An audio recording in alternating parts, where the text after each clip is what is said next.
Reborn a decade ago, just before the global beastification dawns, Qin Kong awakens the Gene Plunder System, where slaughter allows him to seize fragments of all living genes. In his past life, he transformed into a mighty beast, a giant ape, blessed with immense strength but hindered by his sluggish speed, ultimately falling victim to betrayal and meeting his demise at the hands of alien foes. In this life, he begins by fiercely combating an uncontrollable giant lizard, resolutely rejecting the overtures of the official organization, an island. The arena of beasts is his hunting ground, and every foe serves as nourishment for his evolution. Speed, toxins, defense, flight. Countless talents await fusion. The four mischievous monkeys, the ancient dragon phoenix, the titan divine clan. Mythical bloodlines are ripe for exchange.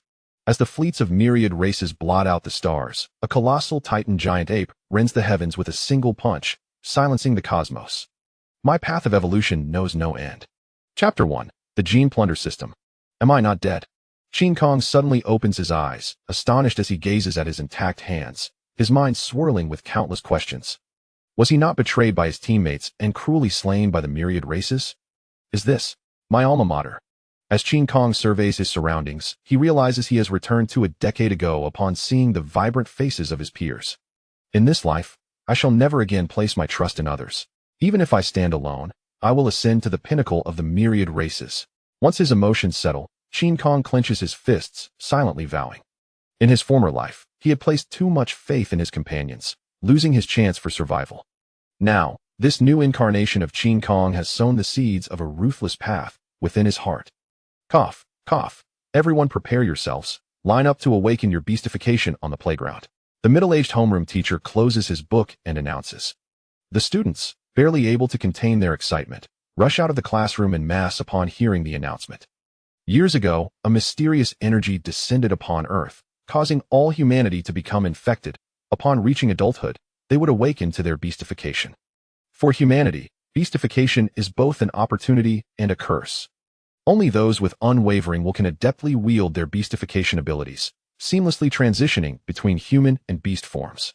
Soaring through the skies or scaling walls is merely the foundation of their powers. Yet, those with weak wills often lose their sanity the moment they awaken, transforming into bloodthirsty monsters. In his previous life, Qin Kong's beastification ability was that of the giant ape, a creature renowned for its strength, though regrettably slow, making it susceptible to manipulation by opponents. Although I am reborn, my body remains unchanged. This life's beastification ability should still be that of the giant ape. As he makes his way to the playground, Qin Kong begins contemplating his future path. I must acquire speed-enhancing potions to compensate for my deficiencies. The strength of the giant ape is formidable. If I can amplify my speed, I will have few rivals among my peers. The gene system is now activated. Just as Qin Kong was lost in thought, an unexpected voice interrupted his musings. Soon, an electronic screen materialized within his mind. With this system, my ascent to the peak is assured. Qin Kong immediately attuned himself to this mysterious gene system. After a moment, he slowly opens his eyes, a sharp glint emanating from them. This system aligns perfectly with the path of slaughter, allowing him to plunder the gene fragments of his adversaries to bolster his own strength. For instance, if the enemy excels in speed, such as a cheetah, Qin Kong can seize speed fragments from it to enhance himself. If his opponent boasts formidable defense, like a crocodile tortoise, he can acquire defense fragments to fortify his body. Moreover, the gene system offers a pathway for evolution. By accumulating fragments, he can exchange them for the genes of various mythical creatures.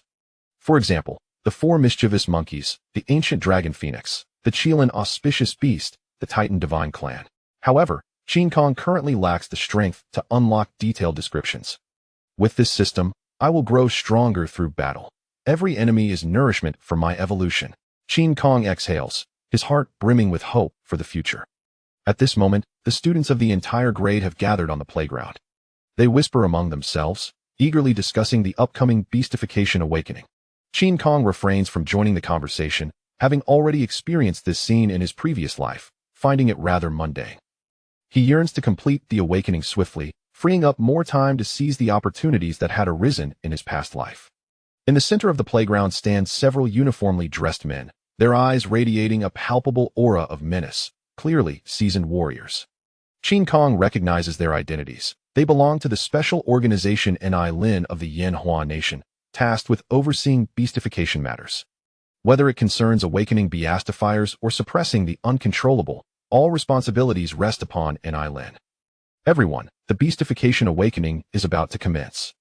I must clarify beforehand. Should any of you exhibit signs of losing control, you will be executed on the spot, the captain of Lin states with a stoic expression. This declaration is undeniably brutal, yet none of the students present dare to voice dissent. For after the emergence of beastification phenomena, humanity on Earth has reached a consensus. Those who lose control of their beastification are to be eliminated without mercy. This is the grim law that preserves human civilization. Once a beastifier loses their sanity, they cease to be human. Awakening begins. With a sweeping gesture, the Lin captain signals for the students to approach the specialized equipment, one by one. Lu Zizhong, beastification into a gray wolf, mental state stable. Yang Lan, beastification into a mole, mental state stable. Luo Zhou, beastification into a Tibetan mastiff, mental state stable. Qin Kong, beastification into a giant ape, mental state stable.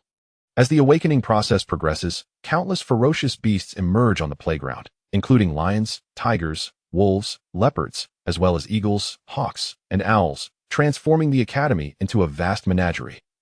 However, the eyes of these beasts are devoid of bloodlust, filled instead with a humane curiosity and exhilaration. They are individuals of strong will, poised to embark on the path of beastly evolution. At this moment, Qin Kong has transformed into a towering 4-meter-tall giant ape, weighing a staggering 800 kilograms, making him the largest beast on the playground. His fur is sleek and glossy, his eyes ablaze with ferocity, his muscles rippling, housing an unparalleled and terrifying strength. This is incredible. He's like a ferocious beast. I recall that the giant ape species is already extinct, isn't it? Surrounding onlookers express their astonishment. Such a powerful beastly form signifies immense evolutionary potential. If allowed to mature, Qin Kong would undoubtedly become an extraordinarily formidable beastifier. Liang Man, beastification into a giant lizard, mental state unstable. Be careful, its bite is venomous. Suddenly, a commotion erupts not far from the playground, suggesting someone has lost control. With his acute hearing post-beastification, Qin Kong immediately drops to all fours and dashes towards the source of the disturbance. He needs to plunder gene fragments, and with an uncontrollable individual presenting itself, he cannot afford to miss this opportunity. The students along the way are already in shock, daring not to pursue, parting to clear a path for the giant ape. Moments later, a 2.5-meter-long Komodo dragon appears before Qin Kong. Its beastly eyes are filled with a crimson hue, devoid of humanity. Even the instinct for survival has vanished, leaving only pure savagery and bloodlust. Everyone, stand back, we will handle it. Members of Lin surround the scene, unfastening their uniform buttons, clearly preparing to initiate their own beastification. If I were to let them take action, I would undoubtedly fail to seize the gene fragments. Thus there is no need to conceal my abilities. Qin Kong's mind raced as he swiftly made a decision. With a thunderous roar, the giant ape lunged forward, striking ferociously before the members of Its fists crashed down with such force that the massive lizard was driven deep into the ground, scattering artificial turf and soil in every direction. After landing a successful blow, Qin Kong hesitated not for a moment, firmly planting his right leg upon the giant lizard's neck to prevent any desperate counterattack. It is imperative to note that the Komodo giant lizard possesses venom glands. Any creature that falls victim to its bite would undoubtedly suffer greatly. Boom, boom, boom. Allow me to demonstrate the might of the giant ape. Taking a deep breath, Qin Kong unleashed a series of powerful punches, each strike sending tremors through the earth, akin to 2 excavators working at full capacity. Both the students and the members of Lin were left in awe by Qin Kong's frenzied assault. Were it not for the clarity in his eyes, one might have mistaken him for another out-of-control individual. Is this person truly that ferocious? The giant lizard hasn't even retaliated, and it's nearly beaten to death. Captain, can we recruit this kid into Lin? He seems to possess great potential. Engrossed in his battle, Qin Kong paid no heed to the murmurs surrounding him.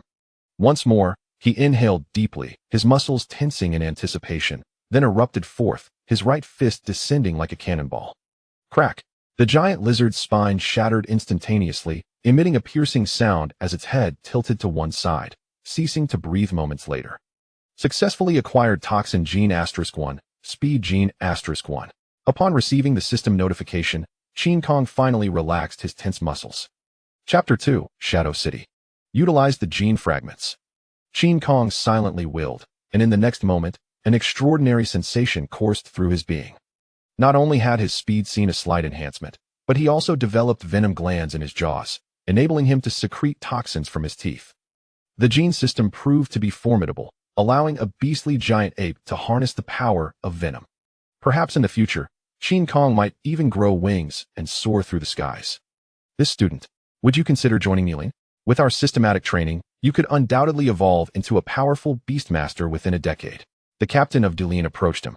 Having not undergone beast transformation, he had to look up to meet Qin Kong's gaze. Qin Kong merely chuckled in silence, and in the next instant, transformed back into his human form.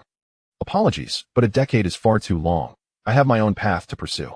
Before the captain of Dulian could react, Qin Kong resolutely declined the invitation and turned to leave the training grounds. All present gazed at his confident departure, momentarily entranced. He actually rejected us? One member of Dulian exclaimed in disbelief. Dulian is the largest beastmaster organization in Yanhua, offering the highest benefits and growth potential. The captain sighed. To dare kill an out-of-control individual before our eyes, it is clear he cares little for me. We must investigate his background thoroughly. Understood, Captain. To Qin Kong, rejecting Dulian was a trivial decision. In his previous life, he had spent nearly 5 years within Dulian, achieving remarkable feats, and had risen to the highest ranks before ultimately being reassigned to the resistance. In this new life, he could no longer be shackled by. He must seize every opportunity for growth to rebel against the myriad of races in the cosmos. Haunted by the tragic end of his past existence, the flames of vengeance burned fiercely within Qin Kong. Traitors must perish. The races of the cosmos must be vanquished. Upon returning to his ancestral home, left by his parents, Qin Kong sat at the table and began to outline his future plans. Hunting out-of-control individuals shall be a long-term task. Acquiring gene fragments is my shortcut to rapid growth, and it must be utilized effectively.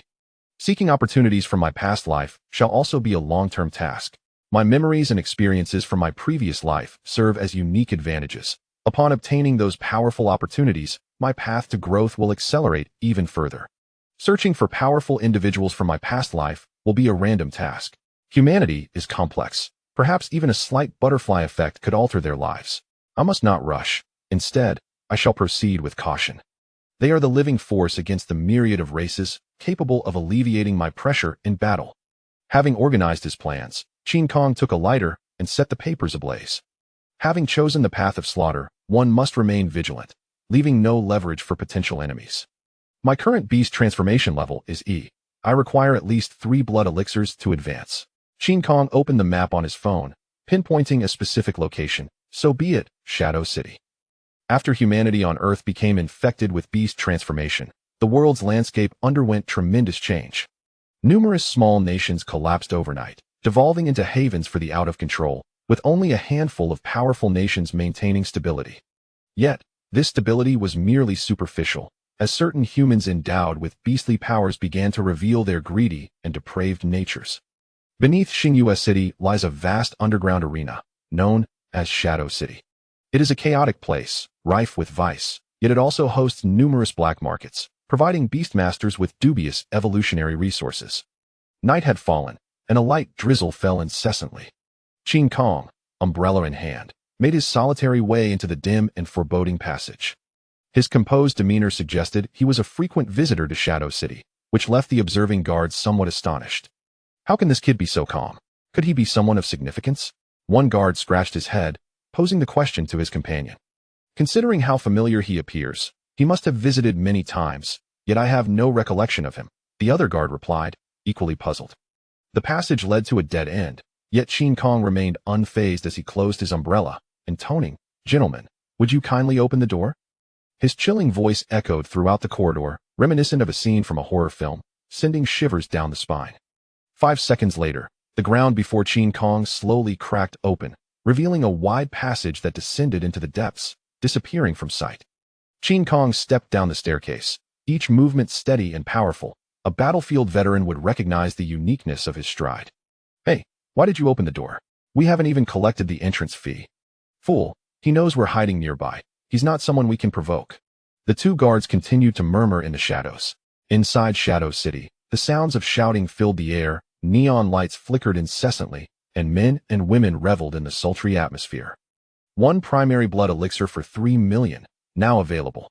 2 strength enhancement elixirs for 4 million, take them away.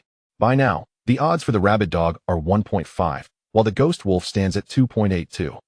Qin Kong was unfazed by the commotion. Instead, he navigated confidently toward the beast arena. There are 2 methods to acquire blood elixirs: purchasing them from the black market or participating in beast fights to win prizes. With the gene system at his disposal, Qin Kong naturally opted for the beast fights, as not only could he win prizes, but he could also potentially gather more gene fragments, achieving 2 objectives with 1 endeavor. I wish to register. Please arrange for me to compete at your earliest convenience. Upon reaching the reception desk, Qin Kong addressed the staff. Upon seeing his youthful and innocent visage, the woman couldn't help but display a look of skepticism. Little brother, do you realize that signing a death waiver is required to enter the beast arena?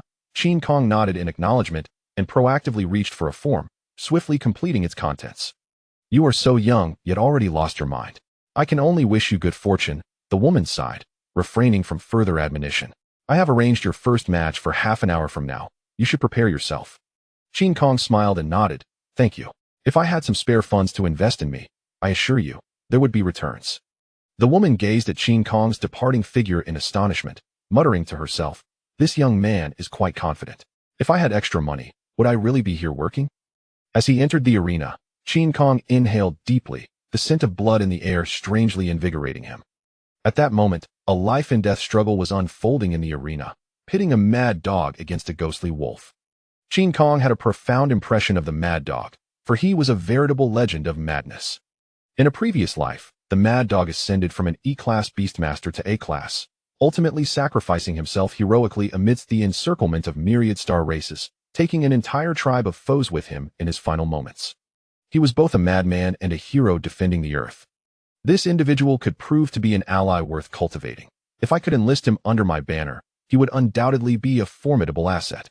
Qin Kong casually selected a seat and began to observe the fierce confrontation of the mad dog. Chapter 3.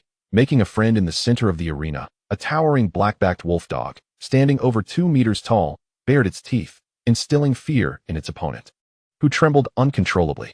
Despite the inherent bloodline suppression that wolves hold over dogs, the ferocious aura of the wolf dog was undeniably intimidating, managing to subdue the Yolong. After all, the Yolong was merely a human beastmaster, lacking the unwavering fighting spirit of true beasts. What are you afraid of? Go on, fight it to death. You're a wolf. How can you fear a mere dog? The spectators, who had placed their bets, roared loudly, attempting to provoke the Yolong into unleashing its full power. Suddenly, the wolf dog seized the initiative, launching itself like a bolt of black lightning. Its jaws dripped with thick saliva, a terrifying sight. The wolf dog emerged victorious. As a seasoned beastmaster, Qin Kong had a decade of combat experience. With just a glance, he discerned the outcome. The Yolong, eyes wide with terror, turned tail and fled, attempting to delay its opponent's assault. Surrender was not an option. Once the beast battle commenced, only one beastmaster was allowed to survive, unless one possessed greater power than the forces of Qing. Crack. At an unknown moment, the wolf dog had already positioned itself in the path of the fleeing Yolong, its vicious jaws tearing off a sizable chunk of flesh. The Yolong let out a cry of pain, but before it could react, its throat was ripped apart by the wolf dog, silencing its screams. Awesome. The dog is incredible. Another straightforward victory was secured, and the spectators who had won their bets erupted into cheers, akin to fervent fans. In the next match, it would be the brown bear against the titan. The beast battles of Qin were always closely followed, and as the staff hastily cleared away the Yolong-esque carcass, the announcement for the next contenders was made. The titan was the moniker Qin Kong had bestowed upon himself. What kind of genetic fragments will the E-grade brown bear yield? He pondered as he made his way to the center of the arena. The beast battles typically involved opponents of the same grade. For instance, the D-grade wolf dog matched against the D-grade Yolong. As an E-grade, Qin Kong could only face E-grade adversaries. A significant power disparity would create a one-sided battle, which held no allure for the thrill-seeking audience. Who is this little brat? I'll make soup out of you. The brown bear, a hulking brute with a face full of ruggedness, looked down on Qin Kong with disdain. He picked his nose, a malicious grin spreading across his face as he contemplated how to torment his opponent. How much do you think I can sell your bear paw for? Qin Kong retorted. injecting bravado into the exchange, a customary procedure to bolster one's presence in the arena. This young man is quite audacious. Thinking of severing a bear paw? Murmured the onlookers, their eyes filled with excitement. Some affluent patrons even began to egg him on. Kill. If you really chop off the bear paw, I'll buy it for 2 million. Qin Kong smiled and waved at the wealthy spectator. Big brother, be prepared with the money. As the audience's raucous cheering reached a crescendo, the brown bear's expression darkened, its beastly power surging within, transforming it into a towering 3-meter behemoth. With a large, round head and a robust physique, its broad shoulders and powerful arms wielded sharp claws, presenting an intimidating visage, truly a jungle monster. I will tear you apart. The brown bear growled menacingly. Qin Kong merely smiled, activating his beastly power, and the form of the giant ape materialized in the arena. Boom. When the nearly 1-ton beast appeared, the ground trembled slightly, and the arena fell silent. Moments later, the audience erupted into excited chatter. What a colossal creature. What kind of beast is that? It resembles an ape. Could it be a gorilla? Taller and stronger than the brown bear. No wonder it's so arrogant. I think the brown bear is more formidable, with its sharp claws and teeth. Ding ding ding. The bell signaling the start of the match interrupted the spectators' discussions, and they focused intently on the arena, unwilling to miss a single moment of the impending combat. The brown bear's beastly eyes fixated on Qin Kong, who was now an imposing giant. It pondered nervously, never expecting this young man could grow so large. Yet, it reasoned, he lacked claws and must rely solely on brute strength. Didn't you say you would make soup? Why are you still standing? Have I frightened you into silence? Qin Kong chuckled coldly, dropping to all fours and charging forward. He was not there to frolic. He needed to end this swiftly to enhance the efficiency of his gene fragment acquisition. You seek death. Enraged, the brown bear roared and raced forward. Boom. The two titanic beasts collided, producing a thunderous sound that echoed outward, attracting onlookers from the nearby black market. At that moment, Qin Kong gripped the brown bear's massive arms tightly, activating his muscles to engage in a test of strength. Such immense power. I cannot hold out for long. The brown bear seethed in rage, as it found itself being pushed back, even crushing the cement beneath them. Qin Kong's eyes glimmered with a murderous intent. He had entered a long-lost state of battle, exhilarated. Suddenly, the giant ape sprang back, catching the brown bear off guard as it attempted to retaliate, resulting in a calamitous fall. You are already dead. Upon hearing Qin Kong's voice, the brown bear hastily turned to look, only to be engulfed in shadows. The giant ape had leaped high, descending with the force of 1,000 pounds. This was an immense power that no ordinary beastmaster could withstand. Boom. Another deafening crash resounded, enveloping the arena in a cloud of smoke and dust. The audience gazed on with anticipation, speculating the outcome of the beast battle. Acquired power fragment 1, speed fragment 1. Utilizing fragments. The giant ape strode out of the smoke, dragging the unconscious brown bear by its right hand. Observant spectators immediately shouted, "Look! The upper body of the brown bear is crushed." Upon hearing this, the audience squinted to see, discovering a shocking indentation in the bear's chest. It was evident that its internal organs were utterly mangled. Which generous soul was willing to purchase a bear paw? Please bring the money to claim it. Qin Kong did not revert to human form, but instead roared with the voice of the giant ape within the arena. I. The wealthy patron, true to his word, excitedly raised his hand. I'll offer an additional 1,000,000. Consider it a tip for you. Upon this declaration, the surrounding spectators erupted into cheers, lauding the patron's generosity. How foolish. What bear paw could possibly be worth such a sum? Qin Kong chuckled, nodding appreciatively at the audience's support. Soon, the staff arrived to remove the gruesome remains of the brown bear. After reverting to his human form, Qin Kong made his way backstage.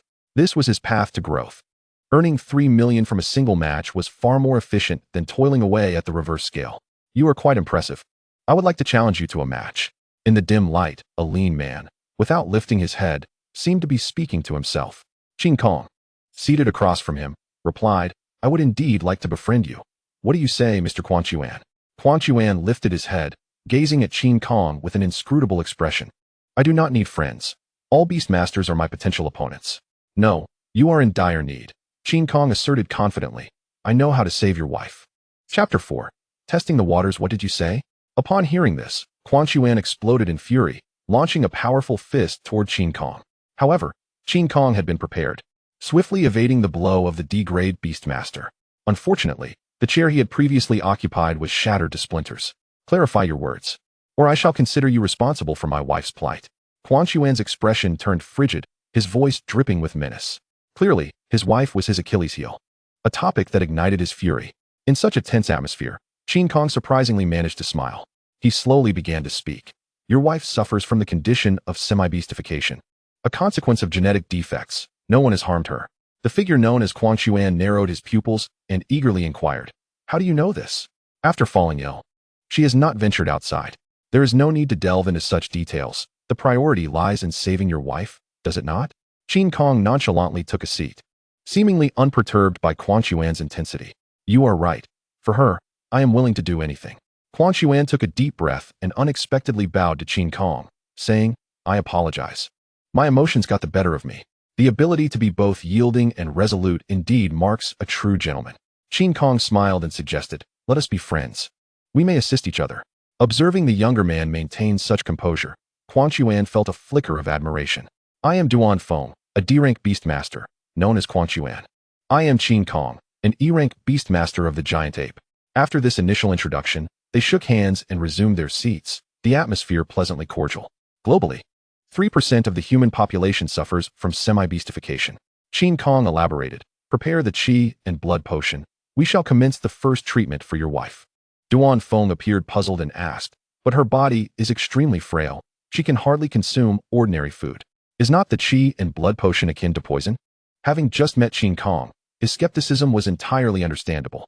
Dilute it with water, reducing the potion to 1/10,000th of its original concentration. In his past life, Qin Kong had encountered similar scenarios, making him quite adept at the treatment process. Semi-beastification is indeed a form of beastification. However, due to genetic flaws, the transformation is incomplete, resulting in a weakened constitution plagued by illness, he explained in detail. The first treatment serves to replenish the qi and blood, ensuring the patient's survival. Without qi and blood energy, how can your wife advance in her beastification? Upon receiving such clarification, Duan Feng suddenly comprehended, smacking his thigh in realization and heading towards the door. Turning back, he expressed his gratitude. "Thank you. I shall test the effects and return to express my thanks." "It is but a small favor. Go swiftly." Qin Kong waved him off. After Duan Feng departed, Qin Kong leaned back in his chair to rest. The plan to ally with powerful figures from his past life had begun auspiciously, lifting his spirits. Securing 3 qi and blood potions, he could ascend to D rank and begin searching for opportunities from his previous existence, he mused. Beastmasters are classified by their strength into ranks: E, D, C, B, A, and S. E-rank beastmasters resemble ordinary wild beasts, relying solely on their physical advantages in combat, yet they still fear human firearms. D-rank beastmasters undergo mutations, surpassing the evolutionary limits of ordinary beasts. Quan Chuan exemplifies this category. Logically, the Earth should not be able to produce a wolf dog towering over 2 meters unless it undergoes mutations like Duan Feng. C-rank beastmasters disregard firearms, able to project their inner beast power to unleash magical attacks. B-rank and above possess extraordinary abilities, capable of traversing the skies, manipulating mountains and seas with ease.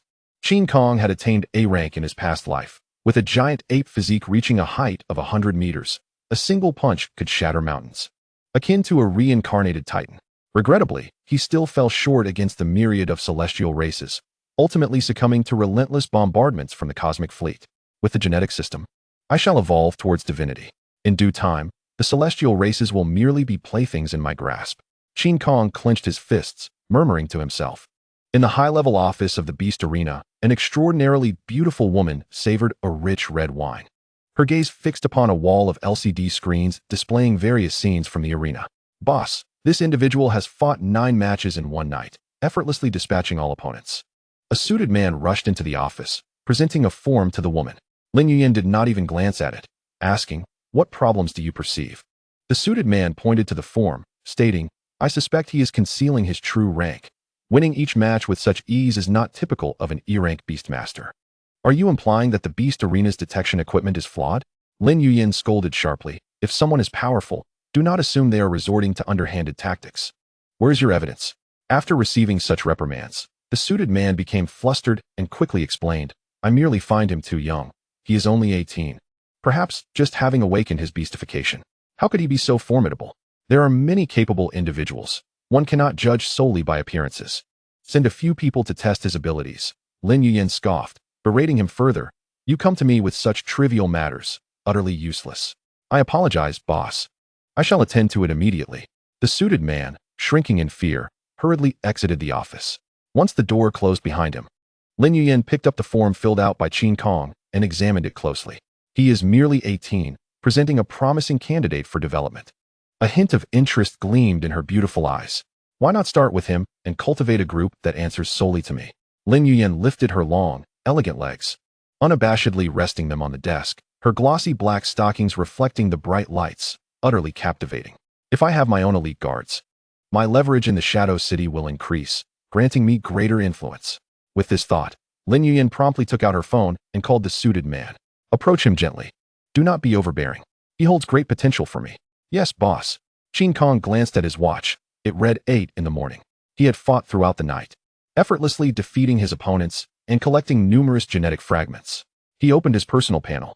Beastmaster, Qin Kong, Beast Form, Giant Ape, Rank, E, Strength, 20, Speed, 15, Chi and Blood, 900, Genetic Ability, Toxin Secretion.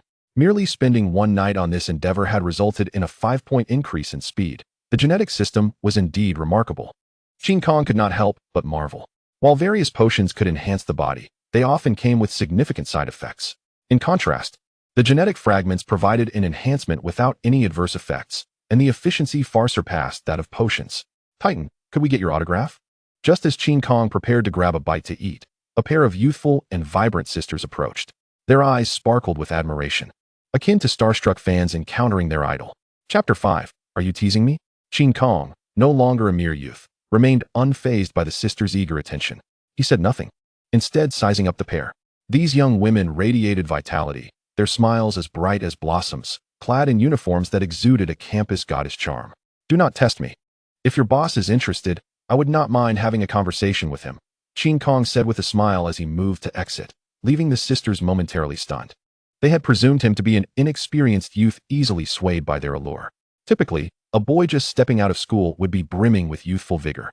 How could he disregard two beautiful women? Embracing the sisters was a fantasy for many men. The two could not fathom his indifference. Exchanging glances, they hurriedly pursued after him.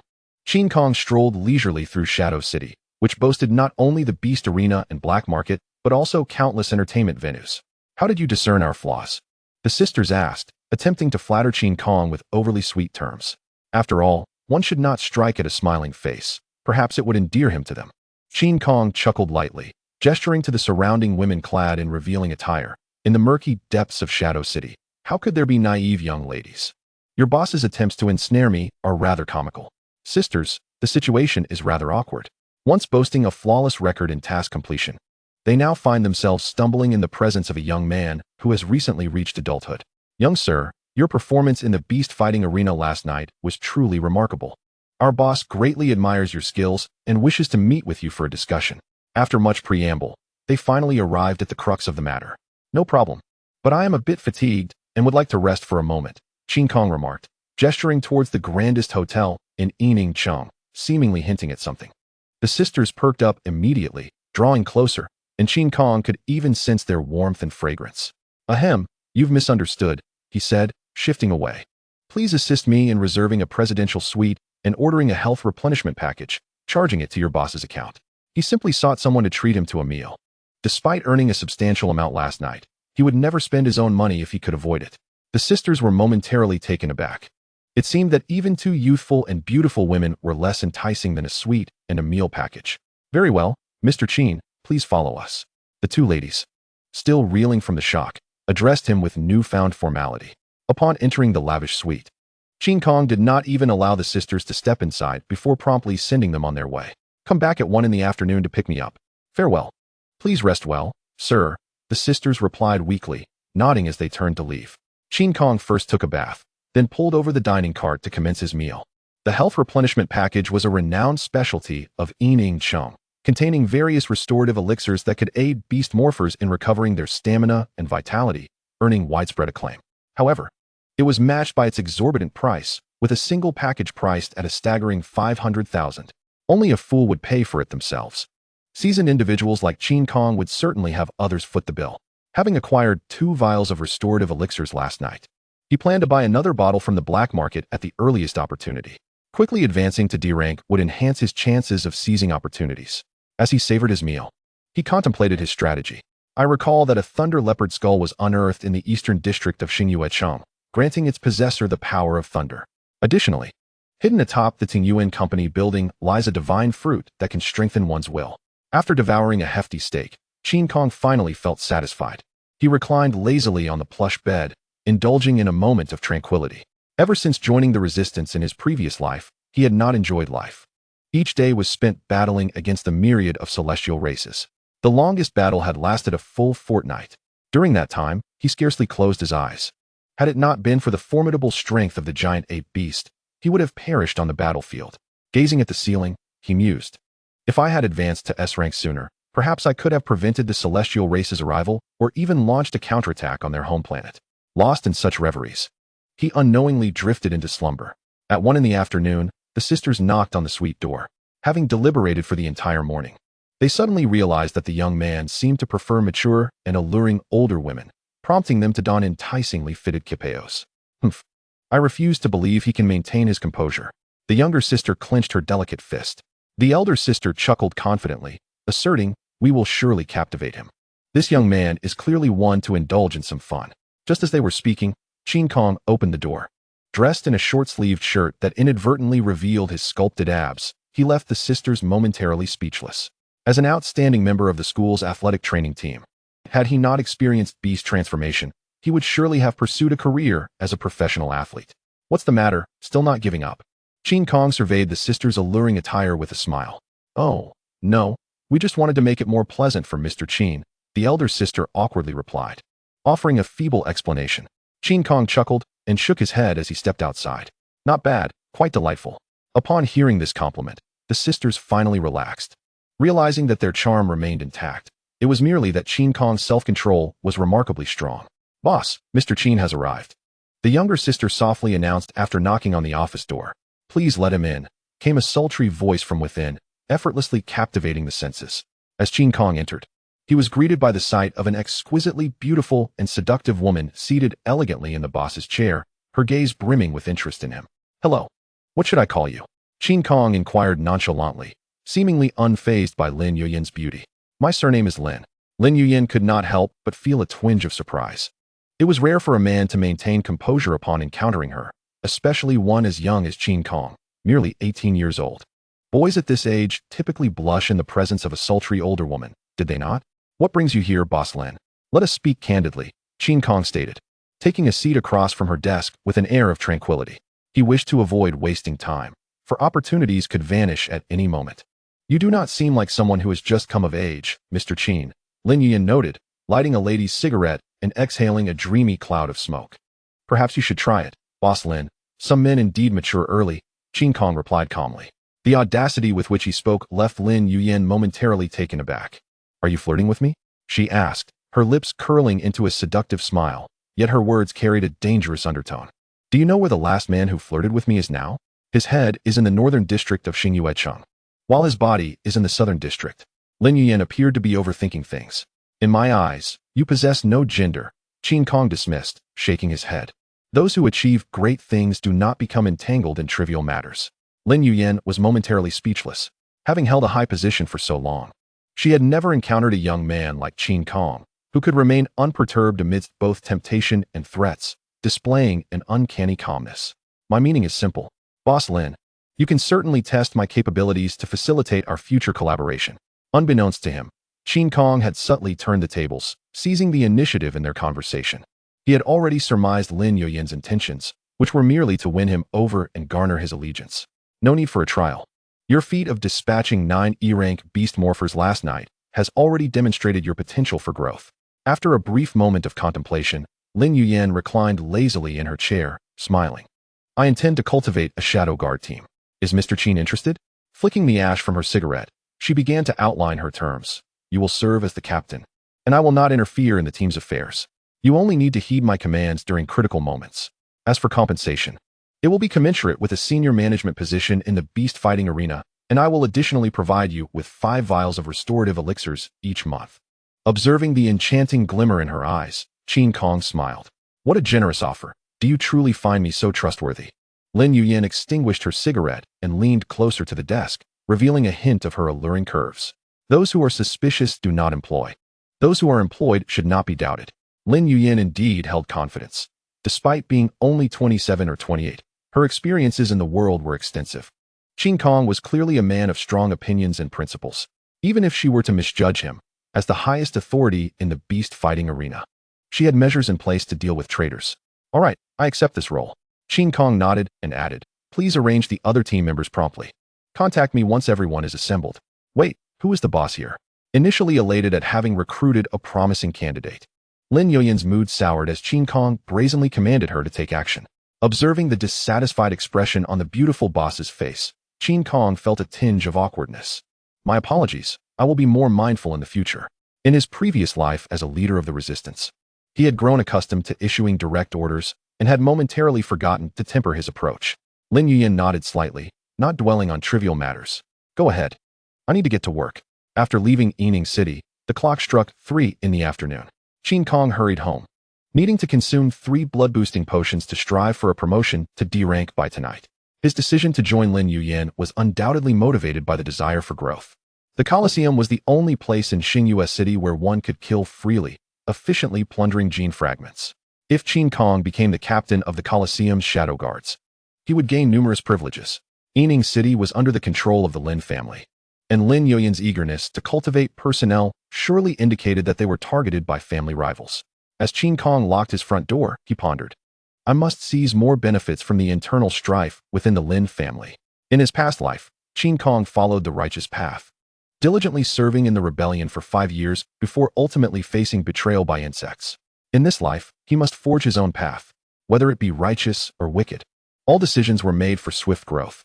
Time was of the essence. The schemes of the myriad races of stars had already begun to unfold. With a sigh, Qin Kong abruptly poured the 3 blood-boosting potions into his mouth. He then leaped into the icy water of the bathtub, submerging even his head. Beastmaster, Qin Kong Beast Transformation, Giant Ape Level, D Strength, 40 Speed, 30 Health, 1200 Gene Abilities, Toxin Secretion, Hardened Bone Armor. After glancing at his personal panel, a smile crept across Qin Kong's face. He had been promoted in just 2 days. It took him an entire year in his past life to barely reach such a level. I require more opportunities. Tonight's target, the skull of a thunder leopard. At 7 in the evening, Qin Kong stepped out of his home once again. Old Dai, is there really a treasure here? In the wilderness? A man with shifty eyes questioned his companion. Who would bury something here? The burly man pointed towards a small grove illuminated by moonlight, explaining, don't worry. There must be treasure inside. I saw a blue light shooting from the woods yesterday. Then what are we waiting for? Let us dig it up. Upon hearing his companion's response, Li Jingde's eyes lit up, urging his partner to act. But the thing is, I wasn't the only one who saw it yesterday.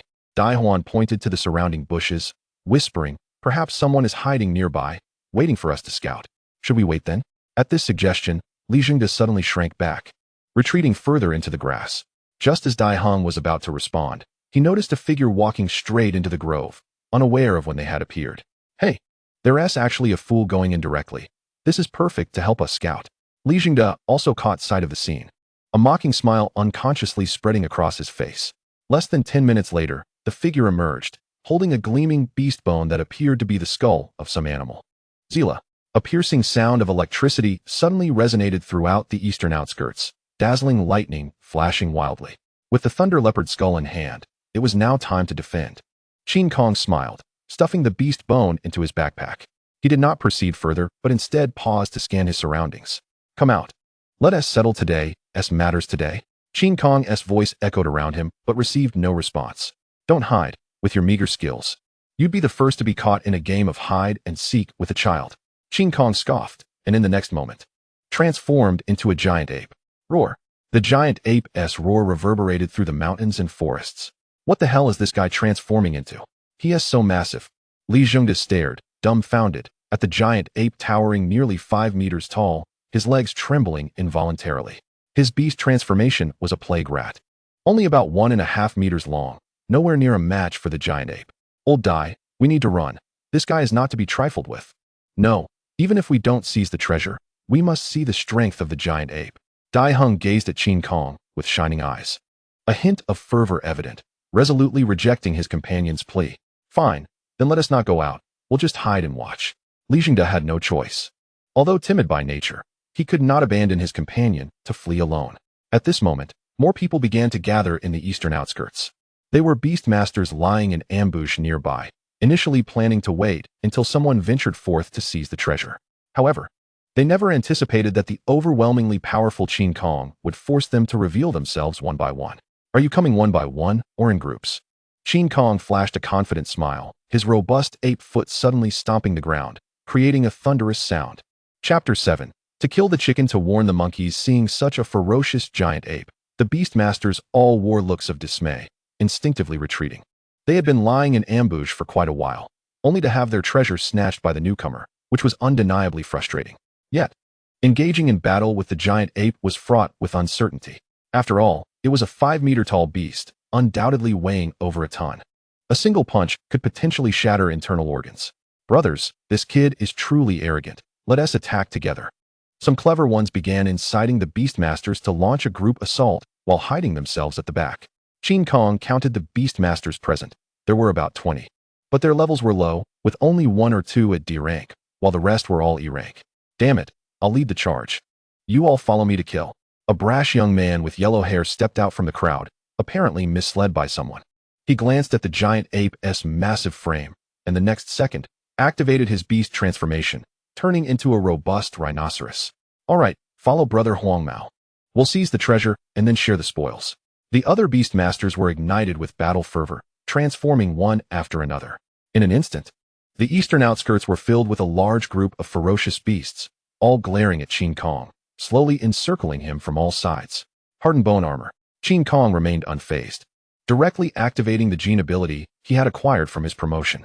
Soon, a layer of white bone armor manifested around the giant ape, appearing remarkably sturdy. Akin to the battle armor of an ancient general, Brother Huang Mao's beastly eyes suddenly narrowed, his confidence dissipating significantly. What sort of monster is this? Such a massive size. And it even possesses a layer of defensive bone armor. My rhinoceros horn seems incapable of breaking through its defenses. Regardless, over 20 beastmasters should be able to take it down. With determination, Brother Huang Mao let out a furious roar and charged forward with his beastly hooves. Akin to a colossal siege ram, rushing towards Qin Kong. Come on. Qin Kong spread his arms wide, his feet firmly planted, choosing to confront the charging rhinoceros head-on. This guy has some guts. No matter how big he is, he can't withstand a rhinoceros charge. Witnessing this scene, Li Jingde found it hard to believe.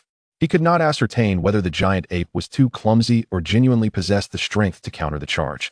Dai Heng scratched his head, speculating. Could he be attempting to forcibly halt the charge with sheer strength? That's too bold. Boom. The rhinoceros, capable of reaching speeds of 50 kilometers per hour, collided with the giant ape in mere seconds. Yet, to the astonishment of the beastmasters, this unstoppable rhinoceros was forcibly halted by the giant ape. The entire head of the rhinoceros was pressed firmly into the ground by the ape's arm, while its hindquarters were propelled upward due to inertia. What immense strength and control. Many beasts surpass the rhinoceros in power, yet to forcibly halt a charging rhinoceros is simply inconceivable. In the next life, never be the one to stick your neck out. Qin Kong murmured to the rhinoceros, his muscles tensing as he launched his right fist like a cannonball, striking precisely at the opponent's fatal point. This was the fastest, most efficient method of execution in the rebellion. The deceased would hardly feel any pain, a truly humane approach. Having plundered 1 piece of power shard, 1 piece of speed shard, and 1 piece of keratin shard, Qin Kong stored the keratin shard and utilized the other shards. After silently reciting in his heart, he raised his gaze towards the beast transformists. The gaze of the giant ape was as tranquil as water, yet harbored an overwhelming intent to kill. This group had long been frightened to the point of losing their wits by the ruthless and fierce methods of the giant ape. They dared not meet his eyes. In merely 10 seconds, Qin Kong dispatched the formidable Huang Mao Go. If he could eliminate them in just 5 seconds. Did that not confirm his monstrous prowess? Monsters, he truly was a monster. Run. Accompanied by a few terrified cries, the beast transformists scattered in all directions, resembling a flock of startled chickens. Have they truly been so frightened? This was undoubtedly the worst batch of beast transformists I have ever encountered. Qin Kong did not pursue them. Instead, he transformed back into human form and walked in the direction of home. Although he treaded the path of slaughter, he did not indulge in wanton killing. for such actions could easily lead one to become lost in a sea of carnage. Huang Maogu was merely a lesson to deter others. He had aspired to be the standout, after all. Every action bears a consequence. Overstepping one's bounds could lead to dire outcomes. The skull of the thunder leopard, the power of thunder. Upon returning home, Qin Kong took out the spoils of the night and began to examine them closely. In his previous life, the thunder leopard skull had been obtained by a man named Dai Hung. I recall he was a beast transformist with the form of a black cat. And upon acquiring the skull, he evolved into a thunder leopard cat, seemingly advancing to grade A. Gene system. Commence analysis. Qin Kong silently commanded, placing the thunder leopard skull on the coffee table. The thunder leopard skull possessed 10 thunder genes and 5 speed genes. After hearing the system's analysis, Qin Kong was somewhat astonished. It was hard to imagine just how powerful a living thunder leopard would be, given that such a small skull contained 10 thunder genes. Extract gene shards and utilize them. Qin Kong issued the command with great anticipation. Moments later, the thunder leopard skull began to rapidly decompose, ultimately reducing to a pile of ashes. The crystalline blue thunder contained within had already transferred into Qin Kong's body. Such a rich and violent power. After experiencing the power of thunder, Qin Kong could not help but exclaim. In his previous life, he had walked a path of power, though incredibly domineering. It was also quite cumbersome. When facing agile enemies, he often found himself being manipulated and unable to secure swift victories. Fortunately, in this life, his speed attribute had rapidly developed, and he had acquired the ability to unleash thunder from a distance. No longer would he be toyed with. Should anyone dare to pull him, they would surely be struck dumb by thunder. Qin Kong excitedly clenched his fists. On East District Street, 2 men wandered aimlessly. What a wasted night. That giant ape was simply too strong, Li Jing sighed. Dai Hung, however, chuckled and said, "No worries, at least we witnessed a splendid spectacle." Such battles involving big shots are rare to come by. Yet, despite saying this, where do we go next? Li Jing still wore a frown. We are in debt up to our ears. If we don't settle it soon, we will be dragged into Shadow City to serve as punching bags.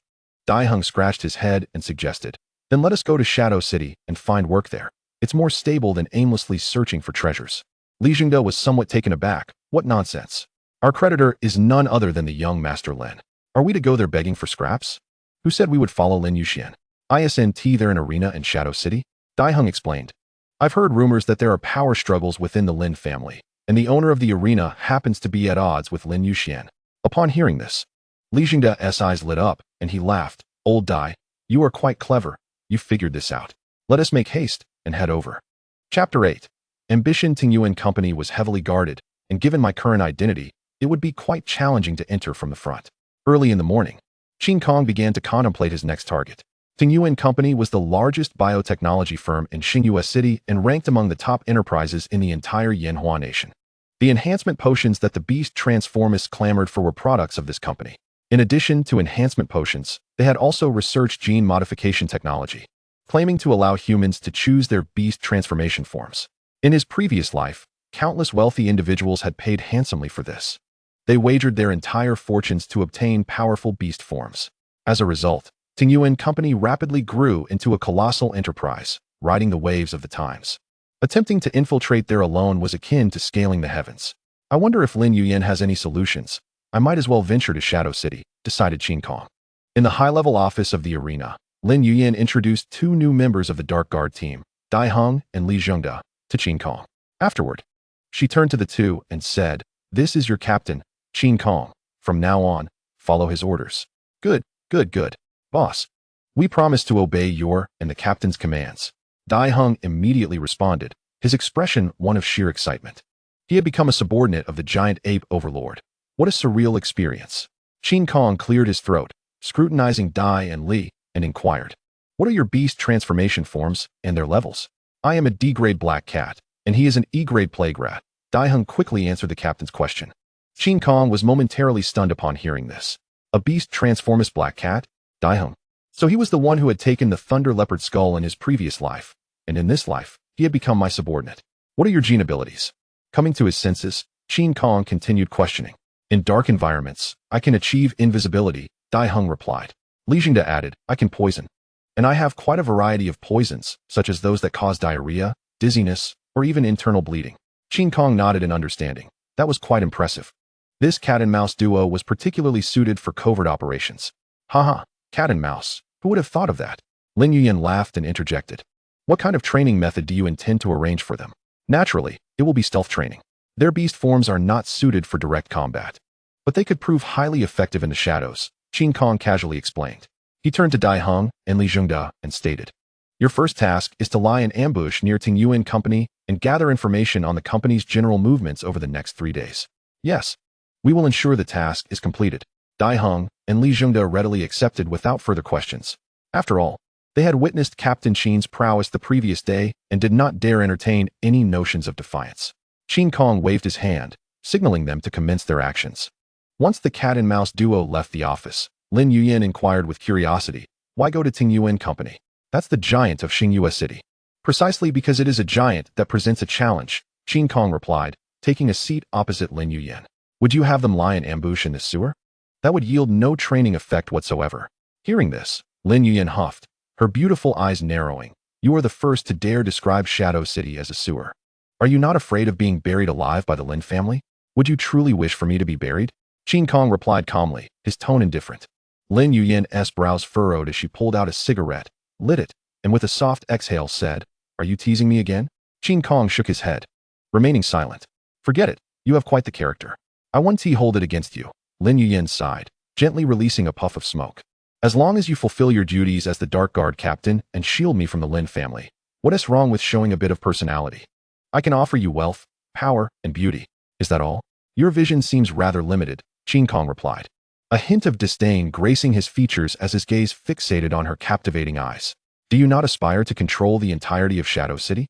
You are merely an E-grade beast transformist. Discussing such matters seems rather presumptuous. Lin Yuyan's demeanor suddenly turned cold, and she began to doubt her initial assessment of him. For Qin Kong's arrogance seemed excessive. Shadow City was not a domain that a mere fledgling could covet. To understand, the Lin family has supported a dozen B-grade beastmasters, who constitute the core strength defending Yiningcheng. Should any external forces meddle in the internal strife of the Lin family, it would invoke cataclysmic retribution. Might I inquire what level I am? Qin Kong gestured towards himself. Upon hearing this, Lin Yuyan displayed a look of confusion. She concentrated, probing Qin Kong's level with her will. D-grade? After a moment, Boss Lin exclaimed in surprise, just yesterday, you were an E-grade, and now you've ascended to D-grade so swiftly. How is that possible? That is what one calls potential, Qin Kong shrugged, responding, now, have you discerned the ambitions of Yiningcheng? Lin Yuyan exhaled a plume of smoke, languidly reclining in her executive chair as she began to ponder. Today, she wore a deep blue silk qipao, both alluring and elegant. Qin Kong unabashedly admired her captivating figure, awaiting Boss Lin's response.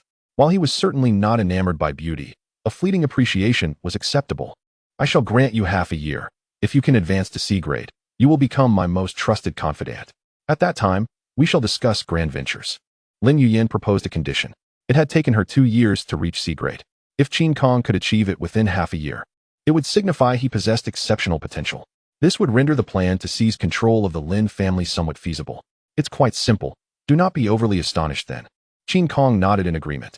With his genetic system, he might require only a few months to reach C-grade. Should he genuinely assist Lin Yuyan in mastering Yiningcheng, the rewards for him would be astounding. You are quite young. How is it that you harbor such ambitions? After discussing serious matters, Lin Yuyan inquired with a hint of curiosity. Qin Kong shrugged, stating, it loses its allure once spoken. I must maintain an air of mystery for you to uncover. Humph. Such a young lad. Yet he enjoys showing off, Lin Yuyan retorted, somewhat exasperated. Qin Kong paid little heed to her words and instead posed a request. Could you allow me entry into Ting Yuan Company? Taken aback, Lin Yuyan responded, what do you wish to do there? Although the Lin family holds shares in that company, permitting outsiders entry is quite troublesome. I merely wish to take a look. I assure you, I harbor no ill intentions, Qin Kong clarified without elaborating further. Lin Yuyan regarded him skeptically, saying, it appears you currently lack any accomplishments to warrant such an exchange. Just then, a rapid knocking echoed from outside the office. Boss, Lin Yoshuan's people are causing a ruckus at the beast fighting arena. We cannot hold them back. Hearing this, Qin Kong couldn't help but chuckle. He turned to Lin Yuyan, saying, see, the opportunity presents itself. Chapter 9, Sibling Power Struggle. The young Master Lin has decreed, the beast fighting arena shall cease operations. 2 burly men stood guard at the entrance, forcefully driving away patrons. Their brazen behavior naturally incited the ire of the crowd. What nonsense is this? No business during the day? Abusing their power. I shall never return. What young Master Lin? Isn't the owner of the arena Lin Demarin? The disgruntled patrons grumbled as they turned back, only to encounter Lin Yuyin and her entourage head-on. Sensing the formidable aura emanating from their beautiful boss, they hurriedly sidestepped, eager to observe the unfolding drama. Strike! Without hesitation, Lin Yuyin commanded, displaying decisiveness surpassing that of any man. At her command, her subordinates dashed forth, transforming into their beast forms and charging at their adversaries. As the captain of the Shadow Guard, Qin Kong felt no need to intervene immediately.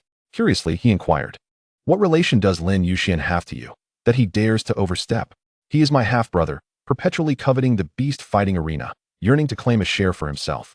Lin Yuyin explained with an indifferent expression, "Were it not for the old man's favoritism towards this good-for-nothing, I would have long since buried him." The ruthless nature of aristocratic families was evident. No familial bonds existed, only the relentless pursuit of interests. He currently manages a few entertainment venues. Yet their profits pale in comparison to the beast-fighting arena, and his influence does not rival mine. Hence his jealousy drives him to create trouble for me. Lin Yuyin continued. Before Qin Kong could respond, a massive crimson wolf was suddenly hurled towards them, landing perilously close to Lin Yuyin. The audacity of their opponent to directly challenge a member of the Lin family marked a significant breach of decorum. Qin Kong reacted swiftly, grasping Lin Yuyin's slender arm and pulling her aside to evade the attack. With a thud, the crimson wolf crashed to the ground, blood gushing from its mouth and nose, its eyes vacant and devoid of life. This creature was one of Lin Yuyin's subordinates, relatively capable, yet easily dispatched by the enemy. "It seems your brother is serious," Qin Kong remarked. A cold glint flickered in Lin Yuyin's eyes as she slowly declared, "Eliminate them, and I will grant you access to Ting Yuan Company." Releasing her delicate arm, Qin Kong smiled. "I was merely awaiting your words." A thunderous roar erupted as a terrifying simian beast appeared near the entrance. Its eyes brimmed with the intent to kill, and its massive form obscured the dazzling neon lights. Who is this creature? There is no information on it in our reports. The two burly men felt a twinge of panic at the sight of the ferocious giant ape. Without hesitation, Qin Kong activated his beast transformation and charged forth with an unstoppable force. "Fear not, let us advance together." The two men steeled themselves, swiftly adopting a defensive stance. One transformed into a fierce lion measuring 3 meters in length, while the other morphed into a vicious vulture with a wingspan of 2.5 meters. Both D-grade beastmasters. However, Qin Kong noted their unsteady footing and bloated physiques, likely a result of excessive drug use. With a whoosh, accompanied by the chilling whistle of the wind, both launched their beastly claws at the giant ape.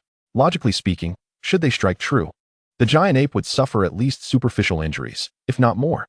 Yet, in the face of such perilous attacks, Qin Kong did not retreat. Instead, he boldly advanced. The two men, filled with elation, increased the intensity of their assault. How foolish. This large creature is too dim-witted to evade. Huh. Watch as I tear open its abdomen. Qin Kong could not help but laugh at their arrogance. He silently invoked his genetic ability, hardened bone armor. In the next moment, a suit of formidable bone armor manifested upon the giant ape. The sharp claws struck, leaving only faint, white marks. "This is bad. We have been deceived." The expressions of the two beastmasters turned to horror. Without pausing, Qin Kong seized the opportunity to unleash a powerful punch, instantly knocking the nearest lion beast to the ground.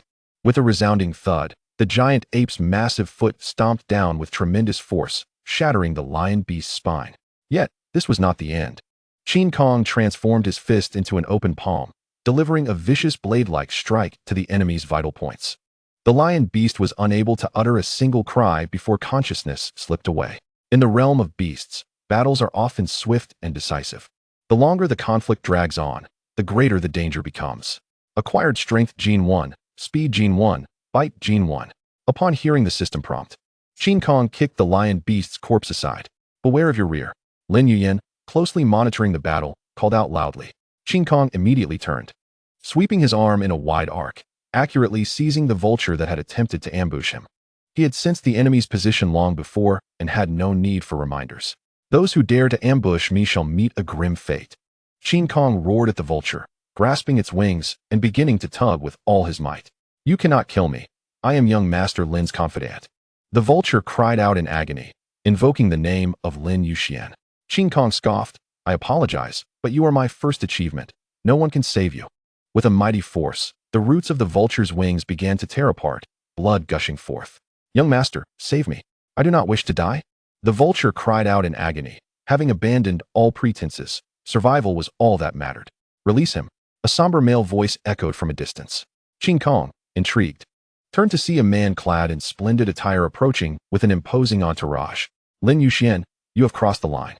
Lin Yuyan, refusing to back down, positioned the remaining henchmen in the middle of the road. "Cross what line? The arena was always meant to be mine." Lin Yuxian retorted fiercely. "You, a mere concubine, can deceive the old man, but not me." This scoundrel insulted Lin Yuyan by highlighting her status as a secondary daughter, asserting his claim to the Lin family's legitimacy. "Now, release my man, and make that gorilla bow and apologize." Noting Lin Yuyan's silence, Lin Yoshuan's fury intensified, and he even directed his ire towards Qin Kong, whom he indiscriminately labeled a gorilla due to his ignorance of the giant ape species. Lin Yuyan let out a cold laugh. "You dare demand that I lower my head? Believe it or not, I could bury you." "You dare?" Lin Yuxian glared, taken aback by the woman's unabashed murderous intent. Suddenly, a peculiar sound echoed from afar, drawing everyone's gaze to a pair of mangled wings that fell into a pool of blood.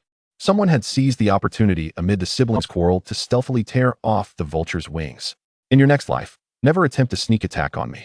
Qin Kong, indifferent to the tense atmosphere, whispered a final word to the half-dead vulture before sending it to its demise. Having acquired Speed Gene 1, Corruption Gene 1, and Wing Gene 1, Lin Yoshuan's fury erupted upon witnessing the death of his confidant. He pointed an accusing finger at Qin Kong, exclaiming, "Dare to provoke me? You shall not leave Shadow City today." "Shadow City is not solely yours to command," Lin Yuyan retorted sharply. "He can not only leave Shadow City unharmed, but also witness your demise." Hearing this, Qin Kong chuckled. It must be said, there was something truly delightful about standing behind a woman like her. Lin Yuyan was fiercely protective, making their collaboration quite advantageous. "You wish to kill me? You may find yourself disappointed." Lin Yuxian suddenly regained his composure, his expression dark and menacing. "A family meeting is imminent, and the arena's profitability will be laid bare. Once you lose your momentum, I shall relish in tormenting you." "So this is your trump card? I expected more from you," Lin Yuyan replied nonchalantly, gesturing towards the nearby entertainment establishment, which was indeed Lin Yoshuan's domain. "It seems you have your own issues within your territory. We may as well perish together." "Humph. We'll see about that." Lin Yoshuan's face flickered with unease, evidently struck at a sensitive point. He hastily gathered his subordinates and retreated. "Clean this place up and reopen in an hour," Lin Yuyan instructed her men. Qin Kong approached her, curious. Is the arena truly in trouble? This question directly pertained to his interests, so he sought clarity. "The arena's revenue has been plummeting, and despite my numerous attempts, nothing seems to improve," Lin Yuyan sighed. Unbeknownst to her, her trust in Qin Kong had grown significantly, leading her to reveal the situation without reservation. Qin Kong stroked his chin, tentatively suggesting, "Why not allow me to give it a try?" "You?" Lin Yuyan surveyed him with a hint of disdain in her beautiful eyes. "I won't deny your prowess in combat. But you are merely 18. What do you understand of business management? Once I return from Tingyuan, you shall witness what true business acumen entails." Qin Kong flashed a confident smile. Lin Yuyan's gaze held a tinge of skepticism, yet she replied, "Humph, you certainly know how to boast. Prepare yourself. In 2 days, I will send you to Tingyuan Company." In the following 2 days, Qin Kong refrained from seeking opportunities outside, and instead remained in Shadow City to compete. This was twofold: to assist Lin Yuyan in maintaining her popularity, as his captivating fighting style drew many patrons to reward him, establishing him as a rising star in the arena, and to continue acquiring gene fragments in preparation for entering Tingyuan Company. While Qin Kong did not intend to stir trouble, ensuring his strength remained intact was essential to avoid unforeseen circumstances. Invincible Titan. Invincible Titan. The pair of sisters under Lin Yuyan's command, clad in alluring cheerleader outfits, cheered enthusiastically for Qin Kong from the stands. Their future task was to serve Qin Kong, akin to personal maids. "How enviable. I too desire such sisters," one lamented. "Humph. Do you think you are the Titan? Others have fought for so long without a single defeat." Many competitors were captivated by the sisters, instantly filled with envy and jealousy. They had endured in the arena for quite some time, fighting desperately to win a few prizes and wealth.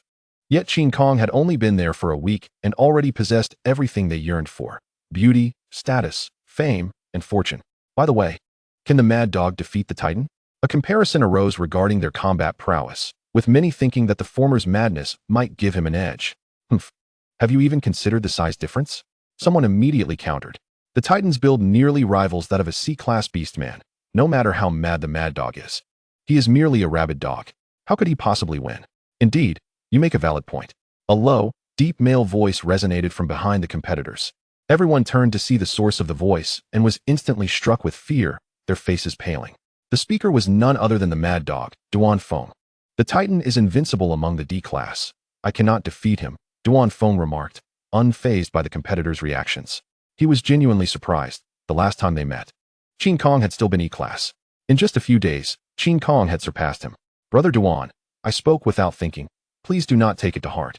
The one who had just mocked Duan Feng quickly adopted a pleading expression, bowing repeatedly in apology. He understood Duan Feng's unpredictable nature, knowing that failing to appease him could lead to dire consequences. Today, I am in a good mood. I shall spare you, Duan Feng replied, much to the competitor's astonishment. As a token of goodwill, you shall give 5 million to the Titan as a form of ransom. Okay. I will go and reward him right away. The terrified competitor dashed off without questioning the rationale, eager to deliver the funds. After earning a handsome sum for Qin Kong, Duan Feng ignored everyone else and found a place to sit down, preparing to watch the upcoming match. Shall we also place a bet to ease our minds? The competitors began to contemplate. They had anticipated a clash between the Mad Dog and the Titan, only to witness Duan Feng capitulating and even offering tribute, leaving them utterly perplexed. It seemed they would have to acknowledge the Titan as their leader moving forward, the competitors' expressions growing increasingly complex. The next match featured the Titan against the Salamander. The sudden announcement ignited the atmosphere, with the audience erupting in enthusiastic cheers and exuberance. The Titan shall surely prevail.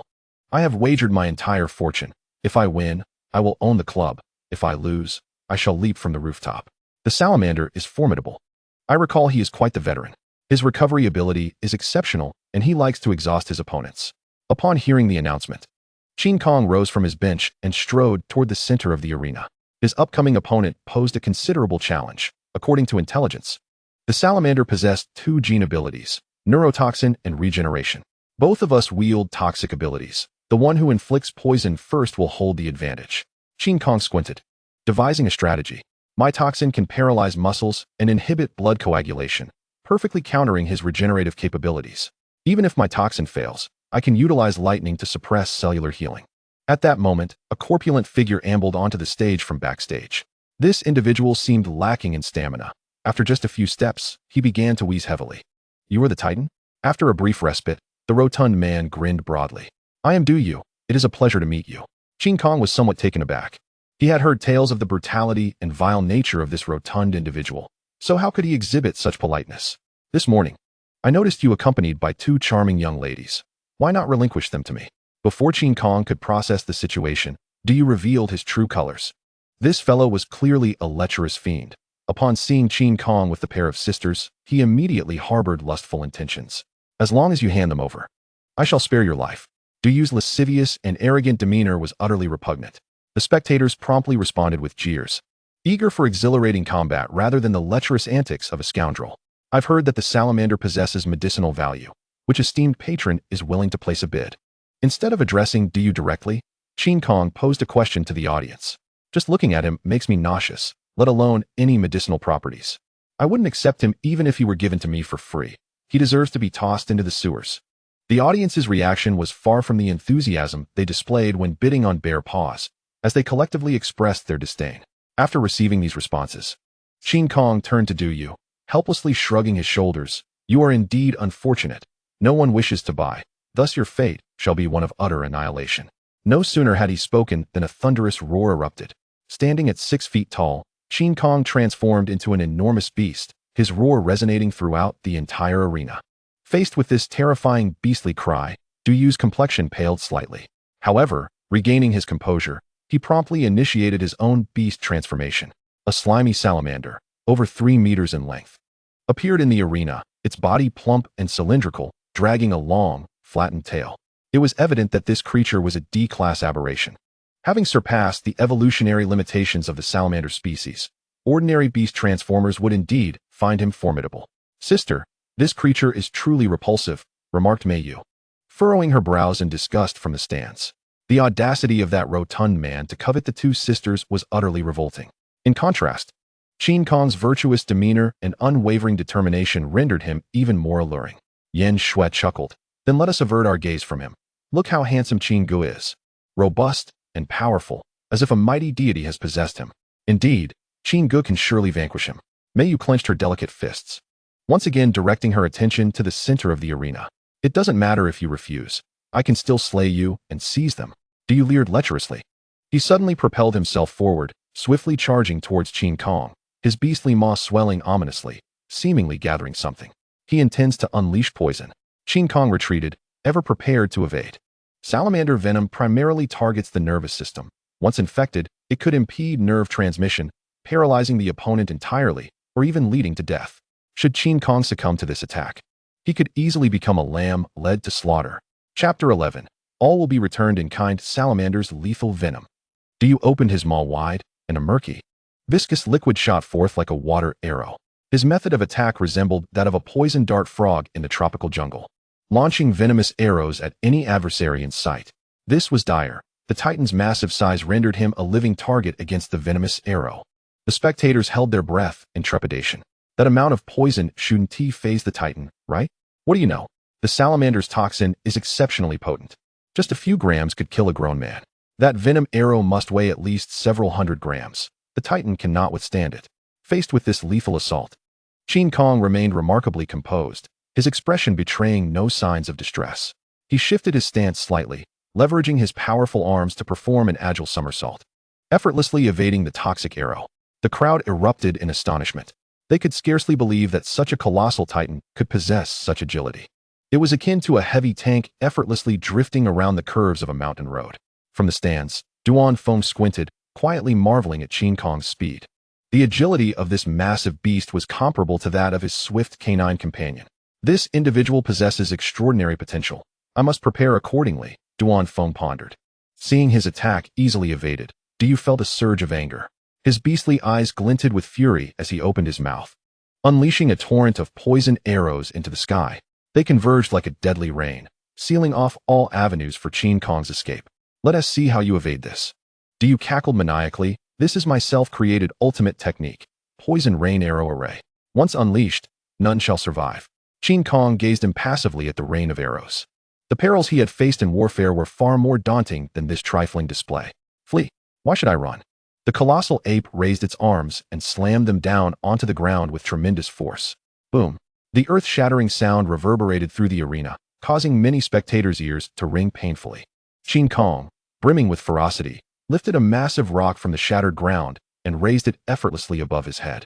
The incoming poison arrows struck the stone, dissolving into pools of foul, putrid liquid.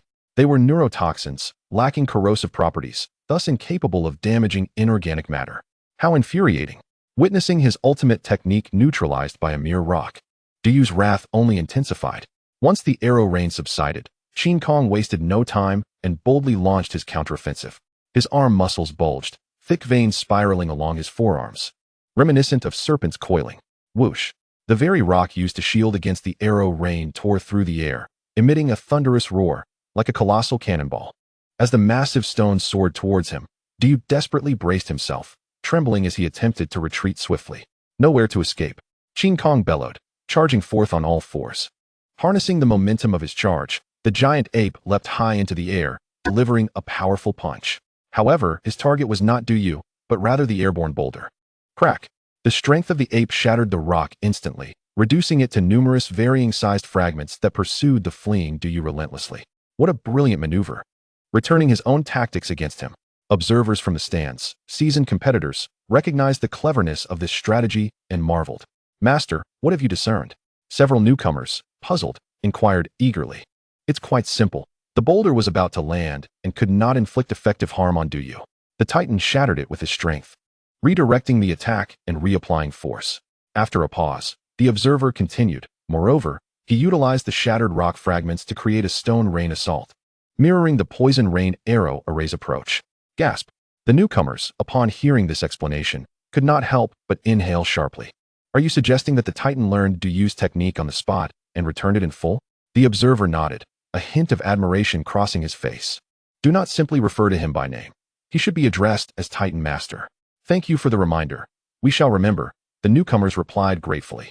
As the torrent of stone fragments surged forth, Du could not help but feel a flicker of fear. He recognized this stone rain.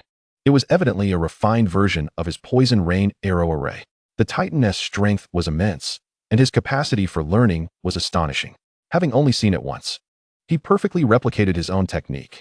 There's no escape. Every angle has been sealed. Du gasped, muttering under his breath. I can only resort to that one move. With a steely resolve, Du deliberately slowed his retreat, as if concocting a sinister plot. Thud, thud, thud. The stones rained down, striking the salamander's body with precision, leaving it battered and bruised.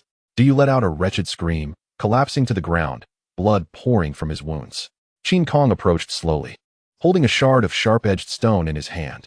The salamander's skin harbored toxins, preventing direct contact. To attack, he would need to rely on an external object. I beg you, spare my life, Du implored, his voice weak and pitiful, blood spilling from his lips. I am willing to offer you 10 million. Just let me go. Regrettably, I am a man of my word. I never go back on my promises. Qin Kong, with a stoic expression and a calm tone, proclaimed, You shall be utterly annihilated. Your remains will surely vanish. He raised a stone, poised to end Du's life. The audience, their eyes ablaze with a fervent thirst for blood, were not the gentle sort. Those who came here sought nothing less than the thrill of savage slaughter. Du's eyes widened in terror as he dragged his injured body backward, struggling to escape. Qin Kong advanced, hurling the stone with all his might, determined to extinguish his foe's existence. This adversary was a troublesome foe. The most reliable method was to crush him with brute force. You are indeed formidable. After 4 years in the arena, I am forced to unleash my ultimate technique for the first time, perhaps driven by unbearable pain. Du suddenly transformed into a grotesque visage, the body of the salamander beast swelling rapidly. Before Qin Kong could react, the 3-meter-long salamander erupted violently. A torrential rain of toxins burst forth, enveloping the great ape in a poisonous deluge. Ha ha ha, did you expect me to self-destruct? The remaining head of the salamander lay on the ground, cackling maniacally. This was Du's regenerative power. Even with just a head, he could survive. Enjoy it well. Your nerves will soon be paralyzed, and your consciousness will be severed. Du strained to turn his head towards Qin Kong. To his astonishment, the great ape stood unharmed amidst the toxic storm, wearing a mocking expression reminiscent of humanity. Du was taken aback. Upon closer inspection, he noticed that the great ape was surrounded by a crystalline azure glow, accompanied by a rumbling thunder. The poison rain evaporated into mist the moment it approached Qin Kong, failing to inflict any harm. Seeing this scene, Duan Foam abruptly rose, unable to conceal the astonishment on his face. Had Qin Kong ascended to C rank, enabling him to harness beastly powers? In the midst of the audience's roars, Qin Kong approached Du, already having anticipated his hidden card. But regrettably, my card is stronger. I was wrong, spare me. Before Du could finish his plea, the great ape lifted its foot, infused with the fury of thunder, and instantly obliterated him. Due to the extreme heat of the thunder, the shattered head ignited into a fierce blaze, reducing it to mere ashes in moments. This was what Qin Kong meant by total annihilation. He had acquired Regeneration Gene 5 and Toxicity Gene 3. Merging with related genes would yield new abilities. Upon receiving the system notification, Qin Kong silently contemplated, intending to utilize the Regeneration Gene to integrate with the Toxicity Gene. The strength and speed of the salamander were lacking, and it failed to yield any relevant genetic fragments. Fortunately, the Regeneration Gene would serve as a crucial advantage for Qin Kong. He accessed his personal panel. Beastmaster, Qin Kong, Beastly Form, Great Ape Level, D Strength, 47 Speed, 35 Vitality, 1290 Genetic Abilities, Dual Toxicity, Hardened Exoskeleton, Violent Thunder, Body Regeneration. After careful consideration, Qin Kong summarized the functions of his new abilities.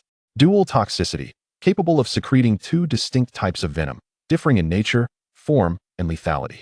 The giant lizard toxin must be injected through beastly fangs, while the salamander toxin can be directly sprayed, akin to a ranged attack.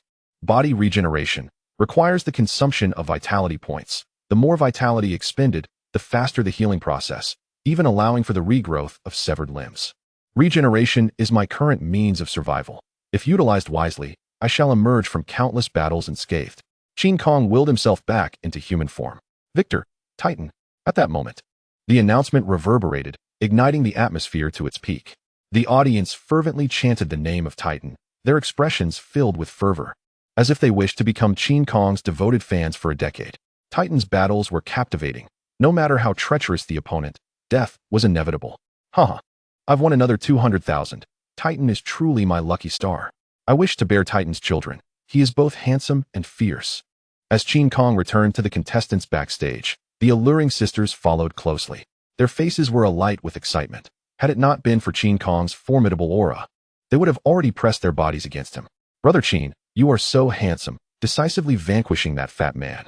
After praising Qin Kong, Yin Yu tentatively inquired, Brother Qin, would you like us to help you relax with a massage? Yin Shui blinked her large eyes, eagerly awaiting Qin Kong's response.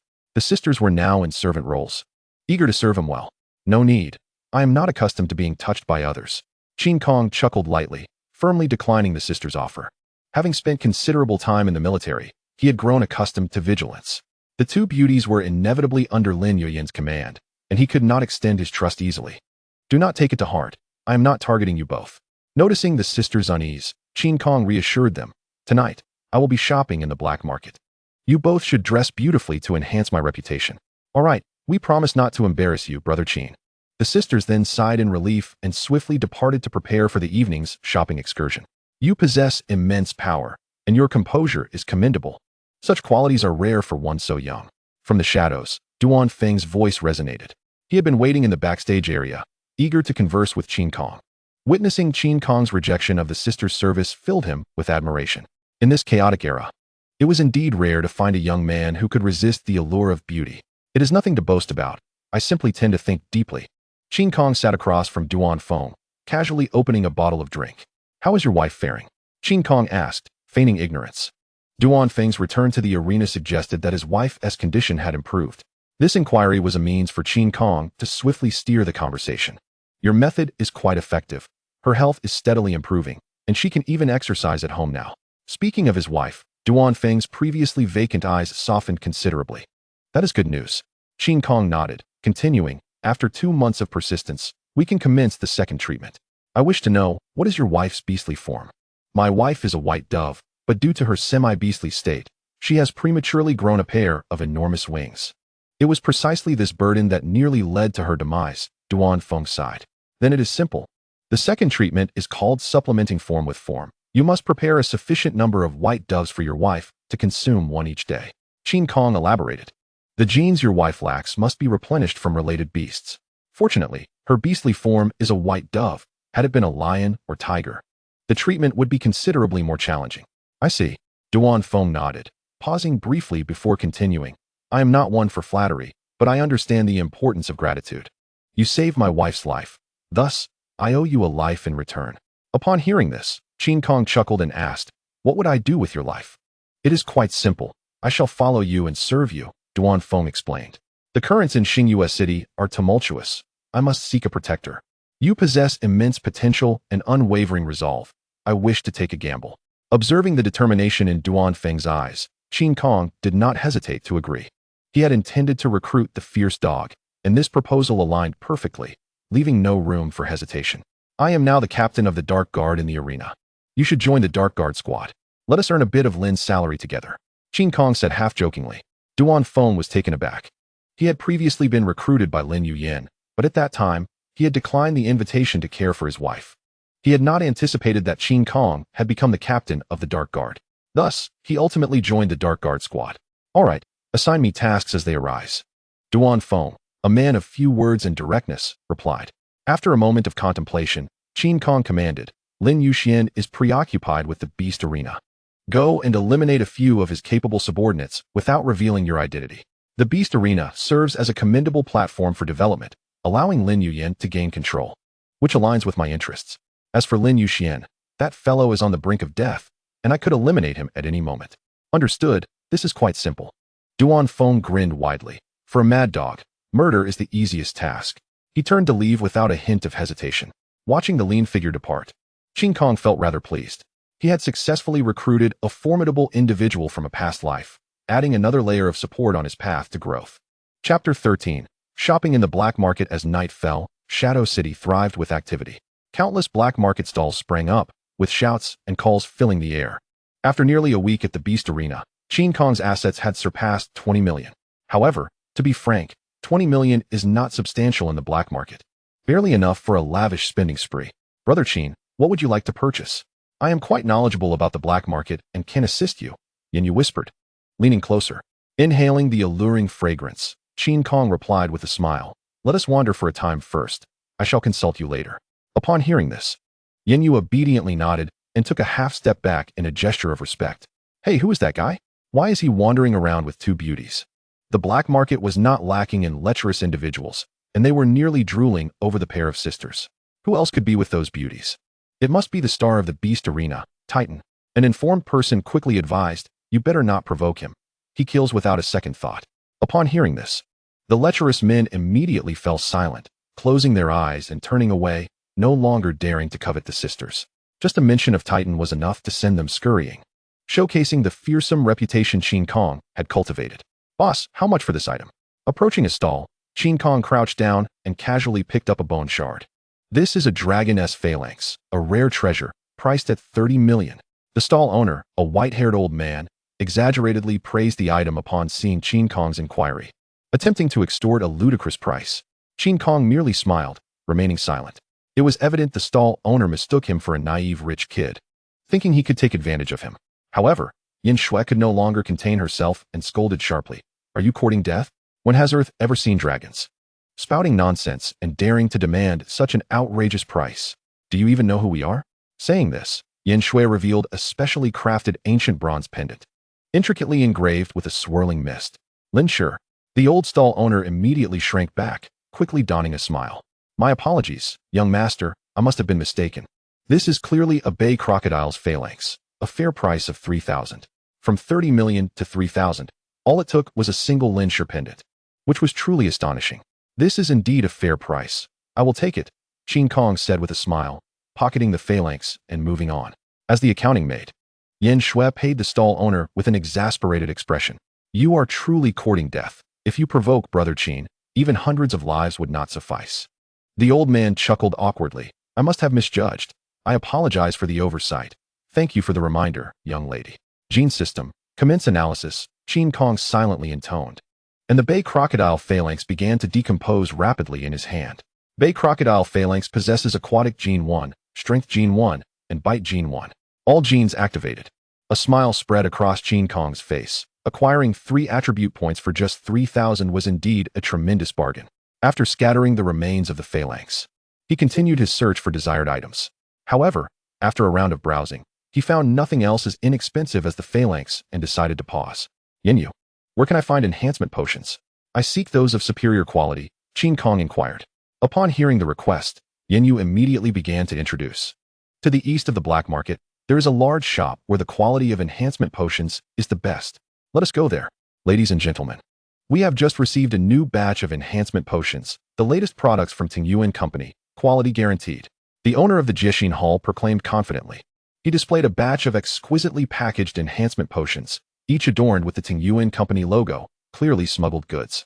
Intermediate health potions, rapid healing potions, strength enhancement potions. If you can think of it, we can procure it. The owner's prowess in smuggling was commendable, and customers praised his capabilities.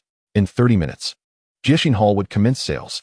The shop assistant shouted loudly, attracting numerous black market patrons. As the crowd grew, Yin Shui leaned close to Qin Kong's ear and said, Brother Qin, we can head inside to wait. There's no need to squeeze out here. What do you mean? Qin Kong asked, slightly puzzled. Yin Shui once again produced the Lin Shi pendant and waved it casually toward the owner of Jixin Hall, who immediately approached with a beaming smile. Are you Miss Yin's associate? The owner's demeanor was warm and welcoming, making one feel as if enveloped in spring breezes. Indeed, Yin Shui replied. But her tone was quite aloof, carrying a hint of Lin Yuyan's aura. Please, the 3 of you may proceed to the inner hall to wait. Once the products are available, a dedicated staff member will assist you, the owner said with a beaming smile. Upon entering the inner hall, Qin Kong casually chose a sofa to sit upon. Tomorrow, he would accompany Lin Yuyan into Tingyuan, so he needed to enhance his combat prowess tonight. Although over 20 million would not buy many potions, it could still improve his abilities somewhat. One requirement for advancing to C rank is to exceed a health value of 3,000. Relying solely on health potions would necessitate at least a dozen. During the wait, Qin Kong pondered. Relying entirely on drugs would only dilute his strength. I need more practical experience to solidify my health foundation. Tap, tap, tap. At that moment, the sound of high heels echoed, indicating that someone else had entered the inner hall. Following the sound, Qin Kong turned to see an exceptionally alluring woman. If Lin Yuyan is the sultry queen, this woman is the stunning mature beauty. She radiated a seductive and mature aura, her figure tantalizingly alluring. Resembling a finely carved goddess statue, or a plump, glistening peach, tempting enough to make one salivate. Who is this woman? Qin Kong inquired, maintaining an impassive expression. Turning to Yin Shui. Her name is Lin Mei, the owneress' cousin, Yin Shui replied, somewhat astonished that Qin Kong seemed indifferent to such a stunning beauty. It was well known that Lin Mei was the most beautiful woman in the Lin family, hailed as the goddess of Shadow City. While the sisters were already quite beautiful, they paled in comparison to her. I see, but I believe Lin Yuyan possesses a superior temperament. Qin Kong nodded, choosing to disregard Lin Mei. The sisters exchanged looks of surprise upon hearing this. It seemed that Brother Qin had an appreciation for the owner. On the other side, Lin Mei noticed Yin Shui and Yin Yu. Since she had a good relationship with Lin Yuyan, she recognized the pair of sisters. However, who was the man between them? Go ask that handsome fellow his name and invite him over, Lin Mei commanded casually, naturally accompanied by several attendants as a member of the Lin family. After issuing the order, one attendant quickly went to inquire. Miss Mei, that gentleman's surname is Qin, and he is Miss Yoshua's subordinate. The attendant returned swiftly, but his expression appeared somewhat awkward. However, Mr. Qin declined your invitation without providing a reason. Chapter 14. I only handle 3 matters. Lin Mei was somewhat taken aback. In Shadow City, it was rare for anyone to disregard her. As a direct descendant of the Lin family and an extraordinary beauty, her status and appearance were among the best. Yet, this young man dared to refuse her. He had quite a bit of audacity. Could it be that he is attempting to play hard to get? Lin Mei scoffed dismissively and approached Qin Kong, possessing exceptional perceptiveness. Qin Kong furrowed his brow even before Lin Mei drew near. Damn it, this woman is truly bothersome. I have no desire for conversation, yet she has sought me out. Qin Kong felt a twinge of annoyance. This pampered young lady was far from his type, and he couldn't muster the energy for pleasantries. Young handsome man, I would like to get to know you, Lin Mei said, her smile radiant as she elegantly seated herself opposite Qin Kong. What would you like to know? Qin Kong replied, his expression devoid of emotion. Lin Mei cast a flirtatious glance and inquired, I wish to understand your relationship with Yuyan. That girl has not sought a man in over 20 years. Why has she suddenly chosen you? You are mistaken. I am merely a business partner of Boss Lin. And there are no romantic entanglements involved, Qin Kong asserted firmly. Upon hearing this, Lin Mei stifled a laugh, a hint of mockery gleaming in her beautiful eyes. It seems you are quite oblivious. Those 2 sisters are Yu Yan's trusted handmaidens. If the girl truly had no intentions, would she allow them to serve you? The sisters widened their eyes, having never considered this angle. Was it possible that their employer harbored feelings for Qin Kong? Oh, and what of it? Qin Kong remained unfazed, his eyes narrowing as he slowly stated, even if Lin Yuyan has an interest in me, that is her concern, not mine. I have 3 objectives in Shadow City: slaughter, slaughter, and yet more slaughter. Instantly, an overwhelming aura of battle surged from Qin Kong, his gaze icy, resembling a ferocious beast recently unleashed. Lin Mei trembled in fright, her complexion paling. Having been doted upon by her elders and raised in a sheltered environment, she was no match for Qin Kong. Humph, so you are a madman. I misjudged you. In an effort to salvage her dignity, Lin Mei feigned composure and retorted, Yuyan truly is something. How can she tolerate someone like you in the arena? Because she is accustomed to madmen, while you, having encountered only weaklings, naturally exhibit timidity and frailty.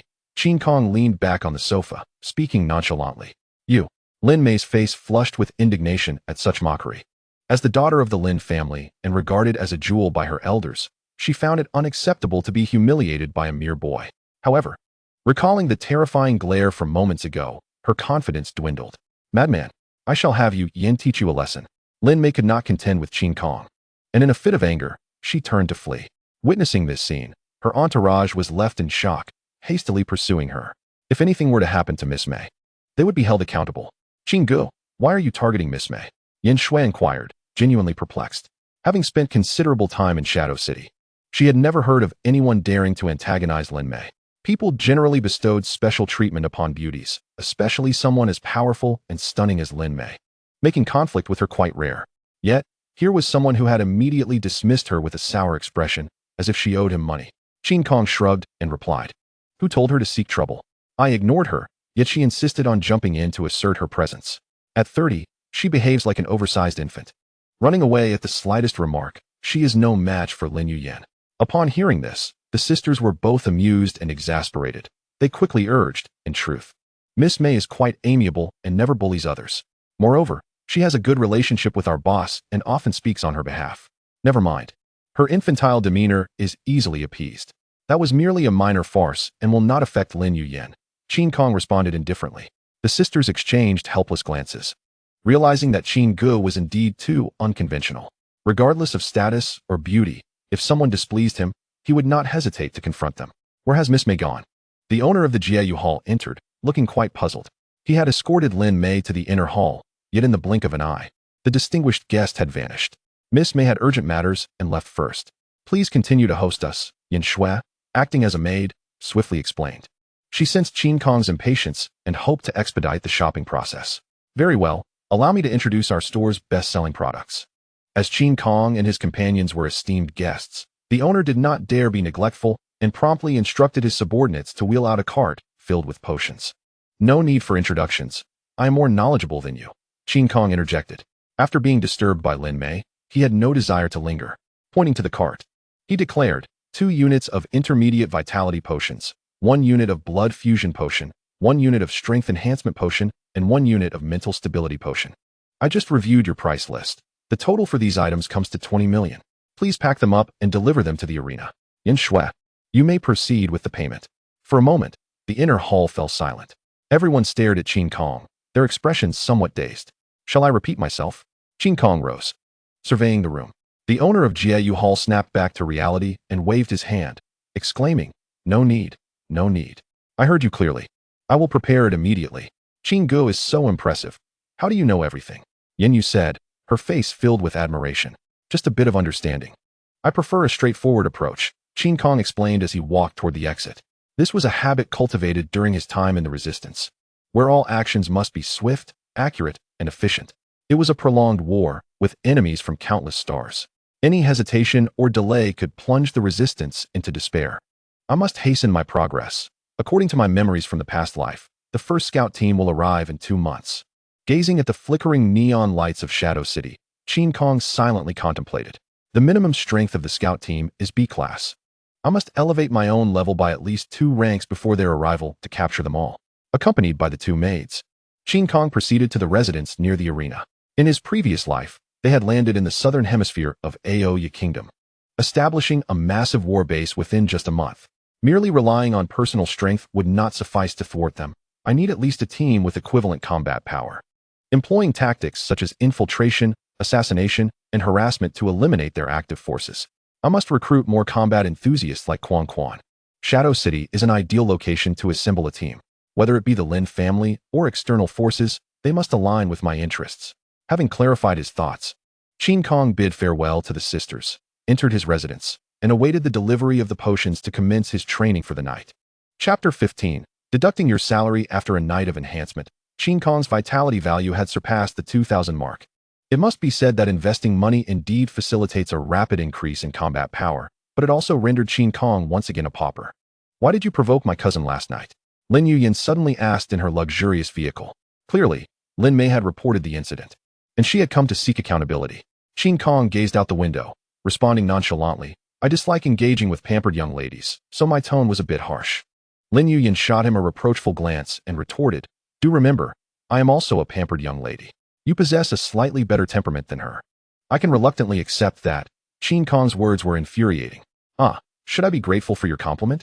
Lin Yuyan rolled her eyes dramatically, replying, Cousin is the one I am closest to, always standing by my side.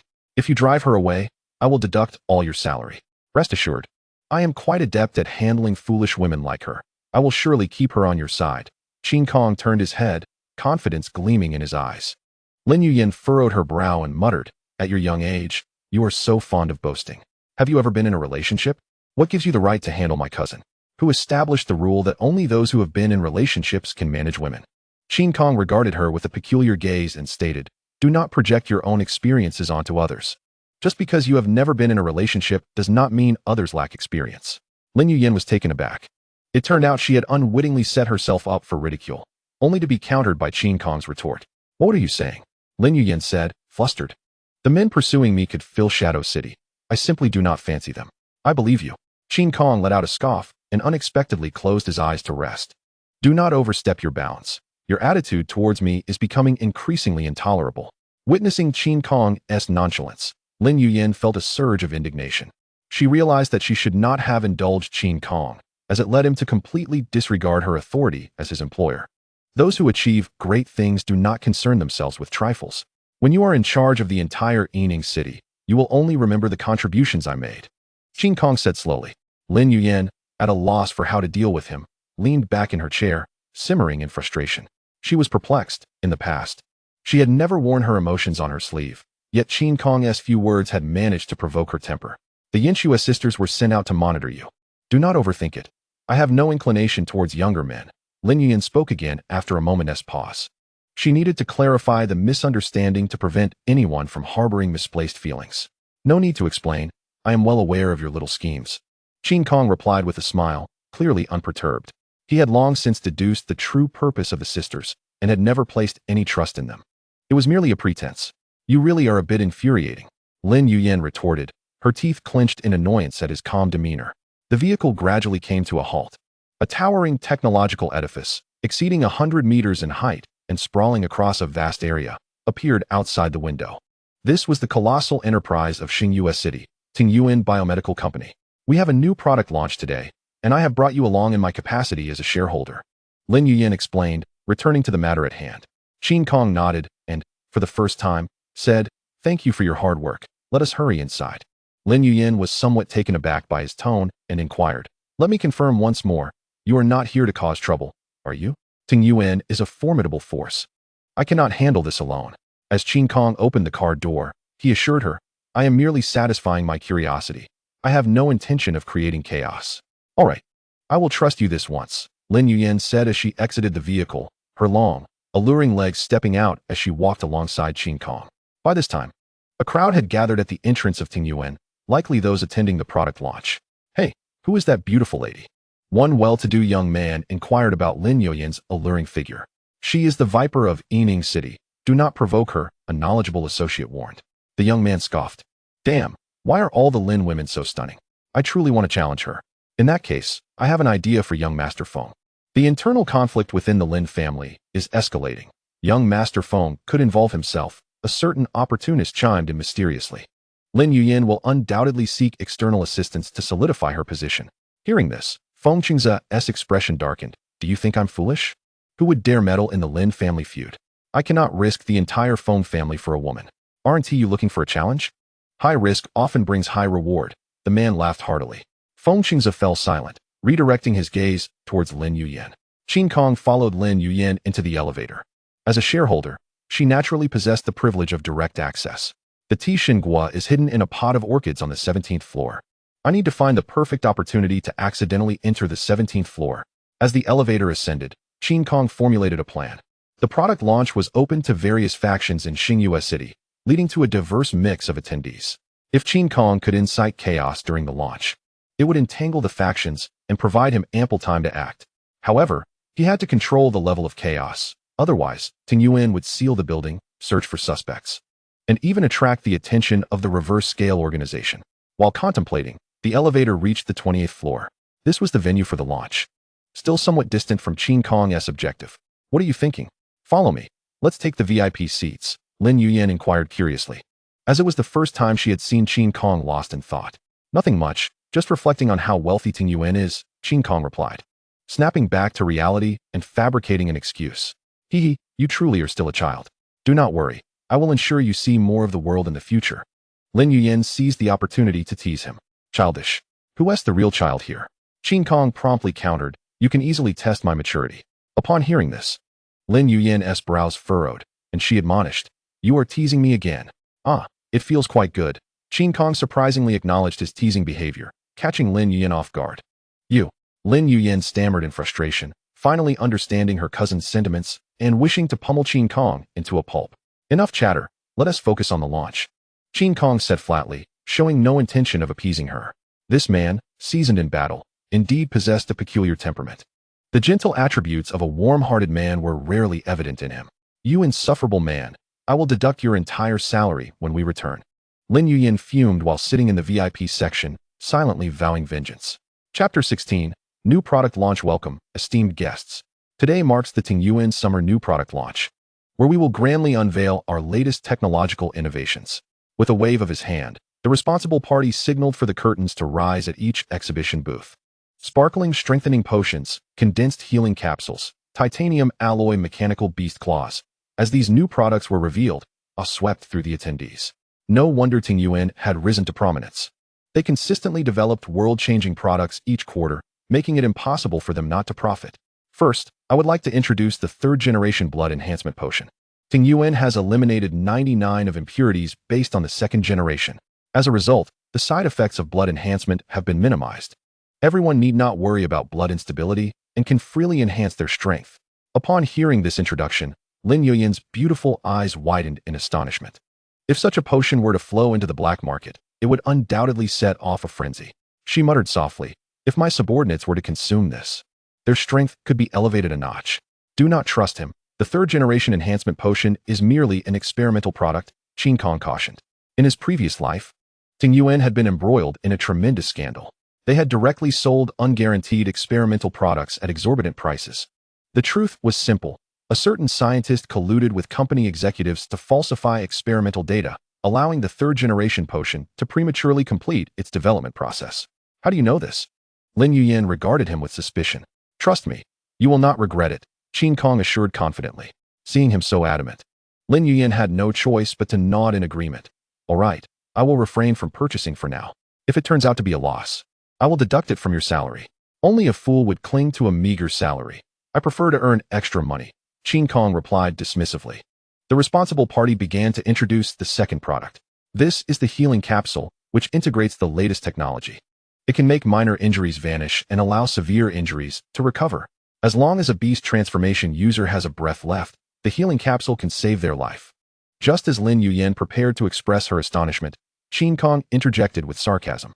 "What a load of nonsense. This is nothing but a roundabout blood expansion drug.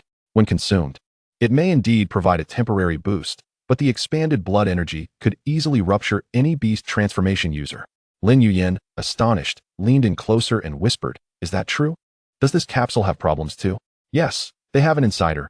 Every potion launched this time has issues," Qin Kong explained. "What about the alloy beast claws?" Lin Yuyin pointed to the third product. "This was not developed by the pharmaceutical department, but it is a good item. However, it has a narrow target audience." Qin Kong elaborated. "It is most suitable for disabled beast transformation users. For instance, those with broken natural beast claws can utilize mechanical claws as a substitute. Of course, normal beast transformation users can also use them, essentially providing an extra limb, though it requires a long adjustment period." "I see." Upon hearing such an explanation, Lin Yuyin immediately lost interest. Her beast transformation form was that of a bamboo leaf viper, rendering the mechanical beast claws utterly useless. Imagine a venomous snake adorned with an additional beast claw. No matter where it is affixed, it would undoubtedly become a cumbersome burden. The third product, however, was a masterpiece from our equipment research and development department. It can be mounted on any beast body and is an incredibly powerful mechanical apparatus. The person in charge lifted the mechanical beast claw with both hands to showcase it to the guests present. "Is there anyone willing to come up and experience it? Our mechanical beast claw can even be affixed to the human anatomy." Lin Yuyin was preoccupied with her phone when her peripheral vision caught sight of Qin Kong eagerly raising his hand. She immediately cast a puzzled glance, wanting to inquire further. But regrettably, Qin Kong had no time to acknowledge her. "May I have a try?" Raising his hand was only the beginning. Qin Kong even stood up to engage in conversation with the person in charge, a look of excitement gracing his face. He disguised himself as a young man deeply intrigued by technological products, which was quite misleading. "Certainly, please come up." The person in charge was delighted to have a guest willing to participate and promptly invited him. "You may insert your arm into the slot, and once the device successfully connects, you will be able to operate it at will." The person in charge explained the usage. Qin Kong tested the size of the slot and deliberately asked, "Is this thing safe?" "I fear for my safety. Rest assured, it boasts a 100% safety rate. And I will be right here to ensure nothing goes amiss," the person in charge replied confidently. Upon hearing such a promise, Qin Kong displayed a relieved expression and slowly extended his hand into the mechanical slot. Suddenly, a surge of chaotic thunder erupted. No one could have anticipated that Qin Kong had covertly activated his genetic ability. The powerful electric current instantaneously incapacitated the control system of the mechanical beast claw. As arcs of azure lightning shot forth from the crevices of the mechanical claw, the guests were left aghast. This contraption had gone haywire. It was utterly unreliable. Perhaps Ting Yuan should focus on researching pharmaceuticals instead. They clearly lack experience and equipment. What is happening? I can't move my hand. Qin Kong's face was etched with terror as he frantically tugged at the mechanical claw. The person in charge turned pale. Realizing that the guests at the conference were all affluent individuals, and any injury could spell disaster. He repeatedly pressed the shutdown button on the remote, but to no avail. After all, the control system had been fried by the lightning. Bang! The thunderous energy had reached its limit, and under the force, the mechanical beast claw suddenly catapulted from Qin Kong's arm. Run! The guests scattered in panic. They did not wish to become the first victims beneath the mechanical claw. Lin Yuyan, with her high heels clicking, swiftly sought refuge in a safe area. She remained unfazed, her pretty face instead displaying some anger. That wretched Qin Kong had deceived her into believing he would not cause trouble. When a certain someone exhibited behavior inconsistent with their usual demeanor, Lin Yuyan sensed something amiss. This fellow was merely feigning innocence, clearly intending to instigate chaos at the venue. Bang! Crackle! After a tremendous noise, the mechanical beast claw smashed through a tempered glass exhibition wall. The guests, terrified, stumbled and crawled towards the exit. Although they were all beast transformers, they were accustomed to a life of luxury, with virtually zero combat experience. Who would dare challenge mechanical equipment? As the thunder energy had yet to dissipate, the mechanical claw rose once more, careening about wildly, turning the entire venue into chaos. Whoosh! A towering figure flashed through the air, skillfully grasping the rampaging mechanical claw. His strength was immense, and he instantly crushed it into metallic fragments. Quickly, clear the scene and gather the injured guests for immediate medical attention. The burly man commanded his subordinates in a cool, detached tone. As the head of security, his late arrival meant he had failed to protect the product launch. A serious dereliction of duty. What on earth was the equipment research department thinking to allow the mechanical claw to go out of control? The burly man pondered as he examined the fragments in his palm, his tone laced with dissatisfaction. Meanwhile, on the 17th floor of Ting Yuan Company, a young figure appeared quietly. Chapter 17, The Whale's Fall. Qin Kong breathed heavily, the tips of his right fingers flickering with chaotic thunder energy. Next, he would cause the power system to trip. Crackle! The thunder energy transformed into slender currents that burrowed into a nearby socket. Bang! With a resounding crash, the 17th floor was plunged into darkness. Moments later, emergency lights flickered to life. Utilizing the dim glow, Qin Kong began searching for the orchid pot containing the dishing fruit. He had paralyzed the power system to prevent the cameras on the floor from capturing any footage. If Ting Yuan discovered his identity, it would spell significant trouble for him. What is going on? Is there no staff on the 17th floor? After running a few paces, Qin Kong sensed something was off. In the vast expanse of the floor, he was the only living soul, which was quite eerie. Never mind, I'll find the dishing fruit and leave. Qin Kong sought to avoid any unnecessary complications and made a beeline for the office 30 meters away. Based on his memories from a past life, that dishing fruit was surely within. Creak. Qin Kong slowly pushed open the wooden door, confirming it was safe before hastily entering the room. He cradled the orchid pot on the desk and began sifting through the soil with his right hand. Moments later, a crystal-clear fruit emerged before his eyes. The dishing fruit is in hand. Qin Kong could hardly conceal his excitement and quickly stowed it away. After briefly restoring the scene, he promptly exited the office. At that moment, the entire 17th floor remained eerily silent. However, Qin Kong did not linger, dashing towards the hallway, preparing to return to the venue. He had entered with Lin Yuyan, and he must also leave with her to reduce his own suspicion. Thud, thud, thud. A series of hurried footsteps echoed from the hallway, sounding as though there were quite a few people. Qin Kong's heart raced, and he quickly retreated. Damn it, the 17th floor has actually tripped the circuit. This cannot be taken lightly. You all need to check the power system immediately. The burly man expressed his frustration while directing his subordinates to take action. It was his duty day, and misfortunes seemed to follow him, ensuring there would be no bonuses this month. Yes, Captain. The fully armed security personnel swiftly advanced towards the power system on the 17th floor. The 17th floor had always been supplied with independent power and required daily maintenance. Why did it trip today? At the power system, one security personnel complained to his partner. Who knows? Perhaps the technicians were conducting some sort of experiment. They draw such an enormous amount of power that an ordinary power system cannot handle it. The security personnel working on maintenance nodded in agreement, stating, "Indeed. Look at how everything inside is burned out. It won't be fixed anytime soon. All right, let us report to the captain right away and let him make the call." The two of them exited in succession. Qin Kong's figure emerged from nearby, having heard their entire conversation clearly. Independent power and a large-scale experiment. Qin Kong pondered. So it seems the 17th floor likely holds hidden spaces, and these offices are merely props to conceal their activities. No wonder there were no staff present. After deducing the general truth, Qin Kong prepared to find an opportunity to escape. This group of security personnel had average strength, and he could easily sweep through them without needing to beast transform. However, that burly man would be a different challenge. He was at least a sea-level beast transformer and must be allowed to leave first. "I will check the laboratory. You all guard outside and wait for the repair personnel to arrive," Wang Kai instructed in a low voice after hearing the report from his subordinates. He stepped forward, making his way to the innermost part of the floor. There, a display wall showcased numerous photographs of outstanding employees. Click. Wang Kai pressed a mechanism, and the entire wall began to slowly pivot, revealing a deep, dark entrance. Once he fully entered the passage, the wall closed again, showing no sign of disturbance. Hidden quite well, it seems this secret is significant. "I shall return when I have the time," Qin Kong mused with a smile, his fingertips releasing chaotic thunder once more. This time, his objective remained the power system. The thunderous sounds drew the attention of the security personnel, who, armed and swift, rushed towards the source. Upon witnessing the fierce flames erupting from the power room, they gasped in alarm and immediately dispersed to find fire extinguishers. Seizing this opportunity, Qin Kong began his escape. His movements were peculiar.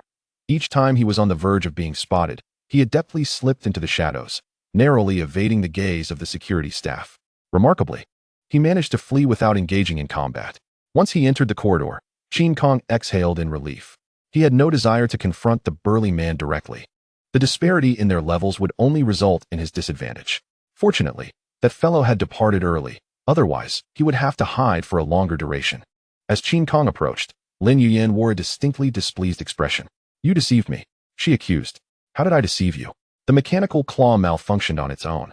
It has nothing to do with me," Qin Kong replied, weaving his lies effortlessly.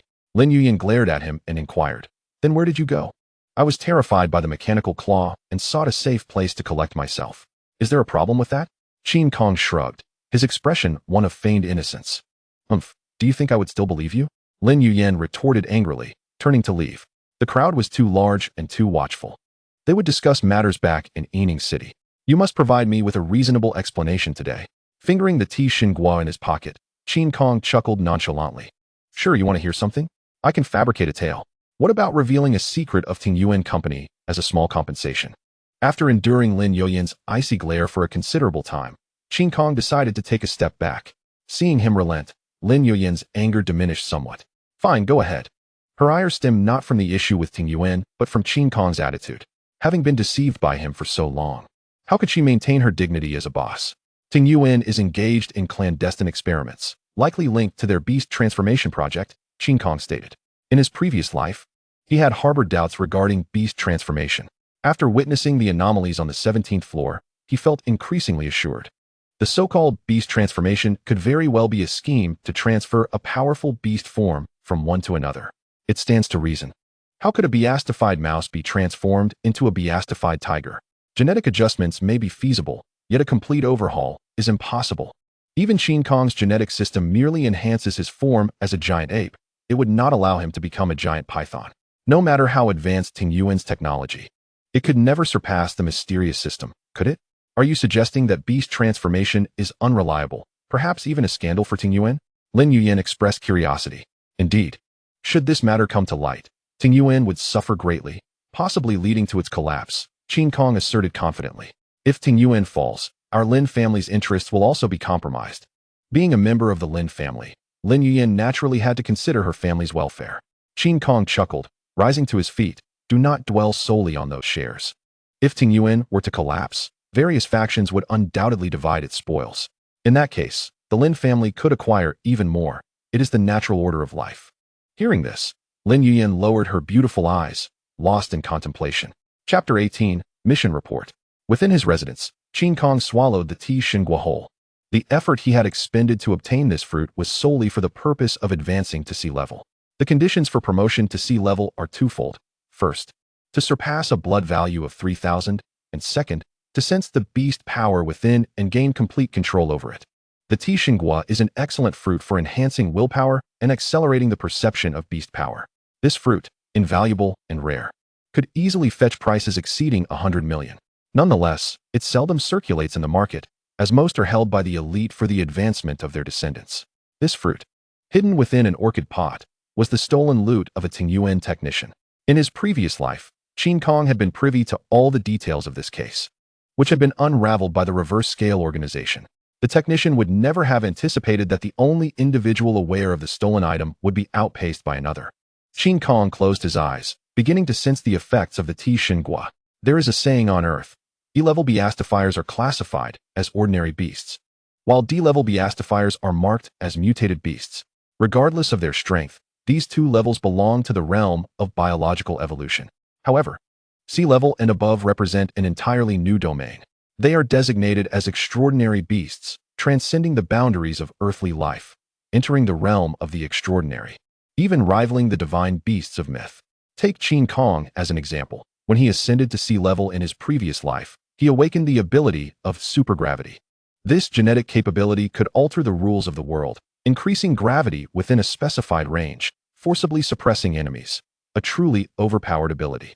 In his previous life, there was also a formidable individual who could only beastify into an ugly crow before ascending to sea level, at which point he transformed into the legendary golden crow from myths, exponentially increasing his combat prowess. It is fair to say that sea level serves as a threshold. Once crossed, one can transform into a dragon.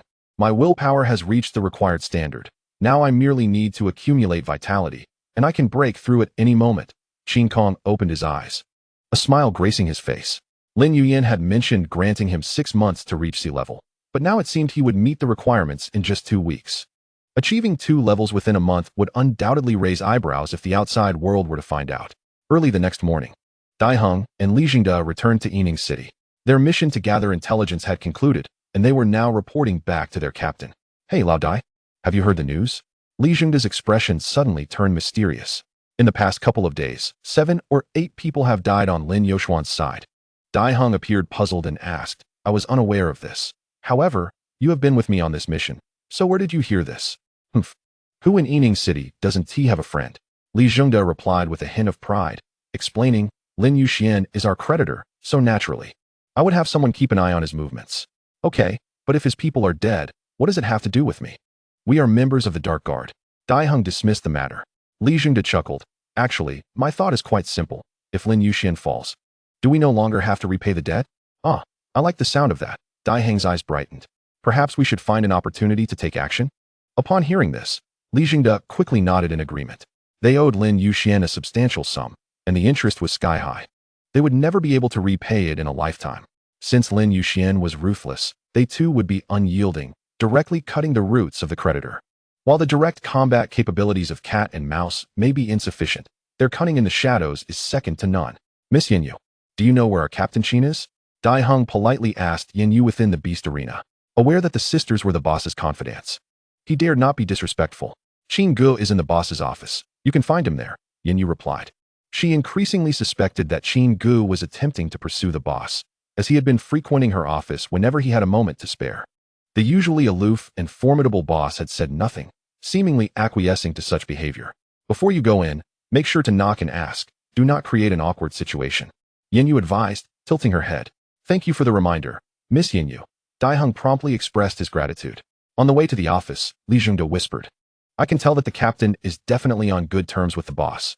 "TSK, as long as you know, keep it to yourself," Dai Heng retorted irritably. "Even if they have 8 children, we have no right to interfere." "I was just curious," Li Jingde responded, feeling somewhat wronged. Just as the two approached, the office door swung open ahead of time. Lin Yuyan emerged from within and, upon seeing Dai Heng and Li Jingde, suddenly realized, "I almost forgot about you two. You are here to find Qin Kong, right?" Dai Heng felt a bit embarrassed and quickly replied, "Yes, boss. We have completed our mission and are here to report to the captain." "All right, you may go in and speak with him. I have some matters to attend to," Lin Yuyan said, seemingly quite at ease with Qin Kong, even leaving him to guard the office. Take care, boss. After bidding farewell to Lin Yuyan, the two cautiously entered the office. Captain, we are here to report our findings. Qin Kong was seated on the sofa, idly flipping through a newspaper. Very well. You may begin, he said, putting away the newspaper and gesturing for them to take a seat. Once seated, Dai Heng began to elaborate. After lying in wait at Tingyuan for 3 days, we gathered the following information. The first matter is that every night at 3 o'clock, a heavy truck enters Tingyuan Company, seemingly transporting valuable assets. The truck is heavily guarded, and we could not approach it. The second matter is that several internal employees of Tingyuan are colluding with external forces, engaging in small-scale smuggling over an extended period. Here are the details of the relevant personnel. The third matter is rather strange. Yesterday's product launch inexplicably failed, seemingly due to the equipment developed going out of control, which frightened the guests and caused Tingyuan's stock price to plummet. After finishing the report, Dai Heng looked at Qin Kong with eager anticipation, hoping to hear his thoughts. Ahem, not bad. The intelligence gathered is indeed useful, Qin Kong said with a slight cough, offering a bit of encouragement. The latter two matters did not require further discussion. What interested Qin Kong most was the first issue. What could necessitate a heavily guarded transport in the dead of night? What is the strength of the truck's security team? Qin Kong suddenly inquired. Dai Heng paused for a moment before quickly explaining. There were too many of them for us to approach. But we can confirm that all members of the security team are Class C Beastmasters. I see, Qin Kong replied with a smile, as if he had already surmised the truth. Dai Heng and Li Jingde were somewhat baffled, but did not dare to ask further. Qin Kong shifted the conversation, saying, later, you will accompany me to meet the new team member. I wonder if you are familiar with him. His nickname is Quan Chuan. Chapter 19. Ruthlessness. Upon hearing this name, both Dai Heng and Li Jingde shuddered slightly, seemingly filled with trepidation. Captain, are you referring to Quan Chuan Duan Feng? Li Jingde asked cautiously, seeking confirmation. Qin Kong remained silent, nodding in affirmation. Dai Heng took a deep breath, feeling quite shocked. Duan Feng was a notorious madman in Xingyue City. Before entering the Beast Arena, Quan Chuan enjoyed seeking out combat targets throughout Xingyue City. Whether they were criminal offenders or the reverse scale guards, he showed no mercy. It was only after being wanted citywide that he fled to Shadow City, where he quickly gained notoriety once again. It left Dai Heng and Li Jingde wondering whether it was Lin Yuyan's influence or Qin Kong's reputation that led such a person to join the Dark Guard team. With these thoughts in mind, their respect for Qin Kong deepened. If even Quan Chuan was willing to heed Qin Kong's commands, they, as mere underlings, certainly needed to curry favor. Do not feel constrained. The Dark Guard team does not engage in pretenses. If you work diligently, you will reap rewards. Qin Kong smiled as he stood to exit. Dai Heng and Li Jingde breathed a sigh of relief and hurriedly followed him. In Shadow City, at the Paradise Lost bar, Duan Feng sat alone at the bar, a glass of plain water before him. No one dared to approach within 10 meters of him. Even the bartender trembled as he delivered a plate of snacks. Quickly retreating afterward, Duan Feng may not have been the strongest beastmaster, but he was undoubtedly the most unhinged. No one knew when he might strike.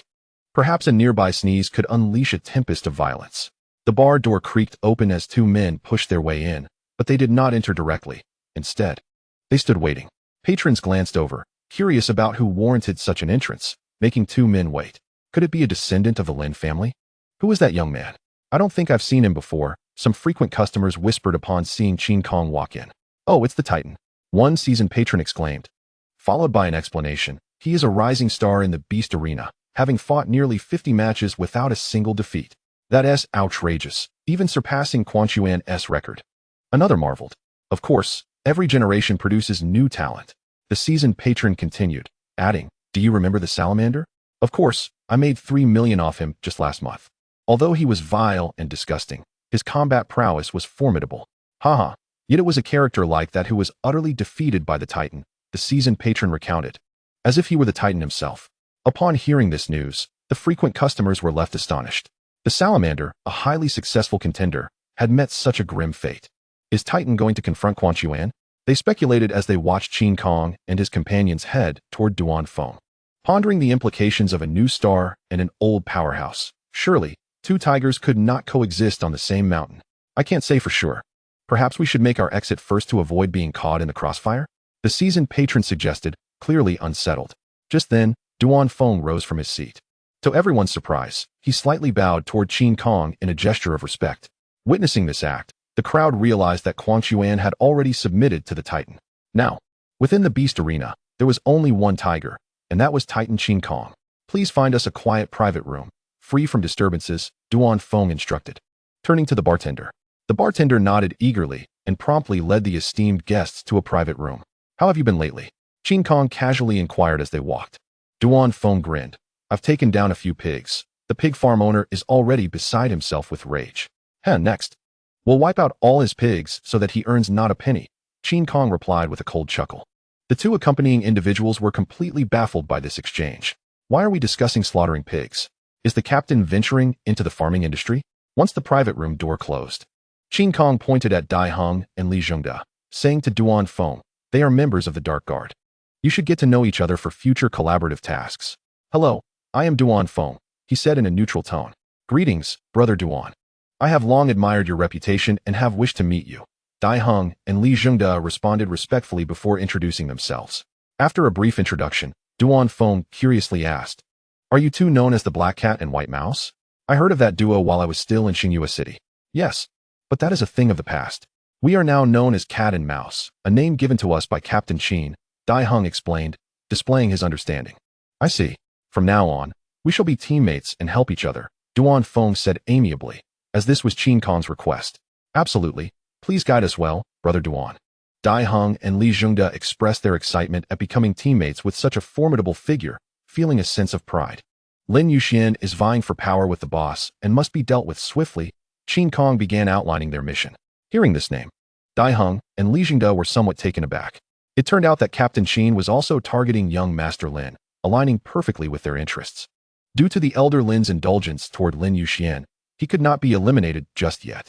However, they could strike at those around him, whether they were subordinates or women. All must be removed. Qin Kong displayed a ruthlessness that belied his youth, sending chills down the spines of Dai Heng and Li Zhengde. They had only intended to trip Lin Yuxian up, but it seemed Captain Qin aimed to leave young Master Lin utterly isolated. Such ferocity was not what one would expect from an 18-year-old boy. Leave no evidence, and if necessary, eliminate any witnesses, Qin Kong smiled wickedly, exhibiting a hint of the villainous demeanor. After experiencing betrayal in a past life, his murderous intent grew increasingly intense, likely due to the accumulation of boundless vengeful fury with no outlet for release. If he wished to avoid indiscriminate slaughter, careful planning was essential. As Qin Kong surveyed the three individuals before him, he spoke slowly, we must strategize before we act. Duan Feng, without hesitation, expressed his agreement. Even smiling in affirmation of Captain Qin's words, Dai Heng and his companion were drenched in sweat. Their previous escapades had been mere petty thefts, and they had never truly unleashed a killing spree. Captain, we will give our all. Moments later, Dai Heng reached a realization. They had become shadow guards, so they might as well commit to their path without reservation. Li Zhengde nodded vigorously, albeit with a sense of trepidation. His courage paled in comparison to that of his brothers, driven by fear of Qin Kong's imposing presence. Old Duan, your experience is invaluable. Please guide them, Qin Kong instructed. Duan Feng nodded, accepting the task, and added, Lin Yuxian has 13 D-class beastmasters under his command. I have already eliminated 7. Notably, he has a C-class powerhouse by his side, likely a bodyguard dispatched by the Lin family. Eliminate the others first, leave the C-class for me. With that, Qin Kong turned and departed the private room, exuding an air that suggested he did not regard the C-class opponent with any seriousness. Chapter 20. The Mad Beauty pushing open the door, Qin Kong entered the office with the ease of familiarity. Lin Yuyin was reviewing profit reports, and across from her sat the stunningly beautiful woman, Lin Mei. Although puzzled, Qin Kong approached confidently. Arrangements had been made, and within 3 days, Lin Yuxian would be rendered powerless. Ignoring Lin Mei's indignant glare, he proceeded to report to Lin Yuyin. Ahem, I understand. Lin Yuyin coughed awkwardly and continued. Allow me to introduce my cousin, Lin Mei, who is also a co-owner of the Beast Arena. Upon hearing this, Lin Mei's face lit up with childlike pride as she glared at Qin Kong, seemingly eager to witness a look of astonishment on his face. When did this happen?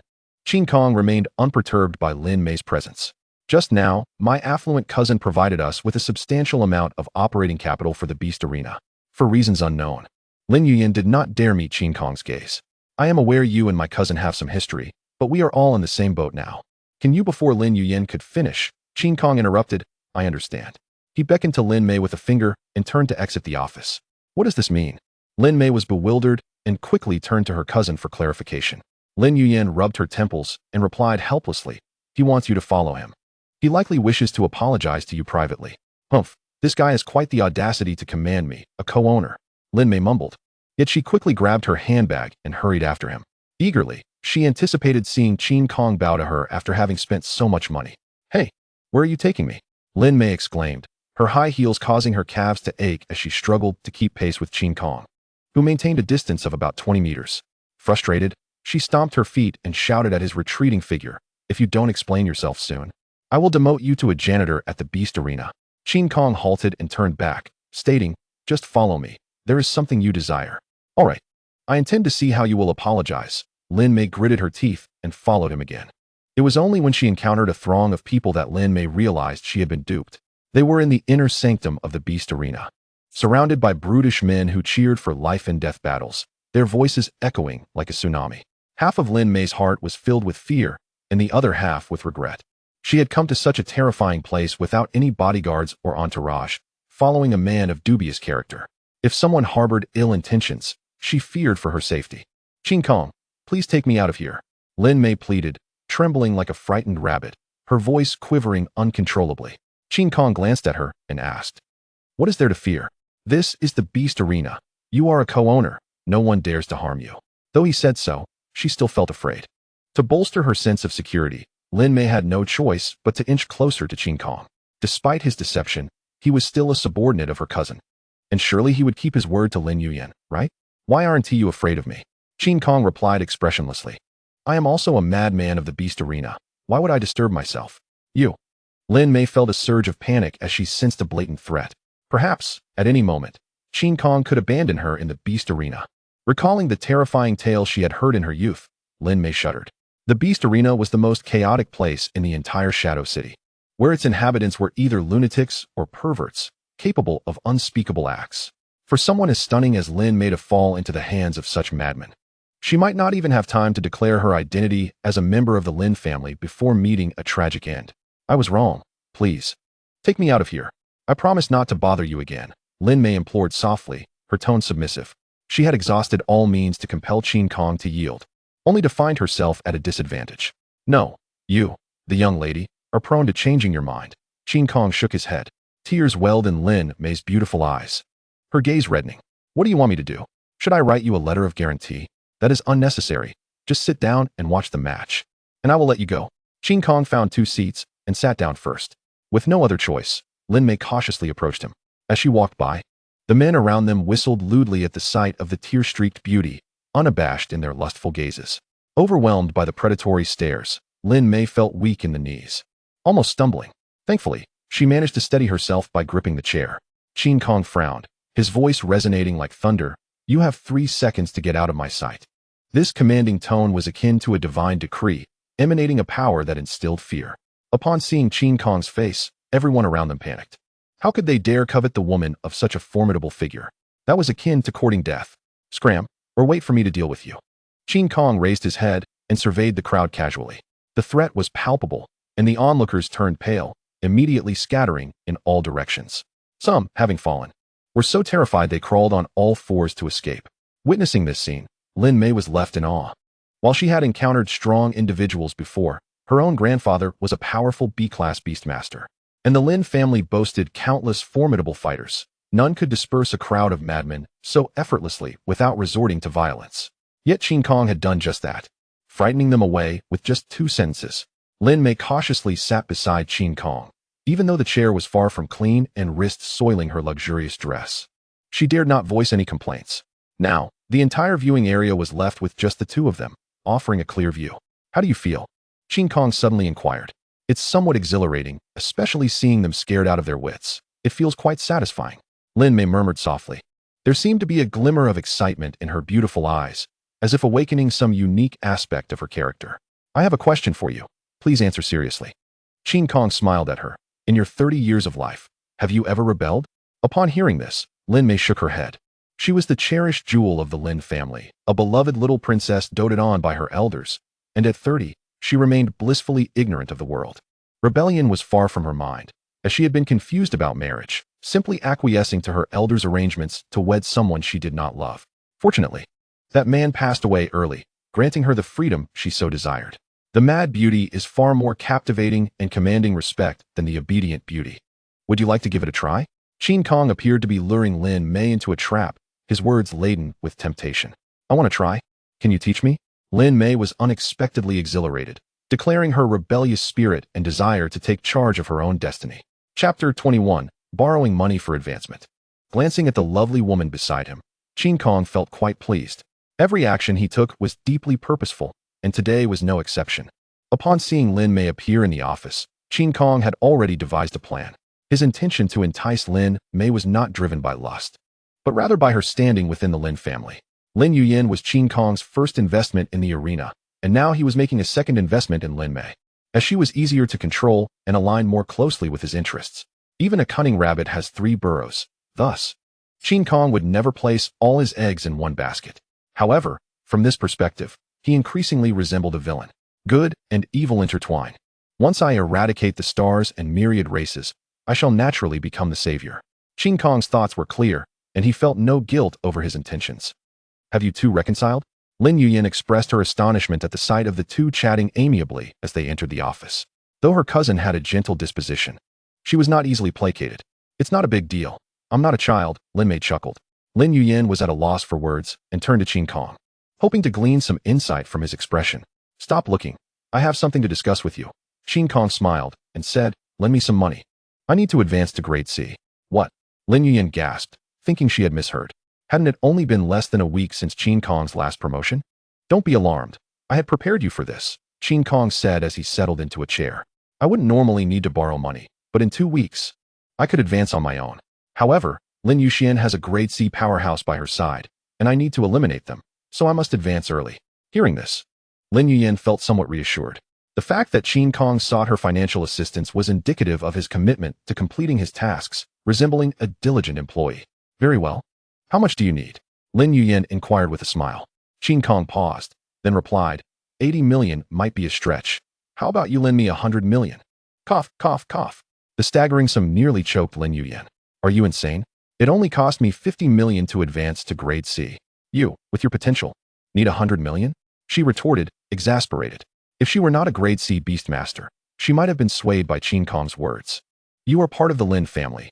What valuable resources have you not utilized since childhood? As a self-made young man, I naturally have to exert more effort. Qin Kong declared earnestly. To secure the loan, he chose to feign vulnerability, hoping to elicit sympathy from his boss. The arena's cash flow is limited, and we need to maintain operations. I can lend you a maximum of 10 million. Lin Yuyin immediately slashed the amount by 90%. Qin Kong feigned disdain and remarked, Heartless boss, I toil for you yet receive no sincerity in return. Lin Yuyin had no retort and turned away, ignoring Qin Kong. How about this? I will lend you a portion, Lin Mei said as she approached with a smile. I am also a part owner of the arena. We share both honor and disgrace. Thank you. It seems you are indeed better than someone else, Qin Kong replied with a hint of sarcasm. Lin Yuyin suddenly recalled that he had previously claimed to have a better temperament than her cousin. Now, if he did not receive the loan, he would instantly appear inferior, resembling a scoundrel who abandons his commitments. Do not blame Yuyin.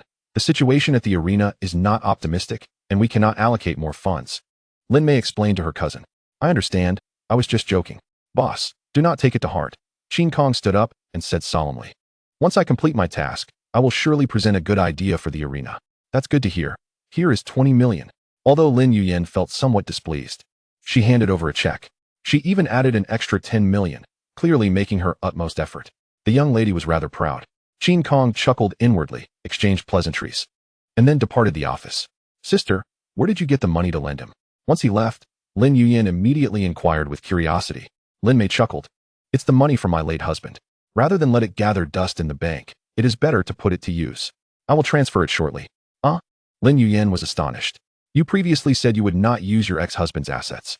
What caused this change of heart? Lin Mei's expression turned serious as she explained. I need to draw a line with the past and begin a new life. That money was intended as my compensation. Wonderful. I fully support you. Lin Yuyin felt genuinely happy. However, she harbored some doubts. Could it be that Qin Kong influenced her cousin's change in character? Was he truly that formidable? In the Shadow City, at the Bai Hailon Exime Club, look, the man embracing 2 women is our target. 1 hour from now, I expect to hear news of his demise. Duan Feng instructed his companions as he sipped plain water. Dai Heng observed the target's retreating figure, determined to imprint a lasting memory in his mind. What if I sneak up and poison him? Li Jingde whispered. Duan Feng shook his head. Your poison is insufficiently potent. If he becomes alert, the mission will fail. That man is a beast master cheetah, his acceleration surpassing that of a racing car. I have a paralyzing toxin that might slow him down, Li Jingde persisted. Slowing him down is of little significance. He can reach the street in just 3 seconds. Moreover, this entertainment street is within Lin Youxuan's territory, Duan Feng replied calmly. Li Jingde immediately felt deflated. Although he was known as the plague rat, he could not kill. His paralyzing and diarrhea toxins were merely for supporting allies and annoying enemies. Old Li, use the coma toxin for control, and I will swiftly eliminate that fellow. Dai Heng suddenly proposed. Li Jingde was taken aback. How can you swiftly eliminate him? That man is a cheetah, and you are merely a black cat. While both belonged to the feline family, the cheetah was undeniably larger and fiercer. What? Is the cheetah's throat made of iron? If I bite down, he will still perish. Dai Heng declared with confidence. Observing their banter, Duan Feng couldn't help but chuckle inwardly. Cats and mice were more suited to comedic performances than as stealthy assassins. You are overthinking it. Simply seize the moment when he lets his guard down for a single strike. If we prevent the target from entering beast form, we need not engage in a direct confrontation.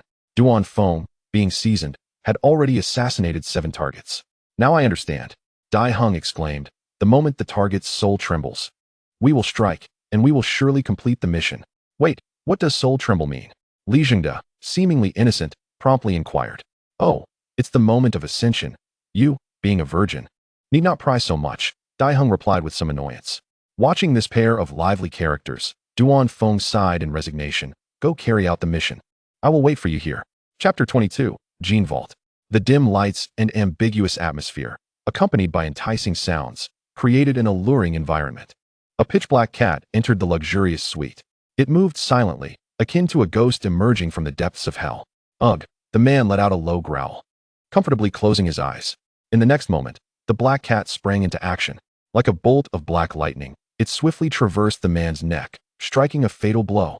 With the severance of his trachea and major arteries, Dai Heng did not look back as he slipped into the darkness once more. Bang!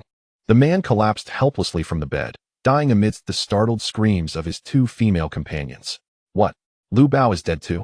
Upon receiving the urgent report, Lin Yuxian was incensed, forcefully smashing the precious red wine in his hand.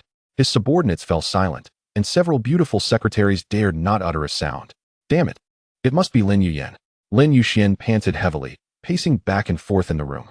With a significant portion of his manpower gone, he found himself powerless to seek revenge. Lin Youxuan's influence was inherently superior to his own. If he were to forcefully confront it, he would undoubtedly suffer losses. Yet if he refrained from retaliating against the assassination, his own people would continue to suffer. Such a predicament was indeed a dilemma. Summon Wang Yan.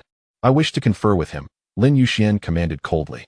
Shortly thereafter, a young and handsome man entered the opulent office.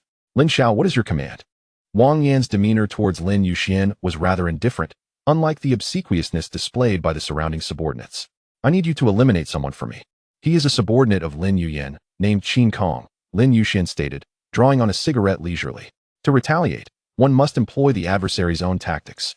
Since Lin Yuyan had assassinated his men, he too must eradicate the combat arena's living forces. Ever since the confrontation between the siblings, Lin Yuxian had begun to investigate Qin Kong. That fellow was a rising star in the combat arena, raking in substantial profits for the establishment with each match. If Qin Kong were to perish, Lin Yuyan would certainly be unable to accept it. My duty is to protect you.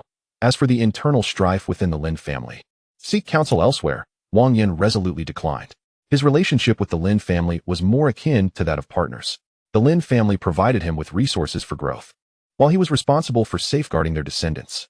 There was no hierarchy, only the distinction between employer and employee. I am not commanding you. Rather, I wish to propose a trade, Lin Yuxian elucidated, recognizing Wang Yan's position. Then please, Lin Xiao, state your price. Wang Yan replied with a slight smile. He had been waiting for this proposition. After all, who would work for free? 20 million, for the life of Qin Kong, Lin Yuxian proposed. Logically, killing a D-level combatant should not warrant such a sum. However, given Qin Kong's impressive track record and formidable strength, it was necessary to enlist the aid of a C-level beastmaster. With such sincerity from Lin Xiao, I must accept. However, I would like to request one more small favor. Wang Yin remarked with a smile. Speak. Lin Yuxian exhaled a sigh of relief. As long as Wang Yin was willing to act, a small incentive was of little consequence.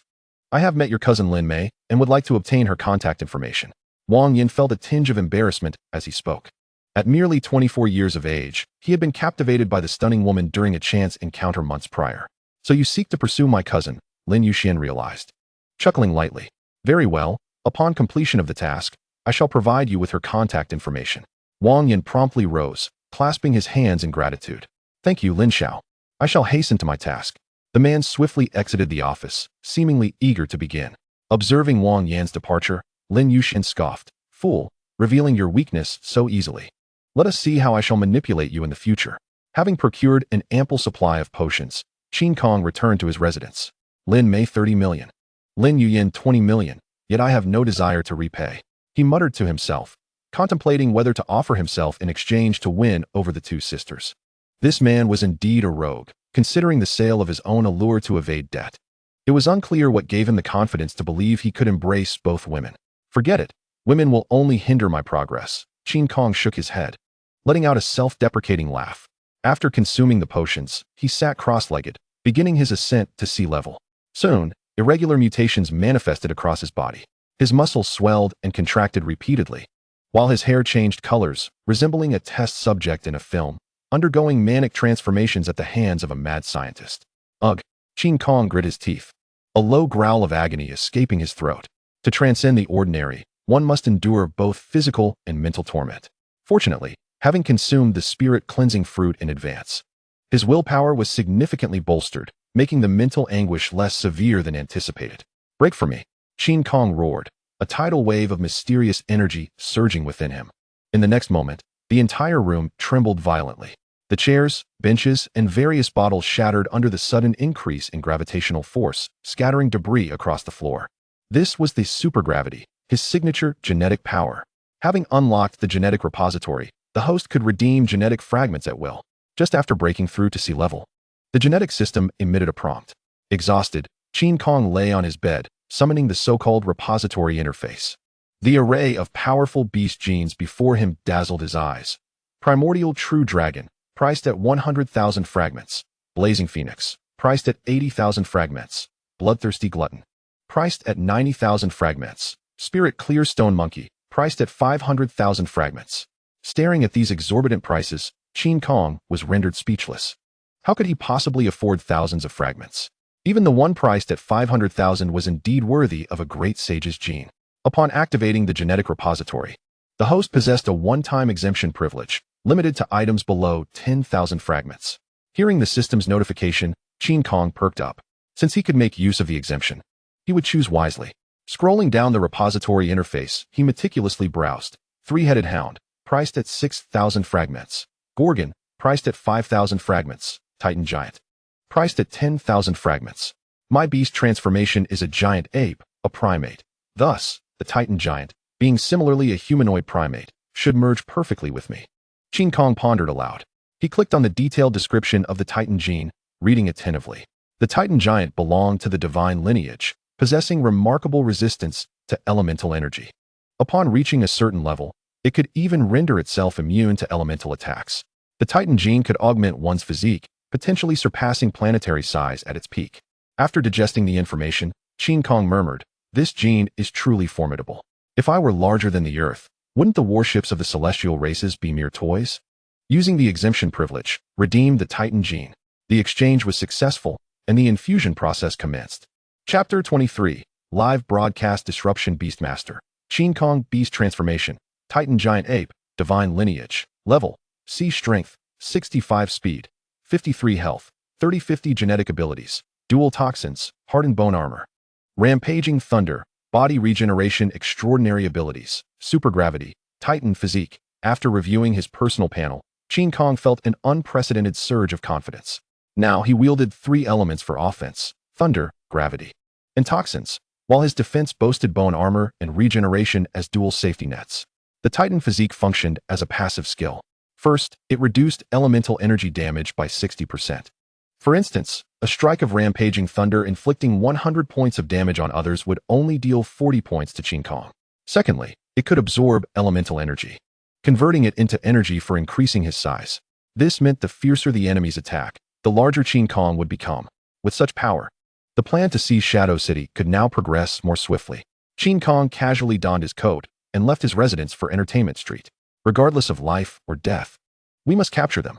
The henchmen activated their beast transformations, pursuing into the dark and damp alleyway. Their targets were a dog, a cat, and a rat. Old Dai, why must you be so reckless? In the shadowy corner, Li Jingde scolded softly.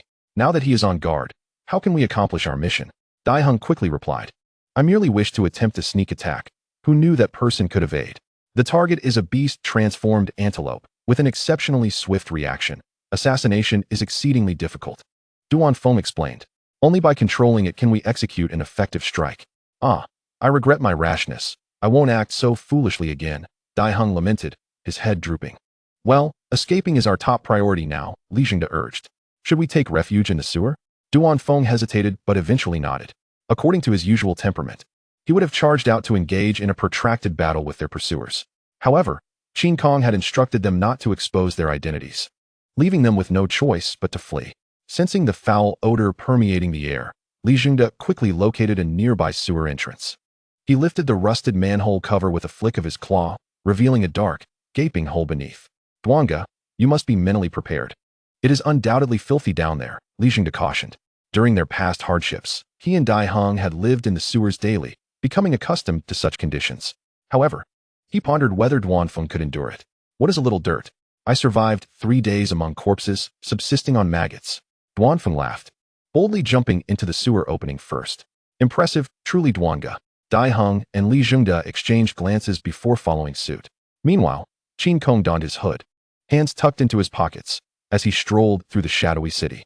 He aimed to strip Lin Youxuan of his final card, reducing that fellow to a mere figurehead. As Duanfeng and his companions, acting as shadow guards, could not easily reveal themselves, Qin Kong, having already encountered Lin Youxuan, saw no need for concealment.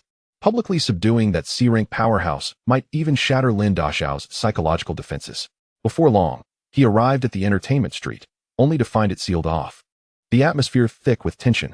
The entrance was crowded with ejected patrons, some shivering in the cool night air, bare-chested. What happened here?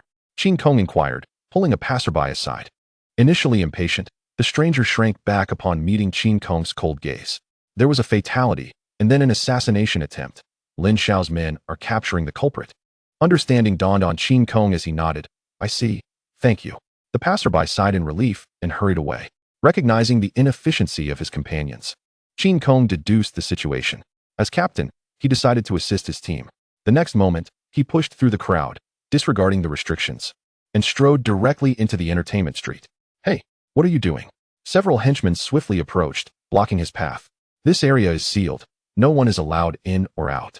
To their astonishment, Qin Kong wasted no time and struck. His right hand crackled with furious lightning, instantly striking the nearest henchman. As his ally collapsed, charred and powerless, the remaining henchmen realized the gravity of the situation. Someone's here to cause trouble. Kill him. The henchmen swiftly transformed into beasts. Moments later, a cacophony of avian and terrestrial creatures surged toward Qin Kong. A thunderous roar erupted as a colossal ape materialized, standing 7 meters tall, its weight unfathomable, causing the very concrete beneath to tremble. The henchmen barely had time to react before the giant ape dispatched them one by one. They were merely E-rank beast metamorphs, reduced to helpless insects before Qin Kong. He's a titan. Patrons gasped, scrambling for safety. The titan has surely broken through. I saw him in a match days ago. And he wasn't this large. Goodness, a newly minted C-rank powerhouse. Within a minute, the entrance was strewn with the carcasses of beasts, blood pooling and flowing into the drain. Witnessing such a terrifying sight, the remaining henchmen fled in sheer panic, seeking Lin Xiao's aid and calling upon Wang Yin for assistance. Indeed, I have collected 10 gene fragments. Target completion rate, 10,500,000. Qin Kong felt quite pleased, even in the mood for jest. He turned to the onlookers and proclaimed, If you wish to witness the ensuing battle, follow me at a distance of 100 meters. At his words, the crowd erupted with excitement, their faces beaming with joy. The Titan is so considerate to remind us. Go, Titan. May you triumph against 100 foes. How exhilarating is this live-streaming mayhem? Tonight, we all owe Titan a ticket. Leading the way, Qin Kong proceeded deeper into the Entertainment Street, followed by a throng of enthusiastic spectators, their faces alight with exhilaration. Will the Titan face no repercussions for striking Lin's family? Uft. Lin Youxuan is a member of the Lin clan. Isn't Lin Youyan as well? Who is truly superior? Such internal strife within the Lin family was a rare sight, and missing this night would offer little hope for another opportunity. Hence, calls were made to gather friends. Chapter 24, The Black Corner. Damn it. How dare he come to provoke me? Lin Youxuan seethed, springing up from his executive chair. To enter his territory alone was an act of astonishing arrogance. Do not be agitated, Lin Xiao. Qin Kong is merely seeking his own demise, saving me the trouble. Wang Yin, sitting nearby, reassured him. He had searched for Qin Kong all day, only to find him arriving on his own. True enough. Lin Youxuan took a deep breath, stabilizing his emotions. Then I leave him to you. I shall summon the elders of the Lin clan to witness Lin Youyan's actions. Wang Yin nodded, preparing to depart. My cousin will likely arrive as well. Do make a good impression. Thank you, Lin Xiao. I will fight a splendid battle. Wang Yin, elated, departed from the depths of the entertainment street. What a small lamb. Qin Kong grasped a metal lamp post, swinging it in the air with a whoosh. Before him stood a robust antelope, towering at 3 meters, its bulging muscles concealed beneath a thick coat of wool. Its sharp horns gleamed ominously in the dim light. Do not underestimate herbivores. For ordinary humans, the mutated antelope is a formidable beast. Its horns could pierce armor, and its hooves could shatter bones. Titan, what exactly do you intend to do? Yang Yu stammered, lacking confidence. He had witnessed Titan's matches and knew he could not contend with such a foe. Yet, being on familiar ground, he hoped to stall for Wang Yin's arrival. On this moonless, wind-swept night of murder, I come to send you on your way. Qin Kong chuckled coldly, tightening his grip on the lamp post. Before a grand battle, it is customary to sacrifice a lamb. Your head is quite suitable for such a tribute. As his words fell, dust exploded, and the massive ape leaped forth. He raised the metal lamp post as if wielding a spear, aiming to impale the antelope. Hiss! Yang Yu gasped, hastily retreating on his hooves. He felt an unprecedented pressure emanating from Qin Kong, a presence Wang Yin lacked. I am exceptionally swift. If I can reach Wang Yin, I should be safe. Yang Yu consoled himself as he fled. Is your speed merely this? A deep voice echoed beside him. Startled, Yang Yu turned to find Titan closely trailing his right side. How can you run so fast? He exclaimed, both astonished and terrified. Logically, larger creatures should be slower. The 7-meter giant ape matched the antelope's speed, defying the very nature of beast metamorphs. Ill-informed fool, perish. Qin Kong grinned, thrusting the lamp post with blinding speed, tearing through the air. Yang Yu leaped desperately, narrowly evading the lethal strike. However, Qin Kong was quicker to adapt, transforming his thrust into a sweeping blow. No matter how Yang Yu attempts to evade, he cannot escape the extensive horizontal sweep at such a narrow angle. Consequently, he is struck violently on the shoulder by a lamp post. Under the immense force, the antelope is uncontrollably sent flying, crashing into the wall with a thunderous sound. Impressive. The master wields his staff with remarkable skill, akin to the embodiment of a great sage. Titan enjoys showcasing his opponents to the audience. I wonder if he will do so tonight. I am quite fond of those ram's horns. As the dust gradually settles, Yang Yu struggles to rise from the rubble of broken bricks. A single blow shattered my scapula. It is truly terrifying. Enduring excruciating pain, Yang Yu trembles all over, realizing that if this continues, he is certain to perish. With a thud, Qin Kong discards the bent lamp post, his right hand clenched into a fist as he approaches Yang Yu step by step. He resembles a relentless killing machine, his beastly eyes devoid of any emotional fluctuation. Even if a demon from hell were to descend, it would likely bow in submission to Qin Kong. Brother, I surrender. Suddenly, the antelope kneels, lowering its head to the ground in an exceedingly humble posture. Witnessing this act, the onlookers instantly expressed their disdain. How cowardly. Even the combatants in the arena possess more backbone. Stand up. Face death like a man. In the face of myriad humiliations and jeers, Yang Yu dares not utter a sound. For in the presence of death, losing face is inconsequential. If you had surrendered earlier, I might have spared you. Qin Kong raises his right fist, whispering like a devil, but you are gravely injured and hold no value. It would be better for you to die and become nourishment for my evolution. Upon hearing this, Yang Yu fearfully lifts his head, his eyes widening in horror at the sight of the ape's fist. Genetic speed gene 4 acquired, strength gene 1 acquired, keratin gene 4 acquired, having gathered 5. The related genetic abilities can now be activated. Qin Kong shakes off the blood from his fist, silently contemplating. Activate keratin gene. He is quite curious whether this keratin gene will enable him to grow horns. In the next moment, the elbows of the giant ape begin to swell slowly. Two exceptionally sharp, jet-black horns protrude, eventually solidifying as fixed appendages on the ape's arms. Qin Kong attempts to swing his ape arm, discovering that the black spikes do not hinder his movements. Rather, they enhance the ferocity of his attacks. They serve as additional weapons, amplifying the lethality of his elbow strikes several-fold. Excellent. Another lethal technique acquired. Qin Kong exhales, kicking aside the corpse of the antelope, and delves deeper into the fray. He has been awaiting someone, but that individual is moving far too slowly. After Qin Kong proceeds 100 meters, the onlookers cautiously approach. They observe the gruesome remains of the antelope, gasping in astonishment. A single punch crushed its skull. What formidable power this is. The individual stands nearly as tall as a building. With a large physique comes great strength. I am not exaggerating. If Titan were to strike me twice, I wouldn't even make a sound. Indeed, with the first punch, you would be dead. Dad, why did you wake me up in the middle of the night? Lin Mei groggily inquires. I heard from your third uncle that Yu Yin is going to kill her brother. Lin Chenghua shrugs, explaining to his beloved daughter. We must head to the entertainment street. The other uncles and aunts have already set off. Lin Mei's eyes widen in disbelief as she quickly retorts, impossible. Yu Yin isn't foolish enough to act recklessly at this time. Regardless, it seems that Yushui's people have already infiltrated the entertainment street. I believe they are called Titan, right? Lin Chenghua remarks. Hearing this name, Lin Mei instantly perks up. She had just lent money to Qin Kong earlier in the day, and it is astonishing that within merely 5 hours, he has achieved a promotion. Qin Kong is likely going to hunt the Class C beastified. He should not pose a threat to Lin Yuxian, but I must notify Yu Yin to prepare her explanation. As Lin Mei follows her father's footsteps, she retrieves her phone to contact her cousin. Chapter 25. Wrathful flames. The once vibrant and bustling entertainment street has transformed into a bloody battlefield this night. With a roar, Qin Kong howls to the heavens. Cowardly Wang Yin, why do you not reveal yourself? He has long received intelligence about Wang Yin from Lin Yuyin, knowing that this individual has been protecting Lin Yuxian for 3 years. So, Titan aims to confront Wang Yin. This fellow is quite renowned, known as the Furious Bull. Although Wang Yin has not participated in beast fighting competitions, rumors suggest that he was once a member of the Qing U.S. City Defense Forces. How remarkable! He was part of the City Defense Forces. Thus, his former opponents must have all been out-of-control beings. The crowd is taken aback. The City Defense Forces are an exceptionally powerful beastified military unit responsible for safeguarding the entire city. Following global beastification, the number of out-of-control beings has surged, endlessly seizing human living space. Smaller nations have long fallen into the hands of these out-of-control beings, while larger nations, though able to maintain stability, suffer from weakened control due to their vast territories.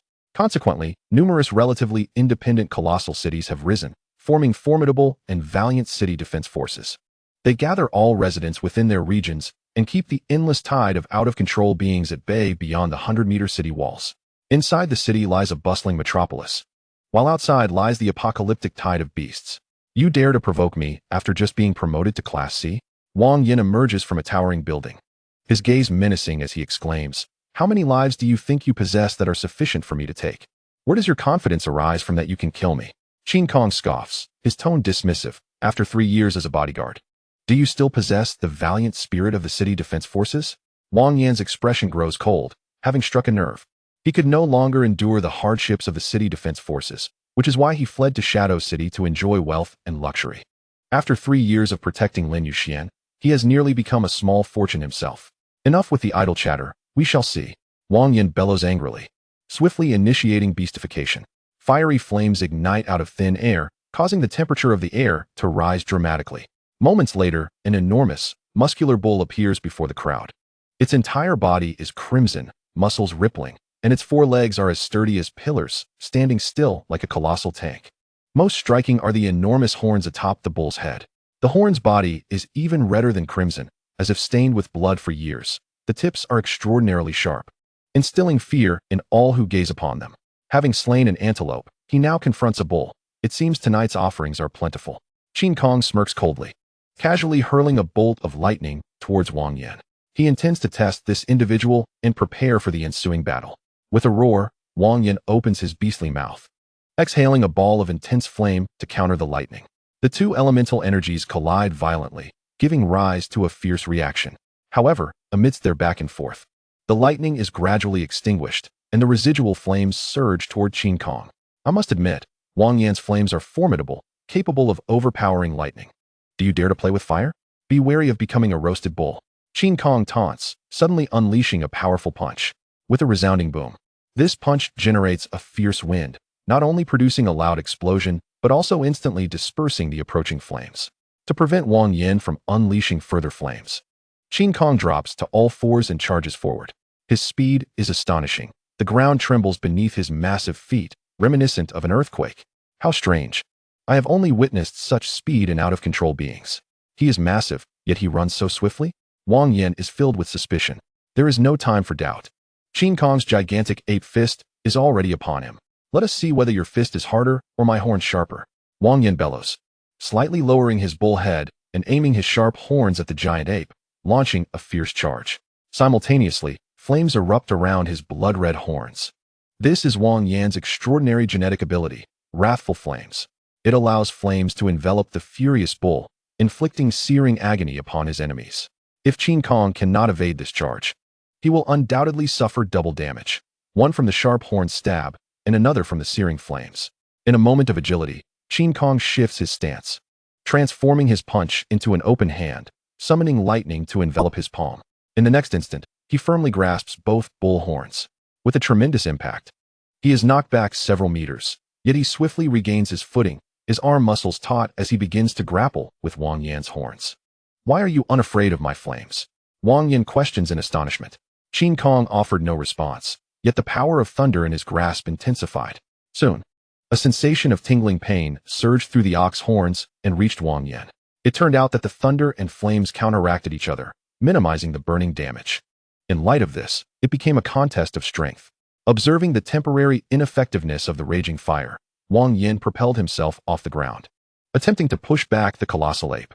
However, despite his utmost efforts, he could not make Qin Kong retreat even an inch. Without a running start, how could you compare strength with me? Qin Kong sneered, shaking his arms to forcefully press the bull's head down to the ground. Wang Yan's heart sank. If his head struck the earth, his vital weakness would be fully exposed. In a moment of life and death, the strength of the bull surged beyond its usual limits. He frantically shook his head, desperately breaking free from the grip of the ape's arms. Once he escaped the peril, Wang Yan hurriedly retreated, instantly widening the distance between himself and Qin Kong. He gasped for breath, striving to calm his shaken nerves. He had narrowly avoided being slain by the Titan, a stark reminder of his earlier overconfidence. You, a C2 level, are quite inflated, bringing shame to the city defense forces. Missing the recent opportunity to eliminate him, Qin Kong remained unfazed, merely offering a faint mockery. The C2 level he referred to was actually a subdivision of the C grade. After surpassing the extraordinary limitations, beast transformations became far more challenging to advance. One must realize that a key condition for ascending to B grade is to elevate one's vitality to 12,000 points. This was a significant leap from the requirements for C grade. Thus, beast transformers subdivided C grade: 3,000 vitality for C1, 6,000 for C2, and 9,000 for C3. I indeed underestimated you. This is a personal oversight, with nothing left to argue, Wang Yan candidly admitted, but I have yet to exert my full strength. On what basis do you claim I have disgraced the city defense forces? Qin Kong chuckled, explaining, quite simply, the city defense forces are valiant warriors, while you are merely a cowardly deserter. Others fight valiantly to protect the city, yet you enjoy the comforts of the former city defense forces title. Does that not constitute a disgrace to them? What nonsense are you spouting? Wang Yan erupted in fury, shouting, I am not a deserter.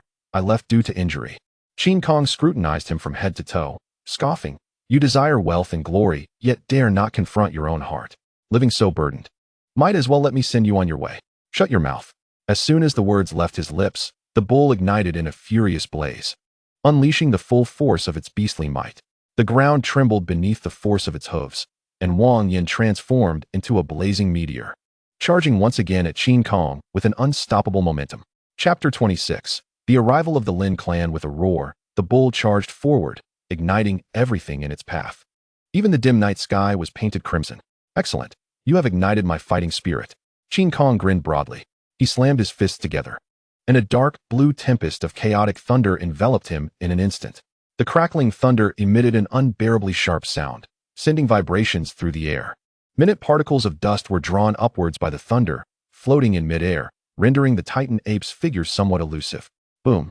The thunderous giant ape collided with the flaming bull, sending shockwaves rippling outward. The ground shattered, and several low buildings collapsed in a cacophony. What terrifying power! Is this the might of a C-grade beast transformer? The battles witnessed in the beast arena now seemed trivial in comparison. The extraordinary beast transformers lived up to their reputation, yet regrettably, despite 5 years of effort, I have yet to ascend. Spectators expressed their awe, marveling at such a thrilling spectacle without needing to purchase tickets. One must express gratitude to the Titan, indeed.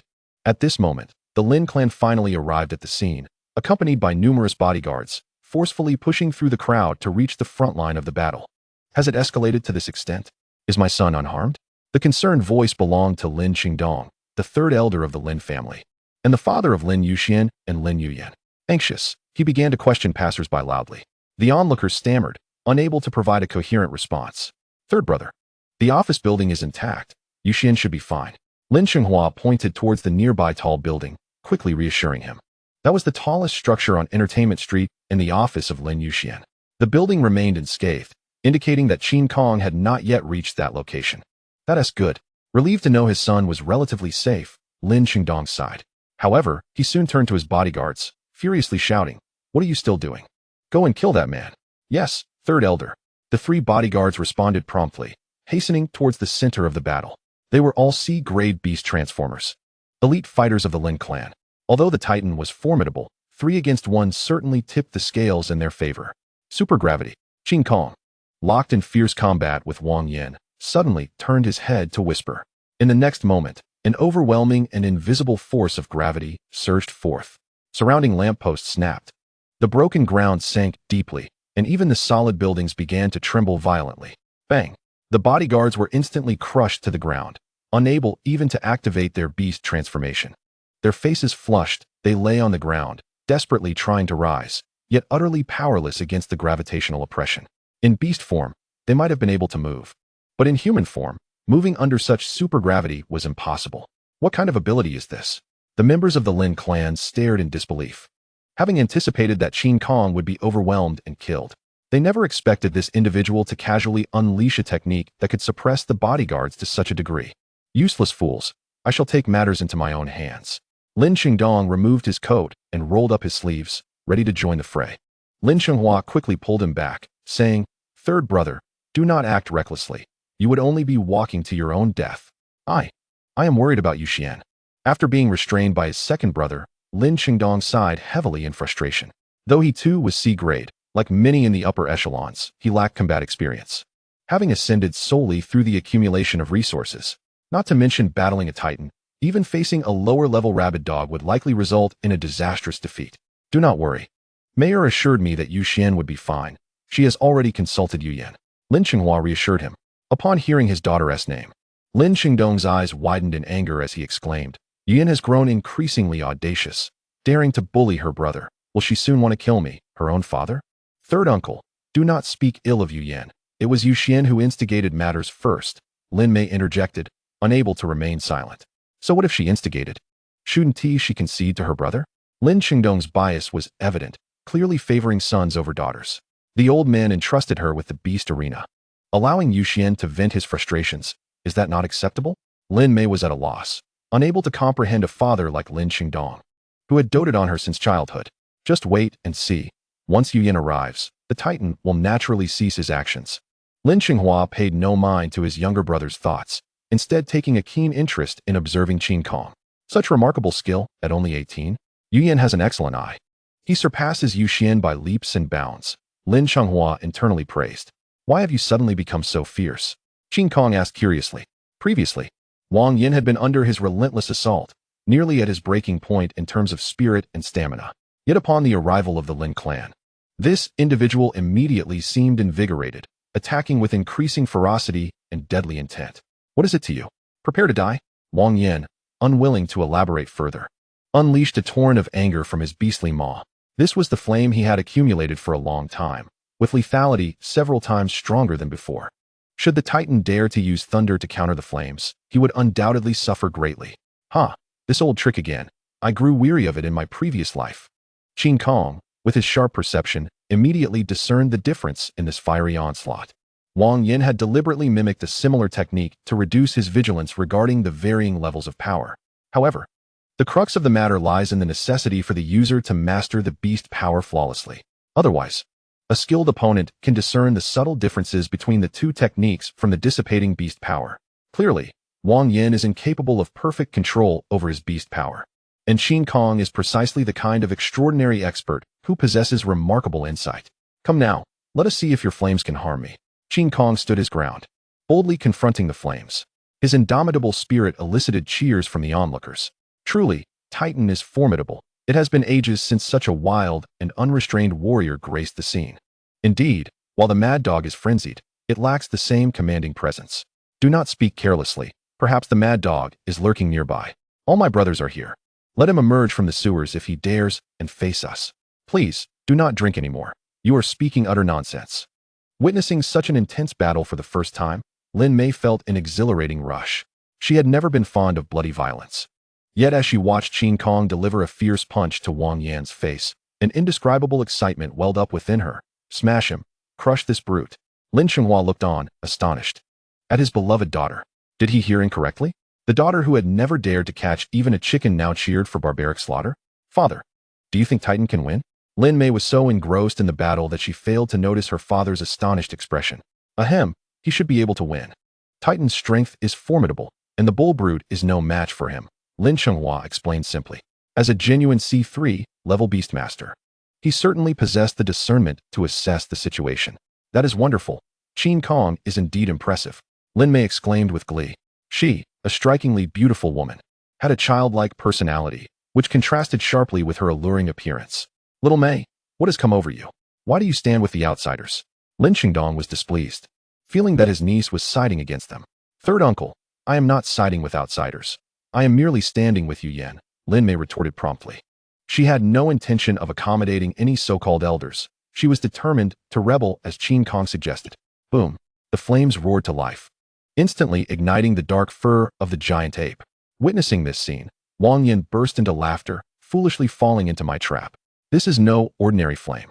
This is my wrath, my primal fire. Alas, I find that you people tend to celebrate prematurely. Qin Kong effortlessly extinguished the flames on his body and remarked coolly. A feeble candle dares to contend with thunder? Wang Yin suddenly froze, realizing that his carefully plotted wrath could not harm the giant ape. What manner of monster is this? In truth, the ability to resist the wrath was quite simple. It was Qin Kong's Titan form. It significantly reduced the damage from the fire elements and activated its elemental absorption capability, transforming the extraordinary wrath into a mundane flicker. One could say that Qin Kong dismantled Wang Yan's meticulously prepared assault without even expending any thunder energy. Do you have any trump cards left? Qin Kong asked expressionlessly. Before Wang Yan could react, the giant ape surged through the blazing inferno and unleashed a thunderous punch.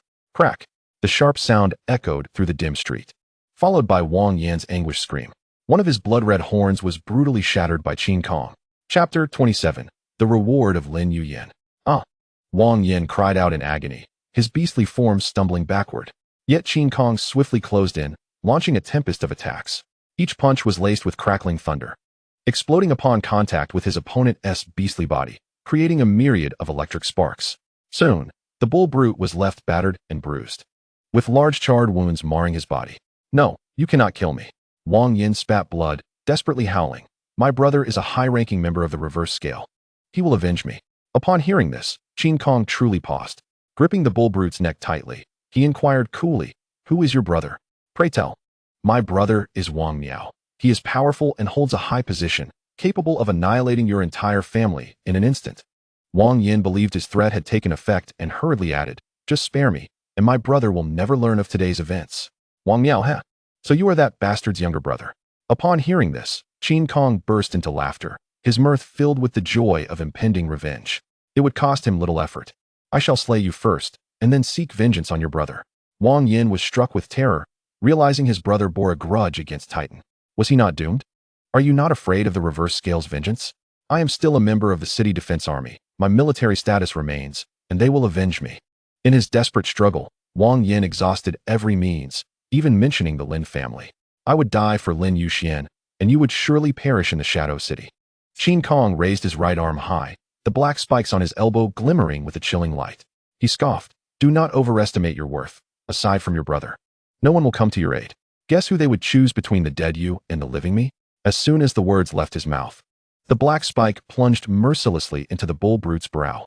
The life faded from his beastly eyes, leaving only a look of despair before death. Acquired Power Gene 5. Speed Gene 2, Horn Gene 3, usable to enhance related parts. Flame Gene 5, collecting 10 will grant corresponding elemental abilities. Storing other genes, utilizing Horn Gene. Upon receiving the report of his gains, Qin Kong immediately made his decision. No one noticed as the black horns subtly became stained with a shade of crimson.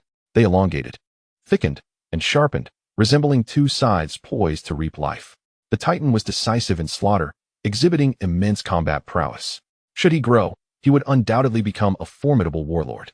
Observing Wang Yan's gruesome demise, Lin Xinghua could not help but ponder whether Yu Yin could truly suppress him. If a wolf were to be invited into the den, it would spell trouble. Lin Mei fixed her gaze upon Qin Kong, her beautiful eyes shimmering. She suddenly found this man to be captivating, far superior to any youthful handsome face. His domineering decisiveness and unparalleled bravery thrilled her to her core, even causing her to tremble. Only someone as powerful as Qin Kong could possess the right to rebel and protect oneself, she mused. Witnessing Wang Yan's desperate struggle at the brink of death, she comprehended a profound truth. Only that which one can grasp in their own hands can be deemed power. Should the Lin family fall, I would lose all my protection. With my looks, I would surely become a plaything for others. Lin Mei experienced a sudden epiphany. I must grow stronger. I need to seek Qin Kong's assistance. Lin Yuxian, suppressing his rage, slowly emerged from the office building. Wang Yin had perished, and it had occurred before the elders of the Lin family, executed decisively by Qin Kong. Was this not a slap in his face? Yu, are you unhurt? Upon seeing his son, Lin Qingdong expressed concern. He hurriedly instructed the bodyguards nearby to bring his precious son closer. Father, Lin Yuyan has gone too far. Lin Yuxian feigned grievance as he reported to his father. She has killed all my subordinates, sent people to smash my territory, and now she has eliminated Wang Yan, who was meant to protect me. Fear not, my son. I will hand over the beast arena to you upon my return to compensate for the losses. Lin Qingdong quickly reassured him. As for Lin Yuyan, I will discuss it with your grandfather and have her expelled from the Lin family. This man seemingly disregarded Lin Yuyan as a daughter, wishing to sever the father-daughter relationship. Third uncle, you have no authority over the appointment of the beast arena. That is determined by grandfather. Lin Mei retorted. She stood with her cousin, naturally siding together. The beast arena belonged to me in the past. I have a say in this matter. Lin Qingdong completely disregarded the dignity of his elders, engaging in a quarrel with his niece. Witnessing this scene, Qin Kong transformed back into his human form and slowly approached the Lin family. The bodyguards braced themselves, ready for any sudden moves. Lin Yuxian, do you dare to take control of the beast arena? Qin Kong stood 10 meters away, arms crossed, calling out. This is an overt threat. No one can disrupt his plans. Lin Yoshuan's eyes flared with indignation, yet he found himself at a loss for words. If Qin Kong remained in the beast fighting arena, how could he possibly take on the role of a boss? Each day at work was a life and death trial. Those who desired to participate could do so. As an outsider, what right do you have to speak? Upon witnessing Qin Kong's arrogant demeanor, Lin Qingdong bellowed. This is Shadow City, the territory of the Lin family. I have yet to trouble you. To seek trouble with him is to seek trouble with me. Suddenly, a chilling feminine voice pierced through the air. The crowd parted, and Lin Yuyan, clad in a form-fitting leather outfit and high heels, approached with an alluring presence reminiscent of a succubus wandering the night, utterly captivating. You dare to defend an outsider. Upon seeing his daughter, Lin Qingdong immediately rebuked. Bullying your brother is one thing, but how dare you show disrespect to me, your father? Do you even deserve to be called a father? Lin Yuyan scoffed. Protect that worthless fool, or I shall personally end his life. Qin Kong moved beside Lin Mei, curious about the animosity between them. What has transpired between them that they meet as adversaries? Yoyan's mother was forcibly taken by our third uncle, Lin Mei whispered into Qin Kong's ear, explaining the tragic backstory. I see, Qin Kong mused with a click of his tongue. The global beastification crisis remains unresolved, and the threat from various celestial races looms ominously. Humanity's sins have not diminished. In fact, they have intensified. Dear uncles and aunts, my grandfather has consented to my request. Ignoring her father's furious outburst, Lin Yuyan addressed the elders present. In the days to come, I shall indiscriminately seize all assets, including yours and those of your offspring." Such audacious words caused an uproar among the assembly. They began to question, "Lin Yuyan, what are your intentions? How could the old man agree to such a request? Indeed, this would spell doom for the Lin family. What capability does a mere girl possess to claim our assets?" Observing this scene, Qin Kong could not help but chuckle. His guidance had successfully instilled unparalleled ambition in this stunning woman. If that is the case, let me assist her in ascending to power, thereby gaining greater rewards. Grandfather stated that the Lin family does not require so many useless individuals. No one was willing to take the lead before, but now I shall be the first. Lin Yuyan retorted with a cold snort, pointing at Lin Chengdong. "Clean your neck. Await my vengeance." "Impossible. I must consult my father. He must have lost his mind." Lin Chengdong, his face flushed with rage, hurriedly departed with his son. The other clan members, witnessing this, also took their leave. They sought to confirm with Elder Lin whether such an outrageous request had indeed come from his lips. Yuyan is truly formidable. She possesses such resolve. Lin Xinghua did not leave but instead remarked with a smile, "Perhaps you can revive the Lin family. I support you, my dear niece." "Thank you, second uncle." Lin Yuyan replied with a smile. "Qin, come visit my home sometime. Let us become friends." Lin Xinghua turned to Qin Kong with a friendly demeanor. Clearly, he had developed an appreciation for talent. As a member of the same faction, Qin Kong could not refuse the invitation and nodded in agreement. "I shall attend to the old man first, lest that group provoke him into a fit." Lin Xinghua took his leave, turning her gaze to the devastated street. Lin Yuyan felt a jolt of surprise. She had not anticipated Qin Kong to possess such formidable destructive power. He truly is a remarkable potential asset. Fixing her gaze on Qin Kong, she slowly declared, "It seems that our agreement can now be fulfilled." "Excellent. I have long awaited this moment." Qin Kong replied with a smile. Pointing towards the office building, Lin Yuyan generously stated, "That worthless fool has already departed. As a reward, I have decided to grant you control of this street." Upon hearing such a generous reward, Qin Kong smiled. "You are indeed not a heartless boss. You are quite generous."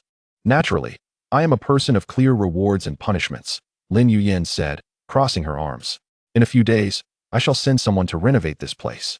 During this time, you should diligently manage the assets of Entertainment Street and remember to submit 50% of the profits on time. That is the family share." Although Entertainment Street has become Lin Yuyan's asset, she did not intend to take any profits for herself, apart from the family share. All remaining profits would belong to Qin Kong.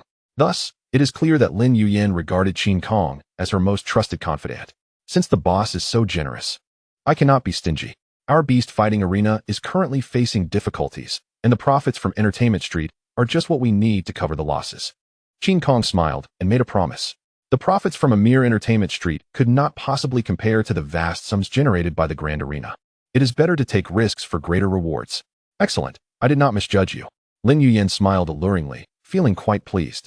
This fellow is indeed not one to be distracted by trivial gains. He possesses ambition, purpose, and cunning. "Well, I must return to sleep now." Yawning, Lin Yuyan prepared to leave. However, upon noticing Lin Mei trailing behind Qin Kong, she curiously inquired, "Sister, aren't you coming with me? You should return to rest. I need to discuss something with Qin Kong." Lin Mei quickly waved her hands. "Very well, I shall take my leave." Although Lin Yuyan felt perplexed, she departed with her subordinates. After all, her cousin was an adult and did not require supervision. Would she truly be abducted by Qin Kong? "What do you need from me?" Qin Kong asked, equally curious. He scrutinized Lin Mei's enchanting eyes, hoping to discern her intentions. "I want to become stronger." Lin Mei appeared somewhat agitated, her speech faltering. Upon hearing this response, Qin Kong became intrigued and asked, "Why do you wish to grow stronger? Is the Lin family unable to protect you?" "The power of the family is ultimately not my own. If I wish to rebel, I must possess the means to do so." Lin Mei's gaze was resolute, evidently having come to a realization. Qin Kong smiled and said, "You could learn from your cousin. She is quite independent and has her own ideas, does she not?" "No, my cousin is not the deciding factor tonight. You are." Lin Mei paused before continuing. "If you had sided with Lin Yuxian, the outcome of tonight would have been reversed. Thus, only the power I hold in my own hands can determine my fate." Clapping his hands in applause, Qin Kong praised her insight. Lin Mei had grasped the situation and recognized the truth behind the victory and defeat. The elders of the Lin family did not care who was the elder brother or sister. They only cared about who would emerge victorious in the end. In other words, they would align themselves with the winner. And Qin Kong was indeed the decisive factor tonight. Only by eliminating Wang Yin could Lin Yuyan secure victory in this sibling rivalry. Please assist me. I can offer you a substantial sum of money, and you need not return what I borrowed yesterday. Seeing that Qin Kong had yet to agree, Lin Mei even resorted to charm. This alluring woman was not jesting. Her seduction was captivating and intoxicating. With a subtle flutter of her enchanting eyes and a gentle plea from her sensuous lips, she could easily ensnare any ordinary man. Yet, Qin Kong was no ordinary man. In his past life, he had encountered an exotic race among the stars, the Mei Yao. The Mei Yao, hailing from the demon star, were extraordinarily beautiful female beings with the power to beguile, capable of creating an image of an absolutely perfect goddess in the hearts of men. It was said that no male who had laid eyes upon them ever survived. However, Qin Kong had shattered this legend. He had faced a group of Mei Yao and, after withstanding their relentless mental temptations, managed to endure. Since then, no beauty could distract him. His decisions would remain untainted by allure. Of course, he could still appreciate beauty from time to unwind. I can help you, but I have a condition, Qin Kong replied with a faint smile. Lin Mei was somewhat elated and hurriedly inquired, what are the conditions? Apart from money, I seem to possess nothing else. Could it be that you harbor feelings for me? As she spoke, a rosy hue crept onto her delicate face, and a voice within her whispered. Qin Kong was indeed quite appealing, young and handsome. If he did not disdain her, she genuinely wished to see Lin Mei's bashful demeanor. Qin Kong, perceptive of her thoughts, chuckled and replied, indeed. I want you to obey my commands. Upon hearing the first half of his statement, Lin Mei quivered with embarrassment, her face reddening further.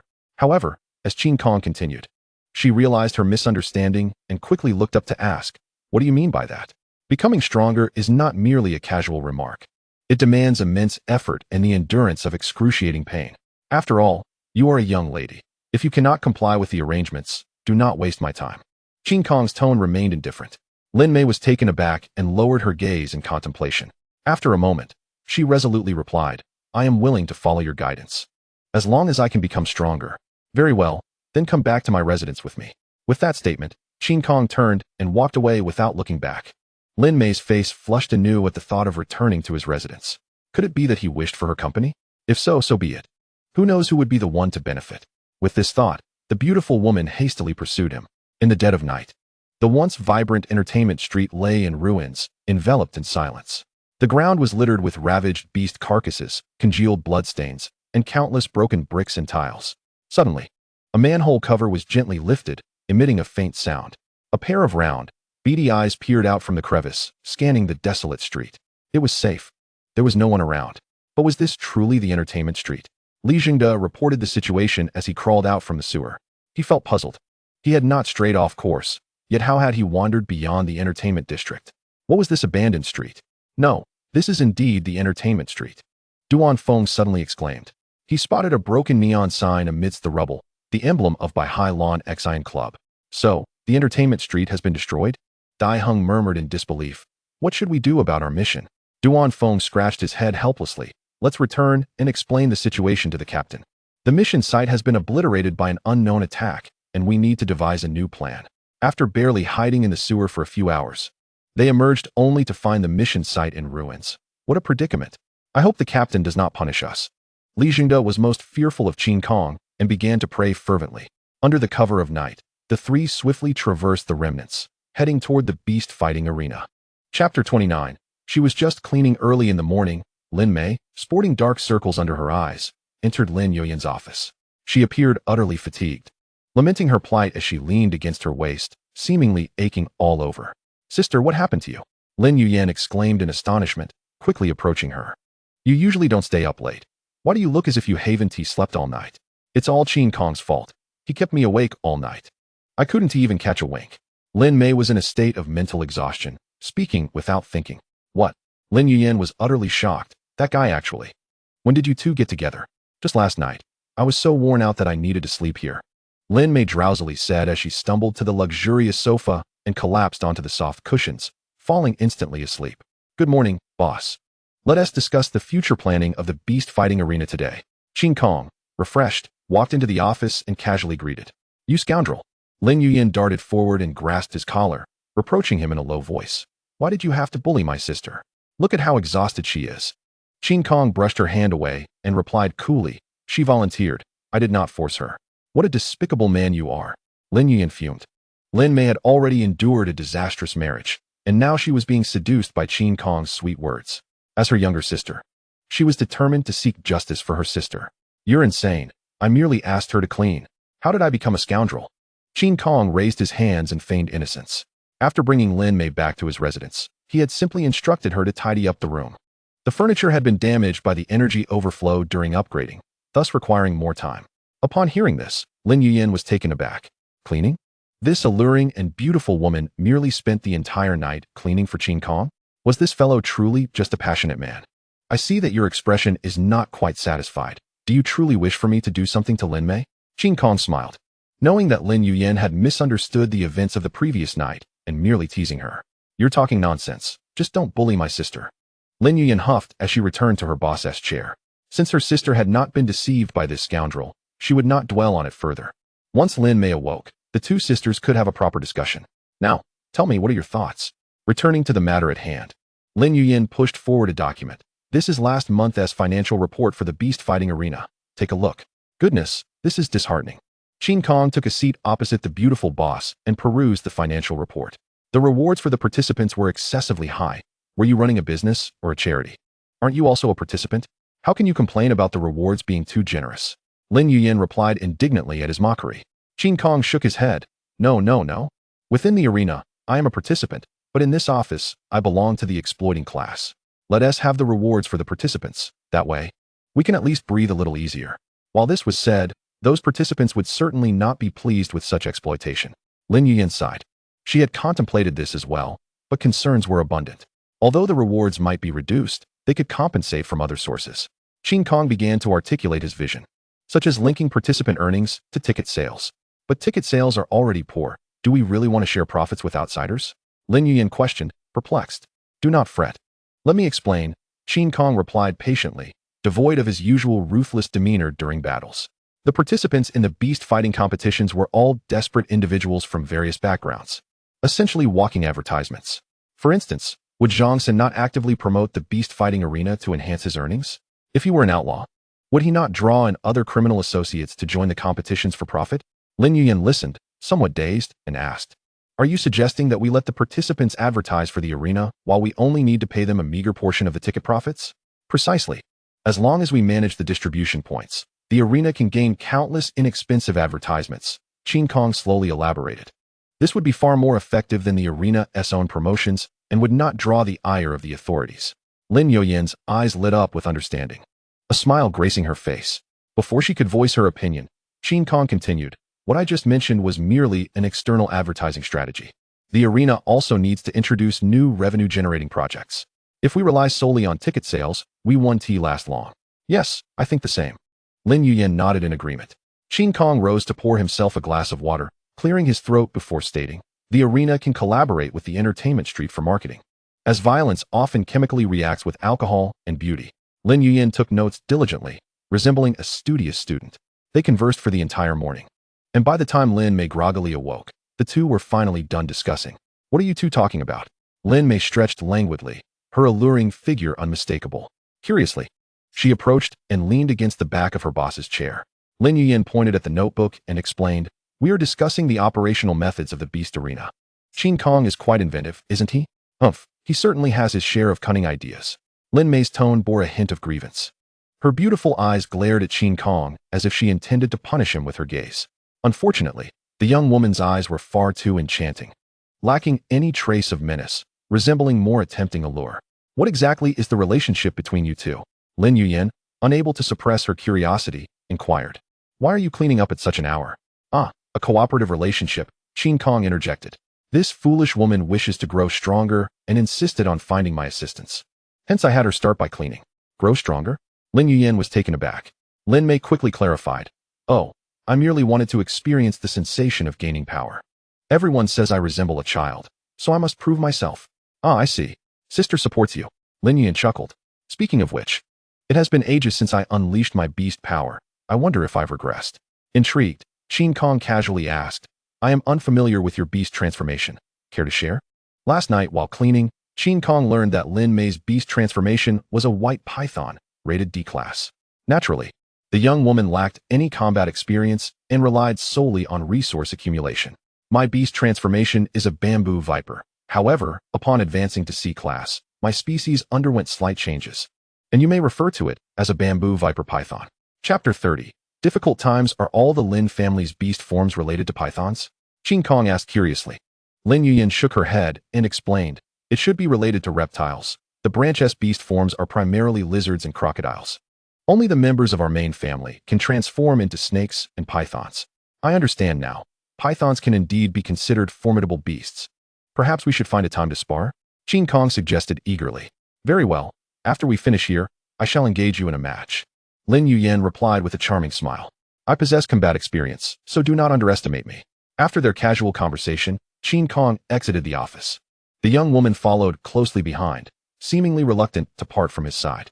I will arrange your evening. For now, return home and rest. Remember to change into something comfortable. Qin Kong paused and turned to say. Upon hearing this, Lin Mei leaped with excitement.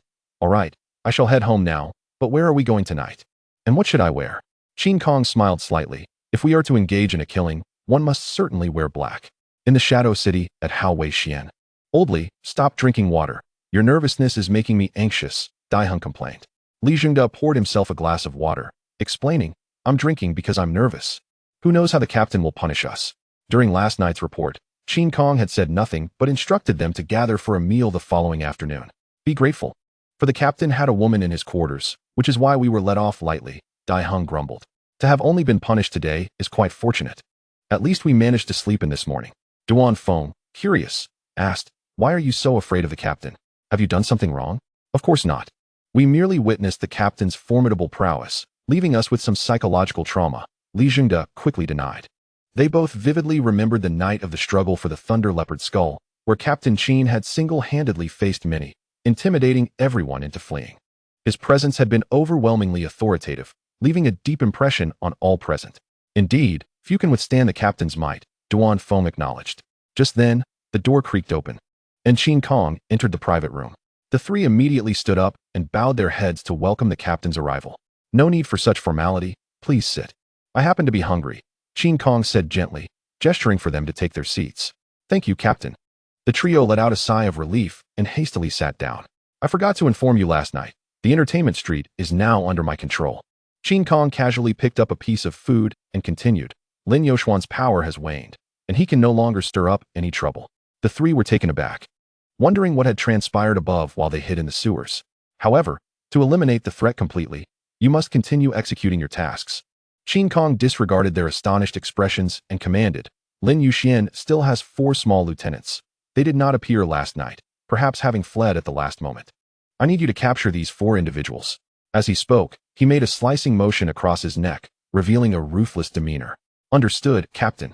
We will not make mistakes again, Duan Feng immediately replied. Daiheng and Li Jingda nodded vigorously, eager to avoid inciting the captain's displeasure. Old Duan, you will take the lead, Qin Kong instructed while eating. Old Dai and Old Li, you two will be responsible for tracking the targets and gathering intelligence. Do not act impulsively. Rest assured, Captain, I will ensure Old Dai does not have the opportunity to act foolishly, Li Jingda said, attempting to ingratiate himself. Very well. Continue with your meal, Qin Kong nodded. We can have a conversation. With the captain not punishing them, the trio's anxiety eased. Daiheng curiously asked, Captain, were you the one who led the charge into the entertainment street last night? Aside from the 3 of you, who else do I have at my disposal? Qin Kong chuckled. I went in alone, but unfortunately, I did not encounter any formidable opponents. Did that C-class powerhouse escape as well? Duan Feng questioned, perplexed. If the captain claimed he faced no strong adversaries, did that mean he did not confront Wang Yin? Wang Yin did not escape. I have already eliminated him. Qin Kong spoke with an air of nonchalance, adding, however, that fellow was not a significant figure, merely a facade. Once again, the trio was astonished. Their captain had just ascended to C-class, yet could effortlessly slay a well-known C-class powerhouse. What tremendous potential he possessed. Captain, you are impressive. Allow me to toast to you. Daiheng promptly stood to raise his glass. Qin Kong smiled and clinked glasses with him.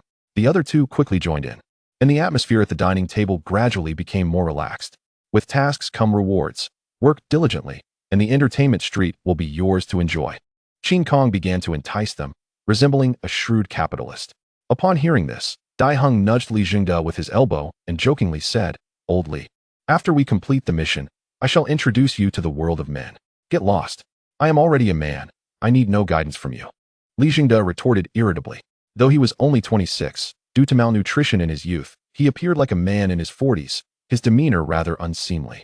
This fellow also suffered from social anxiety, unable to even look at beautiful women, thus remaining a virgin.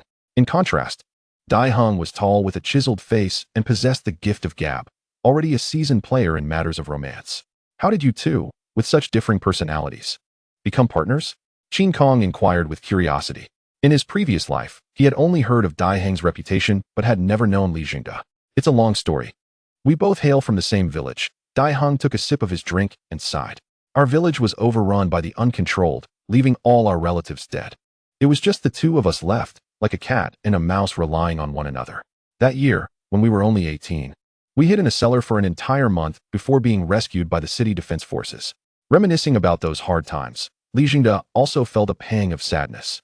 "We two country bumpkins had no idea how to make money. We worked various jobs in Xingyue City, living off free rations and sleeping in the sewers. After finally earning a bit of money to rent a place, we were extorted by local bullies." Dai Heng continued, "In the end, we had no choice but to resort to petty theft to survive. Later, while attempting to unearth a treasure, both he and Old Li fell gravely ill, forcing them to seek financial help from Lin Youxuan's faction. Indeed, it was quite a struggle. From now on, dedicate yourselves to the beast arena. Boss Lin will not treat you unfairly." Qin Kong offered a few comforting words before inquiring with curiosity about the treasure that had afflicted them with a severe illness. Dai Heng and Li Jingde exchanged glances and began to recollect. It was a dark, peculiar banner made from beast bones and hides, inscribed with numerous cursed seals. Could it be the Xiyin Hun fan?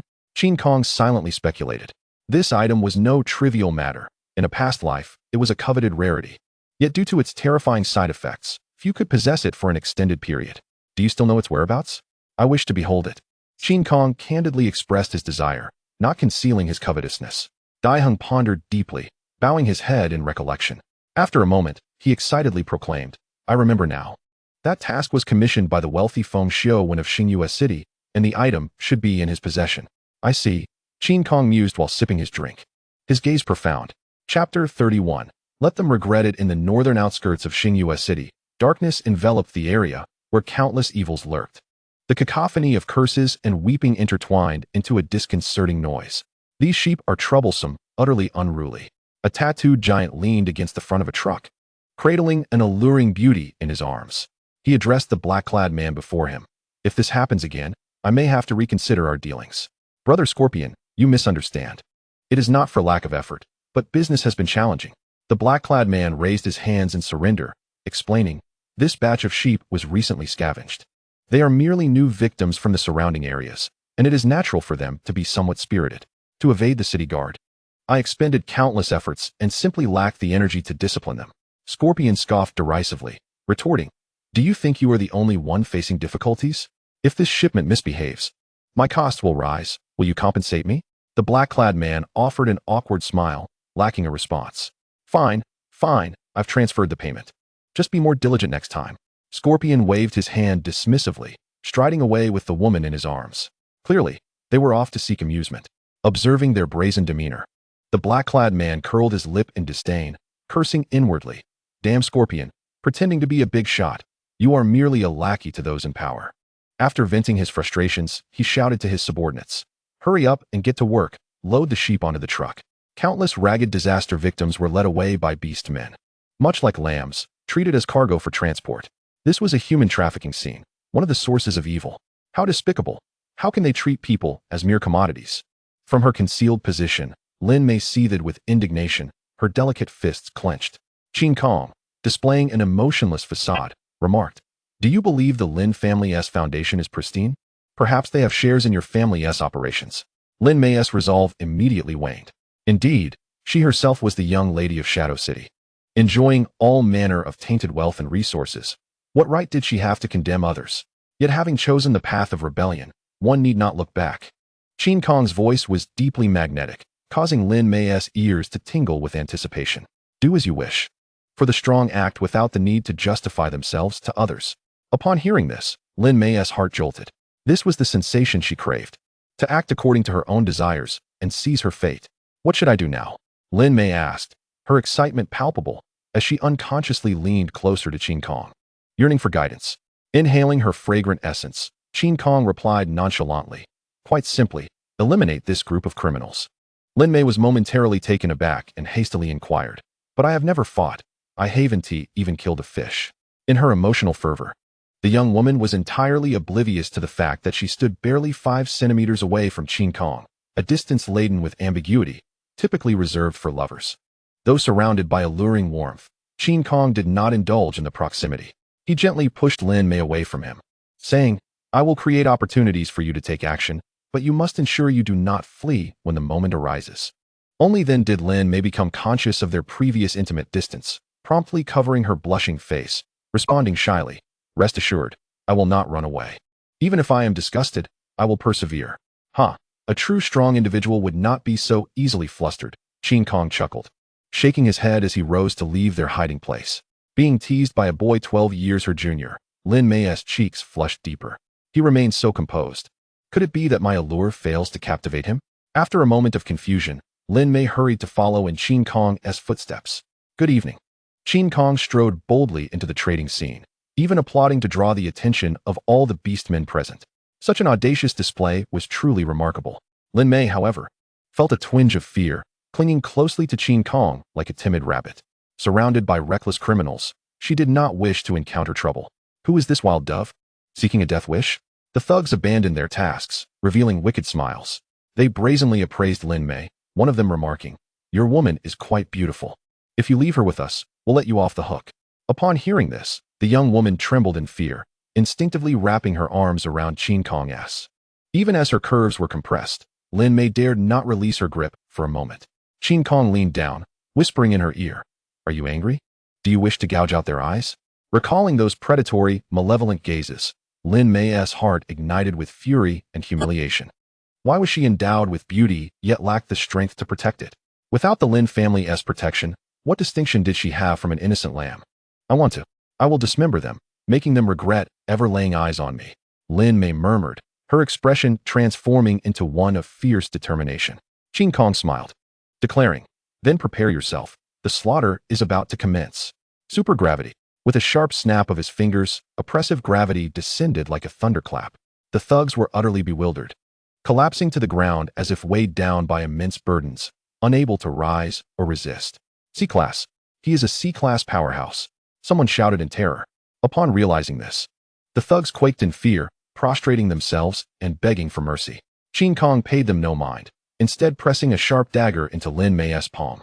His voice low, he slowly instructed, Go ahead, they are merely lambs awaiting slaughter now. I can do this. Lin Mei's voice trembled as she cautiously approached the group of criminals. Despite her previous rage, when it came time to act, she felt a surge of trepidation. This was a bloody and brutal act, one that would alter the fates of others. I must not fear these scoundrels, nor can I pity them, Lin Mei chanted to herself, fervently reinforcing her resolve. She raised the gleaming blade, poised to strike, but hesitated at the crucial moment. Observing this, Qin Kong swiftly stepped forward, grasping Lin Mei's hand and guiding her to exert force. As crimson liquid splattered forth, Lin Mei belatedly realized her success. She had triumphed. With Qin Kong's assistance, she had overcome her psychological barrier. The first step is always the hardest. Am I still afraid? Qin Kong questioned as he took the bloody dagger from her hand. Lin Mei shook her head, her gaze steadily solidifying. They are the scum of humanity, the dregs of beast men. They plunder the weak, treating them as commodities, and deserve the harshest of punishments. Qin Kong pointed at the group of criminals and instructed Lin Mei, Now, initiate the beast transformation and use the constriction of the white python to send them to hell. Hiss. A piercing serpent's hiss echoed as a 10-meter-long, pure white giant python materialized. It possessed a strange allure, seemingly intertwined with a human form. Its snow-white scales and elegantly contoured patterns formed a mesmerizing and stunning beast. If Lin Mei is regarded as the enchanting goddess in the hearts of the people, then Bai Meng is the deadly enchantress in the eyes of beasts. It is evident that true beauty is flawless even in its beastly form. Qin Kong crossed his arms, observing with great interest. He noticed Bai Meng lifting her head, glancing toward him as if seeking his approval. Unleash your true nature, he nodded in encouragement. In the next moment, Bai Meng surged forward, her maw wide open in a fierce display. Cries for help and screams echoed incessantly. Chapter 32. Do you think I am on the first level? Scorpion emerged from the woods, invigorated. He smacked his lips and adjusted his pants, as if he had just finished a vigorous exercise. Scorpion, wait for me. A sultry voice laced with danger called from behind, causing Scorpion to halt with a mischievous grin. You little vixen know how to play. I'll buy you a nice car when we get back. Thank you, Scorpion. The woman exclaimed, wrapping her arms around his, her body brushing against him playfully. Suddenly, a loud crash startled the flirtatious pair. Oh no, the convoy is in trouble. Scorpion, a D-grade beast morph, had decent strength among his peers. Upon hearing the mingled cries of anguish in the chaos, he realized the gravity of the situation. Was it a case of black on black? Or had a formidable foe come knocking? With these thoughts swirling, Scorpion abandoned the woman and rushed toward the direction of the convoy. The woman, though alarmed, chose to follow. She was no mere beauty. She was part of a criminal organization, merely adept at utilizing her allure. My goodness, they're all dead? Scorpion was utterly shocked at the sight of lifeless bodies strewn across the ground. These men comprised his entire fortune. With them gone, how could he maintain his status as a leader? As he gazed at the rampaging by Mang, fury ignited within him. Who dares to touch my people? Are you seeking death? He bellowed, instantly activating his beast transformation. True to his name, Scorpion morphed into a massive scorpion, towering over 2 meters. With a lethal venomous tail that was longer than his body. Lin Mei also noticed Scorpion's transformation. She initially recoiled in fear, but quickly remembered Qin Kong's presence and pushed forward. You must be their leader. Let us die together. Upon realizing he was the notorious trafficker, Lin Mei cast aside her fear, replaced by anger and disdain. Where do you hail from? Scorpion roared. Dare to interfere with my business, and you shall become mere remains. With that, he raised his stinger high and charged forward. Lin Mei, lacking combat experience, had just annihilated a group of criminals who were unable to resist, merely slaughtering them without challenge. Thus, when faced with Scorpion, she found herself outmaneuvered, unable to seize an opportunity to strike. With a swift motion, Scorpion's stinger, glowing with green venom, lunged toward by Mang's fierce eyes. A ferocious attack that left Lin Mei paralyzed with fear, unsure of her next move. With a sigh, Qin Kong snapped his fingers.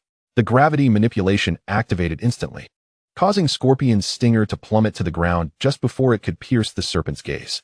Ouch, that hurts. Scorpion cried out in agony. His stinger, which should have been raised high, was now forcefully pressed down, nearly breaking under the weight. You foolish woman, what are you waiting for? Qin Kong admonished. If you don't act now, you will be the next to fall. Startled, Lin Mei jolted to action, raising her thick serpent tail to strike the giant scorpion. Although this was a clumsy and inefficient method of extermination, it was her own idea, and Qin Kong decided to indulge her just this once. Before long, the carapace on Scorpion began to crack and shatter, and he spewed forth streams of green blood. Spare me, and I will relinquish all my wealth. With his body gravely injured, Scorpion could only plead intermittently. Humph, I have plenty of money. Your ill-gotten gains mean nothing to me, Lin Mei retorted with a sultry voice, increasing the force of her strikes. I am backed by the Feng family. Can you afford to provoke us? Scorpion, unwilling to meet his demise here, hastily invoked his connections. Upon hearing this, Qin Kong grinned, as though he had anticipated this revelation. Upon learning of the treasure's whereabouts, he had initiated a plan. He sought out Li Jingde, the information expert, and acquired several lists of criminal organizations. After a thorough afternoon of scrutinizing, he had ultimately settled on this human trafficking ring, which had entangled ties with the Feng family, known for possessing the Deadmark Soul Banner. This would allow Lin Mei to gain experience while gathering intelligence on the Feng family and eradicating criminal elements, a trifecta of benefits. Little did they know, while one might think Qin Kong was on the first level, he was already on the 5th, mocking them. Foolish woman, you may return, Qin Kong commanded, halting her. Lin Mei obediently returned to his side, reverting to her human form.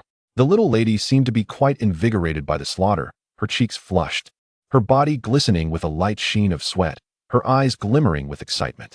To an outsider, it would appear as though she had engaged in some physically demanding activity with Qin Kong. Struggling against the pain, Scorpion painfully reverted to his human form. Sprawled on the ground. I have a question for you. If you answer correctly, I will let you go. Qin Kong stepped forward, arms crossed casually. All right, ask away. I will speak freely, Scorpion replied weakly, relieved that the Feng family's reputation might save his life.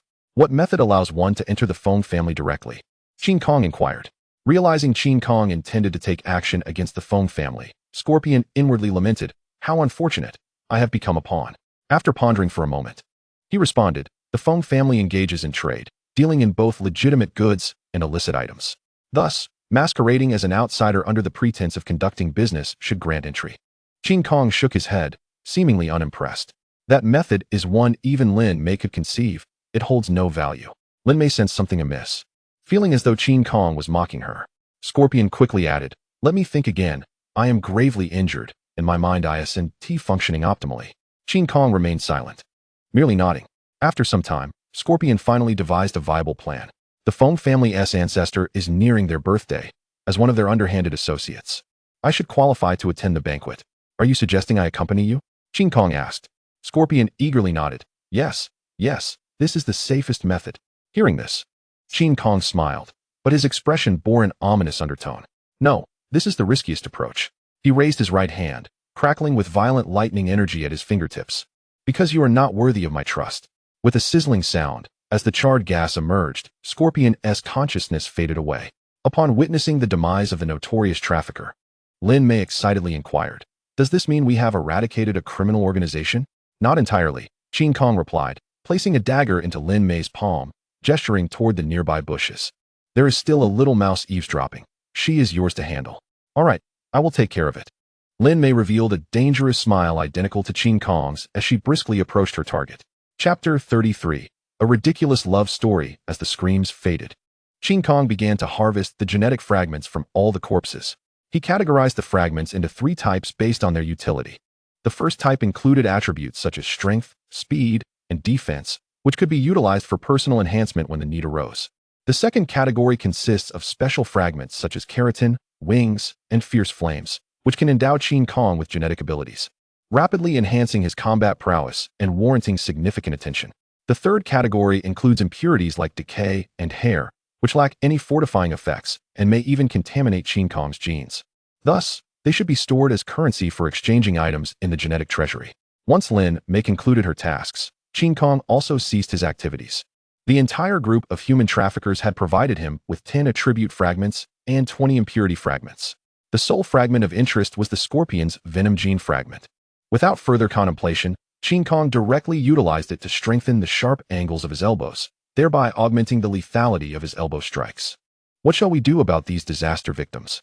Lin Mei pondered, gazing at the fully loaded truck convoy, a frown of concern adorning her face. No need for excessive worry. Someone will come to their rescue, Qin Kong replied calmly. He lacked the energy to organize these individuals and could not simply command the disaster victims to submit. After all, there was an intrusive organization in Lin to handle the mess. He felt no remorse in delegating the responsibility to them. Well, what shall we do next? Lin Mei inquired, her eyes sparkling with excitement. Qin Kong glanced at the exhilarated young woman and smiled. Of course, we shall return home to rest. Pushing ourselves too hard yields no beneficial results. He had already learned of the impending birthday celebration for the Feng family's ancestor, and he needed to contemplate a strategy for gaining entry. Are we returning home so early? Lin Mei expressed a hint of disappointment, fidgeting with her hands as if caught in a dilemma. But I'm far too excited. I will surely struggle to sleep. What else do you wish to do? Qin Kong inquired curiously, feeling the slightly bloody breeze. Lin Mei lowered her head and spoke in a whisper. I wish to have a drink. Perhaps it will help me relax and fall asleep. Are you inviting me? Qin Kong smiled and asked, are you certain you want to drink with a bad man? Yes. Breaking through her psychological barriers, Lin Mei boldly replied with flushed cheeks. She felt utterly at ease next to Qin Kong, free to unwind her emotions. The notion of confronting those who displeased her with violence and avenging any offenses perhaps encapsulated the essence of rebellion. Why conform to being a dutiful young lady when one could embrace the role of a beautiful yet deadly madwoman? Very well. Confronting your true feelings is also a strength of a warrior, Qin Kong remarked with a smile, extending his hand. Surprisingly, Lin Mei did not hesitate. She placed her delicate hand in his broad palm. Together, they walked hand in hand, enveloped by the inky darkness, disappearing from the hellish trading scene. In the Lin division of Xingyue City, a woman in a business suit hurriedly entered the office, her high heels clicking urgently on the floor. Director, a grave incident occurred last night in the eastern suburbs. The Scorpion Society has been exterminated. I am aware. The city defense forces just called Gaorui side. Dispatch personnel to investigate the scene promptly and arrange for the disaster victims to be brought in. Understood, Director. The businesswoman saluted before striding out energetically. The Scorpion Society indeed required intervention, but the cruelty of the act raised questions about the perpetrator's identity. Gao Rui pressed his forehead, feeling overwhelmed. Recently, Xingyue City had been unstable, with an increasing number of uncontrollable individuals outside and frequent conflicts among various factions within. As the director, he could not possibly manage so many issues simultaneously. With the headquarters evaluations imminent, Xingyue City was in disarray. Sighing, Gao Rui picked up the phone and asked his secretary, "Shaoli, please check if Minister Wang has come to work. Ask him to come to my office." "Director, Minister Wang Miao has not been to work for 3 days, and no one can reach him," the secretary replied hesitantly. Gao Rui suppressed his frustration and softly inquired, "Why didn't you inform me sooner? Such circumstances should have been reported to me immediately. But Minister Wang has always been like this. He never arrives on time. He even warned his colleagues not to report him to you, or there would be repercussions," the secretary replied helplessly. Upon hearing this, Gao Rui felt even more exasperated. He rubbed his temples and said, "Fine, it's nothing. You may carry on." After hanging up, Gao Rui donned his coat, preparing to seek out Wang Miao personally. That fellow was not nurtured by Ni Lin. He exuded a strong air of the underworld and had never adhered to regulations. Gao Rui refrained from demoting him solely due to his B-level strength. If it weren't for the scarcity of talent, who would treat a piece of garbage as treasure? Gao Rui lamented as he exited the director's office. At the Yining City, the Mealy bar, Qin Kong awoke to the incessant beeping of his phone alarm, the sound reverberating in the dimly lit private room. Pushing Lin Mei, who was clinging to him, aside, he felt a surge of complex emotions. They had engaged in various activities the previous night, yet had not progressed further. Lin Mei, in her inebriated state, had consumed one strong drink after another, quickly succumbing to drunkenness. Observing her inebriated state, lifeless and limp like a rag doll, Qin Kong lost interest. Who would genuinely find pleasure in dealing with a drunken individual? "My head hurts," Lin Mei murmured groggily, covering her head with her hands. "Have you ever drunk before?" Qin Kong asked while straightening his clothes. "Only low-alcohol beverages. I had no idea strong liquor was so unpleasant," Lin Mei replied regretfully. She had mustered her courage, yet due to excessive drinking, had failed to take advantage of the moment with Qin Kong.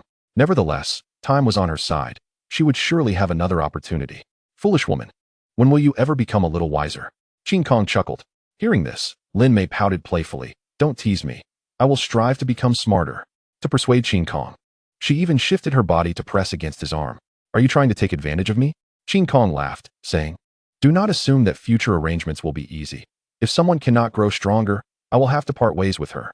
Such ruthless words could only emanate from Qin Kong, for he had no interest in hearing any romantic tales before overcoming the myriad challenges posed by the celestial races. Could love serve as sustenance or a weapon? Could it repel the enemies seeking to annihilate Earth? It is noteworthy that after embarking on her rebellious path, Lin Mei no longer resembled the typical woman. In her view, those who easily submitted to beauty were mere cowards. For instance, her former husband, who only engaged in business and was timid by nature. Only someone as cold-hearted and domineering as Qin Kong could be deemed a man of true character. Thus, upon hearing his harsh words, she felt no anger or resentment. Instead, her eyes sparkled as she responded, "Rest assured, I will become stronger. Even if you abandon me, I will do my utmost to catch up." Qin Kong chuckled, wrapping his arm around Lin Mei's delicate, supple waist. Although her words were pleasant, they must be backed by action. "From now on, we will engage in nightly hunts together, and I eagerly await your transformation into a formidable warrior." Lin Mei beamed with joy, cautiously resting her head on Qin Kong's shoulder. She gently whispered, "I am also looking forward to it. I can hardly wait to join you in battle." Chapter 34. The Power That Disturbs the Mind. Time passed swiftly, and another week had elapsed. Thanks to sweeping reforms, the profits of the beast fighting arena had significantly increased, leading to a promising outlook. In light of this situation, Lin Yuyan was overjoyed. Thankfully, she had heeded Qin Kong's advice, allowing the arena to experience a renaissance. Thus, she felt confident entering the family meeting scheduled for the day after tomorrow. Neither Lin Qingdong, the negligent father, nor the scheming relatives would be able to use the arena as an excuse to undermine her. What has Qin Kong been preoccupied with lately? Lin Yuyan pondered aloud. Ever since that fellow offered her some strategic advice, he had scarcely visited the office. With this thought in mind, Lin Yuyan promptly dialed Qin Kong's number. "Hello, where have you been? Are you particularly busy these days?" she casually inquired once the call connected. Qin Kong's deep voice soon resonated. "Not too bad, just working hard on my cultivation." After all, strength is my true asset. Just as Lin Yuyan was about to commend him, she heard a sultry voice on the other end. Hey, be gentle. You're hurting me. The beautiful boss was momentarily stunned, unable to utter a word. Is this truly a diligent cultivation session? Might I ask if the location is a mattress? Qin Kong's voice then cut through the air. Foolish woman, don't make a fuss. What's there to complain about when I loosen your joints? After saying this, he feigned nonchalance and turned back to Lin Yuyan. Is there something you need from me, boss? Cough. It's nothing too urgent, Lin Yuyan replied, dismissing the matter. After all, Qin Kong was not her man. I have some free time. Let's find an opportunity to spar and discuss the family meeting. Qin Kong immediately responded. All right, I'll be available this afternoon. Shall we meet at the Beast Arena? Okay, as long as you're happy, Lin Yuyan agreed hastily, feeling as if she had been jolted by electricity as she swiftly ended the call. Her cheeks flushed slightly, and her beautiful eyes brimmed with disdain for Qin Kong's lewd behavior. Humph, I thought he wouldn't succumb to temptation. It turns out the world is full of crows of a similar shade. Qin Kong exerted a slight force with his right hand, giving a playful slap to the soft, pert peach. You've grown quite bold, daring to tease me? He reprimanded. I'm not. It genuinely hurts. Lin Mei replied, her tone laced with grievance, though the corners of her mouth betrayed a hidden smile. Dressed in a sports tank top and yoga pants, she lay flat on the bed, awaiting another round of joint loosening. The stunningly perfect figure of the young woman was displayed without restraint. After I finish, I must be promoted to C level. Qin Kong's expression turned serious as he stated coolly, you've been stuck at D level for many years. If you cannot advance, it indicates a lack of potential. Upon hearing this threat, Lin Mei froze, no longer daring to act mischievously. She quickly rose and knelt on the soft mattress, lowering her head and pleading. I can definitely do it. Please help me loosen my joints. Qin Kong snorted disdainfully, gesturing for her to lie down. The technique he employed for loosening joints was a sophisticated skill inherited from the resistance fighters of his previous life. This method could stimulate the latent potential of beast transformers and accelerate their ascension, based on the principle of releasing the vitality hidden within the bones to aid the body in breaking through. However, the procedure was excruciatingly painful for the recipient. It consisted of 3 stages, with each progression amplifying the pain exponentially. Among the resistance fighters, many robust men could not endure the 3rd stage's agony, often crying out for mercy. For the young woman, this challenge was indeed formidable, but Qin Kong had no intention of going easy on her. After all, Harley Quinn endured numerous torments and drug stimuli to ultimately transform into the Joker's accomplice. If Lin Mei aspired to become a rebellious and formidable femme fatale, she must endure pain beyond the comprehension of ordinary individuals. Under the excruciating pain, Lin Mei involuntarily let out a muffled groan. However, she quickly bit down on the pillow, stifling any sound. Observing her actions, Qin Kong felt a sense of gratification. Under his tutelage, Lin Mei was becoming increasingly resilient, both towards herself and her adversaries. Once the joint loosening concluded, the young woman was drenched in fragrant sweat, her body feeling weak to the point where she could not lift a single finger. Qin Kong, unfazed, gently supported Lin Mei, allowing her to recline in his embrace. Well done, you are increasingly embodying my style. In stark contrast to his earlier cold demeanor, Qin Kong actually praised Lin Mei. The approach of initially wielding the stick followed by offering sweet rewards was a tactic he had mastered. Thank you. I can finally be promoted to C level. Lin Mei managed to smile through her exhaustion, her face radiant despite her fatigue. Once she regained some strength, the young woman promptly seated herself on the bed, preparing to challenge C level. As the extraordinary beast power began to permeate the room, Lin Mei was already in the zone. This energy is quite peculiar. I cannot discern its nature, Qin Kong remarked, surprised. Clearly, the young woman possessed considerable potential, merely having wasted it for too long. The room filled with extraordinary energy began to shift in color, first an inky black, then a pristine white, ultimately settling into a rose red. After a while, the energy transformed into fluttering rose petals, swirling gracefully in the air. Qin Kong reached out to catch them, but the instant the petals touched his skin, he felt an overwhelming sensation. It was an indescribable feeling. In that moment, he envisioned an exquisitely perfect lover, unable to resist the urge to kneel and kiss her hem. Humph. Qin Kong shook his mind, instantly expelling the intoxicating beast power. What a terrifying allure. It surpasses even that of a seductive demon. Observing Lin Mei still in the midst of her ascension, Qin Kong lamented, such a wonderful talent, yet she has squandered it. Had it not been for my intervention, this woman would surely remain a fool for life. As the petals gradually dissipated, Lin Mei's enchanting phoenix eyes suddenly widened. Her gaze was exceptionally alluring, with a hint of rose red shimmering within her pupils. I did it, Lin Mei exclaimed joyfully, immediately rising to cheer. However, the young woman forgot that her body was still in a weakened state, causing her to collapse helplessly to the ground. Qin Kong swiftly caught her by the shoulder, cradling the fragrant beauty in his arms. What extraordinary ability have you awakened? Lin Mei wrapped her arms around his neck, leaning closer as she softly replied. It's called floral enchantment. It can control the minds of enemies. Does it have any drawbacks? Qin Kong inquired. Lin Mei pondered for a moment before responding. The enemy must come into contact with the petals to be affected, making it quite easy to evade. She no longer harbored any reservations towards Qin Kong, readily divulging her critical weakness. No worries. I will teach you specialized techniques in the future to enhance the hit rate of the petals, Qin Kong generously assured her. Upon hearing this, Lin Mei was overjoyed, murmuring, You're so kind. How can I repay you? Quite simply, just obey me, Qin Kong replied with a knowing smile, adding, And only listen to my commands. All right, I will obey, the young woman nodded, albeit somewhat bewildered. Chapter 35. Sparring at the Beast Arena. The indoor training facility was an imposing structure, sprawling across an extensive area, specifically designed for the competitors.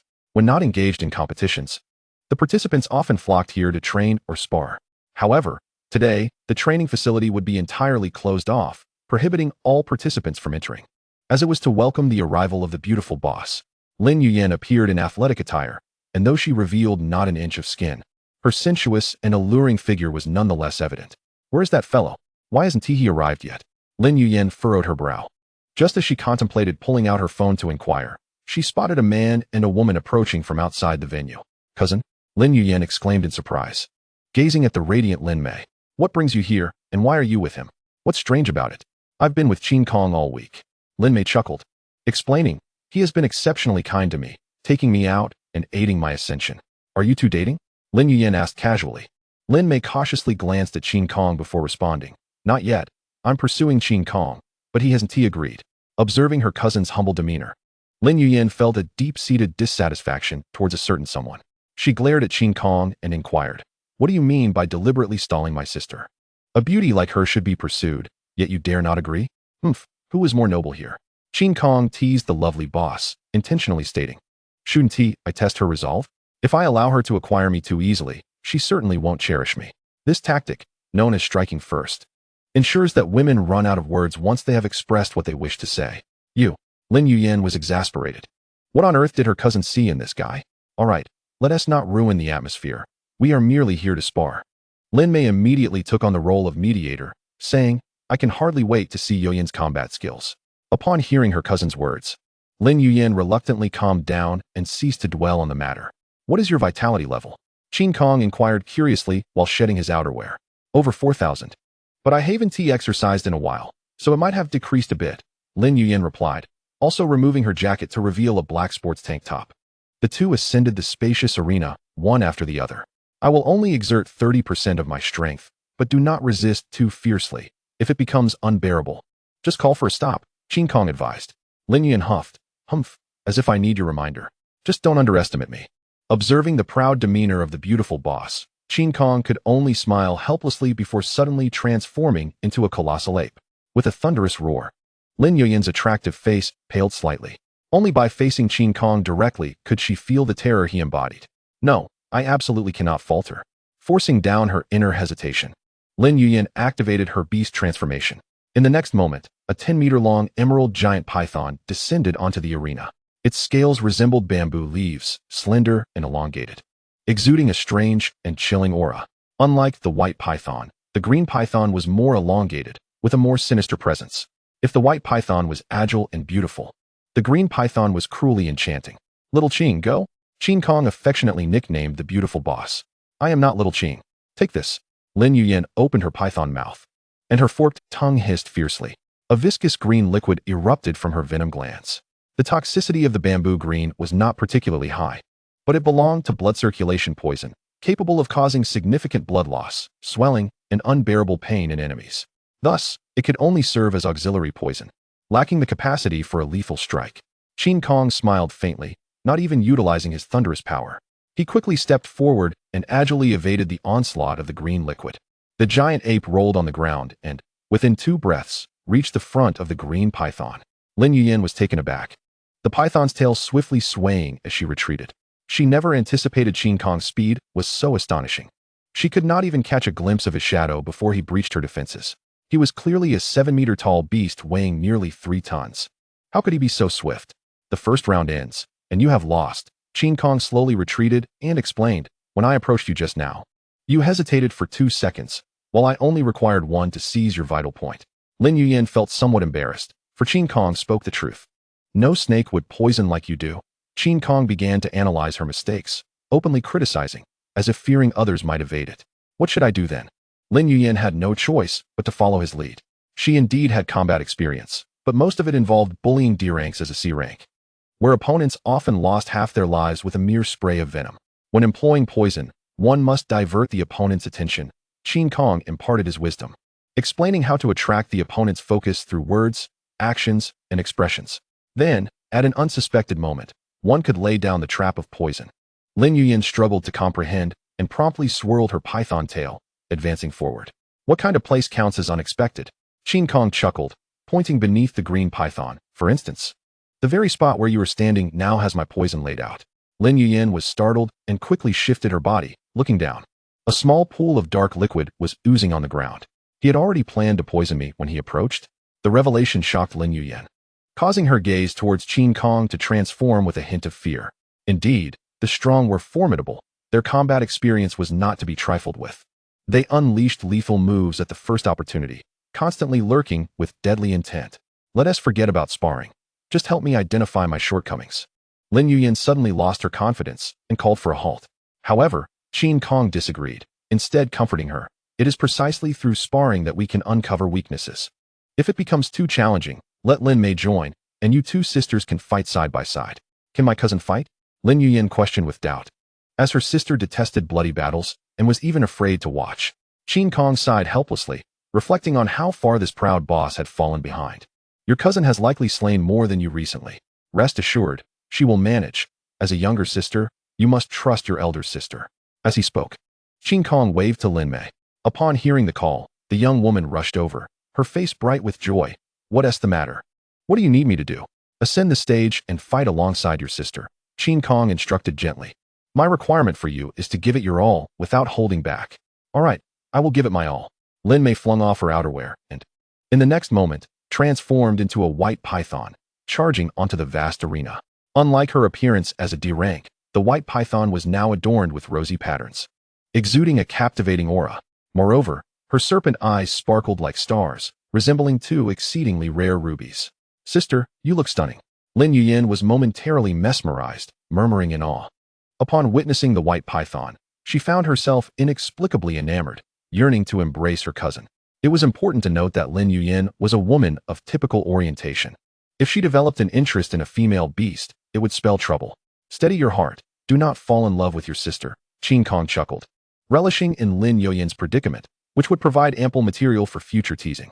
Hearing the laughter, Lin Yuyan snapped back to reality and hastily stabilized her form. She had nearly wrapped herself around the white python. It's all right. I like you very much too. Lin Mei, witnessing Lin Yuyan's awkwardness, proactively entwined her python tail with that of the green python. The young woman smiled and added, but it's merely sisterly affection. I still intend to pursue Qin Kong. Upon hearing this, Lin Yuyan blushed and retorted, Sister, stop joking and tell me what's going on. After I ascended to C rank, I awakened the flower of confusion. It can manipulate the enemy's mind, ensnaring them in love. Of course, my true form possesses a degree of charm as well, Lin Mei explained. Lin Yuyan's eyes widened in astonishment. Both men and women? This ability is incredible. In just a week, her once innocent cousin had transformed into a promising and exceptionally talented C-rank powerhouse. Clearly, this was all thanks to Qin Kong. Should I seek his assistance as well? Lin Yuyan contemplated secretly. She was ambitious and insightful, fully aware of the importance of her own strength. If Qin Kong could guide her, she might have the chance to break through to B rank. Enough chit-chat before the battle. Immediately attack me. Qin Kong clenched his fists, producing a thunderous growl from his throat. The white python trembled and instantly assumed a fierce attacking stance. Lin Yuyan, however, appeared like a novice, remaining dazed for 2 full seconds before attempting to mimic. Yuyan, cover me. Let us strike at his lower ground. Lin Mei took on the role of commander, her voice calm and assertive. Understood. Trusting her sister, Lin Yuyin moved her python body and swiftly positioned herself at the side of the arena. Hiss. The two sisters exhibited an astonishing synergy. As the overlapping hissing of serpents echoed, they struck almost in unison. The white python advanced directly ahead, while the green python coiled around the flanks. They slithered swiftly along the ground, targeting the robust lower limbs of the giant ape. Qin Kong could even discern the sharp fangs of the snakes glistening with dripping venom. Their speed was inadequate, and their chosen target was misguided. With a low growl, the giant ape swiftly extended its powerful arms. Lin Mei and Lin Yuyin only felt a blur before they realized their python necks were firmly grasped, akin to a caterpillar being effortlessly pinched by a vegetable vendor. The sisters were utterly defenseless. Why attack my most formidable thigh? Qin Kong tossed them back, speaking with a calm demeanor. If this were a true battle, you would have been crushed long ago. Lin Mei lowered her head and replied meekly, "It was my command. I aim to strike your lower limbs to immobilize you." "Oh, do you consider yourself fast?" Qin Kong scoffed. To blindly attack without understanding your opponent's weaknesses is akin to throwing eggs against a stone. After a week of following me, you still harbor such fantastical notions of combat. You are truly a liability. Upon hearing such stern reprimands, Lin Yuyin could hardly contain her indignation and quickly defended her cousin. "Why are you so harsh on her? She has only resumed her training for a week. Can't you be a bit more patient?" Qin Kong regarded her with an icy gaze and replied nonchalantly, "Indeed, I should not chastise her. Rather, I should allow her to remain deluded and lead herself to her demise."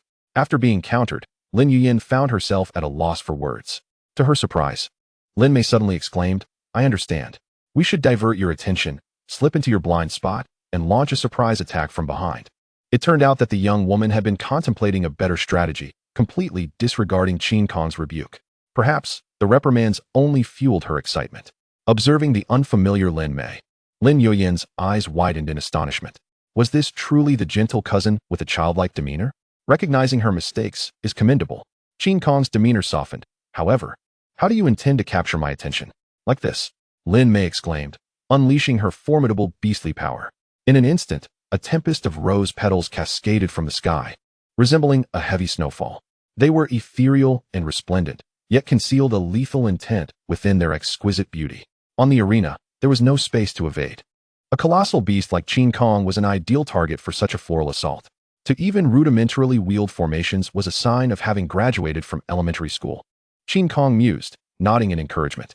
As the myriad petals descended, he raised both of his ape-like hands and struck the air with force. Bang! A tremendous sound erupted, and a powerful gust of wind instantly dispersed the shower of petals, even forcibly altering their trajectory. "Be careful," Lin Mei called out, quickly warning her sister who was positioned to the side. As countless petals approached, Lin Yuyin felt a tremor of fear and hurriedly summoned her extraordinary beastly power. Shattered jade leaves. The green python opened its mouth, and numerous sharp, jade-colored bamboo leaves shot forth. Upon colliding with the petals, the two forces engaged in a fierce reaction, ultimately annihilating one another. Breathing heavily, Lin Yuyin felt a lingering shock. In her haste to counter the petals, she had exhausted her beastly power entirely. Seeing that the sisters had lost their stamina, Qin Kong waved his hand and reverted to human form. "The sparring session is over. You need further training."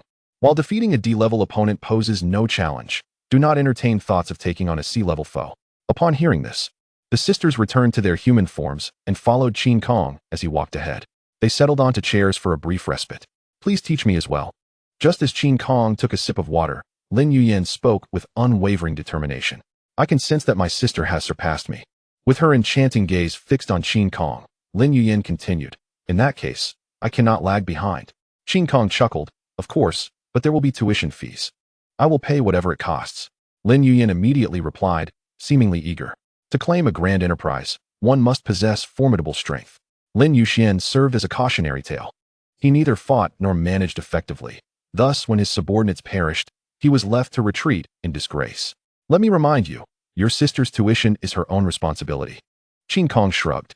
At this, Lin Yuyin's expression darkened. "Do you still wish to have your cake and eat it too? Dream on, you scoundrel." The beautiful boss turned her face away in a huff, appearing somewhat adorable in her anger.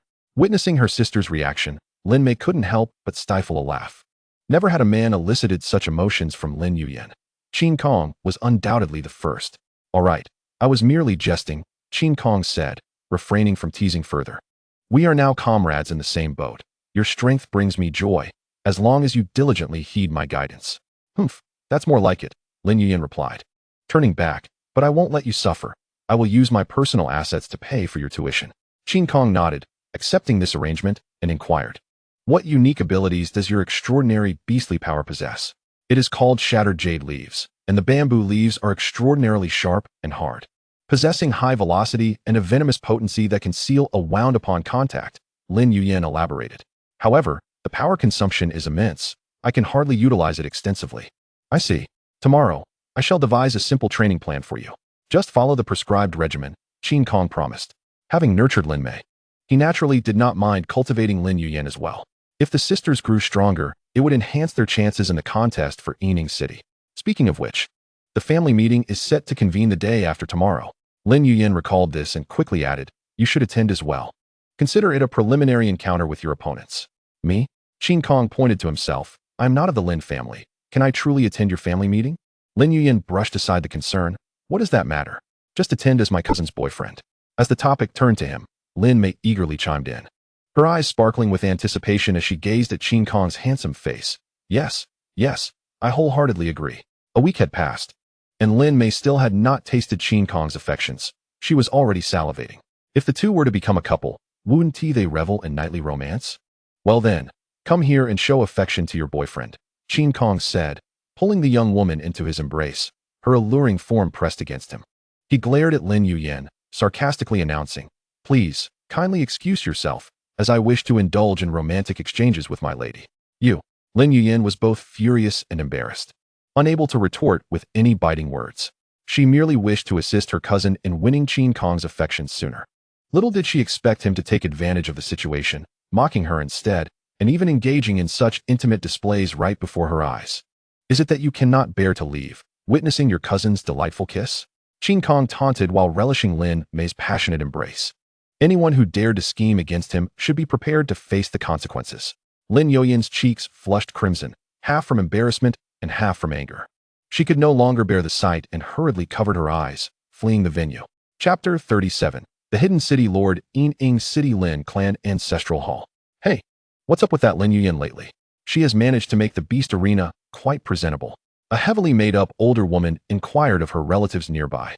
I heard she made some reforms, though the specifics are unclear, a middle-aged man replied with discontent. A few days ago, I invited guests to watch a match, but she revoked the free privileges for Lin Clan members. I had to purchase tickets to enter the arena with my guests. This girl is increasingly disrespectful to her elders. I must inform the matriarch. The older woman's voice was sharp and grating, making it unpleasant to hear. Rest assured, she'll get what's coming to her. Another member of the Lin clan approached with an air of mystery, saying, the old lady has prepared a grand feast, and once the old master is busy, she will administer a stern lesson to Lin Yuyan. Very well, we shall witness the spectacle. The elderly woman and the middle-aged man exchanged knowing smiles, their faces brimming with schadenfreude. Amidst the curious gazes of the Lin clan members, Qin Kong and Lin Mei strolled hand in hand into the ancestral hall. Their intimacy mirrored that of a couple deeply in love. However, the youthfulness of the male figure led to perceptions of a relationship akin to one of a benefactor and a dependent. Where has Lin Yuyan gone? Qin Kong whispered to Lin Mei. They had entered together, yet in the blink of an eye, the beautiful proprietress had vanished.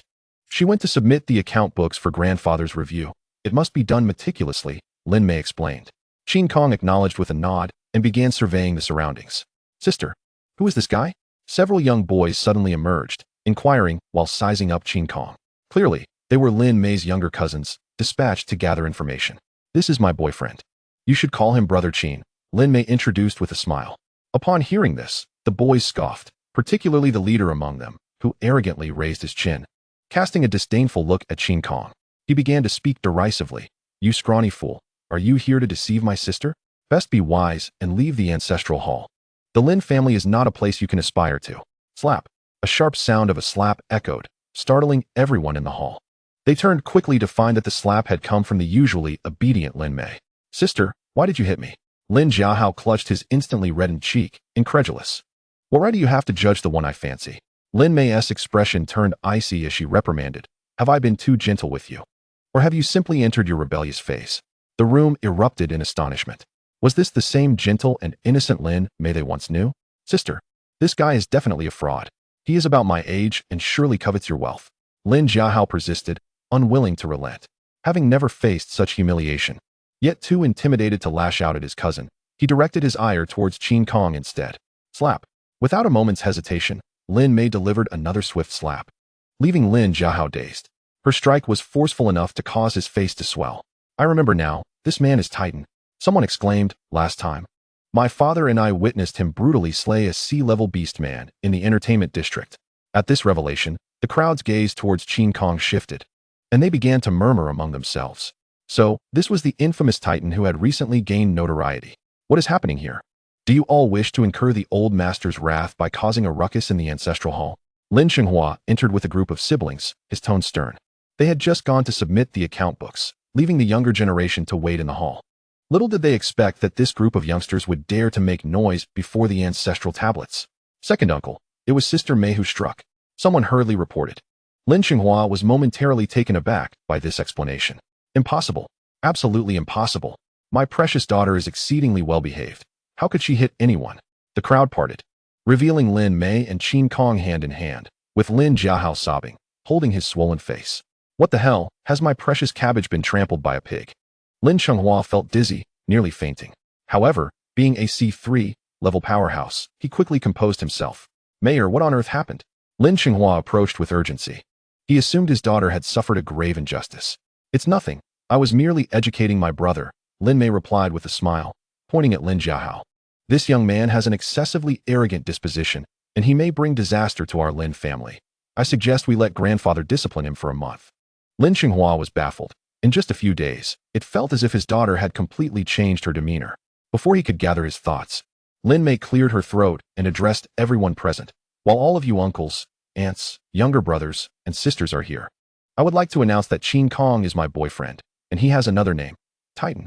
This bold declaration left the Lin clan members speechless, astonished that the notorious figure from the arena could win the heart of their delicate young lady. Lin Xinghua was momentarily stunned. Had Qin Kong transformed from Qin Shaoge to Qin's son-in-law? This young man had never even visited their home, yet he had taken away his daughter. Disperse. The meeting is about to commence. Do not provoke grandfather's anger. Unbeknownst to them, Lin Mei had seized control of the situation. With a mere wave of her hand, she caused her younger siblings to retreat behind their parents in fright. How does that feel? Qin Kong quietly asked, having remained silent to allow Lin Mei to shine. The young woman tightened her grip on Qin Kong's arm, beaming with delight, realizing that they could indeed fear her, that she too could be assertive. Qin Kong gazed at her lovely face, a smile of approval gracing his lips. Never mind, I shall speak with my daughter after the meeting. Lin Xinghua felt a pang of melancholy, reminiscent of a father forgotten by his daughter. At that moment, the sound of firecrackers erupted outside the hall, signaling the commencement of the Lin family's annual meeting. Accompanied by the crackling sounds, an elderly man with a youthful visage and a sprightly demeanor approached briskly. Clad in a tang suit, his kind eyes and gentle disposition resembled that of a carefree, wealthy gentleman. However, Qin Kong discerned the extraordinary nature of the elder. Calloused hands, a scar at the brow, and a steady gait revealed hints of a seasoned veteran. Lin Mei, I see you have brought a guest to our meeting. Would it be convenient for the old man to make his acquaintance? Lin Chan inquired with a smile, hands clasped behind his back. All eyes turned to Qin Kong, curious to see how he would respond. Titan Qin Kong, it is an honor to meet you, Elder Lin. He stepped forward from the crowd, bowing respectfully. Indeed, such looks and character are worthy of my mayor. Lin Chan nodded appreciatively. The elder did not engage in idle chatter, but addressed the clan members. Let us proceed to the side hall for the meeting. Upon hearing this, the Lin family members began to filter through the small door on the right side of the ancestral hall. Lin Mei stepped forward, wrapping her arm around Qin Kong's, guiding him toward their destination. To be honest, the sheer number of Lin clan members was overwhelming. A casual glance revealed hundreds of adults, and the number of chattering children was incalculable. This was an immensely large family, one of the most prestigious in Xingyue City. If I could harness such power, I might be able to advance to a level ahead of schedule, Qin Kong pondered silently. In his previous life, it had taken him 6 years to attain A-level status before joining the resistance, largely due to his lack of money, resources, and connections. The organization he was part of offered little in terms of profit, primarily engaging in work that incurred animosity, making it nearly impossible to accumulate wealth and influence. Moreover, Qin Kong has offended the higher-ups of the Ni Lin, resulting in a significant reduction in his rightful share of resources. Given his talent, he could have advanced to A level in less than 3 years. Unfortunately, he has squandered his time within the organization at the Lin family ancestral hall's side chamber. This spacious conference hall accommodates up to 1,000 individuals, clearly constructed by Lin Chan in hopes of a flourishing family lineage. Following Lin Mei, Qin Kong took a seat in the second row of the hall. At this moment, Lin Yuyan, who had been absent for quite some time, appeared and sat beside him. I heard someone was mocked by a child? Lin Yuyan inquired deliberately. Qin Kong nodded and replied, "Fortunately, your sister educated him in time. Otherwise, that child would have had no chance of reaching adulthood." Upon hearing this, Lin Yuyan playfully slapped him. "Hey, why are you so murderous? Just because a child said a few words, you want to take lethal action? I am also a mere 216-month-old child. Why should I endure such humiliation?" Qin Kong grinned. Appearing quite rogue, Lin Yuyan shot him a glare and ceased further conversation. At this point, Elder Lin Chan had begun speaking on stage. Most of his discourse revolved around the operational conditions of Shadow City. It is noteworthy that Shadow City can be divided into 4 components. Firstly, the black market, which provides the Lin family with boundless wealth. Secondly, smuggling, which facilitates communication and interaction with the outside world. Thirdly, the beast arena, which helps replenish the Lin family's guards and enforcers. However, under Lin Yuyan's reform, the beast arena has gradually begun to turn a profit. Lastly, the entertainment industry encompasses all aspects of dining, leisure, living, and extravagant indulgence. The entertainment street currently owned by Qin Kong boasts at least dozens of similar avenues within Shadow City. Speaking of the beast arena, I must commend Yuyan. Lin Chan jovially pointed at his granddaughter, saying, "This girl is bold and meticulous. She has managed to eliminate the arena's flaws and breathe new life into it." "Humph. Anyone could do it. It was merely good fortune." A sarcastic voice unexpectedly rang out from the audience, belonging to the incompetent Lin Qingdong. Lin Chan glanced at his inept third son and asked indifferently, "You have also managed it for 5 years. Why have you not produced any results? Who was it that introduced foreign capital, nearly handing the arena over to foreign devils, and still has the audacity to mock others?" Lin Qingdong's expression stiffened, and he quickly lowered his head. This was his disgraceful achievement, unexpectedly called out by the elder in public. "Yuyan, do not mind this fool," Lin Chan consoled his granddaughter, adding, "Can you share a bit with your grandfather?" Lin Yuyan nodded, rising to say, "In truth, all innovative ideas stem from Qin Kong. I am merely the executor." At this declaration, the entire conference room erupted in discussion. Qin Kong, isn't that the maniac of the beast arena? A simple-minded brute. What does he know about management? Lin Yuyan must be out of her mind to lie to her grandfather just to elevate a subordinate. They must be involved in some ambiguous affair. Previously, what man could catch her eye? Ha ha ha. Doesn't this mean a conflict between sisters? After all, Qin Kong is currently Lin Mei's man. As a formidable figure, Lin Chan does not hastily judge right from wrong. He merely expressed curiosity, asking, "Did Qin Xiao help you reform the beast arena?" "Indeed, I have no reason to lie," Lin Yuyan replied calmly, unfazed by the surrounding murmurs. "Had I possessed such capability, I would have initiated reforms long ago, not waited until we were in such dire straits." Lin Chan nodded, acknowledging his granddaughter's reasoning. He immediately turned to Qin Kong, seeking answers from the young man's expression. However, Qin Kong was accustomed to maintaining a stoic demeanor. Even as the beautiful proprietor praised him, he remained expressionless. "Qin Xiao, could you share your thoughts with this old man?" Lin Chan invited. "That may not be appropriate. All present are future competitors, and I must keep secrets from my employer." Qin Kong unexpectedly declined. Lin Chan was momentarily taken aback, then chuckled, saying, "That makes perfect sense. Let us discuss it privately later." Qin Kong nodded and leaned back against his chair. Lin Chan surveyed the murmuring clansmen and began to speak slowly. "Fortunately, Qin Xiao reminded me. I almost forgot to discuss the main matter. Next, our Lin family will initiate indiscriminate competition.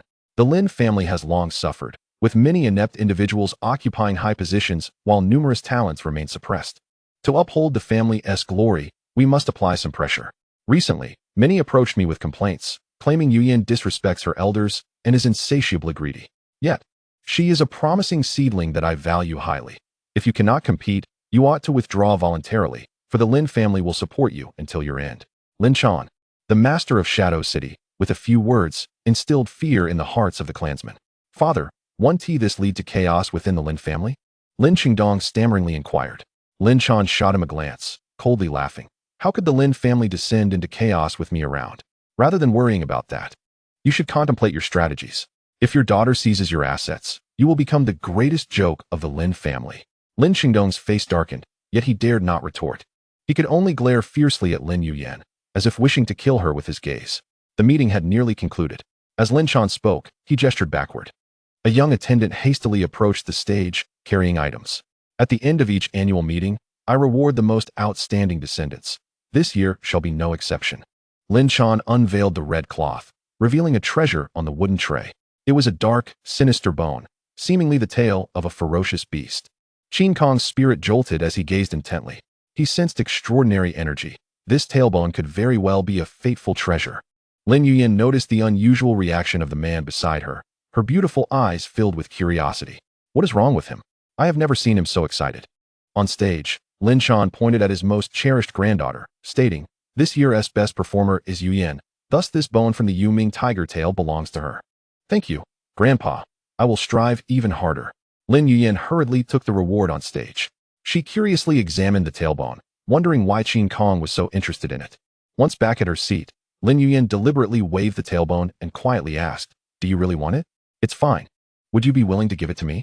Qin Kong replied nonchalantly, casually inquiring. Lin Yuyan was taken aback. Why was he no longer excited? She had initially planned to use the tailbone to entice Qin Kong. "Of course, I can give it to you, but you must agree to one condition." Lin Yuyan chuckled mischievously, as if concocting some devious scheme. Qin Kong shook his head and said, "Then I shall forego it. You may keep it to sleep with." Upon hearing this, Lin Yuyan's smile instantly froze. She became furious, whispering, "What are you doing? I offer you a gift, and you cannot even comply with a small request?" Her tone, reminiscent of a sulk, caught the attention of Lin Mei, who peered over curiously. "What are you two discussing?" The young woman blinked her large eyes, inquisitively asking. "Sister, do share about your boyfriend." Lin Yuyan explained angrily, "I offered him something, and he still wore a sulky face. I cannot bear to speak ill of him." Lin Mei, smiling brightly, remarked, "Qin Kong is just that unique. Otherwise, how would I have taken a liking to him?" Lin Yuyan was left speechless. She felt her cousin had transformed into a sycophant for Qin Kong, supporting him in every matter. Well, isn't it alright if I give it to you for free?" After stuffing the tailbone into Qin Kong's embrace, Lin Yuyan turned her head away in a huff. The beautiful proprietress was growing increasingly proud, indeed possessing a certain charm. It is worth noting that when they first met, she had exuded a cool and sensual allure. "What is it? Speak up." Qin Kong smiled faintly, securing the tailbone. Lin Yuyan then turned back, pouting, saying, "I want to ask you to beat up a woman. She is a C2 level expert, and I cannot defeat her." "Why do you wish to beat her?" Qin Kong inquired with curiosity. Lin Yuyan unexpectedly had a conflict with a certain female powerhouse, yet it seemed that their animosity was not deeply rooted. "She is quite the obsessive type, always pestering me," Lin Yuyan remarked, gesturing toward a particular spot in the hall.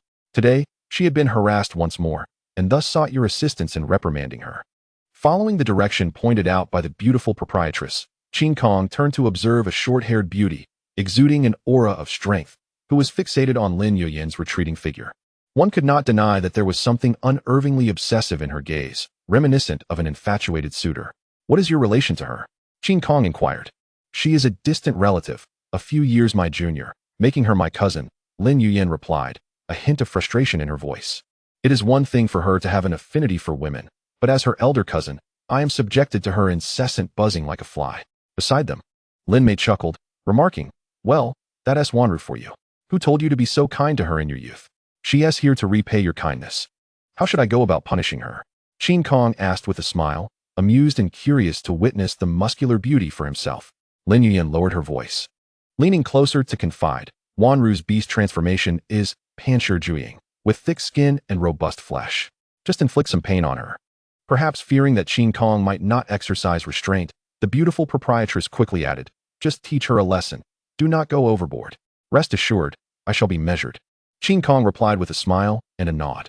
He turned back to glance at the muscular beauty, only to find her glaring at him with an expression filled with the fury of a jealous rival. Clearly, she had witnessed the intimate exchange between Lin Yuyan and Qin Kong and felt a surge of inexplicable jealousy. Naturally, Qin Kong shot a glare back, and in that instant, a fierce killing intent surged forth like a tidal wave, directed entirely at Lin Wanru. Her complexion paled, and she instinctively took a step back. Yet, She quickly mustered her resolve and returned his glare, matching his intensity with her own fierce killing intent. However, at that moment, Qin Kong abruptly turned away, leaving Lin Wanru's glare to fall into emptiness. This one is a little mad. Let us see if I can recruit her into the team, Qin Kong pondered. He discerned pain, cruelty, and madness within Lin Wanru, traits that bore a striking resemblance to Duan Feng. The extermination of the Starry Skies advance team could indeed benefit from such a wild spirit. As the meeting concluded, the attendees rose to depart. While walking, Qin Kong realized he was the only one left behind. Lin Mei had been called away by her father for a discussion, and Lin Yuyin had been summoned to meet her grandmother.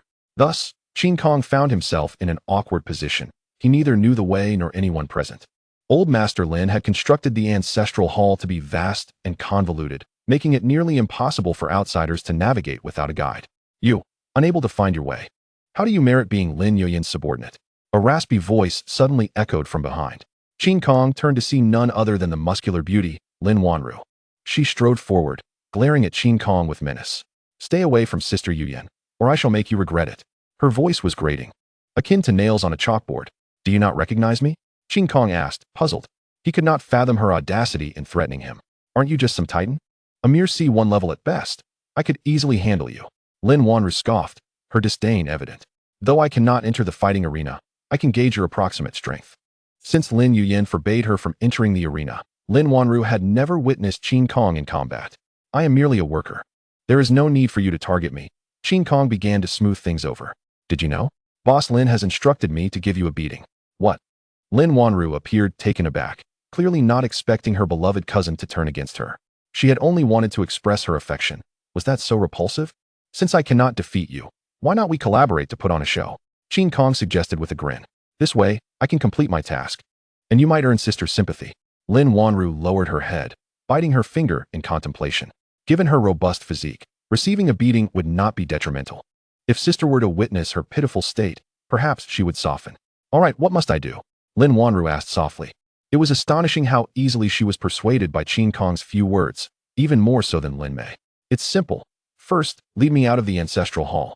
Qin Kong replied with a smile. Let us go to the fighting arena to enact this scene. Lin Wanru shook her head vigorously. Sister forbids me from entering the fighting arena. Let us choose another location. I can get you in. Rest assured, Lin Yuyin will have no objections. Qin Kong promised with a cheerful demeanor. Chapter 40. Weakness. What position do you hold within the Lin family? Qin Kong casually inquired as they walked. He sought to integrate Lin Wanru into his team and deemed it essential to understand her background. More importantly, Qin Kong desired to uncover any weaknesses she might possess to exploit them effectively. For instance, Duan Feng's weakness lay in love. He had willingly entered the fighting arena, risking life and limb to save his ailing wife. Thus, Qin Kong approached the couple as their savior. Lin Mei's weakness was her naivety. Despite being a distinguished lady of the Lin family, she was overly gentle and accepted external arrangements without question. Unbeknownst to her, deep within, she harbored dissatisfaction and rebellion, which Qin Kong had adeptly drawn out. Lin Yuyin's weakness was her hatred. Her animosity toward her father served as both motivation and a perilous vulnerability. Once she achieved vengeance, she would be plunged into confusion, lost regarding her next life goals. Qin Kong sought to instill ambition within her, igniting her desire for power over Shadow City, effectively establishing a life objective. In doing so, he could subtly influence Lin Yuyin's decisions. It could be said that Qin Kong was orchestrating a grand strategy, playing the role of a shadowy puppeteer. Lin Wanru rasped, I hold no position. I merely serve as a thug in a smuggling gang. Upon hearing this, Qin Kong regarded her with curiosity. It was one thing for a Lin family member to lack a position, but to stoop to such a disreputable role was perplexing. Do not look at me like that, Lin Wanru remarked with a self-deprecating smile. Not every Lin can enjoy privilege. My parents died young, and simply surviving in the Lin family is already a blessing. I see. I apologize for bringing up your painful history, Qin Kong said hastily. Humph, how hypocritical. Lin Wanru retorted, rolling her eyes at him. Qin Kong chuckled, unperturbed. It was evident that Lin Wanru had weathered many storms at the bottom rungs of society, erecting thick walls around herself.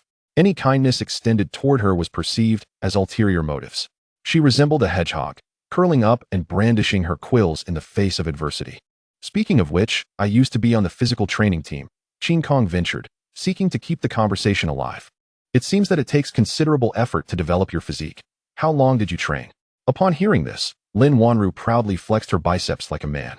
Her physique was not that of a grotesquely muscular figure, but rather a well-proportioned, smoothly contoured form that exuded comfort and safety. I started training from a young age. All the boys who harassed Yuyin when we were children ended up as bruised messes. Lin Wanru seemed to issue a warning to Qin Kong, hinting at her prowess. Qin Kong laughed, inquiring, "Is Lin Yuyin truly so admirable that she warrants such concern from you?" "Of course. She was the only one who cared for me when we were young. She was my savior." Lin Wanru's tone shifted suddenly, her emotions darkening. Yet, within her gaze, Qin Kong detected a bloodthirsty fury, a manifestation of profound rage, as if recalling some deeply etched memories. "Let us go. Do not speak to me." Lin Wanru shook her head, her demeanor icy. Observing her attitude, Qin Kong refrained from pressing further. When seeking the weaknesses of a target, one must avoid haste. He prepared to converse with Lin Mei and Lin Yuyin to delve into the past of this young lady. In the Duo Shichang, within the office of Qin Kong. Ever since he was promoted to the highest confidant, Qin Kong acquired an independent office directly opposite the boss's office. At that moment, 3 men were engaged in a card game within the office. They were the notorious trio known as Dog, Cat, and Mouse. "Why hasn't he the captain assigned us a new mission yet?" Dai Hung complained, tossing down a pair of bomb cards. "I've been utterly bored these past few days." Eager to unleash some mayhem. After dispatching the remaining subordinates of Lin Yuxian, they had been granted a respite by Qin Kong, and they had yet to resume work. "Be patient. The captain surely has his own plans," Duan Feng remarked, discarding his cards in surrender. Li Jingde derided Dai Hung, complaining about a break. "You must be quite shameless." "What is wrong with being shameless?" Dai Hung retorted, defiantly raising his middle finger. Suddenly, the office door creaked open. The 3 men were startled and quickly stood up, bowing their heads to greet the newcomer. For aside from the 3 of them, only Qin Kong would enter this office.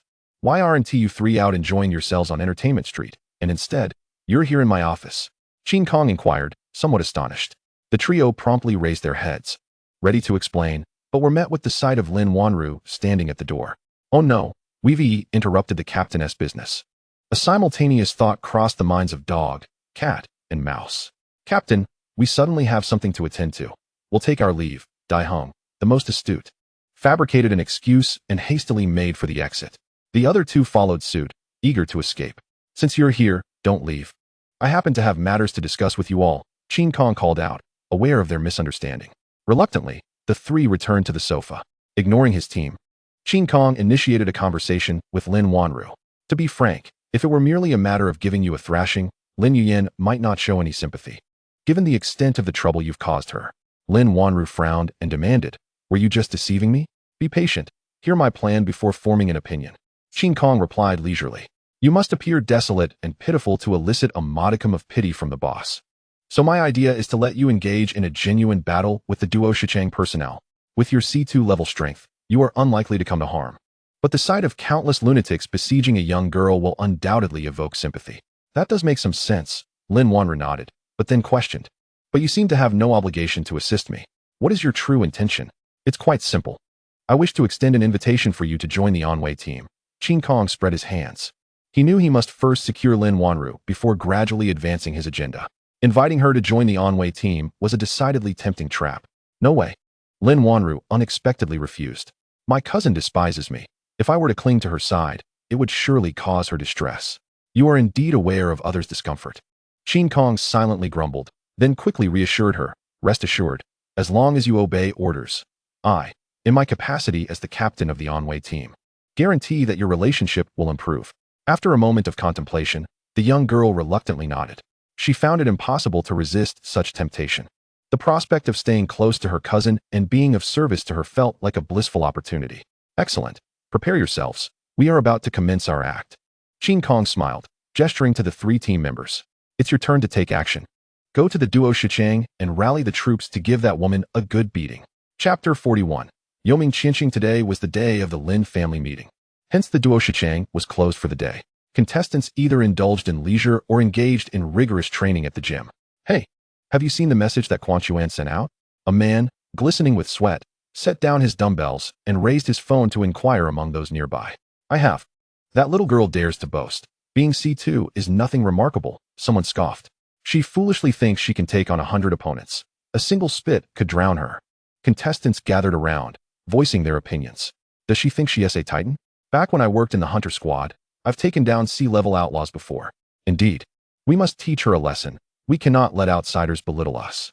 Let us go, 100 of us against one. We're bound to win. Quan Chuan promised that if they performed well, he would treat everyone to a night out on Entertainment Street. Absolutely, we must go? Suddenly, the atmosphere within the training hall became lively. Contestants linked arms, chatting and laughing as they surged towards the duo Shichang. Standing alone in the viewing area, Qin Kong leisurely sipped a drink. He had already notified Lin Yuyan, and the beautiful boss was on her way back. I nearly forgot about the treasure.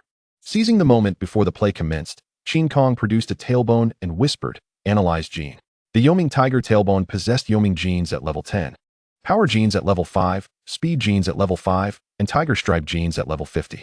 Upon hearing the system prompt, Qin Kong felt a jolt of astonishment. This item was indeed extraordinary, containing a wealth of genes, surpassing even the Lei Bao skull in terms of quality. Although the tiger stripe gene was considered an impurity, its abundance rendered it valuable, serving as Qin Kong's genetic currency. Such rare beast bones were often left behind by powerful outlaws, collectively referred to as beast remains. Beast masters exist between humans and beasts and are incapable of nurturing such treasures. Only those who have lost their humanity and descended into beast-like states can nourish beast remains with their frenzied vitality. Ordinary beast masters can sense residual beast power from these remains and convert it into their own strength.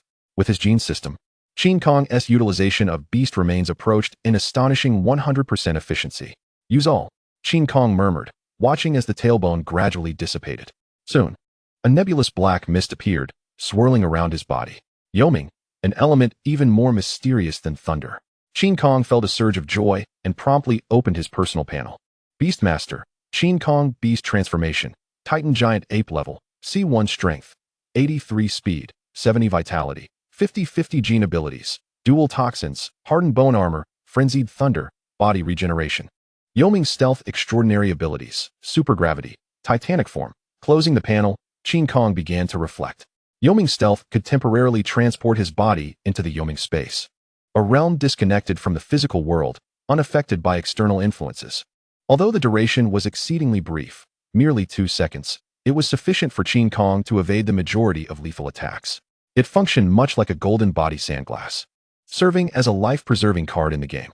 It was even more potent than the golden body, for Yoming's Stealth allowed for movement. Qin Kong grinned. With this ability, he could disregard his opponent's deadly strikes and launch a counterattack at the first opportunity. After taking a deep breath, Qin Kong gazed at the gene repository. He currently possessed only 240 gene currency, but the cheapest item in the repository, the bloodthirsty weasel, required 300 coins. I'm quite impoverished. I must seek an opportunity to venture outside the city, Qin Kong sighed, shaking his head. The current duo Shichang could no longer satisfy him. What use was it to slay one at a time?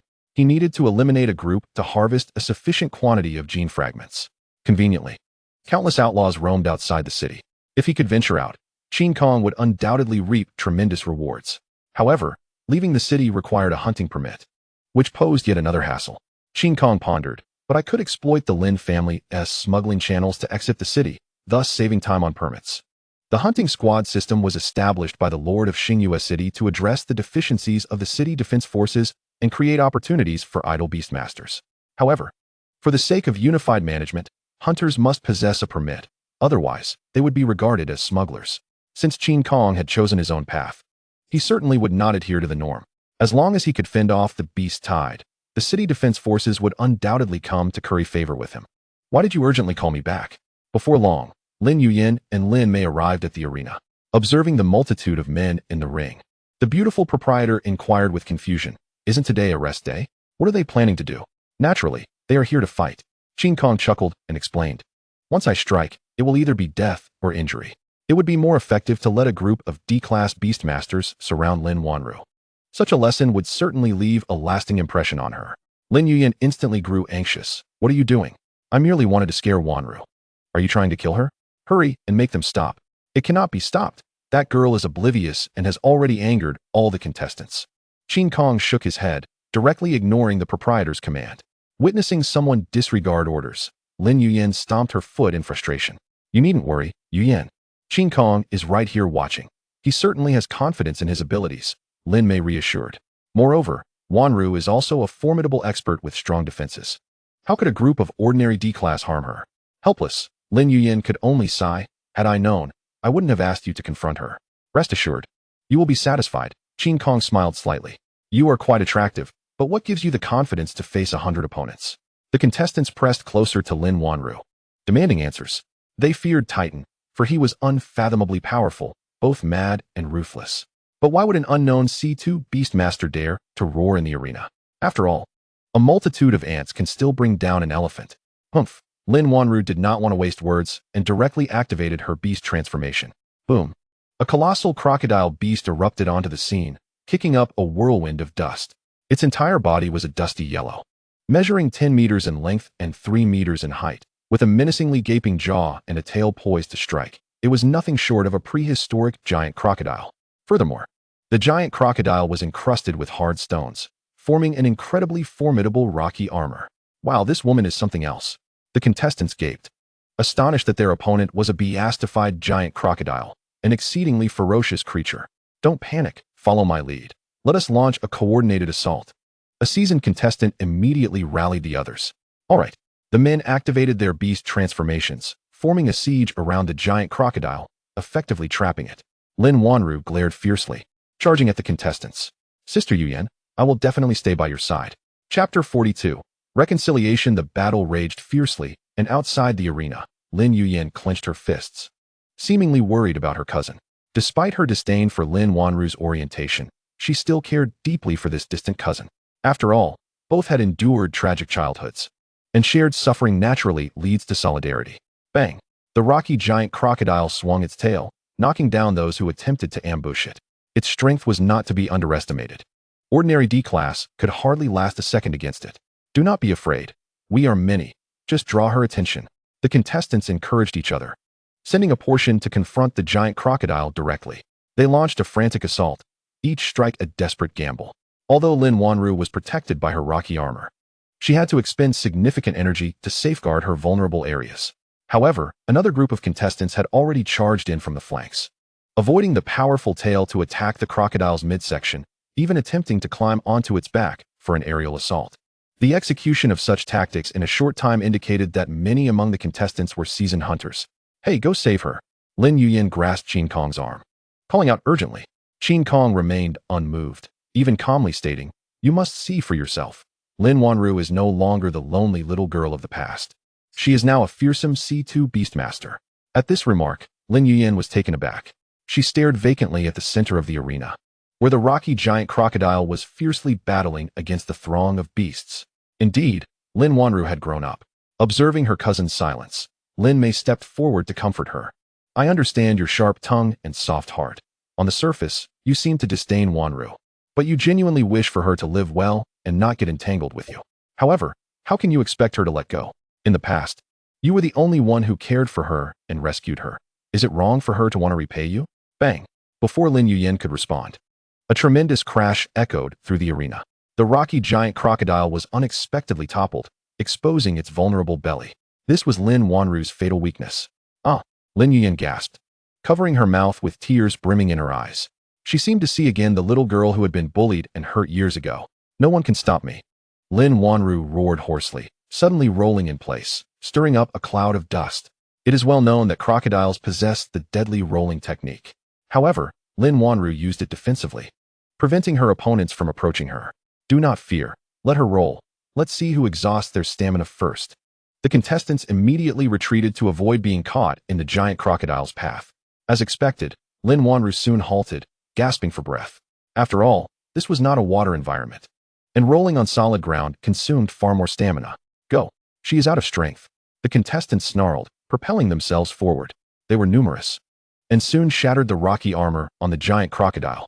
Countless wounds appeared on Lin Wanru's beastly form, with blood steadily dripping onto the ground. You filthy woman. Do you submit? Someone jeered while attacking. Just as Lin Wanru was about to retort, she remembered Qin Kong's words and pitifully said, I submit. I should not have mocked you. She was merely acting. She had not even unleashed her extraordinary beastly power. Otherwise, how could her rocky armor have shattered so easily? Humph. Now that's more like it. The contestants wore triumphant smiles, ceasing their attacks. Let us go to the entertainment street. Let this woman reflect on her actions. Haha. We have brought glory to the arena. I wonder if Boss Lin will reward us? Why would we need a reward? I volunteered to intervene. It has nothing to do with anyone else. They transformed back into their human forms, chatting and laughing as they departed. Soon, only a bloody giant crocodile remained in the arena. Lin Wanru reverted to her human form, limping as she made her way out of the arena. She looked utterly pitiful, covered in dirt and wounds, eliciting tears from onlookers. Wanru, where are you going? Lin Yuyan's voice suddenly called out, stopping the forlorn girl in her tracks. Sister Yuyan, I am so sorry. I should not have entered the arena, Lin Wanru croaked, bowing to her cousin behind her. I will leave now. I won't bother you again. Hearing this, Lin Yuyan felt a pang in her heart, abandoning any disdain she had for her cousin. She hurried forward, grasping Lin Wanru's hand gently. You shouldn't leave when you're hurt. Stay with me for a few days. Sister Yuyan, Lin Wanru exclaimed, tears of joy streaming down her face. She had not heard her cousin's gentle voice in so long. In that moment, it felt as though she had returned to her childhood. In the distance, Lin Mei linked arms with Qin Kong, slowly approaching. The young woman seemed to have grown wiser, asking, was this your plan? To facilitate their reconciliation? I am not that idle. I merely wanted to recruit team members and happened to do this. Qin Kong replied nonchalantly. Lin Mei smiled charmingly and said, regardless, the outcome is the same. Their relationship has mended. As an older sister, I thank you on their behalf. And how do you wish to thank me? Qin Kong suddenly inquired. Clearly, he was teasing the young woman. Oh, you know how? Lin Mei's cheeks flushed, and she playfully scratched Qin Kong's hand. Qin Kong looked at her with an expressionless face, whispering, I prefer things that are dark and smooth. Do you understand? Upon hearing this, Lin Mei's face turned crimson as she covered her face. All right, I will prepare it. Coliseum, the boss's office. After reconciling with her cousin, Lin Yuyan felt a surge of excitement and called out to Qin Kong, who was about to leave to rest. I need to discuss something with you, so don't rush off. Reluctantly, Qin Kong sat down across from the beautiful boss and inquired, what is the matter? Is it business related? Lin Yuyan shook her head, then nodded, appearing rather conflicted. How should I put this? It is indeed business, but it does not pertain to the Coliseum. After a moment of contemplation, Lin Yuyan began to explain, after the meeting, my grandmother summoned me. In truth, she was reprimanding me on behalf of her incompetent son. However, I am accustomed to living without restraint. Aside from my grandfather and second uncle, I do not yield to anyone. Enraged, my grandmother assigned me a compulsory task related to smuggling channels. Hearing this key term piqued Qin Kong's interest. After all, didn't he just need an opportunity to venture out? Lin Yuyan paused before continuing. If the task is executed successfully, the rewards are substantial. But failure would render me a pariah within the Lin family. So you want me to go? Qin Kong asked tentatively. The beautiful boss shook her head. Not exactly. I merely wish to discuss how to handle this task. You are my trusted confidant, and I must consult you before making any decisions. Then my recommendation is undoubtedly to proceed. Qin Kong smiled. You're vying for power, so why fear being branded a traitor of the Lin family? Lin Yuyan was momentarily taken aback, her expression transforming into one of realization. Indeed, what is there to fear? If labeled a traitor, so be it. I still have the Coliseum as my trump card. Are you willing to go? Lin Yuyan asked hesitantly. She had just claimed she had no intention of sending Qin Kong. Yet now she contradicted herself, creating an awkward situation. Qin Kong crossed his arms, a hint of difficulty on his face. The risks of venturing out were immense. Not only could there be uncontrolled individuals to contend with, but also the city defense patrols. If I were to encounter misfortune, would the young lady be left alone in an empty house? Hearing Qin Kong mention her cousin, Lin Yuyan rolled her eyes in exasperation. Just say what you want. It's simple. I need an invitation to the Feng family's ancestral birthday banquet, Qin Kong revealed, finally disclosing his true motive. Lin Yuyan frowned and asked, you're not planning to stir up trouble again, are you? Although the Feng family pales in comparison to the Lin family, they hold grudges and could easily retaliate. Qin Kong shook his head. I'm not looking for trouble. I just want to observe. You said the same thing when you went to Tingyuan. Lin Yuyan expressed her irritation. This guy had the audacity to treat her like a fool, not even bothering to alter his lies. All right then. I admit I am seeking trouble. Qin Kong shrugged. A coward shies away from conflict. If a beastman wishes to rapidly enhance their strength, must they not seize opportunities for resources and treasures? Should they simply wait for others to offer them? Lin Yuyan huffed playfully. You could have just said that. It's not like I wouldn't agree. After all, you are my prospective cousin-in-law. Ah, I love that title. Qin Kong chuckled. Little sister-in-law. I shall go cherish your sister now. Good night. Get out, get out. Flushed with both embarrassment and anger, Lin Yuyan hurriedly shooed Qin Kong from her office. Chapter 43. Preparations before departure. The following morning, Lin Mei entered the office, her eyes darkened and her posture hunched, limping slightly. Lin Yuyan felt a sense of déjà vu. Sister, are you cleaning again? Lin Mei's cheeks flushed as she stammered. No, don't ask too many questions. She quickly settled onto the plush sofa, propping her delicate waist with a cushion. Upon witnessing this scene, Lin Yuyan immediately understood, feeling too awkward to speak. I heard that you want him to go out of the city? Lin Mei broke the ice and asked, is it regarding the matter of Channel 105? Shifting to the serious topic, Lin Yuyan became earnest. Yes, Channel 105 has been seized by uncontrolled individuals, resulting in a significant disruption of our supply in Shadow City. If this task succeeds, that channel will belong to us. However, the danger level is quite high. Lin Mei expressed her concerns. Channel 105 traverses multiple abandoned cities, teeming with uncontrolled individuals.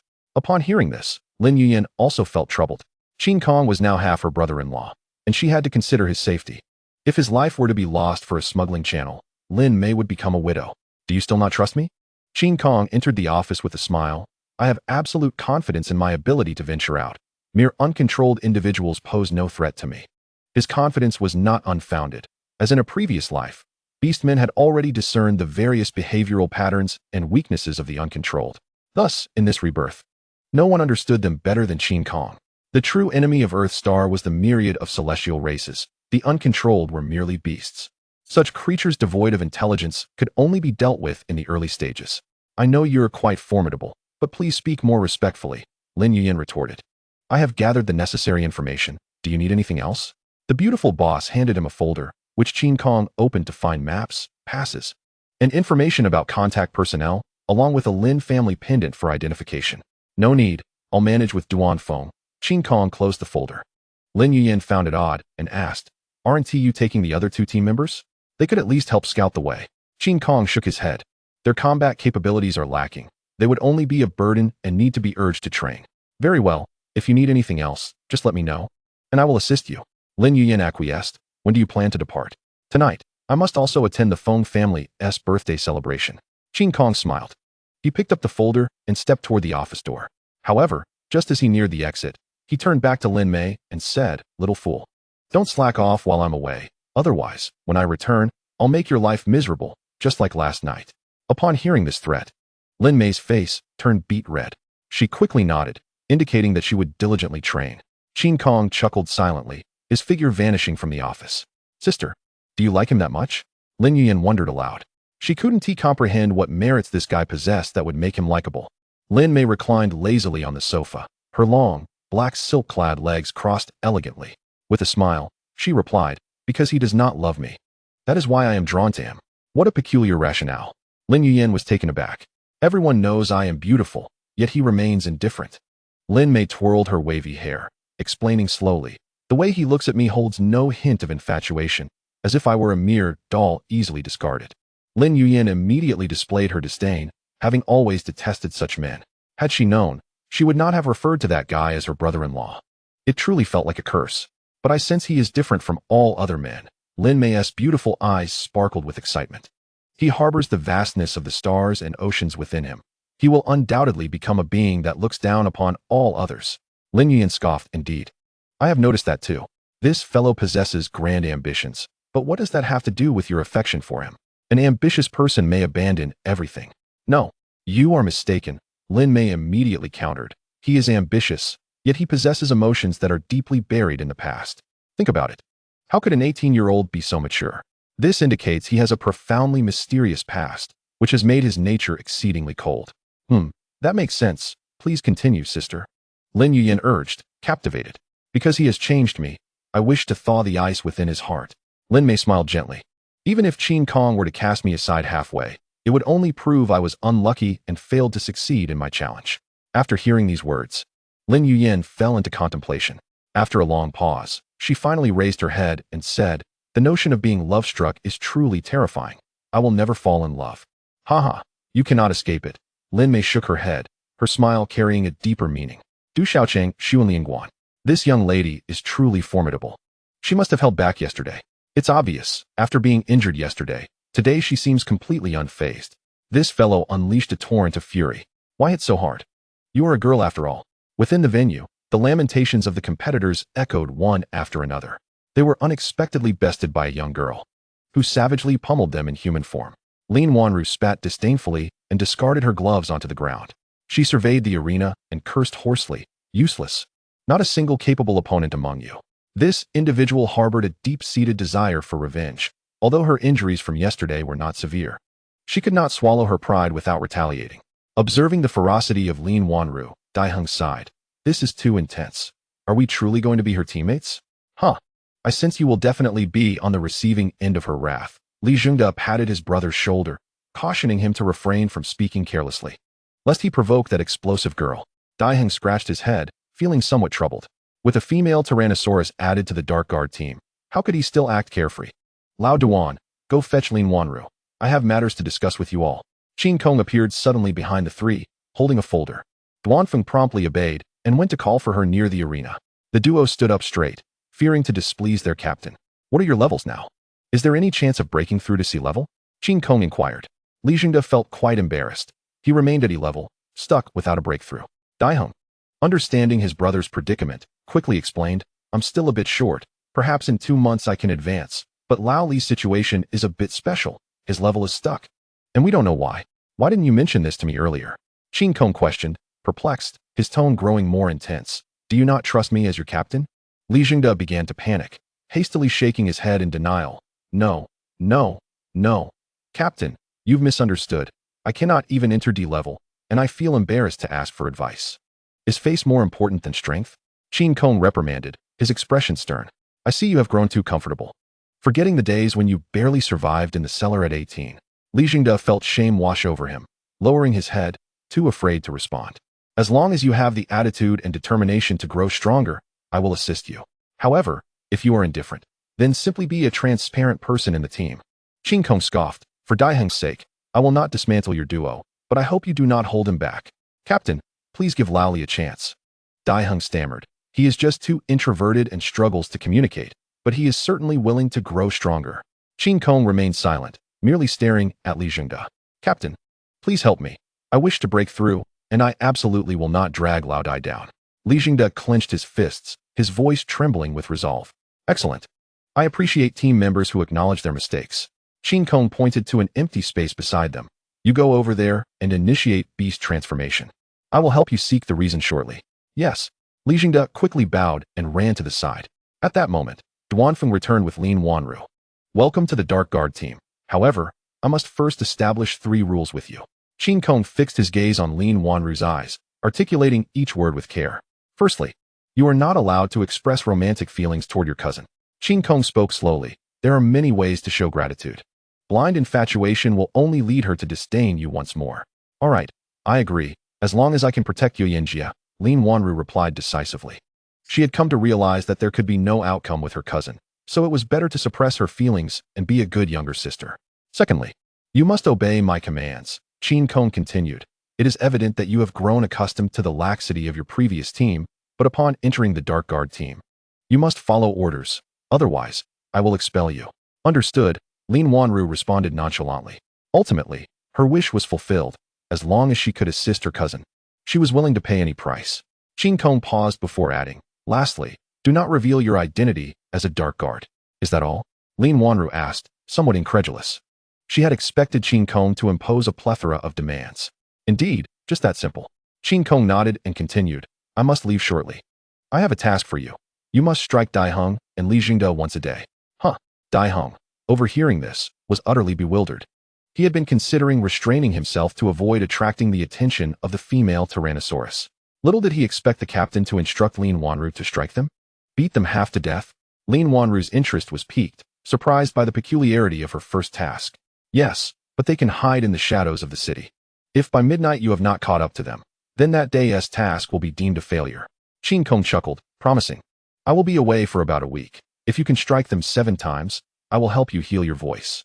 During his intimate moments with Lin Mei yesterday, he had inquired about her condition. It turned out that Lin Wanru had suffered vocal damage in her childhood.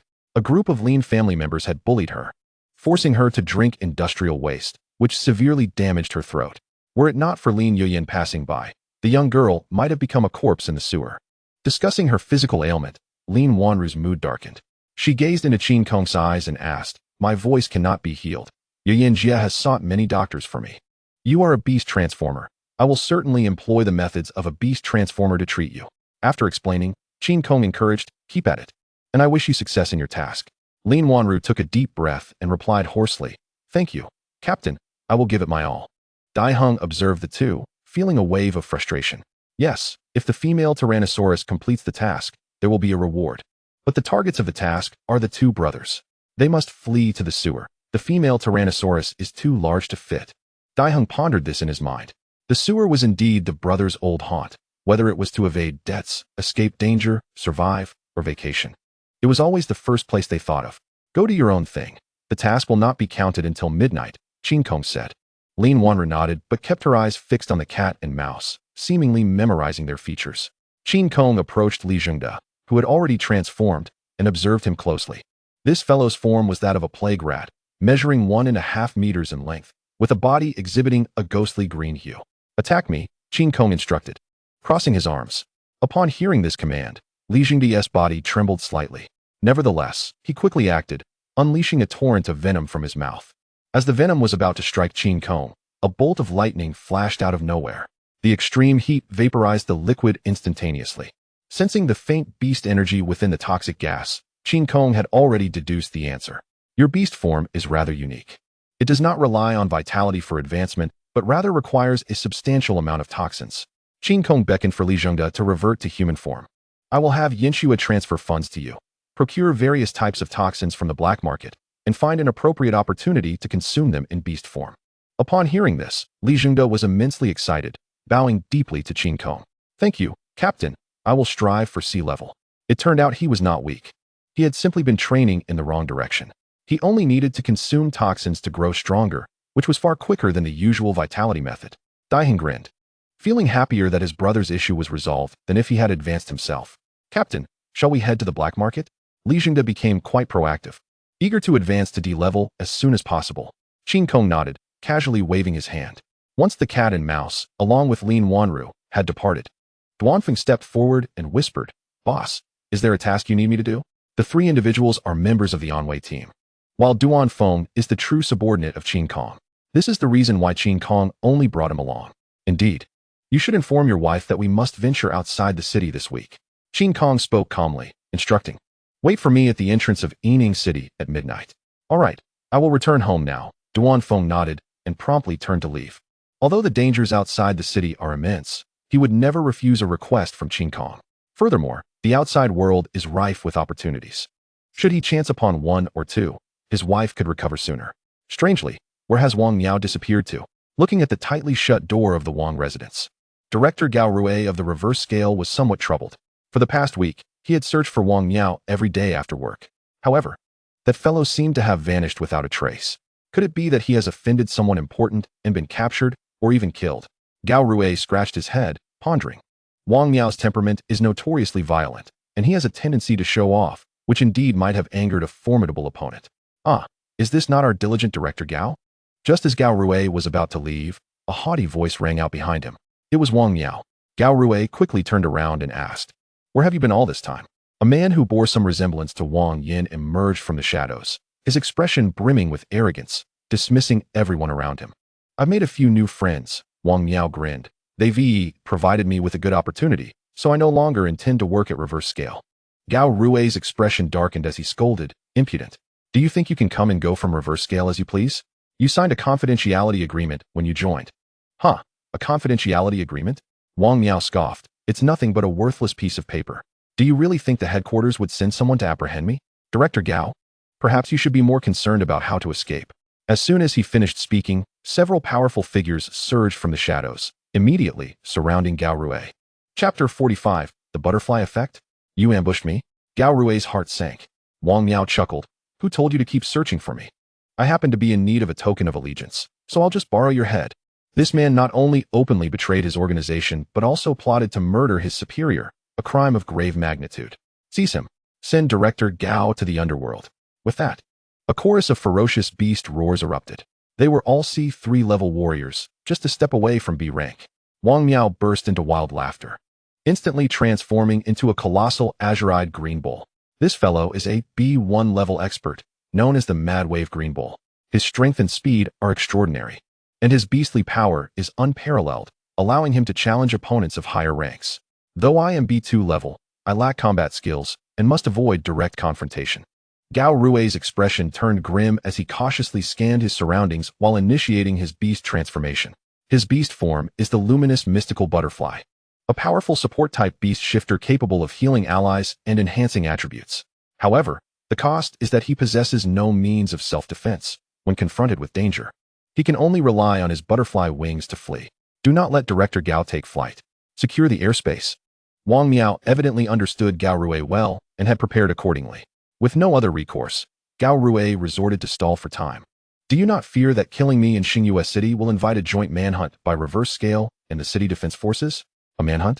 Wang Miao advanced menacingly, laughing. Ha ha ha, if I hide underground, can reverse scale find me?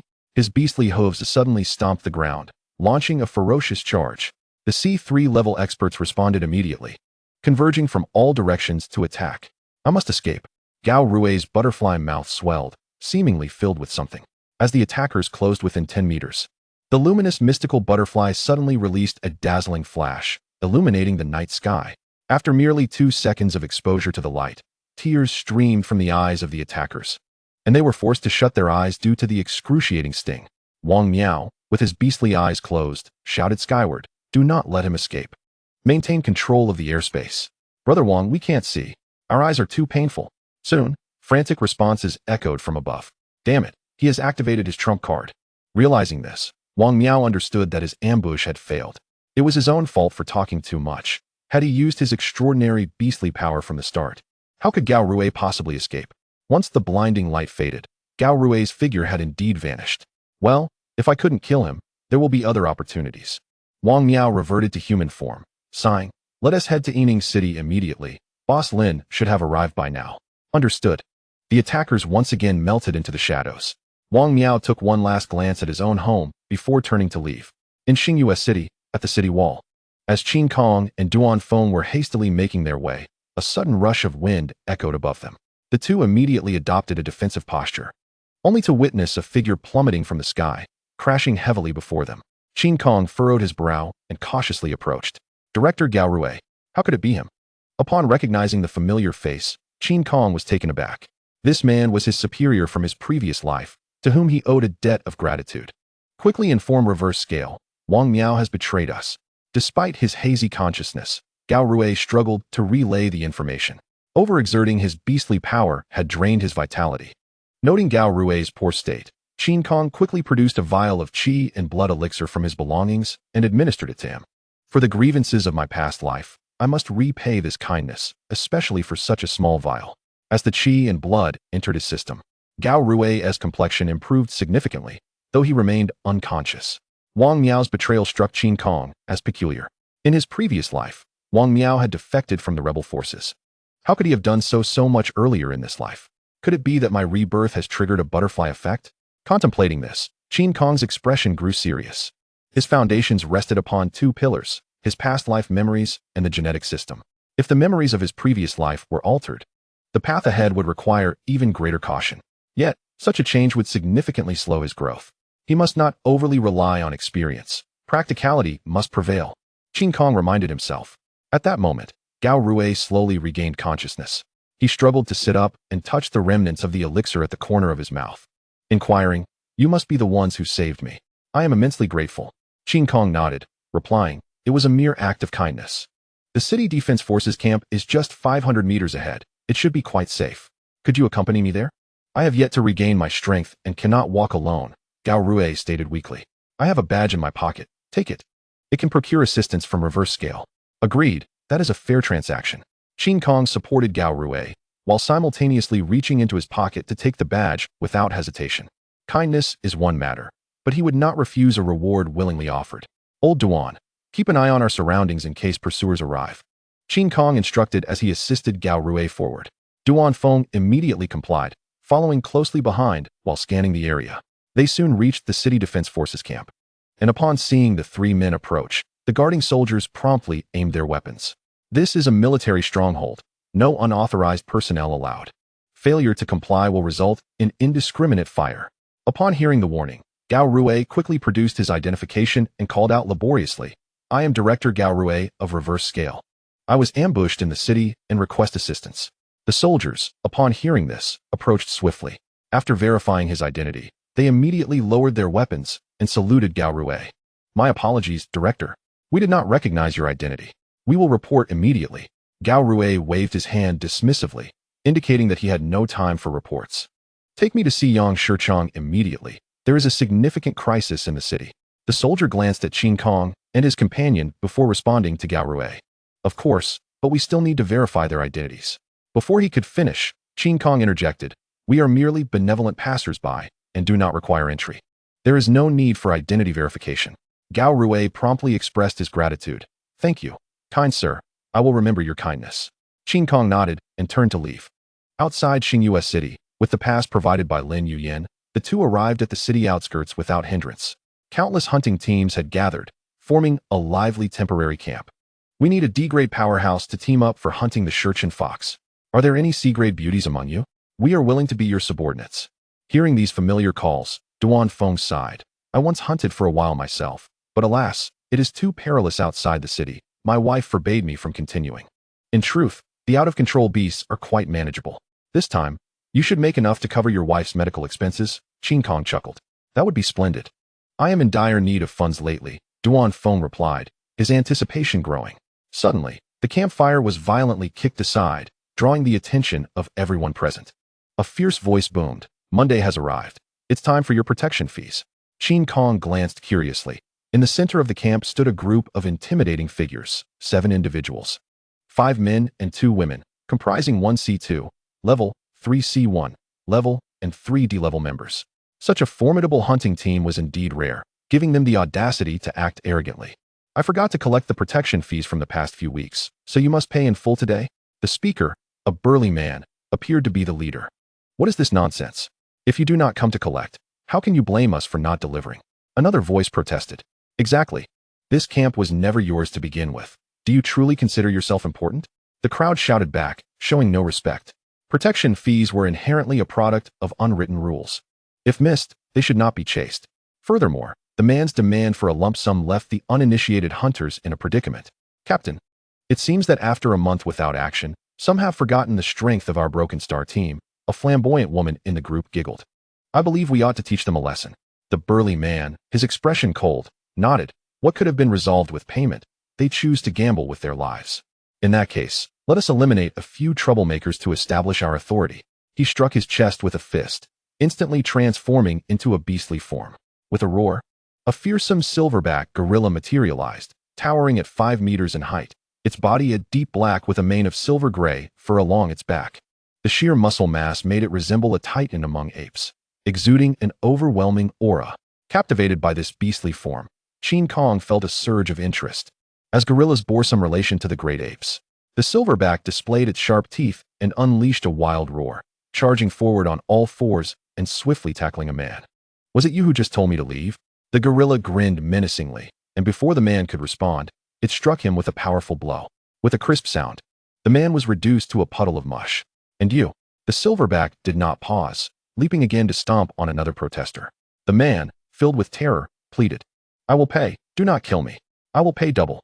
"Ah, at least you are sensible," the silverback replied, tossing the man to his teammates, demanding triple payment, threatening to gouge out his eyes if he failed to comply. A wave of panic swept through the camp as the beastmen retreated in fear. The silverback's power was overwhelming, being a C2 level expert, and no one in the camp could contend with it. Moreover, with several formidable companions, resistance seemed futile. "Is there anyone else unwilling to pay?" The beast scanned the crowd, derisively stating, "Those without strength should obey. Do not assume that sheer numbers will protect you from death." The crowd fell silent, hastily rummaging through their bags for money. Their lives were undoubtedly paramount. Wealth and pride were insignificant in comparison. "What shall we do, Captain?" Duan Feng inquired quietly, his eyes glinting with combativeness. Qin Kong smiled and replied, "Let us pay the fees first, then follow them as the hidden observers." There was no need for him to act heroically, for hunters typically operated on a principle of mutual exploitation, rarely coming to the aid of strangers.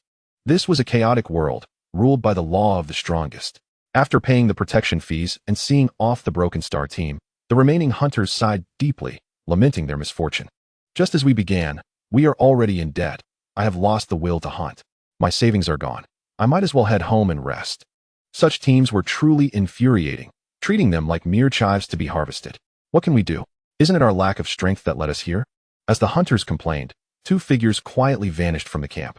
Beneath the big locust tree, the members of the Broken Star team were counting their gains. This haul is impressive. We've amassed over 20 million. The stunning woman exclaimed with delight. Hunting was indeed lucrative, yet the expenses were substantial.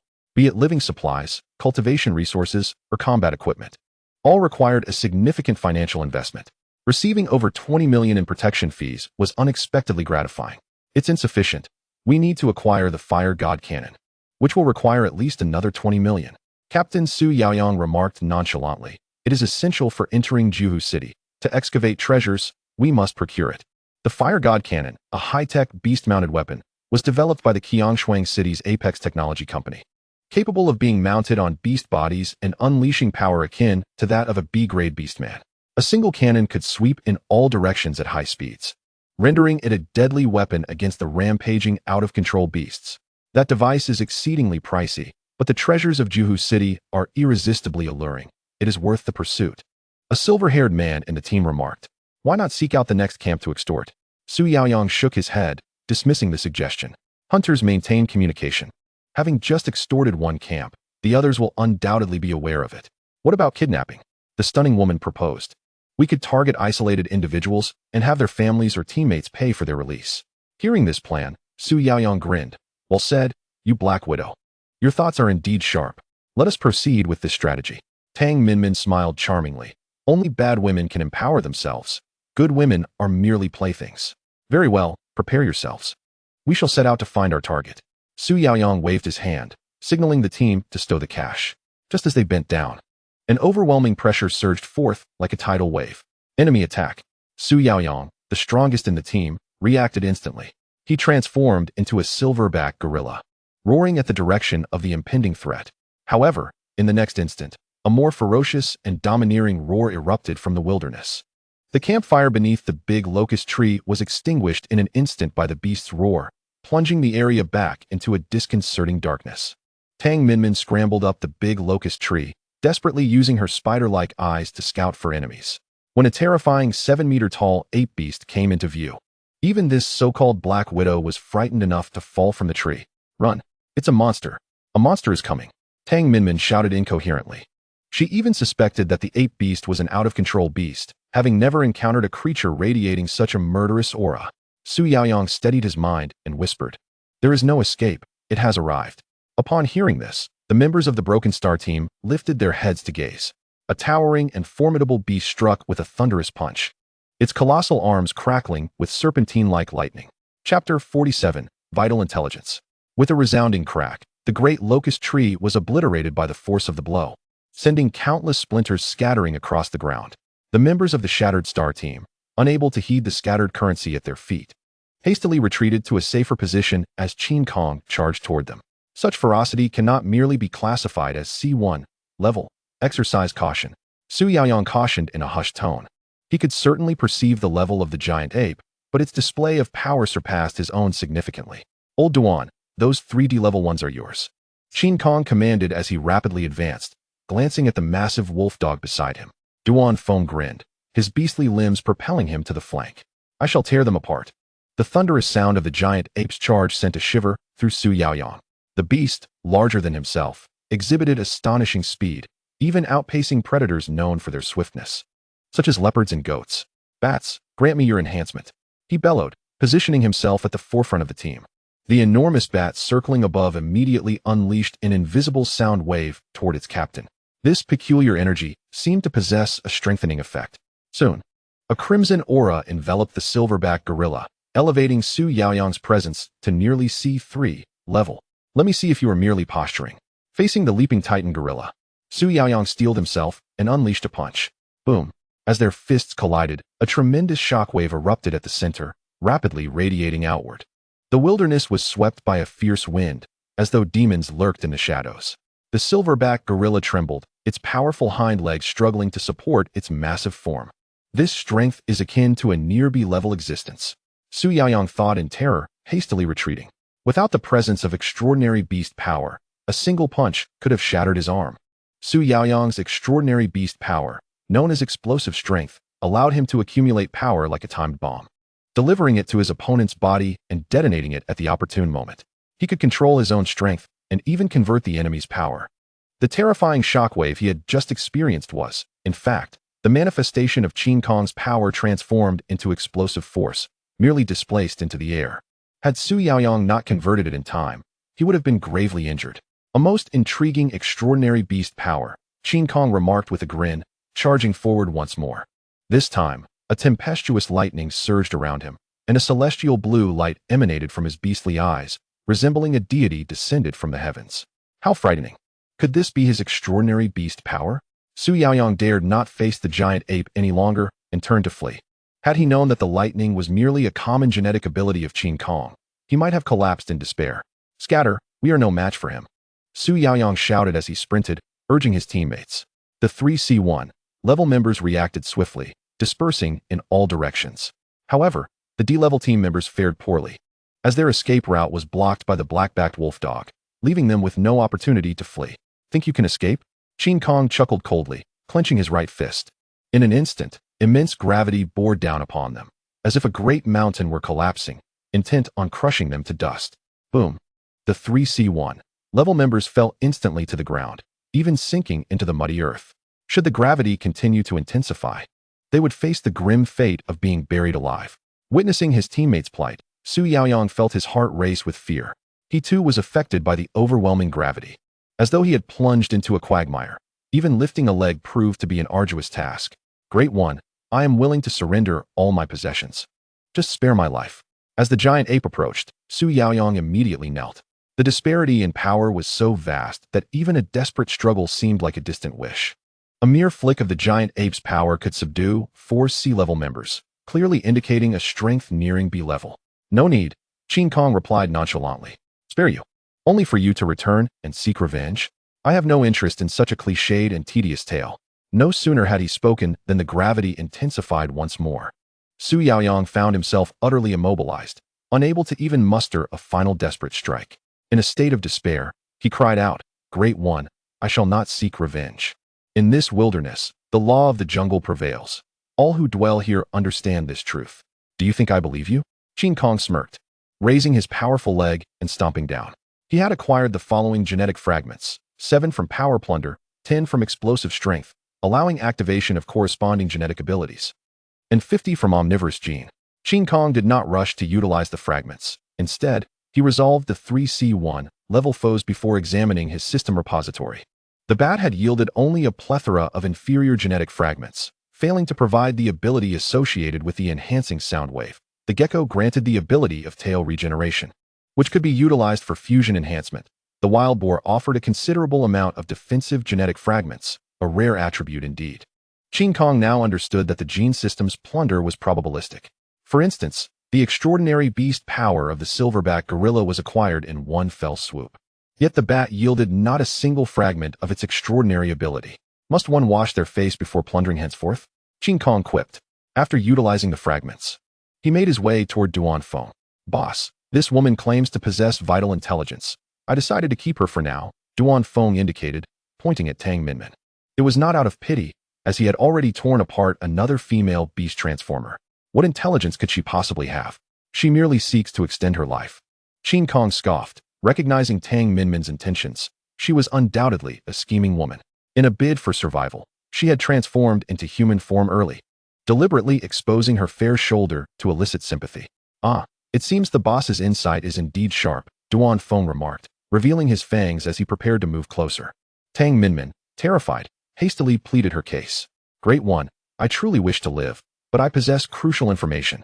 She bowed repeatedly, stating, in Jiuhu City, there lies a treasure of immense significance, and numerous hunting teams are preparing to enter. Our team is among them, extorting protection fees from the camp to purchase armaments. Is this truly significant intelligence? I could learn such things merely by visiting a camp, Qin Kong replied, somewhat astonished. Do you take me for a fool? Tang Minmin, filled with dread, shook her hands vigorously, denying it. No. My intelligence is that Jiuhu City is currently under the control of a beast king, whose true strength is A level, yet he feigns being B level. This is exclusive intelligence obtained at great risk by our captain. Upon hearing this, Qin Kong nodded in acknowledgement. Indeed, that qualifies as important intelligence. You are fortunate. You may die without suffering. Believing she could escape with her life, Tang Minmin's face lit up with joy, only to be swiftly replaced by terror. Great one, please spare my life. I am willing to do anything. She sobbed, pleading, I would serve as your humble slave, toiling endlessly for you. Regrettably, I have no desire to be a landlord, Qin Kong replied, snapping his fingers as slender bolts of lightning shot forth. Tang Minmin felt no pain whatsoever. Her consciousness rapidly faded away. Chapter 48, Big Brother. After creating a large pit in the ground, the entire Shattered Star team was cast into the mud by Qin Kong. His actions were not driven by sympathy, but rather a desire to conceal his whereabouts in the wilderness. Hunters possess noses as keen as dogs. Upon encountering corpses, they can deduce the circumstances leading up to death. Thus, burying the Shattered Star team served as an effective counter-surveillance measure. Boss, the total amounts to 27 million, along with a dozen vials of potions. After scavenging the spoils, Duan Feng approached, carrying several bulging backpacks. Qin Kong nodded and said, let us first locate a temporary camp to procure some supplies before venturing into Jiuhu City. According to the map provided by Lin Yuyan, the junction point of Channel 105 is not far from Jiuhu City. Therefore, Qin Kong intends to undertake his mission while simultaneously searching for the so-called treasure. His venture outside the city is driven by a desire to hunt and seize opportunities, and he has no reason to neglect the existence of Jiuhu City. Although it is inhabited by an A-grade beast king, Qin Kong relishes such challenges, believing that a place worthy of an A-grade beast king's dominion must conceal astonishing treasures. As the sky gradually brightens, the sun rises, casting its warm glow. In the wilderness, countless out-of-control creatures emerge from their lairs, preparing to hunt for food. Among them are packs of wolves, pairs of tigers, and solitary hawks soaring above. It is evident that the phenomenon of beastification has returned certain regions of Earthstar to a primitive, savage era, reminiscent of a time when ferocious beasts roamed freely, with natural enemies lurking at every corner. Yet, while primitive humans sought refuge in caves, modern individuals cower behind city walls, revealing no essential difference between the two. Accompanied by Duan Feng, Qin Kong skillfully evades one massive beast horde after another.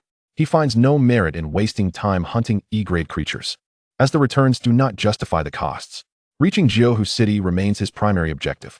After sidestepping a swarm of giant rodents, Duan Feng expresses his admiration, exclaiming how impressive it is that Qin Kong can maneuver the out-of-control creatures so effortlessly. Having previously participated in a hunting team, he is acutely aware of the difficulties and dangers of such a role. When confronted with a large beast horde, hunters typically choose to flee to avoid being besieged. However, Qin Kong remains unfazed, either emitting peculiar sounds or igniting trees to create smoke. Remarkably, the beast horde alters its course in response to his actions. It can be said that it is not Qin Kong who is avoiding the beasts, but rather the beasts that are evading Qin Kong. Understanding the habits of these creatures allows one to sidestep conflict. Qin Kong smiles and advises Duan Feng to observe his movements closely if he wishes to learn. Duan Feng enthusiastically nods in agreement, recognizing that such techniques are invaluable, akin to a hunter's manual. If an ordinary team were to master these skills, they would reap substantial rewards. High-end teams could navigate the wilderness with ease. With only a few kilometers left to the next temporary camp, Qin Kong commands acceleration, eager to enjoy a midday meal. As he issues orders, he sprints forward. Duan Feng adjusts his burden to ensure nothing falls and immediately follows suit. Upon reaching temporary camp number 9, they approach a middle-aged vendor who lazily inquires about their desires while digging his nose. With a thud, 2 bulging backpacks are tossed onto the stall, their vibrant colors peeking through the seams. The vendor, upon seeing this, quickly rises from his reclined position, his face lighting up with excitement. Esteemed guest, what would you like? Our prices are reasonable, and buying in bulk yields bonuses. His tone and demeanor shift dramatically, now infused with respect. I'll take everything here. Is 10 million enough? Qin Kong asks. If so, don't dilly-dally, just pack it up for me.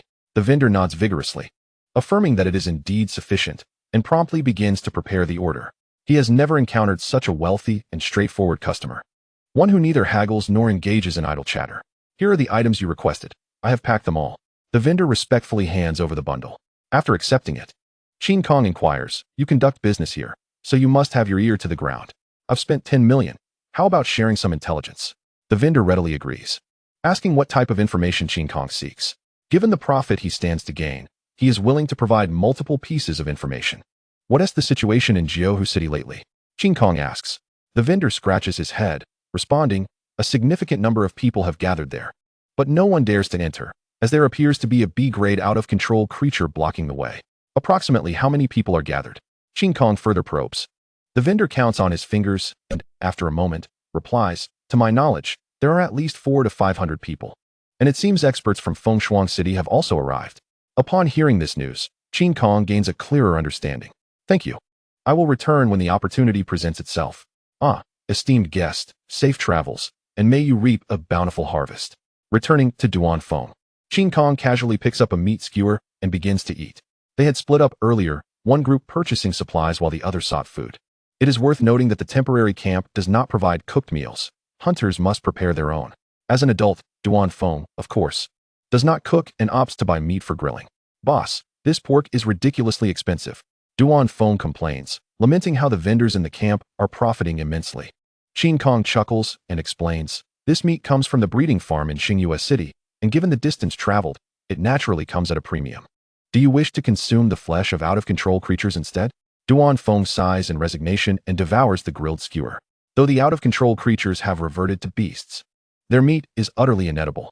The reason is simple. Their blood and vitality are exceptionally violent, which not only affects the strength of beastifiers, but can even obliterate their will. Smells delightful. May I have a skewer? Just as they are enjoying their meal, a voice suddenly calls out from behind. A young man approaches, his eyes fixated on the skewer, mouth watering. Qin Kong is puzzled, sensing something amiss about the individual, as if he possesses a degree of intellectual impairment. Big brother, can I have a skewer? The man asks, gazing longingly at the grilled meat.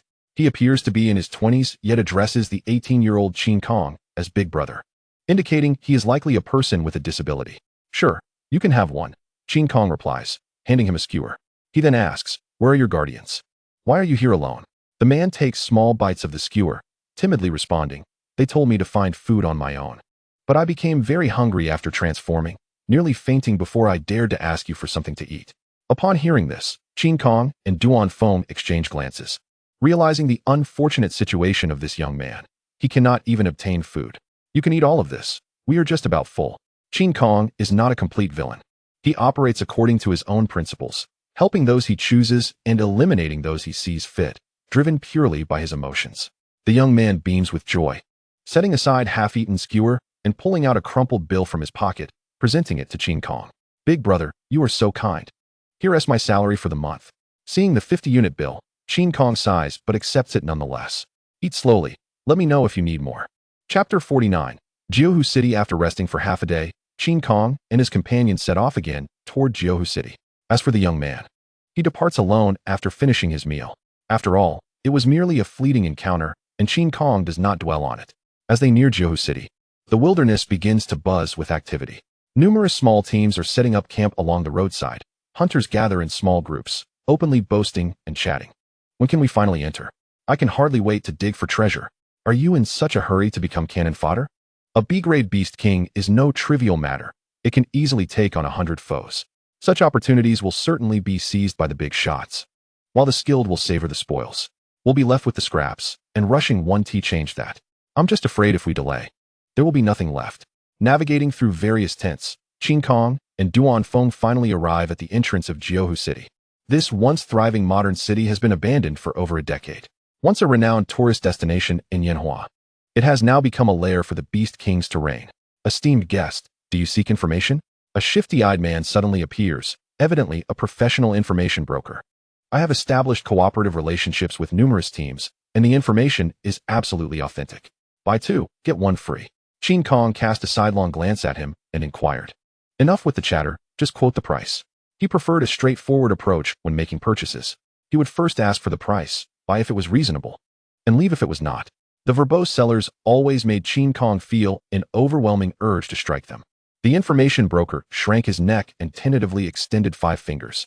Boss, 50,000 for 1 piece, 100,000 for 3.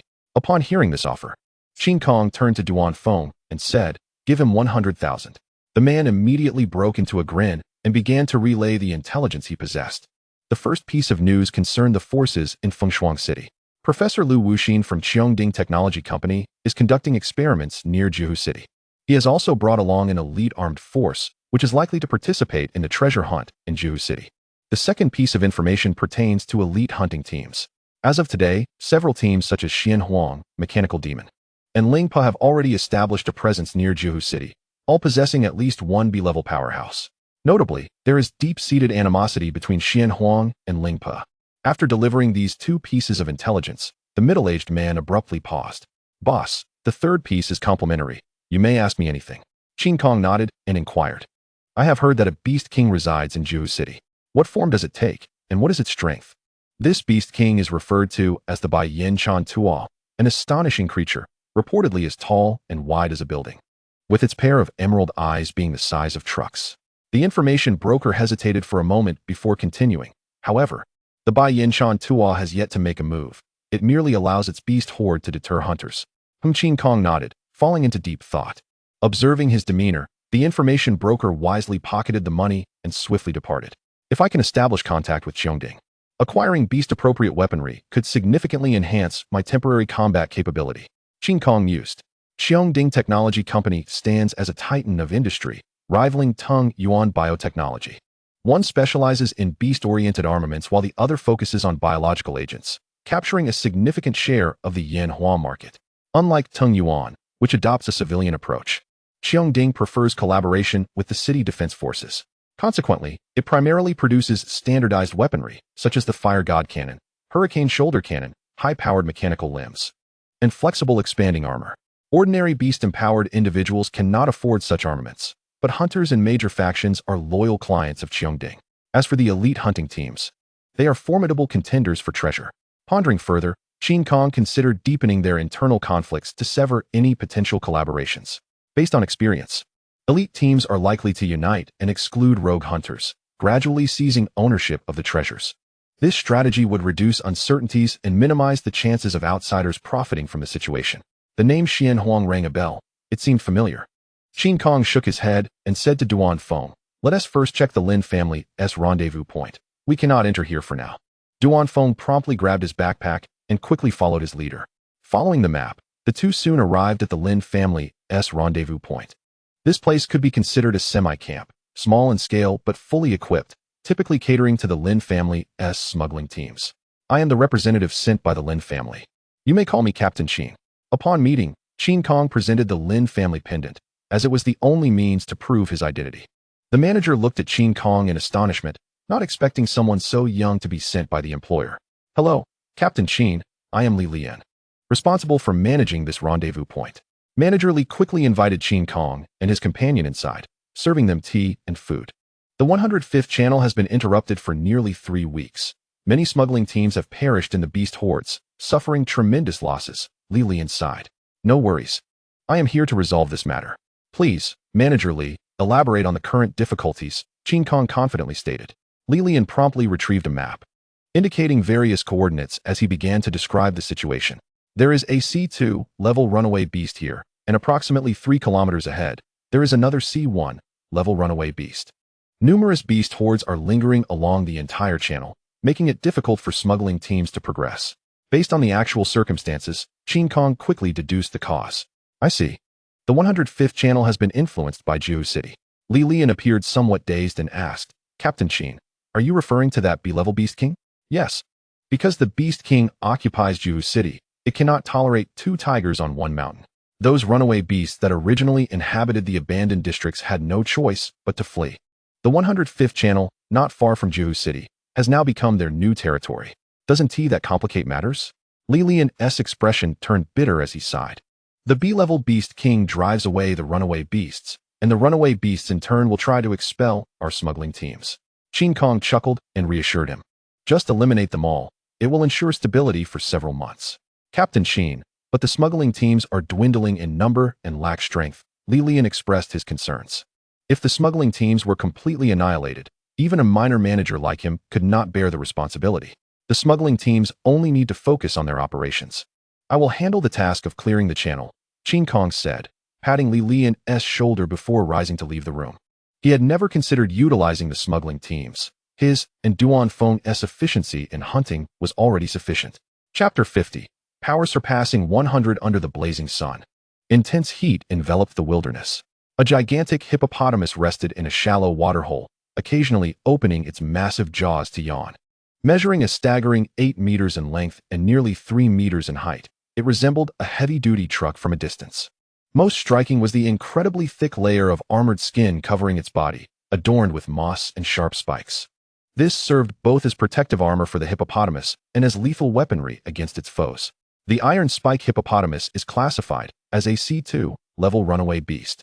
It possesses formidable defenses, with speed and strength that are also noteworthy, leaving it with almost no weaknesses. Recalling memories from his previous life, Qin Kong reflected. Rather than engaging in a direct confrontation, we must entangle it in close combat, ensuring it cannot gain sufficient distance for a charge.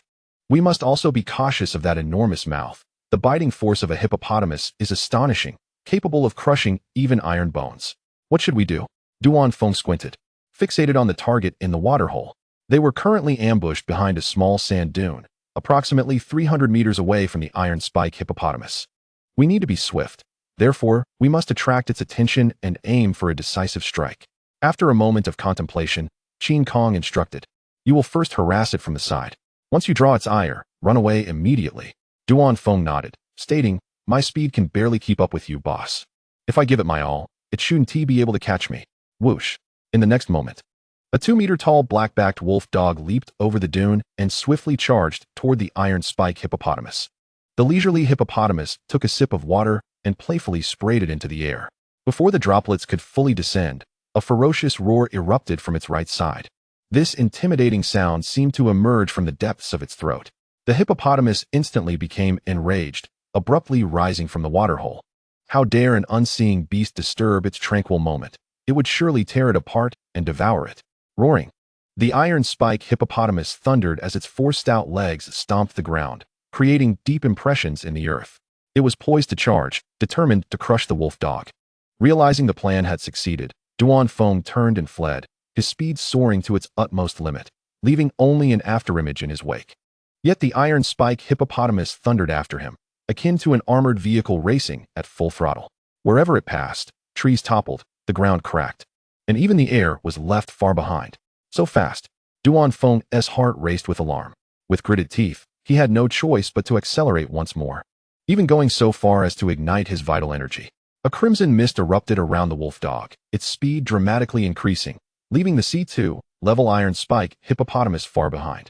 The disparity was immense. It was high time to assist him in advancing to sea level. Observing this scene, Qin Kong mused to himself. Duan Feng possessed considerable potential, yet his progression had slowed significantly due to his responsibilities towards his wife. Were he sea level now, there would be no need to expend his vital energy merely to escape. It is essential to understand that igniting vital energy is distinct from consuming it. The former extracts and irreversibly burns the vital energy throughout the body, while the latter adheres to the natural flow of energy, allowing for continual use. To ignite his vital energy at a moment's notice speaks volumes about Duan Feng's tenacity. Akin to a rabid dog, it is time for me to take action. After the hippopotamus had pursued for a distance, Qin Kong initiated his beast transformation, charging in that direction. Thunder, as thick as a python, coiled around him, the air crackling with noise that was almost unbearable. Before the iron spike hippopotamus could turn back, its sensitive areas were struck with a powerful blow. First came the excruciating pain of the impact, followed by a burning sting akin to fire. Such was the terrifying damage wrought by the thunder. A blood-curdling scream echoed across the wilderness. Caught off guard during high-speed pursuit, the hippopotamus could not halt its momentum and crashed violently to the ground. Without a moment's hesitation, Qin Kong unleashed supergravity to crush forward, preventing the creature from retaliating. He then struck with all his might at the hippopotamus's jaw, forcibly prying open its massive maw. How rude! In the next instant, the giant ape carelessly spat, the saliva accurately landing in the hippopotamus's mouth. Do not mistake it for humiliation. He merely sought to employ dual toxins to sap his opponent's vitality. The agonizing pain from the sensitive areas and the fearsome toxins infecting its mouth simultaneously sent the hippopotamus into a berserk state. Its eyes turned bloodshot, and the surrounding beastly energy surged, nearly breaking through the constraints of supergravity. Despite the rampage, it was futile, succumbed to death obediently. Seizing the opportunity before the opponent could rise, Qin Kong's thunderous fists rained down like a tempest. Just as the hippopotamus opened its massive jaws to bite, the giant ape shattered several of its teeth with a brutal strike. And it did not end there. Its eyes were struck by thunder in the next moment, blood streaming forth. The cries of pain and agony resonated once more across the wilderness. Remarkable. Duan Feng, watching from a distance, murmured in admiration. He was indeed astounded by Qin Kong's strength, capable of subduing a berserk hippopotamus. Once in a state of rampage, a creature loses awareness of its injuries, intent on perishing alongside its foe. Yet Qin Kong rendered the hippopotamus utterly defenseless. In comparison, he appeared more like the uncontrollable one in a state of rage. Having plundered Defense Gene 7, Speed Gene 3, Strength Gene 3, and Iron Spike Gene 5, which could be used to enhance his own genetic abilities, Qin Kong silently declared, "Utilize them all." The system's mysterious power manifested instantly, silently fortifying the Titan ape. With a thought, his personal panel materialized in his mind. Beast Transformation, Qin Kong Beast Form, Titan Ape Level, C1 Strength, 100 Speed, 85 Defense, 40 Vitality, 5,800 Genetic Abilities, Dual Toxins, Iron Spike Armor, Berserk Thunder, Body Regeneration. Spectral Stealth Extraordinary Abilities, Supergravity, Titan's Body. His strength had indeed surpassed 100, reaching the average attributes of B-level, Qin Kong reflected. Even against a B-level adversary, he now possessed ample confidence. The Iron Spike Armor ability was merely a cherry on top, while it enhanced his defense and added sharp spikes. It was ultimately not proactive enough. After summarizing his gains, Qin Kong waved at Duan Feng. "After we clear another beast horde, we shall return to the rendezvous point." Qin Kong stated nonchalantly, "I aim to advance to C2 level myself, and I shall assist you in your advancement as well." Upon hearing this, Duan Feng was overjoyed. If left to his own devices, it would take at least another week for him to advance. "Thank you, boss. What preparations do I need to make?" Duan Feng inquired. Qin Kong scrutinized him, and a sudden thought crossed his mind. "How about this? During the upcoming battle, continue to ignite your vital energy until every last bit is expended. I will guide you down a path of life and death." Chapter 51. Blood Ignition. The night deepened, and the wilderness fell silent once more. Qin Kong sat cross-legged on the bed, focusing his attention on the vital energy coursing through his body. Advancing from C1 to C2 level also required enduring inhuman pain. However, for Qin Kong, this was already a familiar ordeal. He furrowed his brow as immense, beastly strength surged forth, the powerful vital energy flowing within him. Soon, the energy dissipated, and tranquility returned to the room. Qin Kong opened his eyes, a glimmer of brilliance flashing forth. He had successfully advanced to C2 level. Given my current strength, I may find it somewhat challenging to contend with B-level adversaries, but none below B-level shall withstand my onslaught. Of course, to compete for the secret treasures of Jiuhu City, Qin Kong needed to expedite his training. Those elite hunting squads possessed B-level warriors. If he wished to snatch food from their mouths, he must at least exhibit strength commensurate with B-level. After a brief rest, Qin Kong called out, "Old Duan, come in. It is time for your advancement." "Hey, I'm coming." A feeble voice emanated from outside, reminiscent of a gravely ill patient on the verge of death. Duan Feng entered the room, laboriously leaning on a wooden staff, each step painstakingly slow. His complexion was pale, his cheeks deeply sunken, and his eyes devoid of vitality, as though his time was short. Clearly, this was the result of depleted vital energy, placing him in a perilous state. "Sit down and drink this vial of potion." Qin Kong handed him a strange liquid, seemingly of his own concoction. Duan Feng glanced up, a hint of hesitation creeping into his heart. "If I were to perish carelessly, what would happen to my wife at home?" After some contemplation, Duan Feng accepted the potion and downed it in one gulp. Having chosen to follow Qin Kong, there was no need for suspicion. Trusting the boss is tantamount to trusting one's own judgment. "It will be painful. Prepare yourself mentally," Qin Kong advised calmly. Upon hearing this, Duan Feng quickly sat down, clenching his fists, bracing for the impending agony. Hiss! After the muffled cries were suppressed, only the sound of trembling breaths remained in the room. Duan Feng was drenched in cold sweat, his body trembling uncontrollably. This fellow is indeed ruthless. To endure such pain without uttering a word is remarkable. This potion would further extract the vital energy within, yet once all was exhausted, it would replenish it instantly. Qin Kong explained, Whether one could activate their special potential hinged on their ability to endure. This was also a technique of the resistance, known as blood ignition. Unlike the bone loosening technique, blood ignition carries a high failure rate, but also offers immense rewards. It could even potentially alter the form of extraordinary beastly power, making it stronger. To illustrate with an example from Qin Kong's past life, one of his comrades, prior to reaching sea level, was an auxiliary beast transformer. Logically, he would only awaken auxiliary extraordinary beastly powers. However, after enduring blood ignition, he awakened an extraordinary beastly power named Storm Torrent, retaining the auxiliary ability of speed enhancement while gaining formidable offensive capabilities, thus transforming into an offensive beast transformer. Duan Feng was already adept at direct combat. If he were to survive blood ignition and advance to sea level, his gains could surpass those of Qin Kong's comrade.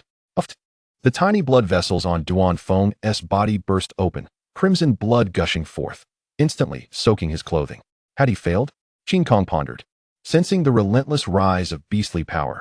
Yet Duan Feng's condition appeared grim, making it difficult to ascertain success or failure. You were once a hero guarding the Earth Star. Do not let me down, Qin Kong silently urged. He still harbored confidence in Duan Feng. For those who could ascend to A level possessed remarkable potential and extraordinary fortune. Boss, I did it. After a long while, Duan Feng gasped, his voice tinged with excitement despite his exhaustion. Congratulations, you have finally entered the realm of the extraordinary, Qin Kong replied with a smile, inquiring further. What beast power have you awakened? This was, of course, his primary concern, as extraordinary beast powers would dictate Duan Feng's future trajectory. It is called Xinshua Qinshi. Duan Feng exclaimed, wiping his face with enthusiasm. With it, I can siphon the blood of my enemies to strengthen and heal myself. Additionally, I can manipulate the blood around me to launch energy attacks. Qin Kong nodded appreciatively, remarking, that is quite an impressive ability, perfectly suited to your relentless fighting style. In his previous life, Duan Feng's extraordinary beast power was Kuanghua, a rather mediocre existence. The fact that he had managed to ascend to a level with such a lackluster power attests to his immense potential. Now, possessing a first-rate beast power, the future for this individual was indeed unfathomable. Go rest. We must continue clearing the beast horde tomorrow morning, Qin Kong said nonchalantly. Although his subordinate had made commendable progress, he felt little excitement. To contend with the Starry Dawn's vanguard, one Duan Feng was far from sufficient. Early the next morning, under Li Lian's watchful gaze, Qin Kong and Duan Feng set off once more to Channel 105. Now that you have been promoted to sea level, let us split our forces to enhance efficiency and save time for the treasures of Jiuhu City, Qin Kong suggested thoughtfully. Understood, boss, I will head west, Duan Feng replied. After a night of recuperation, Duan Feng was fully revitalized, even more spirited than before. After clearing the beast horde, make sure to gather their corpses. I have grand plans for them, Qin Kong instructed before darting eastward. Duan Feng activated his beast transformation and sprinted westward. Notably, the black-backed wolfhound was no longer black. Its fur now gleamed a vivid crimson, resembling a creature birthed from the bloody depths of hell. If one were to draw a comparison, Duan Feng resembled a zombie dog from a horror game, instilling a sense of dread. Nevertheless, in the wild, the more ferocious the appearance, the less likely anyone would dare to provoke it. Only 300 more fragments, and I can exchange them for a gene worth 1,000. After plundering a beast horde for gene fragments, Qin Kong began to tally his findings. Attribute fragments were strictly off-limits, as they were the cornerstone of his strength. Special fragments were exceedingly rare, not to mention their worth as currency. Gazing at the multitude of beast corpses strewn across the ground, Qin Kong felt a sense of vexation. He felt as though he were grinding for equipment in an online game. Well, let me see what is worth exchanging, he mused, opening the gene treasury. There were numerous genes valued at 1,000, and after much deliberation, he selected 3 that were most suitable. The blazing flame ant possessed flames of such intensity that they could melt steel. The human-faced owl boasted gigantic wings capable of soaring through the skies. The siren possessed a soul-capturing melody that could disrupt an enemy's blood flow and interrupt the circulation of beast power. Chapter 52, Willful Indeed, one gets what one pays for. Qin Kong thought to himself.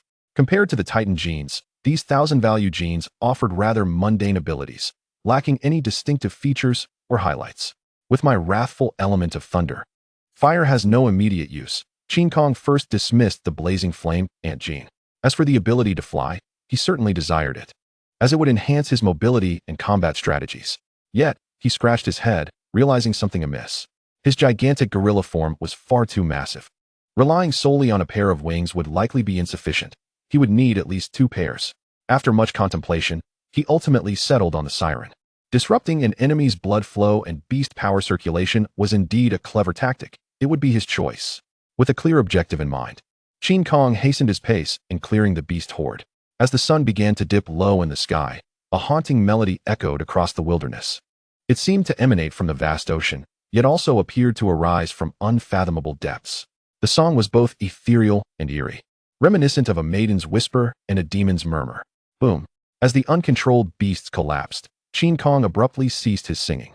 The siren's soul-capturing melody was truly as formidable as its reputation suggested.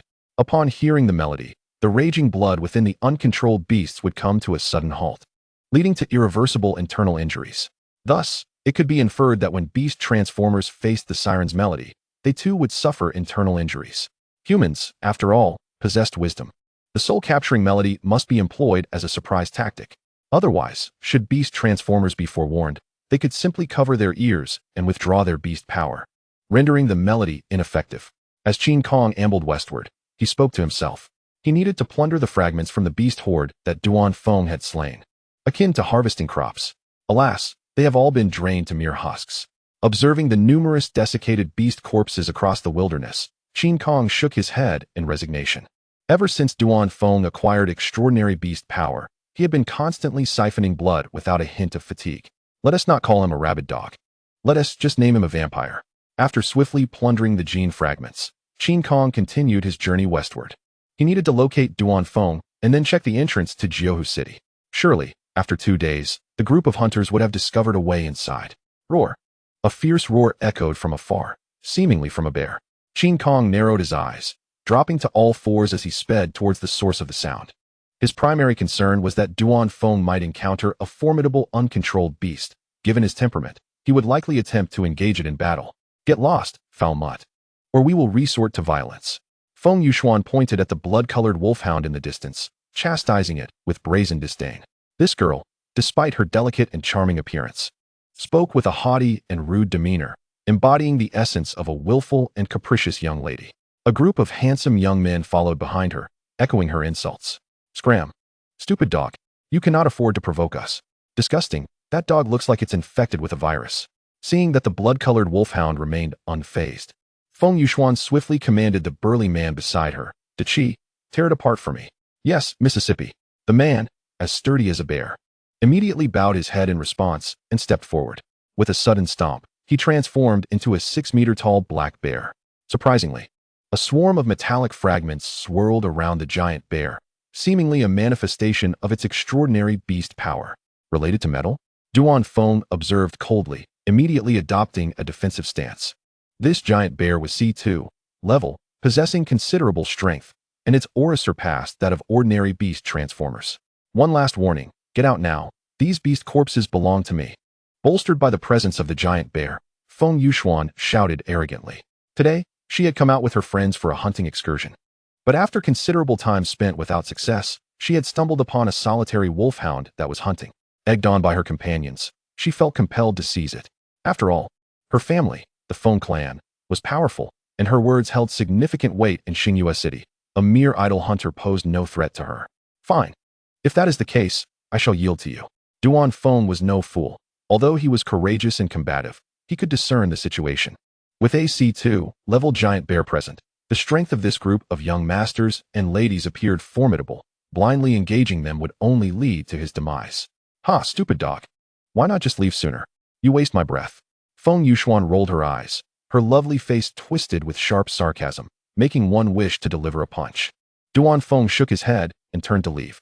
He needed to return to consult his boss on what method of retaliation would best soothe his ire. Watching the retreating figure of the blood-colored wolfhound, the giant bear quickly lowered itself, saying, "Miss, please allow me to kill him to prevent future troubles." This individual clearly possesses a wealth of experience, understanding the necessity of uprooting the problem entirely and leaving no adversary with a grudge unaddressed. Go ahead, go ahead. I find that fellow quite unsightly anyway. Feng Yuxuan agreed absent-mindedly to the request. After all, he was merely a beast transformer, a foe she had encountered before. Years prior, she had set an entire building ablaze, resulting in numerous casualties, yet no one dared to seek revenge. Now, she had merely claimed a trove of spoils. Would that dog have the audacity to retaliate? However, since Qi had proactively made the request, Miss Feng would naturally acquiesce. Upon receiving her command, the mighty bear dashed away with great speed. As the most loyal guardian of the Feng family, he had to consider the well-being of the young lady. Hunters are often shrouded in mystery, each possessing their own hidden talents and trump cards. If that wolfhound was backed by a formidable force, it would be akin to releasing a tiger back into the mountains, adhering to the principle of preferring to kill an innocent than to let a guilty one go. The giant bear hastened his pace. By the time Qin Kong arrived at the source of the commotion, Duan Feng was engaged in a fierce battle with a black iron giant bear. It turns out to be a beast transformer, not an out-of-control one, Qin Kong realized. Understanding that Duan Feng was not inherently belligerent, but merely entangled with other beast transformers. At that moment, the blood-colored wolfhound was being overwhelmed by the black iron giant bear, retreating step by step, its defeat apparent. However, upon the appearance of the Titan giant ape, the black iron giant bear quickly moderated its force. Wary of a potential ambush from the giant ape, this allowed Duan Feng a moment to catch his breath, alleviating his earlier plight. I am a guardian of the Feng family from Xingyue City, pursuing an enemy. Please refrain from interference, brother ape. This fellow actually mistook Qin Kong for a passing formidable opponent, even going so far as to declare his identity. After all, the Feng family held considerable renown, capable of intimidating a portion of individuals. So you are a guardian of the Feng family, my apologies. Qin Kong smiled, suddenly inquiring.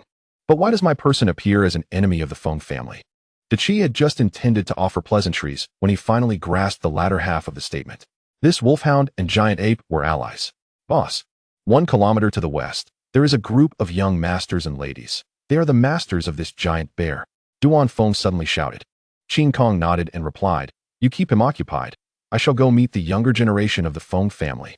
With that, the giant ape bolted away. Observing the scene, Qi grew anxious, no longer harboring any desire for battle. He merely wished to return and protect the young lady. Yet the wolfhound, engulfed in a surging crimson aura, boldly positioned itself before the giant bear. Don't rush, that was merely a warm-up. Now let us engage once more. Duan Feng grinned, his beastly eyes filled with savagery. Chapter 53.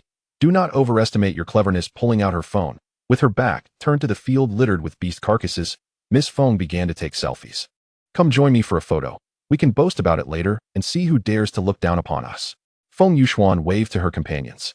Although she held the esteemed title of a young lady from the Feng family, she was often derided by the offspring of other affluent families as a mere ornament.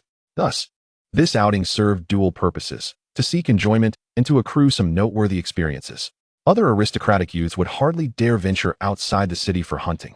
Only she, Feng Yuxuan, exhibited such audacity. How about we take a group photo with our backs to the beast carcasses? Her entourage eagerly gathered around her. They displayed arrogant smiles, raising their middle fingers towards the camera. Feng Yuxuan was entirely unbothered by such crude gestures, even joining in herself. Click as the camera shutter sounded. A grand group photo was captured. With anticipation, Feng Yuxuan opened the enlarged image, ready to edit it for sharing on her social media, when she suddenly sensed something amiss. A colossal shadow appeared vaguely within the photograph. She spun around abruptly, only to find the area behind her empty and devoid of life. Not even a bird was in sight. Yuxuan, what's the matter? Your expression seems off. A gentle, handsome boy approached, the foremost among her admirers. Feng Yuxuan handed him the phone, whispering, could you take a look and see if there's an issue with this photo? As she spoke, a chilling gust swept through the wilderness, causing everyone to shiver involuntarily. Surely, there couldn't be any monsters lurking, could there? The boy examined the picture casually and remarked, I believe it's merely a lighting issue. If such a large creature were nearby, we would have noticed it long ago. Feng Yuxuan remained silent, her expression slightly unnatural. Had she known better, she wouldn't have allowed Qi to chase after that dog, leaving her unprotected. Yuxuan, fear not. We are all C1 level beast transformers. Even if we encounter an out-of-control one, we can handle it. The boy smiled reassuringly. As for other hunters, they would certainly give the Feng family face and wouldn't dare provoke us. Just as those words left his mouth, an unexpected calamity struck. Boom! With a thunderous roar, the boy's body suddenly exploded. Limbs scattered across the ground, blood splattering like rain. Feng Yuxuan screamed in horror, collapsing to the ground, nearly fainting. She was closest to the boy and was drenched in the blood that sprayed forth. How could a noble lady endure such a gruesome sight? At that moment, a colossal ape emerged slowly from the netherworld, crashing down beside the group of wealthy youths. The massive shadow in the photograph was undoubtedly Qin Kong. He had activated Ming's stealth from 100 meters away, slipping into the netherworld, and then traversing at astonishing speed to stealthily approach his target. This was a technique Qin Kong had recently devised. As the netherworld was disconnected from reality, any sounds made within would not reach the outside world, perfectly concealing his presence and footsteps. To the outside observer, only a vague shadow drifted in the air. The giant ape glared at the group, unleashing a thunderous growl. Who among you is a descendant of the Feng family? Faced with such a terrifying beast, the young men were paralyzed with fear, their minds too dazed to respond. They sat there, stunned, forgetting even to activate their beast transformations. Lacking combat experience and having lived in a sheltered environment, they could hardly fathom the perilousness of the wilderness. Death often arrives in an instant. Observing the group of naive lambs, Qin Kong shook his head, abruptly pressing his right hand downward. An immense, invisible gravity descended from above, forcing the youths to collapse one by one into the pool of blood. Some were compelled to taste the earth, while others fell atop the mangled corpses of beasts, creating a scene of utter disarray. I will ask once more, who is a descendant of the Feng family? Qin Kong's voice was frigid, brimming with murderous intent. Your lives rest within your own words. She is the second young lady of the Feng family. The rest of us are merely followers. One individual, unable to withstand the intimidation, seemed to crack under pressure and revealed Feng Yuxuan's identity in a rush. Fixing his gaze upon the blood-soaked, trembling girl, Qin Kong inquired, "Who is Feng Xuan to you?" Before the rightful party could respond, the followers clamored to answer first. Feng Xuan is her grandfather. She is the most favored one in the Feng family. It was evident that this group sought to curry favor with Qin Kong, desperate to save their own skins. No longer did the Feng family or the title of young lady hold any significance. Their lives were their utmost priority. I see. Thank you for divulging so much information. Qin Kong nodded, yet instantly intensified the gravity, declaring, "Let me grant you a swift end. In your next life, do not be so eager to assist your enemies." The followers had yet to comprehend the situation before their bodies contorted and shattered under the crushing weight, transforming into pools of blood and gore. Witnessing this scene, Feng Yuxuan felt a tumult of fear and satisfaction. The fear stemmed from her being the sole survivor, while her companions met their demise. The satisfaction arose from the fact that these individuals had just betrayed her and met a gruesome end, allowing her to vent her pent-up rage. Cautiously, Feng Yuxuan raised her head and asked, "What do you want me to do?" "I can contact my grandfather immediately and have him prepare the funds you require." After all, she was a noble lady and quickly deduced Qin Kong's probable intentions. Eradicating all subordinates, leaving only oneself, is it not merely a scheme to extort the Feng family? If money could secure one's life, the Feng family would undoubtedly be generous. Do not delude yourself, remain a mere hostage. Qin Kong, with an impassive countenance, commanded. For the duration ahead, you are forbidden to pose any inquiries. The colossal ape extended its massive hand, seizing the young lady from the ground. Feng Yuxuan trembled in fear, her delicate form quaking violently, yet she dared not resist. "Get away. You get away from me." The black iron giant bear roared in fury, its attacks growing increasingly frantic, revealing numerous flaws. "Your young lady is surely doomed. Cease your struggles." Duan Feng guffawed heartily, deliberately attempting to disrupt his opponent's focus with his words. Upon hearing this, De Qi became frenzied, his heart racing with anxiety. He struck his chest, a torrent of beastly power surging within him. The surrounding flora was tossed about by this overwhelming energy. The black iron giant bear, with a swift motion, the metallic shards swirling around it coalesced into a 5-meter-long, razor-sharp blade. It hovered in the air, resembling a guillotine suspended above. "I shall sever you, cleave you, and reduce you to fragments." The black iron blade sliced through the air with a piercing swiftness, aimed at Duan Feng. Chapter 54. I shall send you on your way. Thud. The blood-red wolfhound was uncontrollably hurled backward, crashing heavily to the ground. Its body was marred, crimson blood gushing forth as if it were free of cost, instantly saturating the earth. What strength! I underestimated this being. With the black iron weapon, its combat prowess has at least doubled. At this moment, Duan Feng's body began to tremble uncontrollably, utterly unable to rise. He had once relied on blood invasion to heal himself. But since the giant bear summoned the black iron blade, he had been unable to find an opponent, let alone draw strength from them. Whoosh! The black iron blade adjusted its trajectory, its tip now aimed at the blood-red wolf hound, gathering force as if intending to pierce its target. Qi glared at Duan Feng with malice, his bare paw swinging down fiercely. Once he eliminated this dog, no one would hinder him from rescuing the young lady. Whoosh! The black iron blade lunged through the air, slicing the atmosphere with an ear-piercing roar. Faced with such a lethal attack, the severely injured Duan Feng was powerless to evade. He murmured, "I wonder if the master will help me heal Xiao Ju. I hope I have not chosen the wrong person." Buzz! Suddenly, the rushing black iron giant bear plummeted to the ground. The clash of its beastly power and gravity unleashed a cacophony that sent shivers down one's spine. Witnessing this, Duan Feng struggled to turn his head. Only when the immense, beastly silhouette appeared did he feel a sense of relief, his heavy eyelids drooping. "You have injured my people to such an extent. Have you contemplated how you shall meet your demise?" Qin Kong casually tossed Feng Yuxuan aside, applying overwhelming gravity to suppress her. He advanced step by step towards Qi, his arms flickering with violent thunder. Qi's beastly eyes blazed with fury as he retorted, "Only you shall perish. Dare to lay a hand on my young lady, and you shall face relentless retribution." He certainly understood the giant ape's formidable strength. Yet who among them lacked a trump card? They must exchange blows. At worst, he would trade injury for injury and flee with Feng Yuxuan back to Xingyue City. Once within the city, the Feng family would unleash a net of retribution. For instance, they could mobilize the city defense forces to label the giant ape and wolf hound as marauders. Thus, they would find themselves without escape, unable to survive in the land of Yanhua. "Huh, quite confident you are." Qin Kong sneered. "Allow me to demonstrate the disparity." No sooner had he spoken than thunder roared. Two exceptionally thick bolts of lightning snaked through the air like massive serpents, hurtling towards Qi. They intertwined and spiraled, gradually merging into a formidable force. The black iron giant bear. Once more, it pounded its chest, causing the massive blade that had fallen to the ground to instantaneously disintegrate, reverting to metallic shards. Yet in the next moment, they rejoined, forming a black iron giant shield. "Block for me," Qi bellowed, summoning the giant shield before him as a defense. The thunderous serpents arrived as anticipated, colliding violently with the black iron shield.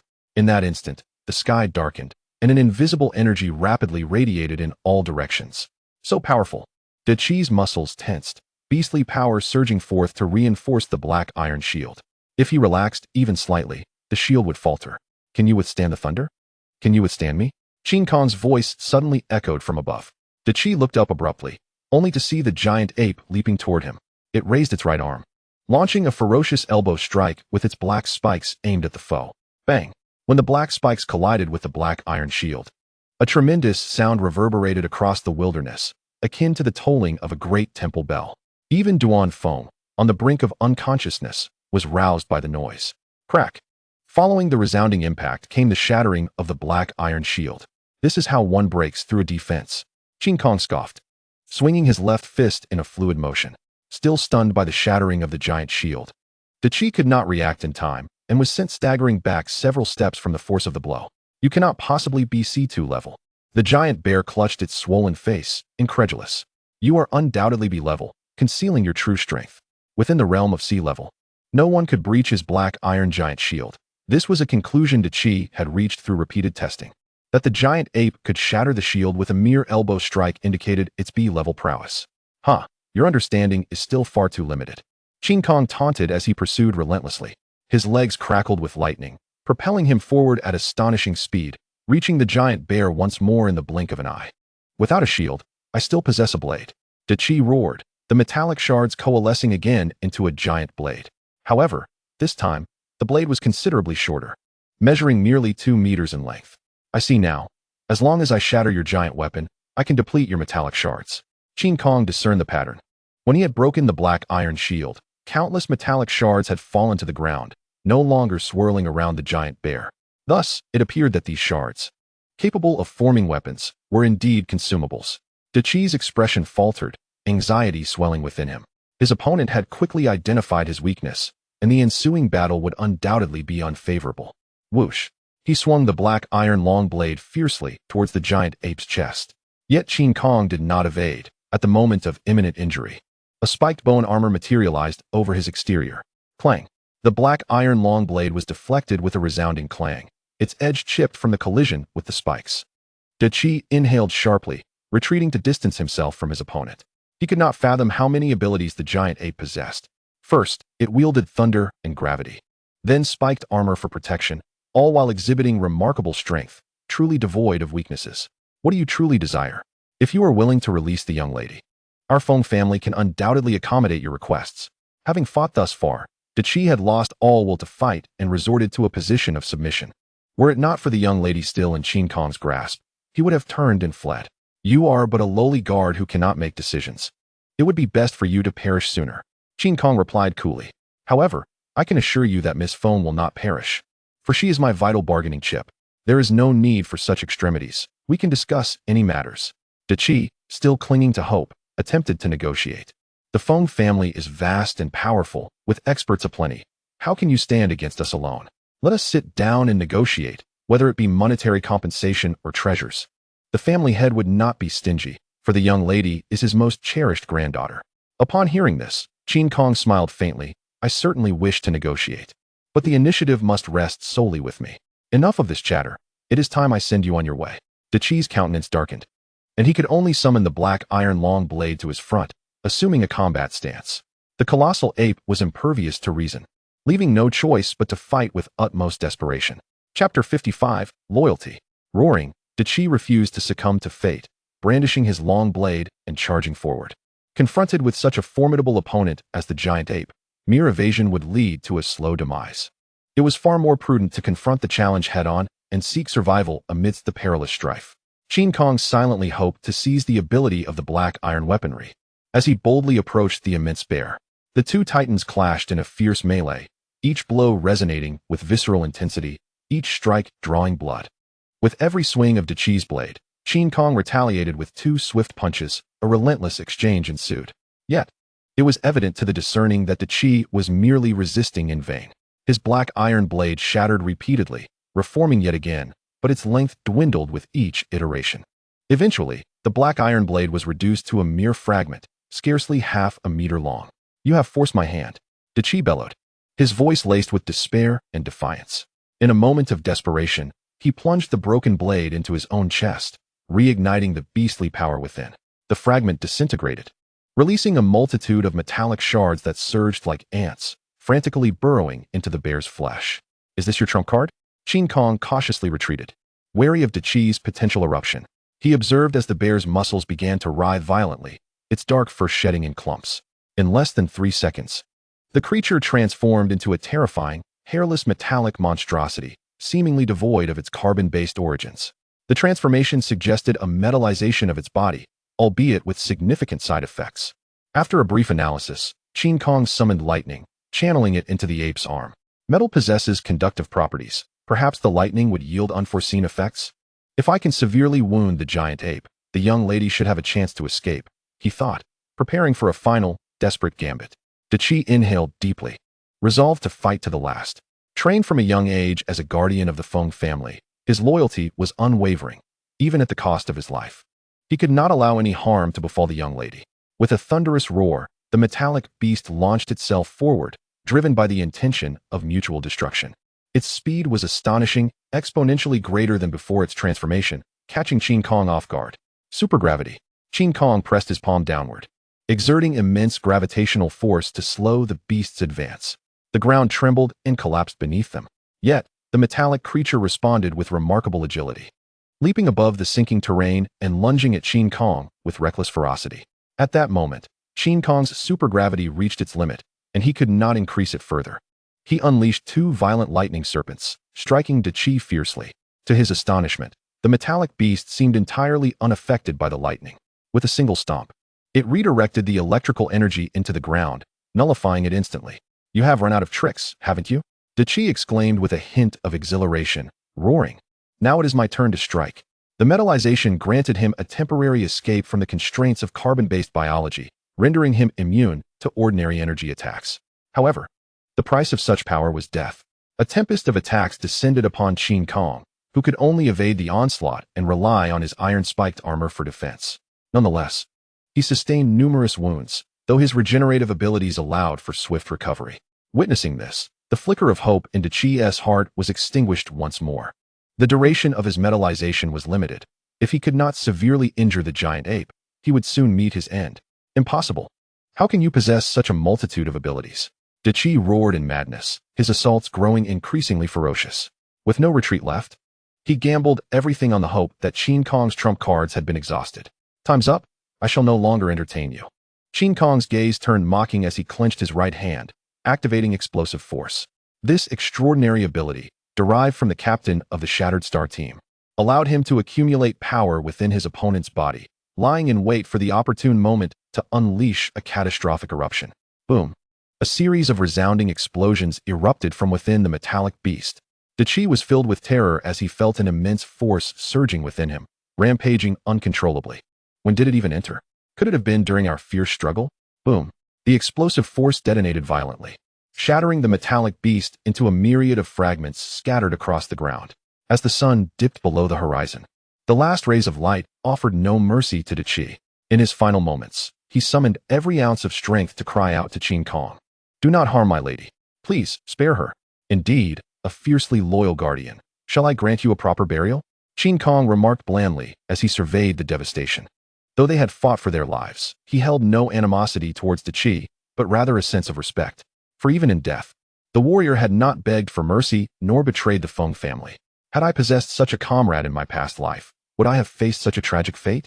Qin Kong pondered, recalling the sorrows of his previous existence. Yet, the prospect of recruiting Qi was utterly impossible. The steadfastness of this warrior's resolve to protect Feng Yuxian clashed directly with Qin Kong's own ambitions. To die for one's beliefs may well be his destined fate. Gained, Power Gene 5, Speed Gene 5, Black Iron Gene 10, Activatable Related Genetic Abilities, Black Fur Gene 50. The system's notification interrupted Qin Kong's reverie, snapping him back to the present as he hurriedly utilized the genetic fragments. Fortune smiled upon him. This would grant him a formidable weapon. As he observed the swirling metallic shards around him, Qin Kong focused his mind. Black Iron Giant, capable of extracting high-quality fragments from metal to forge weapons. The finer the weapon design, the greater the consumption of beastly energy during control. 1 ton of metal could yield only 100 grams of shards? Qin Kong was astonished. While this ability was immensely powerful, it was also incredibly resource-intensive. To summon the Black Iron Giant at will, he would need to gather shards regularly. Attempting to do so in the heat of battle was utterly unrealistic. As for weapon design, he would have to resort to simple, unadorned clubs to minimize energy expenditure. Qin Kong chuckled to himself, thinking, the monkey wields a stick, imitating the great sage, is it? After burying Qi, Qin Kong approached Duan Feng. How are you faring? Do you need me to catch a few uncontrolled ones for you to siphon blood? Duan Feng shook his head, grinning, no need, boss. I just consumed a blood-replenishing potion and have recovered significantly. I'll just absorb a few on our way back. Very well, Qin Kong nodded, then gestured towards Feng Yuxian, stating, this woman is of great importance to me. Please consider how we should secure her. Indeed, the treasure of Jiuhu City is critical. It is not suitable to take her there, Duan Feng remarked thoughtfully. Perhaps we should hide her until we conclude our business? Agreed. Is there a suitable location in the wilderness? Qin Kong inquired. I encountered a hidden cave during my time as a hunter. It is nearly inaccessible, Duan Feng suggested, providing a location. After a moment of contemplation, Qin Kong made his decision. If that is the case, let us proceed to the cave and conceal her there. Chapter 56. They lack the ability. Gazing into the dark, damp cave, Feng Yuxian trembled in fear. She had harbored a dread of darkness since childhood, coupled with a phobia of confined spaces. To remain alone in such a terrifying cave was akin to a fate worse than death. Miss Feng, please enter. This cave will serve as your residence for the time being, Qin Kong beckoned. Tentatively, Feng Yuxian took a few steps forward but could not overcome her internal dread. With tear-filled eyes, she turned and pleaded, could we not choose another place? I am utterly terrified of the dark. Consider it a trial. Once you endure this, your fear will diminish, Qin Kong replied, his demeanor strange, devoid of any tender compassion towards her plight. Despite her heartfelt appeal, he merely returned her request with a call for resilience. Observing Feng Yuxian's hesitation, Duan Feng could no longer contain his admonishment. Do not dally. Either enter or perish. Startled, Feng Yuxian's beautiful eyes brimmed with tears she could not restrain. Cautiously, she made her way into the cave, settling into a relatively clean corner, seemingly seeking a semblance of safety. You will oversee her from now on. After all, the skilled individuals in Jiuhu City are numerous, and your prowess is insufficient to engage, Qin Kong instructed Duan Feng. Just ensure she eats, drinks, and sleeps normally. Ignore all other demands. I shall deliver supplies shortly. Duan Feng nodded in agreement, having harbored similar thoughts. Having just ascended to C rank, entering Jiuhu City would only burden him. Can you take care of me? A soft voice unexpectedly emerged as Feng Yuxuan darted back out of the cave, her eyes pleadingly fixed on Qin Kong. Will you look after me? I promise to be good and won't cause any trouble. What difference does it make? Qin Kong inquired, curiosity piqued. Feng Yuxuan timidly gazed at him, yet refrained from voicing her reasons. Duan Feng scoffed, explaining to Qin Kong, this girl previously scolded me. She likely fears my retribution. Will you retaliate against her? Qin Kong deliberately asked in Feng Yuxuan's presence. If she were inconsequential, I would have severed her tongue by now, Duan Feng replied with a fierce grin. But since you're utilizing her, I will ensure she remains unharmed. Upon hearing this, Qin Kong reassured Feng Yuxuan. You can relax now. You are temporarily safe. And no one will harm you. With no other choice, Feng Yuxuan retreated back into the cave, her fear of retribution being but one aspect. She was more concerned about Duan Feng harboring ill intentions towards her. Compared to the fearsome older man, Qin Kong, with his youthful and handsome visage, was far more appealing. Even should he act inappropriately, the young lady would find it psychologically easier to accept. After delivering the supplies to the cave, it was already 1 o'clock in the morning. Qin Kong had no time for rest, and promptly made his way to Jiuhu City. According to the informants, a small team had already infiltrated the inner city. It must be an elite squad. Ordinary hunters lack such capability, Qin Kong mused. At that moment, the entrance to the abandoned city was teeming with people. Hunters. Their faces alight with excitement, paused to observe the inner city. The mechanical demon puppet. Is that powerful? It actually took the lead and entered first. Of course. Their team is composed entirely of wealthy second-generation elites, fully equipped with high-tech gear. Naturally, they are formidable. I witnessed them purchase supplies last time. They cleared out a temporary camp's resources in just 10 minutes, money flowing like water. Alas, one cannot compare with others. Pay-to-win players are truly invincible. Listening to the crowd's discussions, Qin Kong was equally astonished. A group of wealthy second-generation youths had managed to form an elite team, indicating they had indeed invested considerable effort. Any lone brothers among us? Let us band together and head in. A loud voice rang out from the crowd, attempting to rally hunters without teams. Many approached, eager to ascertain the situation. Such temporary group formations were quite common. While one could not fully trust temporary allies, having companionship provided a measure of support during exploration. However, Qin Kong had no interest in joining a temporary team and even distanced himself a bit. Joining a temporary squad to conceal one's strength and play the fool? I find such cliched plots as tedious as an old woman's incessant prattle. Why not seek collaboration with true elites if one possesses strength? With this thought in mind, Qin Kong headed towards the Cheongding Company's camp. Halt! What do you intend to do? 2 armed guards intercepted Qin Kong in front of the tent. These elite guards had been trained by the Cheongding Company and were tasked with protecting Professor Lu Wuxin. I wish to see Professor Lu, Qin Kong stated directly. Please convey my request, thank you. The guards, somewhat perplexed, promptly refused. Sorry, Professor Lu is currently busy and cannot attend to outsiders. Please leave. Then please inform him that I can carry a super heavy artillery cannon, Qin Kong suddenly declared. Upon hearing this, the guards' expressions turned serious. They had been with Professor Lu long enough to know some insider information. The super heavy artillery cannon weighed a staggering 3 tons and was typically stationed on the ground for use. Yet, this young man claimed he could carry it. It was simply preposterous. Wait a moment, I'll report this, the guard said, unable to make a decision, and immediately turned to enter the tent. They certainly would not underestimate Qin Kong, as everyone in the wilderness possessed their own unique abilities. Shortly after, the guard returned, weapons lowered, gesturing, little brother. Professor Lu has agreed to meet you. Please enter. Thank you, Qin Kong replied politely. Upon entering the tent, a foul odor of machine oil assaulted his senses. Qin Kong rubbed his nose and glanced at the balding old man nearby.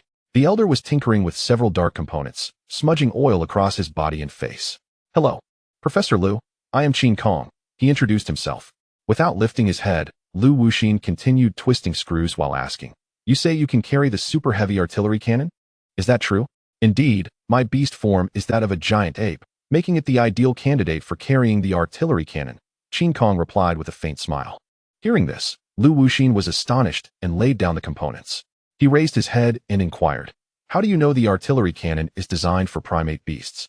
The core concept of carrying the artillery cannon is to become a mobile turret, which requires not only lateral movement, but also vertical movement.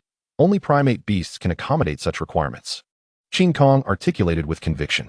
The standard armament within the rebel forces was the artillery cannon, one he had grown weary of in his previous life.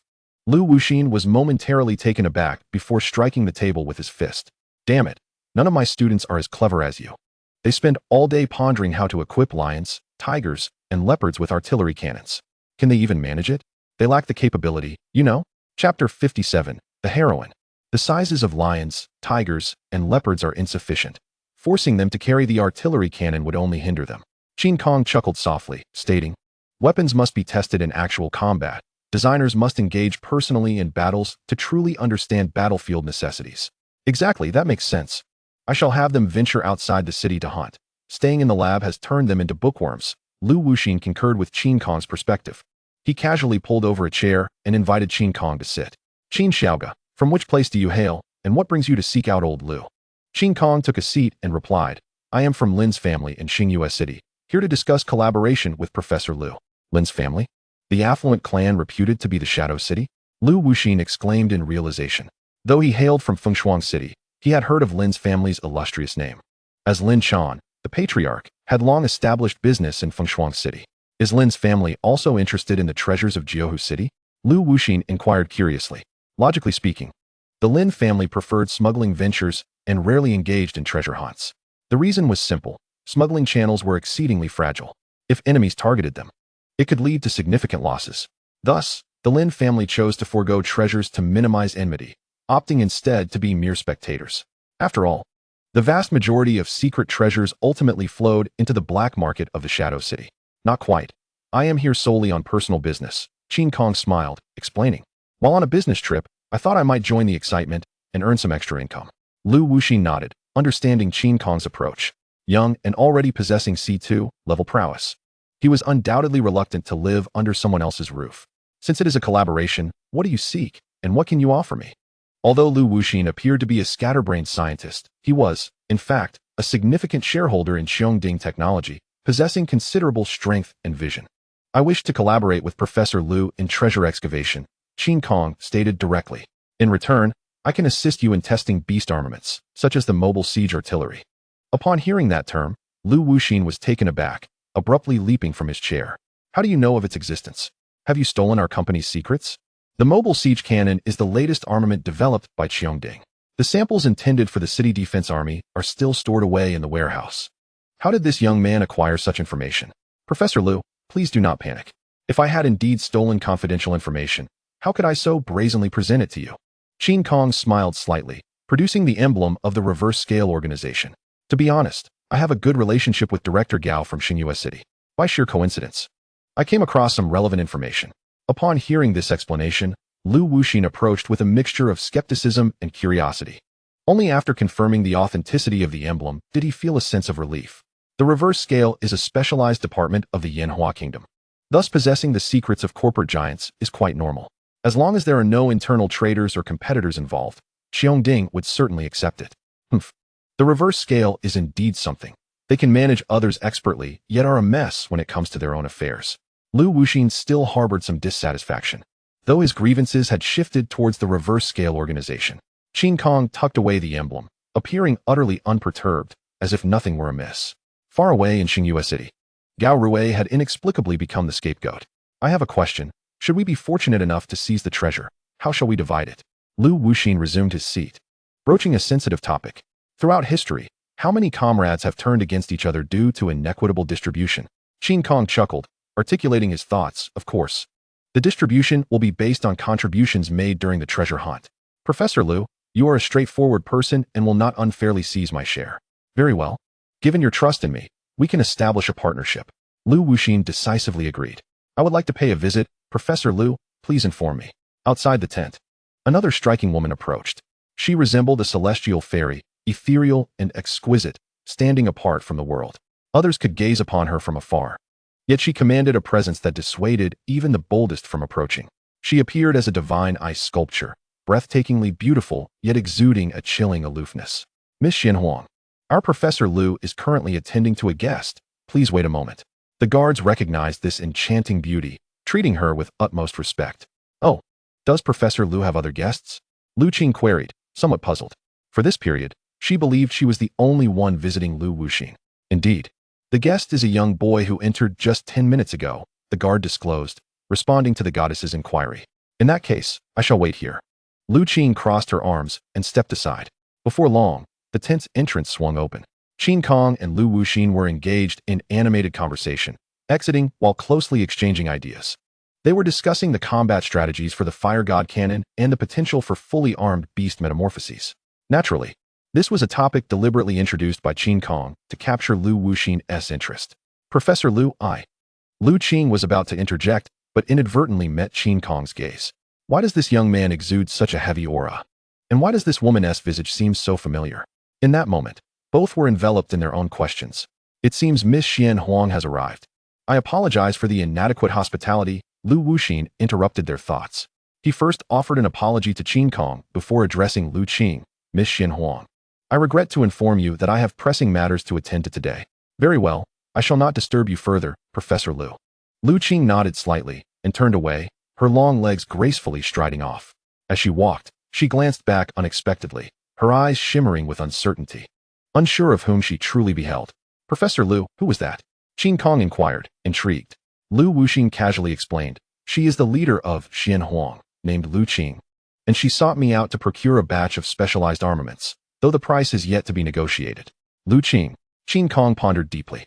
Memories beginning to resurface. In a past life, the first hero to fall in battle was Lu Lingming, and his daughter seemed to bear the name Lu Qing. Just as he recalled fragments, Qin Kong found himself troubled. Where had he encountered Lu Qing before, and why did she seem so familiar? Xian Huang, the ice Xian Huang. Qin Kong suddenly clapped his hands, finally connecting the crucial memory. He had seen Lu Qing's image in the glorious reports of the resistance. This was an event that transpired on the northern battlefield. Lu Qing had single-handedly charged onto the warships of the starry races, utilizing her ice powers to annihilate the entire fleet, paying the ultimate price of mutual destruction. Such a valiant sacrifice had been documented in the reports for an extended period, which explained why Qin Kong, stationed in the southern battlefield, felt an uncanny familiarity. What fortune to encounter a heroine of such caliber. I shall attempt to contact her and explore the possibility of enlisting her to intercept the Starry Vanguard team, Qin Kong resolved silently. Chapter 58. You have been granted operational authority for the fire god cannon. Miss Xian Huang truly possesses an unparalleled beauty. Observing Qin Kong's contemplative demeanor, Lu Wuxing mused. Yet her nature is one of indifference, making her difficult to approach. It remains to be seen who will ultimately win her heart. Qin Xiaoga, do you require my assistance in making contact? The elderly man evidently misinterpreted the situation, assuming Qin Kong, like other young men, had been captivated by Lu Qing. Qin Kong shook his head, indicating that it was unnecessary. He gazed at the vibrant throngs of people, murmuring to himself, with the myriad races yet to be vanquished. What is the meaning of home? At the entrance of Jiuhu City, the number of hunters was steadily increasing, many having come hastily. The treasure of Jiuhu City had been rumored to be extraordinary, igniting the hunters' desires. What if fortune smiled upon them and they stumbled upon a bounty, allowing them to transform their fates? I have heard that the treasure within is the spine of a divine dragon. Whoever possesses it will be invincible. Nonsense. Where would a divine dragon come from? The treasure is clearly an extraterrestrial warship capable of faster-than-light travel. Can it really travel faster than light and still crash to the ground? Let us not exaggerate. The treasure is merely a giant sword made of beast bones. As confirmed by a friend of my uncle's. Listening to the increasingly absurd rumors, the young girl Kong Linglong was bewildered. She quickly turned to her captain, asking, Sister Qing, what exactly is the treasure inside? Lu Qing glanced at her, responding coolly, I do not know, but it certainly will not be an interstellar warship. Given that it has attracted the attention of the green-eyed toads, the treasure must be related to beast relics. Zhang Jing interjected, based on the rumors. I estimate that this beast relic is of considerable size. He was the strategist of the Xian Huang team, adept at analyzing battle scenarios and discerning the weaknesses of enemies. I genuinely believe it could be the spine of a divine dragon. Kong Linglong blinked her big eyes, exclaiming, Look, Sister Qing is of the Xian Huang beast form. Perhaps someone here is of the divine dragon beast form too? Foolish child, the captain underwent a remarkable transformation, evolving from bird to phoenix. But who could possibly transform into a divine dragon? Another beautiful woman in the team remarked, playfully ruffling Kong Linglong's hair. Ah, sure, please do not mess with my hair. Kong Linglong protested, yet she was no match for her. Blushing, she leaned against Chu Shir, retorting, a python can become a dragon. And there's also the carp leaping over the dragon gate. Pythons can indeed transform, but there has never been a successful case documented, Zhang Jing responded. If it truly is the remains of a divine dragon, those vying for the treasure will not be us, but rather those A-class powerhouses. Upon hearing this, the other members of the Xian Huang team fell silent, aside from Lu Qing. A-class powerhouses are not to be trifled with. They either serve as city lords or command military city defenses, each one a formidable entity. All right, let us prepare to enter Jiuhu City. Lu Qing surveyed her team before slowly issuing the command. Yes, Captain. The 7 members immediately adopted serious expressions, commencing inspections of their supplies and equipment. Suddenly, several screeching sounds of brakes echoed nearby. The hunters turned curiously, only to discover a convoy of heavy trucks. Each truck was towing a long cargo container emblazoned with the emblem of Cheongding technology. Lu Qingmei narrowed her beautiful eyes and gazed in that direction. She observed Professor Lu walking side by side with a rather intimidating young man, their camaraderie apparent. Cheongding truly possessed immense wealth. In their quest for treasure, they had brought an entire truckload of armaments. With overwhelming firepower, cannonballs sweeping the ground, the Bai Yin Chan Tua would surely be at a loss. As they watched countless weapons being unloaded from the trucks, the hunters expressed their envy and resentment. They had to scrimp and save to purchase a single piece of equipment, treating it like a family heirloom, while others received them directly from the company, even using them as consumables, an undeniable disparity that stung. Pointing to a massive, dark box, Lu Wuxin remarked, "This is the ultra-heavy fire god cannon, which I just transferred from a nearby testing ground. I hope you can make good use of it. Fear not, Professor Lu. It may very well be the key to vanquishing the Beast King," Qin Kong replied with a grin. Upon hearing this, Lu Wuxin exclaimed, "You are quite bold. Aiming to slay the Beast King. That aligns perfectly with my desires. If we manage to secure the Beast King's corpse, Cheongding will have much to boast about before Tung Yuan." Although Cheongding and Tung Yuan operated in different industries, both harbored ambitions to acquire one another, seeking to monopolize the market. Yet, thwarted by the reverse scale, their merger attempts had stalled, resulting in a bitter rivalry between the two companies. "Professor Lu, let us not linger. We should head inside," Qin Kong urged, observing the hunters streaming into Jiuhu City. "Agreed," Lu Wuxin quickly replied, signaling the guards to clear the way. A thunderous roar echoed as a gigantic ape, nearly 8 meters tall, descended with a resounding thud. Goodness, it's enormous. Lu Wuxin was momentarily stunned. He had anticipated that Qin Kong's beast form would be impressive, but he had not expected such grandeur. No wonder it could carry the ultra-heavy cannon. Qin Kong extended a finger, swiftly puncturing the wooden box, and deftly hoisted the fire god cannon onto his back. Numerous metal clasps automatically secured the cannon, which boasted 16 gun barrels, firmly in place. The rotating gun muzzles emitted a chilling gleam as the beast power conversion device promptly recognized its user. Temporary user, Qin Kong. You have been granted operational permission for the fire god cannon. Qin Kong twisted his neck and addressed Lu Wuxin. Are you satisfied with my beast form, Professor Lu? Absolutely. I am exceedingly pleased. You are the ideal test subject. The old man was practically dancing with joy. He had previously sought numerous beast morphers, from monkeys to gorillas, but none had the strength to bear heavy equipment. Today, he finally encountered the perfect beast form, and Lu Wuxin felt an overwhelming desire to shout, "Life is complete." Test all angles, Qin Kong instructed, disregarding Lu's excitement as he began to control the fire god cannon via voice command. The 16-gun barrels began to spin wildly, moving in countless directions. Testing complete. All systems are functioning well. Hearing this, Lu Wuxin finally regained his composure. Qin Kong's potential is immense. I must find an opportunity to recruit him. If he were to join Cheongding, my armament testing would become significantly easier. Surrounded by guards, the old man pondered as he advanced. Although Cheongding was teeming with talent, their beast morphers had always lagged behind Tung Yuan in strength. As a top-tier force, they required formidable warriors to maintain their standing, alongside a sufficient talent pool. Qin Kong was an ideal candidate for such a role.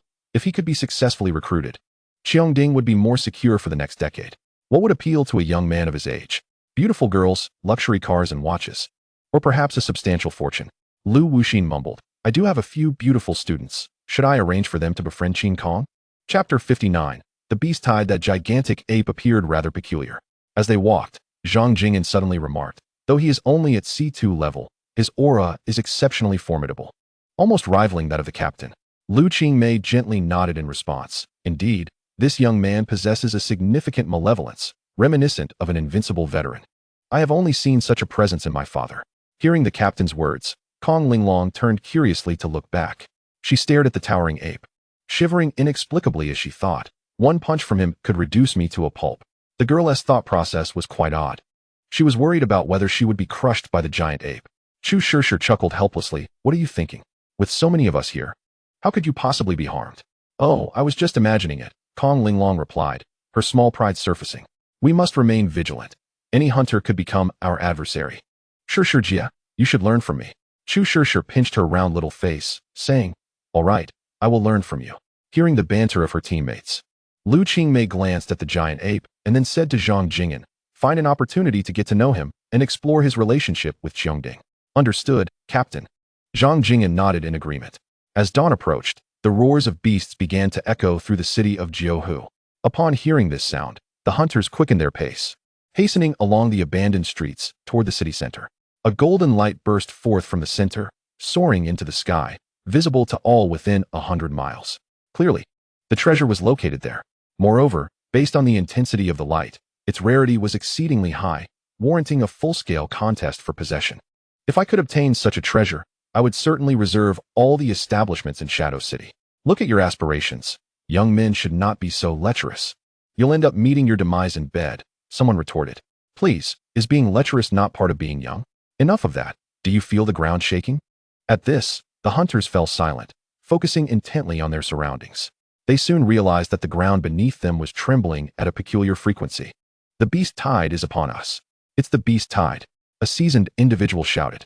Alarmed, the hunters rushed to the sides of the street, seeking refuge in the nearby buildings.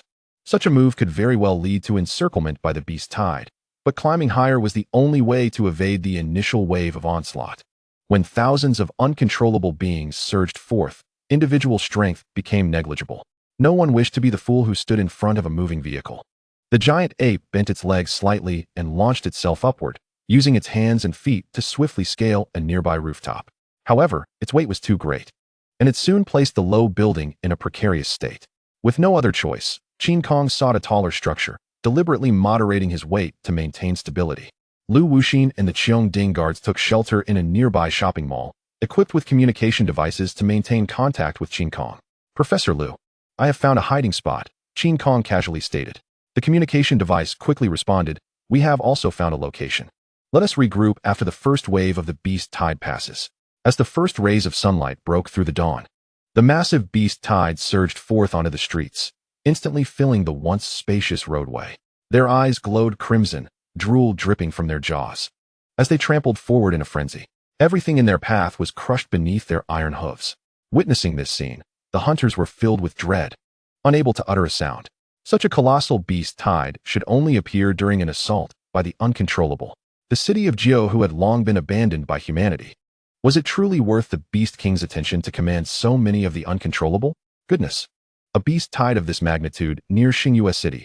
Why isn't the city defense force taking action? Someone lamented. If they attack Xingyue City while the defense force is unprepared, it could lead to utter devastation. In hindsight, the treasure might have saved Xingyue City, drawing the attention of the Bai Yin Chan Tuao. Someone sighed in realization. Listening to the murmurs of discussion, an exceptionally handsome man quietly departed. He swiftly descended the stairs and arrived at the hideout of the Lingpa team. After reporting the hunters' opinions, Bai Xingzhou remarked, Brother, the scale of this beast tide is extraordinarily vast. We cannot leave just yet. Oh, then let us stay for the time being. Let others serve as cannon fodder, Bai Xinghe replied nonchalantly. This individual was even more dashing than his brother, resembling a handsome figure emerged from a classical mural. Just as Bai Xingzhou was about to speak, a soft and enchanting touch came from behind him. Inhaling the alluring fragrance, he helplessly said, Sister-in-law, it's early in the morning. Please refrain from playing. Oh dear, you remain so unromantic, the woman retorted, releasing her grip only to immediately dive into Bai Xinghe's embrace. She was strikingly beautiful, her demeanor alluring, and her cool attire did little to conceal her voluptuous figure. Since we cannot depart, let us indulge in some amusement and finish what we left undone last night. Xinya lightly painted her lips, her movements exceedingly seductive. Like a vixen, she acted frivolously, constantly stirring the hearts of men. Bai Xingzhou scratched his head and replied irritably, Do as you please, just do not involve me. With that, he turned and left without looking back. Behind him, a series of enticing breaths soon echoed, seemingly unwilling to wait even a moment. On the high-rise, Qin Kong was observing the types of beasts. There were numerous amphibious outlaws, and they were stronger than other outlaws. They were likely led by the direct lineage of the blue-eyed toad. Since the goal was to annihilate the Beast King, it was essential to eliminate its direct lineage to alleviate combat pressure as much as possible. Lost in thought, Qin Kong suddenly recalled exclusive intelligence obtained from the scheming woman of the Suishing team. Why was the blue-eyed toad masquerading as a B-class? Was it fishing for something? Or did it have unspoken troubles, forced to show weakness? Qin Kong could not comprehend it at the moment. In his memory, no matter how powerful a Beast King might be, its intelligence was never exceedingly high. They could only employ the instinctual thinking capabilities of beasts for survival and combat. Suddenly, a colossal elephant on the street became agitated. Subsequently, other outlaws within the beast tide also began to stir. They directed their furious roars towards the high-rise where Qin Kong stood. What is happening? Have I been discovered? Qin Kong's heart raced in surprise. The massive beast tide abruptly changed direction, charging straight towards him. Forget it. I shall not flee. Allow me to show you what a meat grinder looks like. Witnessing this scene, Qin Kong steeled himself and abruptly rose from the rooftop. The 16-gun barrels behind him began to rotate and warm up, producing a deafening roar. Chapter 60. One man holds the pass. Fire! Qin Kong bellowed, and the voice control system instantly responded. The 16-gun barrels swiftly adjusted, emerging from the shoulders and waist of the giant ape, and began to automatically lock onto shooting targets. Enormous beast power surged into the transformation device, which then exploded forth in bullet form from the muzzles. The thunderous sound of gunfire echoed through the streets, even overpowering the roars of the beast tide. The first wave of reckless outlaws, caught off guard, was torn to shreds by a multitude of bullets. The bullets fell like a torrential rain, creating a dazzling barrage of flames in the air. Hearing the gunfire, the hunters were utterly astonished and peered out from their hiding spots to observe. The giant ape stood atop the rooftop, sweeping down at the beast tide, with not a single outlaw able to approach unharmed. Observing from a distance, one could sense the indomitable spirit of a lone warrior standing against a sea of foes. Wow, that's truly ferocious. Facing the beast tide alone, I wouldn't even dare to imagine it. The hunters began to discuss, their words filled with admiration for the giant ape. Suddenly, a contrary voice chimed in. What are you bragging about? Isn't it all thanks to the fire god cannon? With such powerful weaponry, I could do it too. The crowd looked at him disdainfully and quickly rebutted. The fire god cannon uses the user's beast power as ammunition. If you went up there, you'd exhaust your beast power in 30 seconds.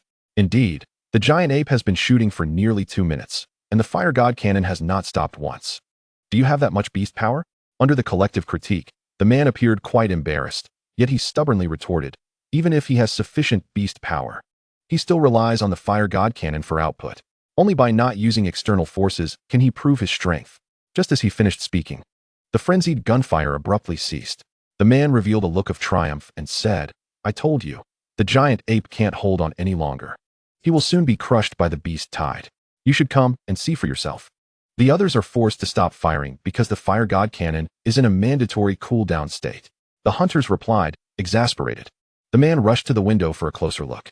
Due to continuous firing, the 16 barrels of the fire god cannon had turned red hot, and it had to wait for the temperature to cool down before it could be used again. Facing such a crisis, the giant ape remained unfazed. He even disarmed himself, tossing the fire god cannon aside on the rooftop before leaping downwards. Boom! When the massive ape hit the ground, a deafening sound reverberated through the streets.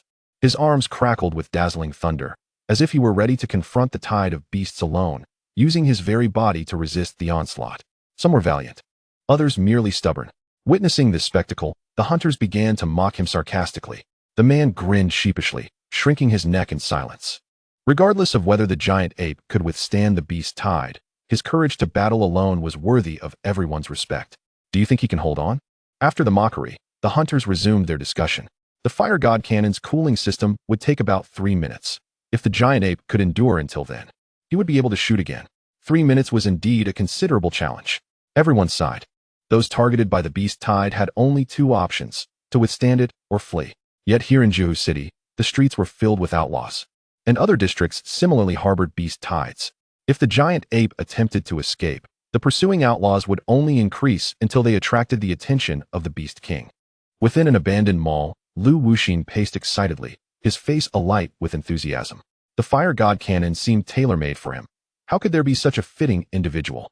The old man had just witnessed Qin Kong's remarkable display of power and could hardly contain his excitement. I must recruit him into the dome. I can help him design exclusive armaments. Observing the jubilant professor, the guards exchanged helpless glances. They quickly approached and asked, "Professor, shouldn't we support Mr. Qin? His current situation is quite dire." "Yes, yes. You all go. The third and fourth teams mobilize." Upon hearing this, Lu Wuxin snapped back to reality and hurriedly issued orders. If Qin Kong were to perish in the beast tide, all his beautiful plans would be in vain. Understood. The designated guard teams immediately departed the hideout to provide support to Qin Kong. In a building overgrown with weeds, the Xianhuang team was observing from the outside. Zhang Jing'an proactively suggested, "Captain, I think we should go lend support." "Oh, why is that?" Lu Qin casually inquired. Zhang Jing'an explained, "If we provide timely assistance, we should be able to win his favor and thus connect with the dome. The more allies we have, the greater our chances of eliminating Lingpa." At the mention of Lingpa, the members of Xianhuang revealed disgusted expressions. Lu Qing hesitated for a moment before promptly nodding in agreement. "All right, I will go provide support. You all stay here." With that, she leaped out of the window. Watching the captain's retreating figure, Zhang Jing'an sighed. The animosity between them and Lingpa could be traced back to a year ago, when Xianhuang had just become an elite team. At that time, the long-established strong team Lingpa had approached to express goodwill and even invited them to a social gathering. Lu Qing, being from Fengshuang City, was unaware of Lingpa's notorious reputation and had no choice but to agree. However, upon arriving with her team, they were greeted by a chaotic and indescribable scene that was utterly disconcerting. The young girl, Kong Linglong, was frightened to tears, leaving her with a lingering psychological shadow. Every time she witnessed a couple kissing, she felt nauseated. That evening, Lu Qing caused the party venue to collapse, resulting in a deep-seated enmity between the two elite teams. The formidable strength of the giant ape was undeniable, and Chu Shishir pondered whether he had a team. Compared to other elite squads, Xianhuang was likely the smallest in number and desperately needed fresh blood. "He probably does not," Zhang Jing'an deduced, noting the apparent alliance between him and the Qiongding. "Such a figure is exceedingly difficult to recruit. He would certainly not settle for being subordinate." Gazing at the towering giant ape in the distance, the members of Xianhuang fell into contemplation. "Gravity field," Qin Kong whispered, as an overwhelming, invisible force descended. Unlike previous tactics employed to suppress foes, this gravity field resembled a domain of its own, enveloping the giant ape in an expansive circular area with virtually no blind spots. All those who charged into this gravitational realm found their momentum hindered, forcibly interrupting their advance. This was Qin Kong's trump card for confronting the beast tide. Without the advantage of a charge, the beast horde was nothing remarkable. A pair of colossal fists, crackling with thunder, swung through the beasts, sending one uncontrolled creature flying every 2 seconds. Suddenly, countless magnificent ice crystals began to cascade from the sky. They took the shape of hexagonal snowflakes, their edges razor-sharp, symbolizing an extreme chill. "I come to assist you," a cool voice resonated, prompting Qin Kong to look up. In the sky circled a fantastical ice-blue divine bird, its wingspan measuring 9 meters, with feathers resembling ice crystals etched with mysterious patterns. Its tail emitted a radiant 5-colored light, reminiscent of the auspicious phoenix from ancient scrolls. As the ancient saying goes, the male is the Feng, the female is the Huang. With the power of extreme ice, entering the realm of the extraordinary, it could be called Ji Bing Xianhuang. As the Xianhuang spread its wings, the rain of ice crystals accelerated, effortlessly piercing the bodies of the uncontrolled beasts and even severing their heads. Furthermore, the ice crystals that fell to the ground could trigger a spread of extreme ice, freezing the limbs of the uncontrolled, preventing any further charge. "Thank you for your assistance, Miss Xianhuang," Qin Kong shouted skyward. His beast power was indeed running low. Without support, he would have to consider retreating. "Mr. Qin, we are here to support you." From a distant high-rise, a group of armed beasts joined the fray. Clearly, they were the Qiongding Guardian Squad that had come to aid. Countless flashes of fire erupted, and the streets were once more filled with the thunderous sound of gunfire. This significantly alleviated Qin Kong's pressure against the foes. He now only needed to contend with the vanguard of the beast tide, as the central forces were sealed by extreme ice and the rear was under fire. Goodness, if the giant ape can withstand the vanguard, won't it dismantle this wave of beast tide? Incredible. Is this what it means to be strong? To face the beast tide alone, what will he accomplish in the future? I can hardly imagine. In the buildings, the hunters began to murmur once more. Hearing their admiration, Bai Xingzhou's eyes revealed a hint of envy. His dream was to become a towering figure, earning respect and applause from all. Regrettably, his brother's erratic behavior and hedonistic tendencies had tarnished his reputation. He would be grateful if he could avoid being criticized. I must warn the giant ape not to let his sister-in-law disturb him, Bai Xingzhou pondered. Xinyu was formidable, and both she and Bai Xinghe were B-grade warriors, known as the Baihu couple. However, their open lifestyle often invited others, leading to a notorious reputation. A robust man like the giant ape would undoubtedly attract Xinye's attention. Qin Kong swiftly scaled the rooftops, reloading the fire god cannon. The barrel had cooled sufficiently. In the next moment, 16 tongues of flame swept forth, tearing apart all targets in sight. The ground was littered with remnants and congealed blood, transforming the street into a slaughterhouse, claiming the lives of countless uncontrolled beasts. As the barrel emitted white smoke, the beast tide had dissipated. Qin Kong did not relax. Instead, he spoke into the communication device. Professor Liu, we must relocate immediately, or the beast tide from other districts will be upon us. Had he not revealed his position, Qin Kong would not have engaged at all. The beast tide was inexhaustible, with each subsequent wave larger and more ferocious. All right, let us head towards the city center at once, Lu Wuxin promptly responded. Miss Xian Huang, you should also evacuate quickly. More beast tides will soon arrive, Qin Kong advised. Looking up, Lu Qing nodded and immediately took flight. She was not adept at social interactions and lacked the niceties, appearing cold and difficult to approach. Qin Kong did not mind. After all, strong individuals often possess strong personalities, and such traits were not worth fretting over. He extended his ape-like arms and swiftly traversed between buildings. Upon witnessing this, the hunters activated their beast transformation and began to move outward. Although they did not understand the reason, following the giant ape was surely a sound decision. Eliminating the beast tide has netted me over 2,000 shards of impurities. As he progressed, Qin Kong glanced at his gains, his mood markedly improving. For now, I need not purchase new genetic powers. Perhaps I can gather 5,000 to exchange for something valuable. Observing his gradual enhancement, Qin Kong felt a deep sense of fulfillment. Though he still had a considerable distance to cover before reaching A-grade, it was far better than squandering time in his past life. If I can break through to B-grade next month, I can travel to Aoya country and eliminate that star scouting team, buying the Earth some time for development. Suddenly, Qin Kong recalled the enigmatic beauty, Lu Qing, musing, there are likely two possibilities. She either wishes to recruit me or seeks to connect with Qiongding. In either case, mutual utilization could pave the way for me to bring her to Aoya as an enforcer. Beep, beep, beep. The communication device suddenly buzzed to life, with Lu Wuxin's voice emerging. Qin, are you interested in joining Qiongding? The elder was forthright, directly stating his intentions. The Lin family was not to be trifled with. Although they bore the moniker of Shadow City, they struggled to make a mark in formal settings. Qiongding technology, however, was a different story. Being the tax star of Fengshuang City, consistently recognized by the city lord and holding prestige throughout Yanhua.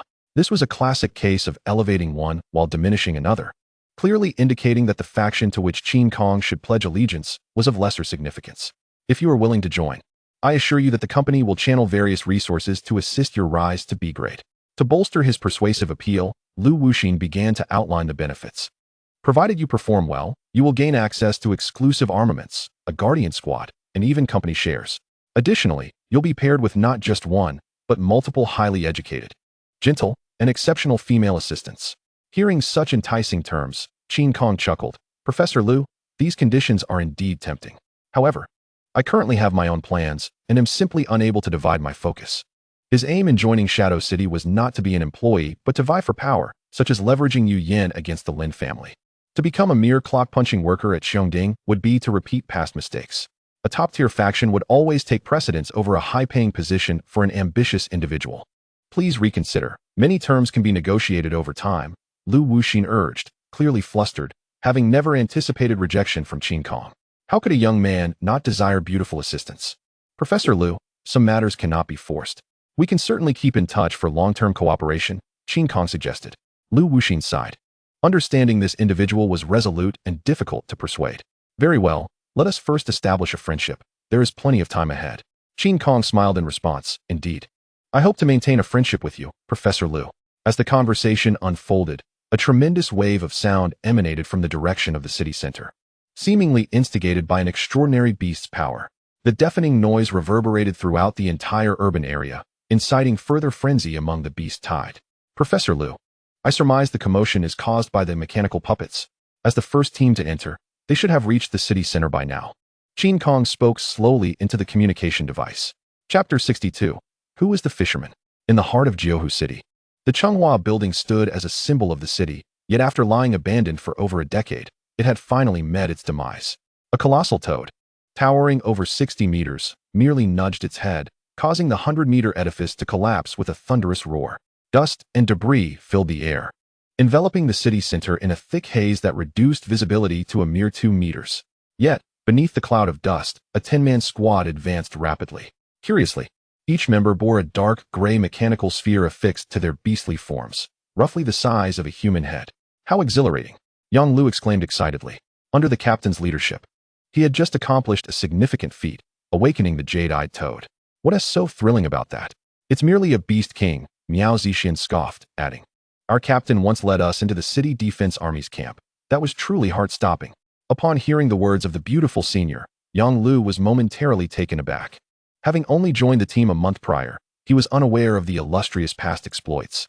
The city defense camp was a forbidden zone, where any intruders would be executed on the spot without report.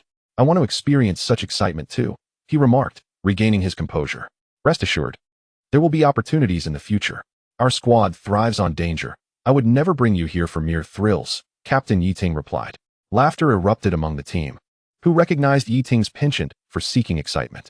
This peculiar squad was formed for the purpose of thrill-seeking, perhaps a trait of the affluent, who, having indulged in a life of luxury, sought adrenaline through perilous endeavors.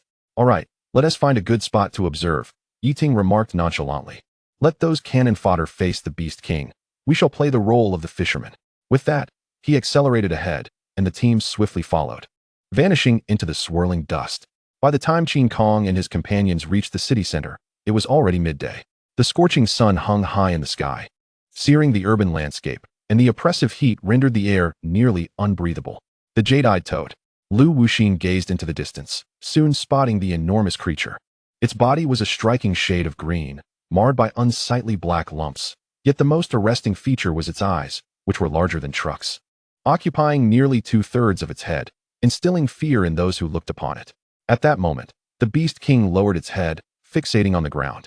Seemingly lost in thought, the sweltering sun did not seem to trouble this amphibious creature, for it was a B-class Beast King, impervious to environmental influences. A B3, level beast. Just one step away from A-class, indeed formidable, Lu Wuxin sighed, his expression tinged with regret. He had previously contemplated vanquishing the Beast King, but witnessing its power firsthand had quelled much of that ambition. Such a formidable opponent required the city defense forces to confront. Qin Kong, let us search for treasures and avoid direct confrontation with the Beast King, Lu Wuxin instructed the colossal gorilla beside him. Qin Kong surveyed the surroundings and replied, I fear there are those who would not wish for our ease.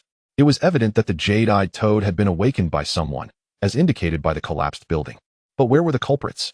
Had they perished, fled, or hidden away? Qin Kong dismissed the first two possibilities, for the scene bore little evidence of a struggle. Under the threat of death, beast metamorphosists would never remain passive. Are you suggesting the mechanical puppets? Lu Wuxin was taken aback. Indeed. The Cheongding team took an hour to reach the city center. What were the mechanical puppets doing during that time? As the first team to enter the city and arrive at the center, they would never abandon the treasure. The answer was becoming clear. They hide. We hide. And let us see who truly plays the fisherman. Qin Kong stated with a calm demeanor. A valid point. One should repay a debt in kind. Lu Wuxin nodded in agreement, promptly summoning the guards to relay the concealment orders. Just as the team prepared to move, a powerful aura began to spread from nearby. B-class warriors, and more than one. Qin Kong furrowed his brow, swiftly aiming the fire god cannon in that direction. Should the adversaries harbor ill intentions, they would face a storm of bullets. Who approaches? State your names immediately. The guards called out, attempting to ascertain the identities of the newcomers. Footsteps echoed, and two massive white foxes emerged into view, accompanied by several beasts, presumably team members. Greetings, we are the Lingpa team, merely passing through. The male fox spoke in a melodious tone, more captivating than a radio host's voice. Qin Kong regarded them coolly, replying, passing through? As B-class warriors. Are you truly unaware of our presence? The safe distance between teams is 100 meters, and you have crossed that boundary. Oh. Bai Xinghe was momentarily taken aback before breaking into a smile. No wonder my wife has taken a liking to you. Your reflexes are indeed sharp. Upon hearing this, the Cheongding team members were left speechless. Dude, can you really say such things out loud? Your wife is quite bold. Qin Kong maintained a stoic expression, yet began to warm up the fire god cannon, knowing that AB-1 class being could not withstand its might. Did they wish to become the doomed lovers under its barrel? How fierce. I quite like it. Upon hearing the blatant threat, Xin Yafei was not deterred. Rather, a glimmer of excitement sparkled in her beastly eyes. Bai Xinghe first bestowed a fond smile upon his wife before addressing Qin Kong. Brother, we harbor no ill will. We merely wish to invite you to a gathering. The guards of Cheongding could hardly contain their mirth, struggling to suppress their laughter, leading to an awkward atmosphere. To their astonishment, the fire god cannon suddenly roared to life. Bullets cascaded towards the entire Lingpa team in a sweeping barrage. What the hell, he is serious? Bai Xinghe exclaimed in shock. He immediately summoned his extraordinary beast power, enveloping himself and his wife in a nebulous mist as they swiftly retreated. Though both were B-class warriors, facing the fire god cannon at close range left them with little choice but to flee. However, as the Lingpa team's figures vanished, an ethereal voice lingered in the air. See you later, darling. Upon hearing this, Qin Kong snorted coldly, gradually ceasing fire. Is everything all right, Qin Xiaoga? Lu Laotu inquired tentatively. The Lingpa team's provocations were indeed excessive, and he worried that Qin Kong might fall for their taunts. Just a minor incident. I will settle the score with them in due time, Qin Kong declared, turning his gaze towards the jade-eyed toad. Now, we must contend with the mechanical puppets. Chapter 63, Blinding Golden Light. At 1 o'clock in the afternoon, the other hunters finally arrived at the city center. Lacking the prowess of elite teams, they could not traverse the beast-laden urban landscape at will and had to proceed with caution, resulting in their later arrival. Where have those experts gone? The hunters gazed at the dazed jade-eyed toad with astonishment. Without powerful warriors to confront the Beast King, how could they hope to glean any spoils? Shall we turn the tables? A proposal was made. Those formidable adversaries might be intent on using us as mere cannon fodder. If that is indeed the case, let us provoke the Beast King and plunge the scene into greater chaos. This perilous notion holds a kernel of truth. After all, fortune favors the bold. And the more tumultuous the situation, the greater our chance to seize an opportunity. Indeed, the strong must be lurking in the shadows. We shall not allow them the comfort of safety. The hunters nodded in agreement, eagerly exchanging suggestions. Although they were not comrades, they chose to band together. For only through unity could they partake in the spoils of this treasure hunt.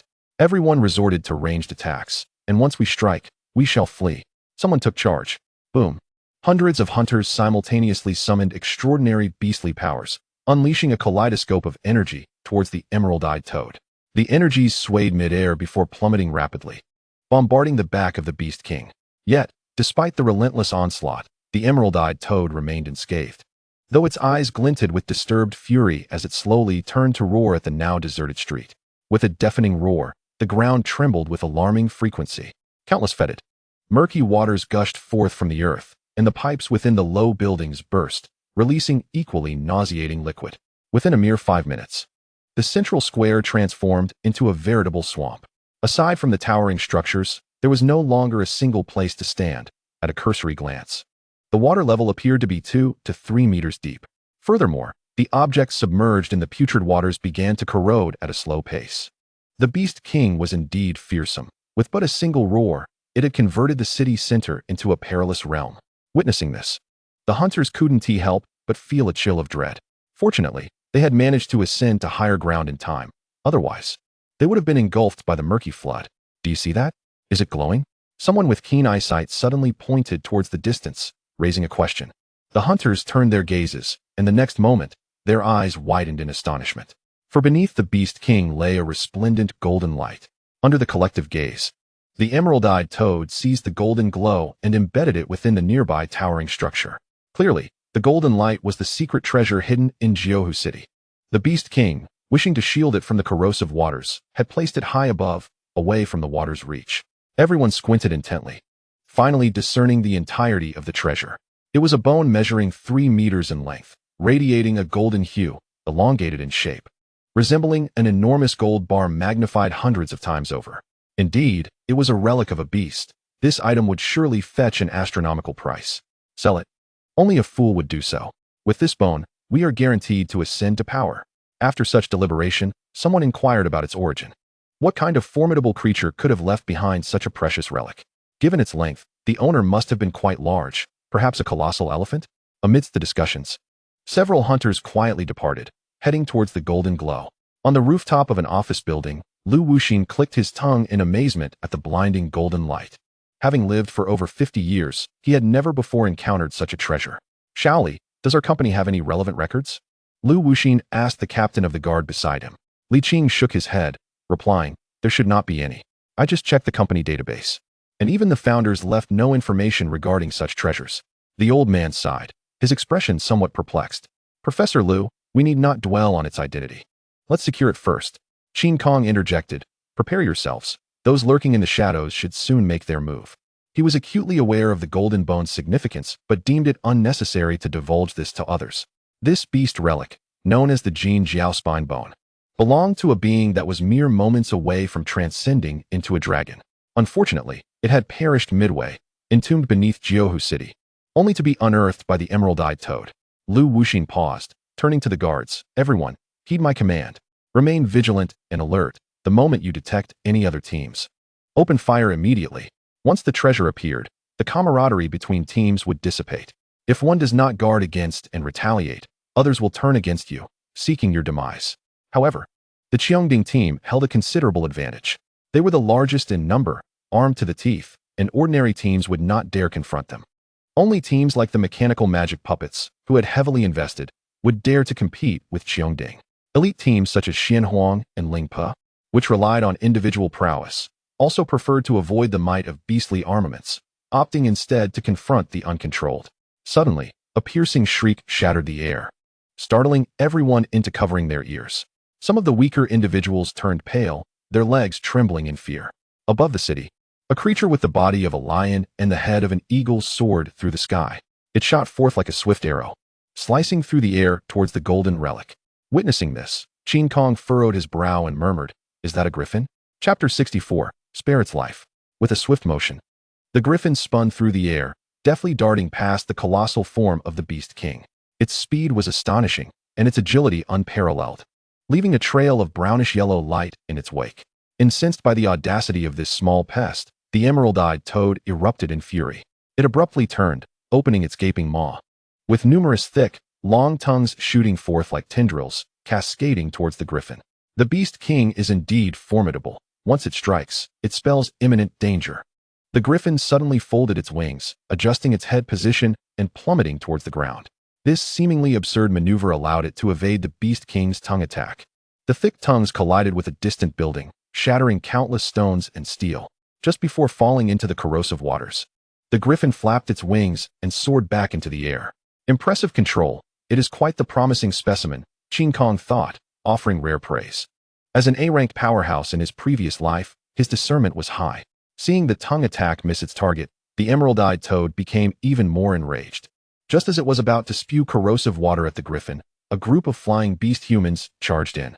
These audacious individuals, driven by desperation, dared to fly beneath the Beast King's armpit, aiming directly for the Gene spine bone. As a result, the Beast King had no choice but to abandon its pursuit of the griffin and unleash a torrent of corrosive water upon the reckless intruders. Like a dam bursting, it released a deluge of over a dozen tons of corrosive water. The group was drenched from head to toe, their beastly skin rapidly corroding. They were also struck down by the immense force, plummeting into the waters below. Heart-wrenching screams echoed, only to be swiftly silenced. Such terrifying corrosiveness. Observing this scene, Lu Wuxin was left astounded. Do you think this corrosive water could be stored and used as a special bomb? The old man, a true expert in armaments, immediately contemplated weaponizing this novel phenomenon. Without the emerald-eyed toad's beastly power, the corrosive water would merely become ordinary dirty water, Qin Kong explained casually. What a pity. Lu Wuxin lamented. I had hoped the iron-armored ants near Fengshuang City could vanquish it. Upon hearing this term, Qin Kong's expression grew serious. The iron-armored army ants were indeed a significant nuisance in the world. They were large, averaging about a meter in length, with formidable defenses, completely encased in heavy armor, making them nearly impossible to deal with. Perhaps we could lure the emerald-eyed toad near the ant nest and let them fight amongst themselves?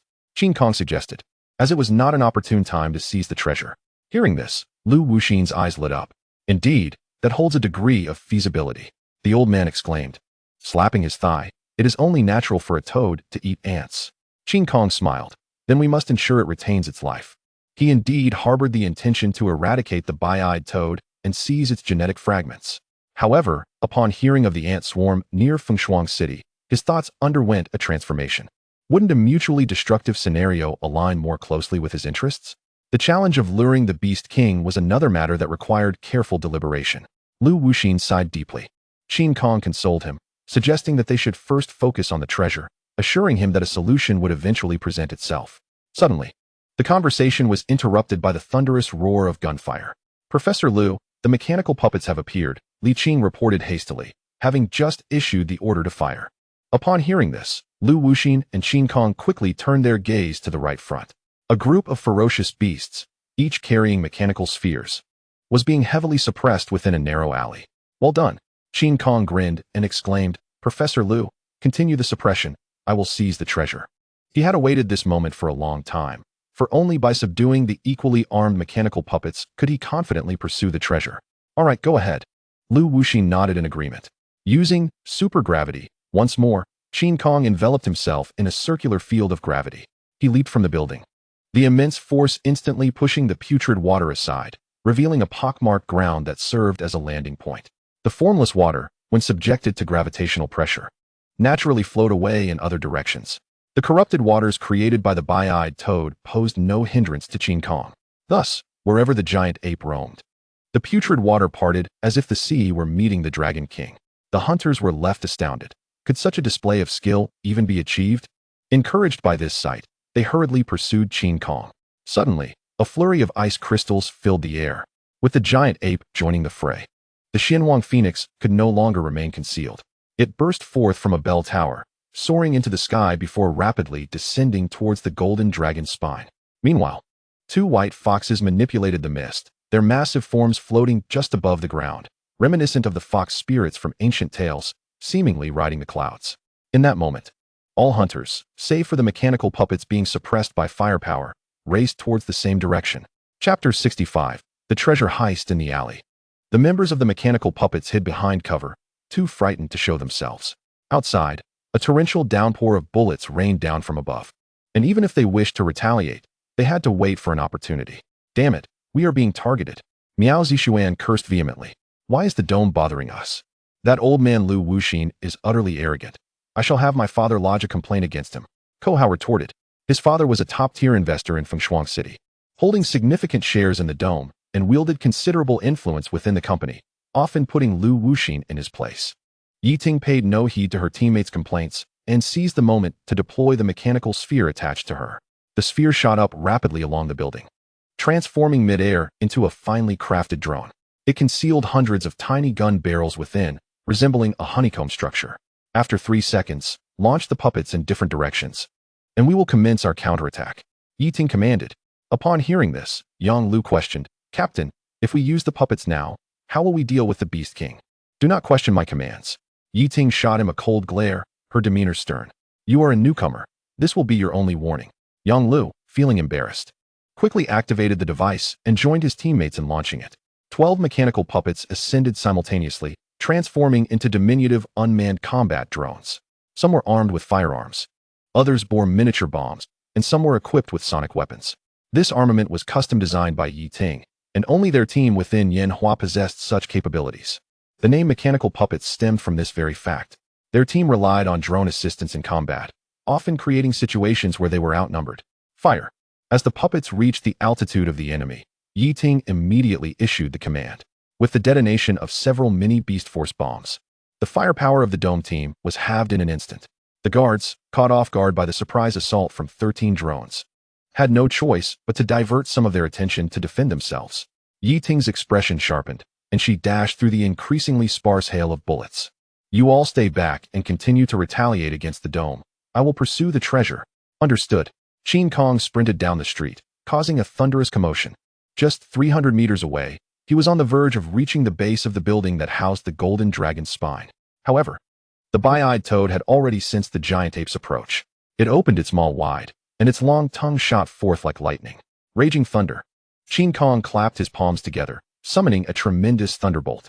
A bolt as thick as a grown man's waist crashed into the long tongue. The thunder's intense heat instantly charred the tongue, severing many of the thinner strands. With a roar, the Beast King let out a cry of pain, hastily retracting its multitude of tongues. Then, with a powerful stomp of its toed foot, it churned the surrounding putrid water into a tempest, creating towering waves that surged towards the giant ape. Even with the supergravity at its maximum, I cannot counteract such towering waves of putrid water. I must navigate through. Qin Kong murmured, charging forward without flinching. As the giant ape was engulfed by the waves, its nearly 8-meter frame vanished from sight, never to reappear. Witnessing this, the hunters trailing behind were left in shock. No way, he was so impressive just now. How could he be taken down by the putrid water? Ha. Turns out he was just posturing. I thought he was truly powerful. Impossible, absolutely impossible. He didn't even receive a scratch when facing the beast tide. He cannot be defeated by the Beast King's ordinary moves. Such was the nature of the hunters, who, when alive, would call you a powerhouse but would disparage you as a pretender in death. It is human nature to harbor envy. Hovering in the air, Lu Qing was filled with doubt. She certainly did not believe that Qin Kong would perish. However, as a B2 level beast transformer, she could not sense his presence. Where could he have gone? Forget it. The remains are of utmost importance. Lu Qing murmured to herself, her gaze fixed on the building beside the Beast King. In the next moment, the golden light vanished before her eyes. Witnessing such a scene, Lu Qing was utterly astonished. Someone had actually managed to seize the treasure first. How was that even possible? Beside the building, the giant ape slowly emerged, golden ashes fluttering around it. It turned out that just before the wave struck, Qin Kong had activated Phantom Stealth. He not only evaded the corrosive damage of the putrid water, but also sprinted silently for over 300 meters. As for scaling the high-rise, that was a forte of primate-like beasts. In the final half-second of using Phantom Stealth, Qin Kong swiftly ascended several dozen meters. The gene system then played its part, rapidly disassembling the spine to help its master seize powerful genes. The Golden Dragon spine contained the following: 20 Shua gene genes, 5 Jialong genes, 10 strength genes, 10 speed genes, and 200 Jiaoshua genes. Chapter 66. The Wrath of the Beast King Roar. The bi-eyed toad immediately sensed the disappearance of the secret treasure and let out a furious roar. It charged headlong into the building, exuding cataclysmic power. As the Phantom Stealth had just concluded, Qin Kong had no other means to evade the impending danger and thus began to climb swiftly to avoid the Beast King's lethal charge. Boom. A thunderous crash echoed as the building trembled ominously, on the verge of collapse. To stabilize himself, Qin Kong tightly grasped the building's window ledge, desperately contemplating an escape route. My residual beastly strength can no longer withstand the gravitational realms below, where a sea of corruption lies. Jumping down is not a trivial matter. Qin Kong first gazes downward, then lifts his eyes to the heavens. Not far away, the Lion Griffin and the Xian Huang are circling in the sky. Miss Xian Huang, I implore you to lend me your aid. I know the whereabouts of your father. After pondering for a moment, Qin Kong cries out to the sky. Upon hearing this, Lu Qing is momentarily taken aback before soaring into action. One of her motivations for assembling the hunting squad was to seek her father, Lu Lingming, who had mysteriously vanished a year ago. As the former lord of Fengshuang City, his disappearance remains a perplexing mystery. Although she cannot discern the truth of Qin Kong's words, Lu Qing chooses to extend her assistance.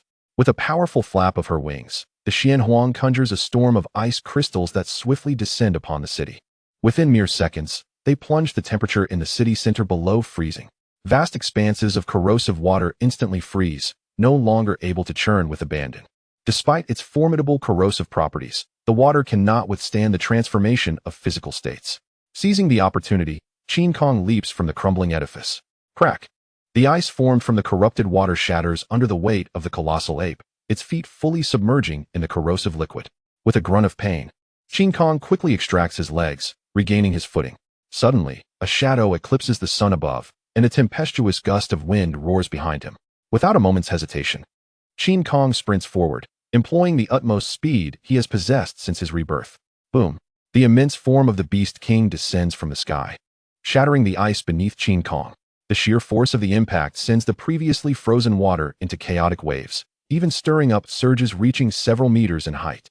In a desperate bid for survival, Qin Kong finds himself racing against the monstrous tide, evading its grasp. Lu Qing marvels at the giant ape's speed, while simultaneously freezing the corrosive water ahead to create an icy path. 30 meters remain. Gritting his teeth, Qin Kong accelerates, leaping toward the nearest building. Thud! Unexpectedly, a wild boar, as massive as an elephant, appears nearby. How dare a mere monkey attempt to seize my treasure? It glares at Qin Kong with malice, its jaws agape as it exhales a noxious black mist.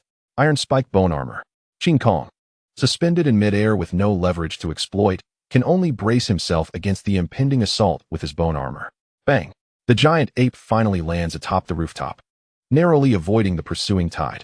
Yet in the next instant, the black mist follows closely, infiltrating his being. The iron spike bone armor provides no defense. Such a peculiar force. Qin Kong quickly begins to sense its nature.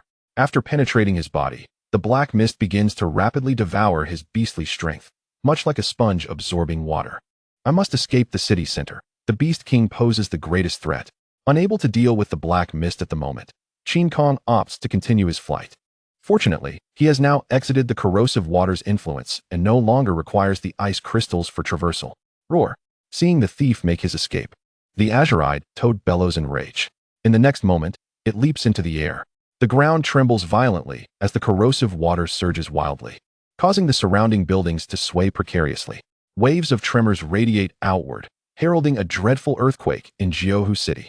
This is the wrath of the Beast King, capable of annihilating the city in an instant. The hunters are filled with terror, turning to flee in panic. Their faces are bruised from the giant ape's earlier assault, and their lives are now in jeopardy.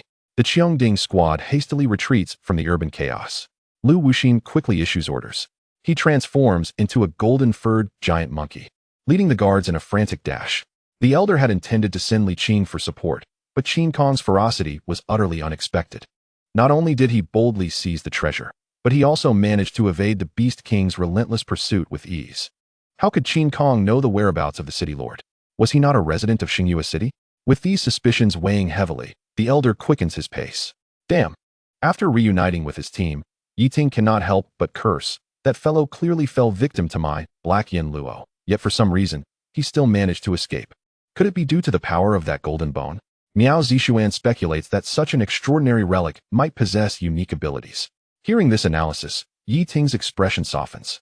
As the heir of a prestigious family, he cannot allow himself to falter in any aspect. However, if it were an insurmountable factor, it would ease his mind somewhat. Once we escape Jiuhu City, we must encircle that monkey and eliminate him. Yi Ting's tone is icy, his murderous intent palpable. Indeed, Captain. The team members respond in unison. The devouring force grows increasingly potent. As Qin Kong dashes through the city, he feels a hollow ache within. The black mist has nearly consumed all his beastly strength, even draining the remnants from his bones. Activate the Shua Jin. A radiant light bursts forth, revealing countless brilliant golden patterns on the giant ape's skin, contrasting with his dark fur, exuding an air of dominance. The ability automatically amplifies, transforming him into the black gold giant soldier.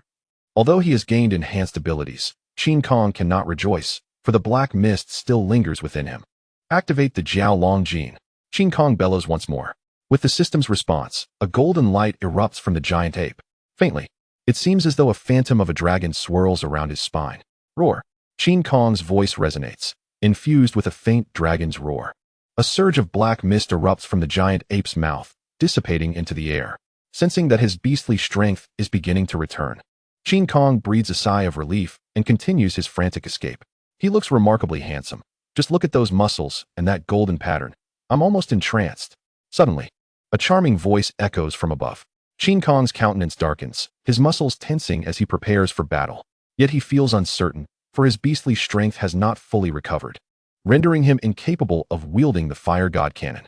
Brother, we meet again, Bai Xinghe says with a smile, his words laced with veiled threats. Are you willing to join our party now? Chapter 67. 1/3 of the credit. It is evident that if Qin Kong declines, the Lingpa team will resort to force.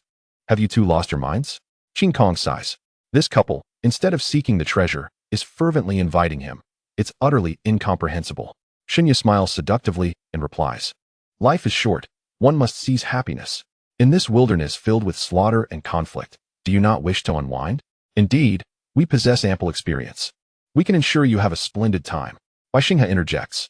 Upon hearing this, Bai Xingzhou, who had been lingering behind, grows anxious. He rushes forward to advise, "Brother, there's an earthquake occurring, and the Beast King is in pursuit. Is this really the time for such discussions? What do you know? I am merely waiting for this opportunity to negotiate." Bai Xinghe sneers, adding, "He either agrees to our terms, or he perishes in Jiuhu City." Bai Xingzhou is rendered speechless. Such a sinister and ruthless scheme, merely to coerce someone into participating in such base activities? This fellow is truly beyond redemption. Qin Kong assesses his inner beastly strength and calmly states, "Then let your attacks commence. Let us see who prevails." Unfazed by formidable foes, he exudes confidence. Shinya giggles, stepping forward through the mist to launch an assault, while Bai Xinghe follows closely behind. The formidable aura of the two B-rank powerhouses converges, bearing down like a mountain. After all, with the Beast King lurking behind, they must exert their full strength to capture the giant ape. Yet, this aligns perfectly with Qin Kong's expectations. He steadies himself on the ground, channeling his beastly strength into his throat, and suddenly breaks into song. Soul-capturing melody. A melodious song, reminiscent of the enchanting sirens, unexpectedly emanated from the mouth of the rugged giant ape. In that fleeting moment, the two white foxes were momentarily stunned, their feet losing traction as the mist beneath them dissipated, causing them to plummet from midair. Moreover, Shinya abruptly coughed up a mouthful of blood, her momentum instantly waning. Her overwhelming excitement had led to an excessive surge of internal energy, resulting in a severe backlash upon hearing the song. With a resounding crash, having interrupted the assault of the two formidable beings, Qin Kong wasted no time and swiftly turned to flee. The soul-devouring melody was the only power he could currently wield. Bai Xinghe, fiercely protective of his wife, chose not to pursue Qin Kong. Instead, he glared at the retreating figure of the giant ape, his right claw tightening into a fist. Finally, it is done. Qin Kong exhaled in relief, making his way towards the encampment of Cheongding Company. He needed to rest for a while. Otherwise, he would be unable to cope with the elite teams.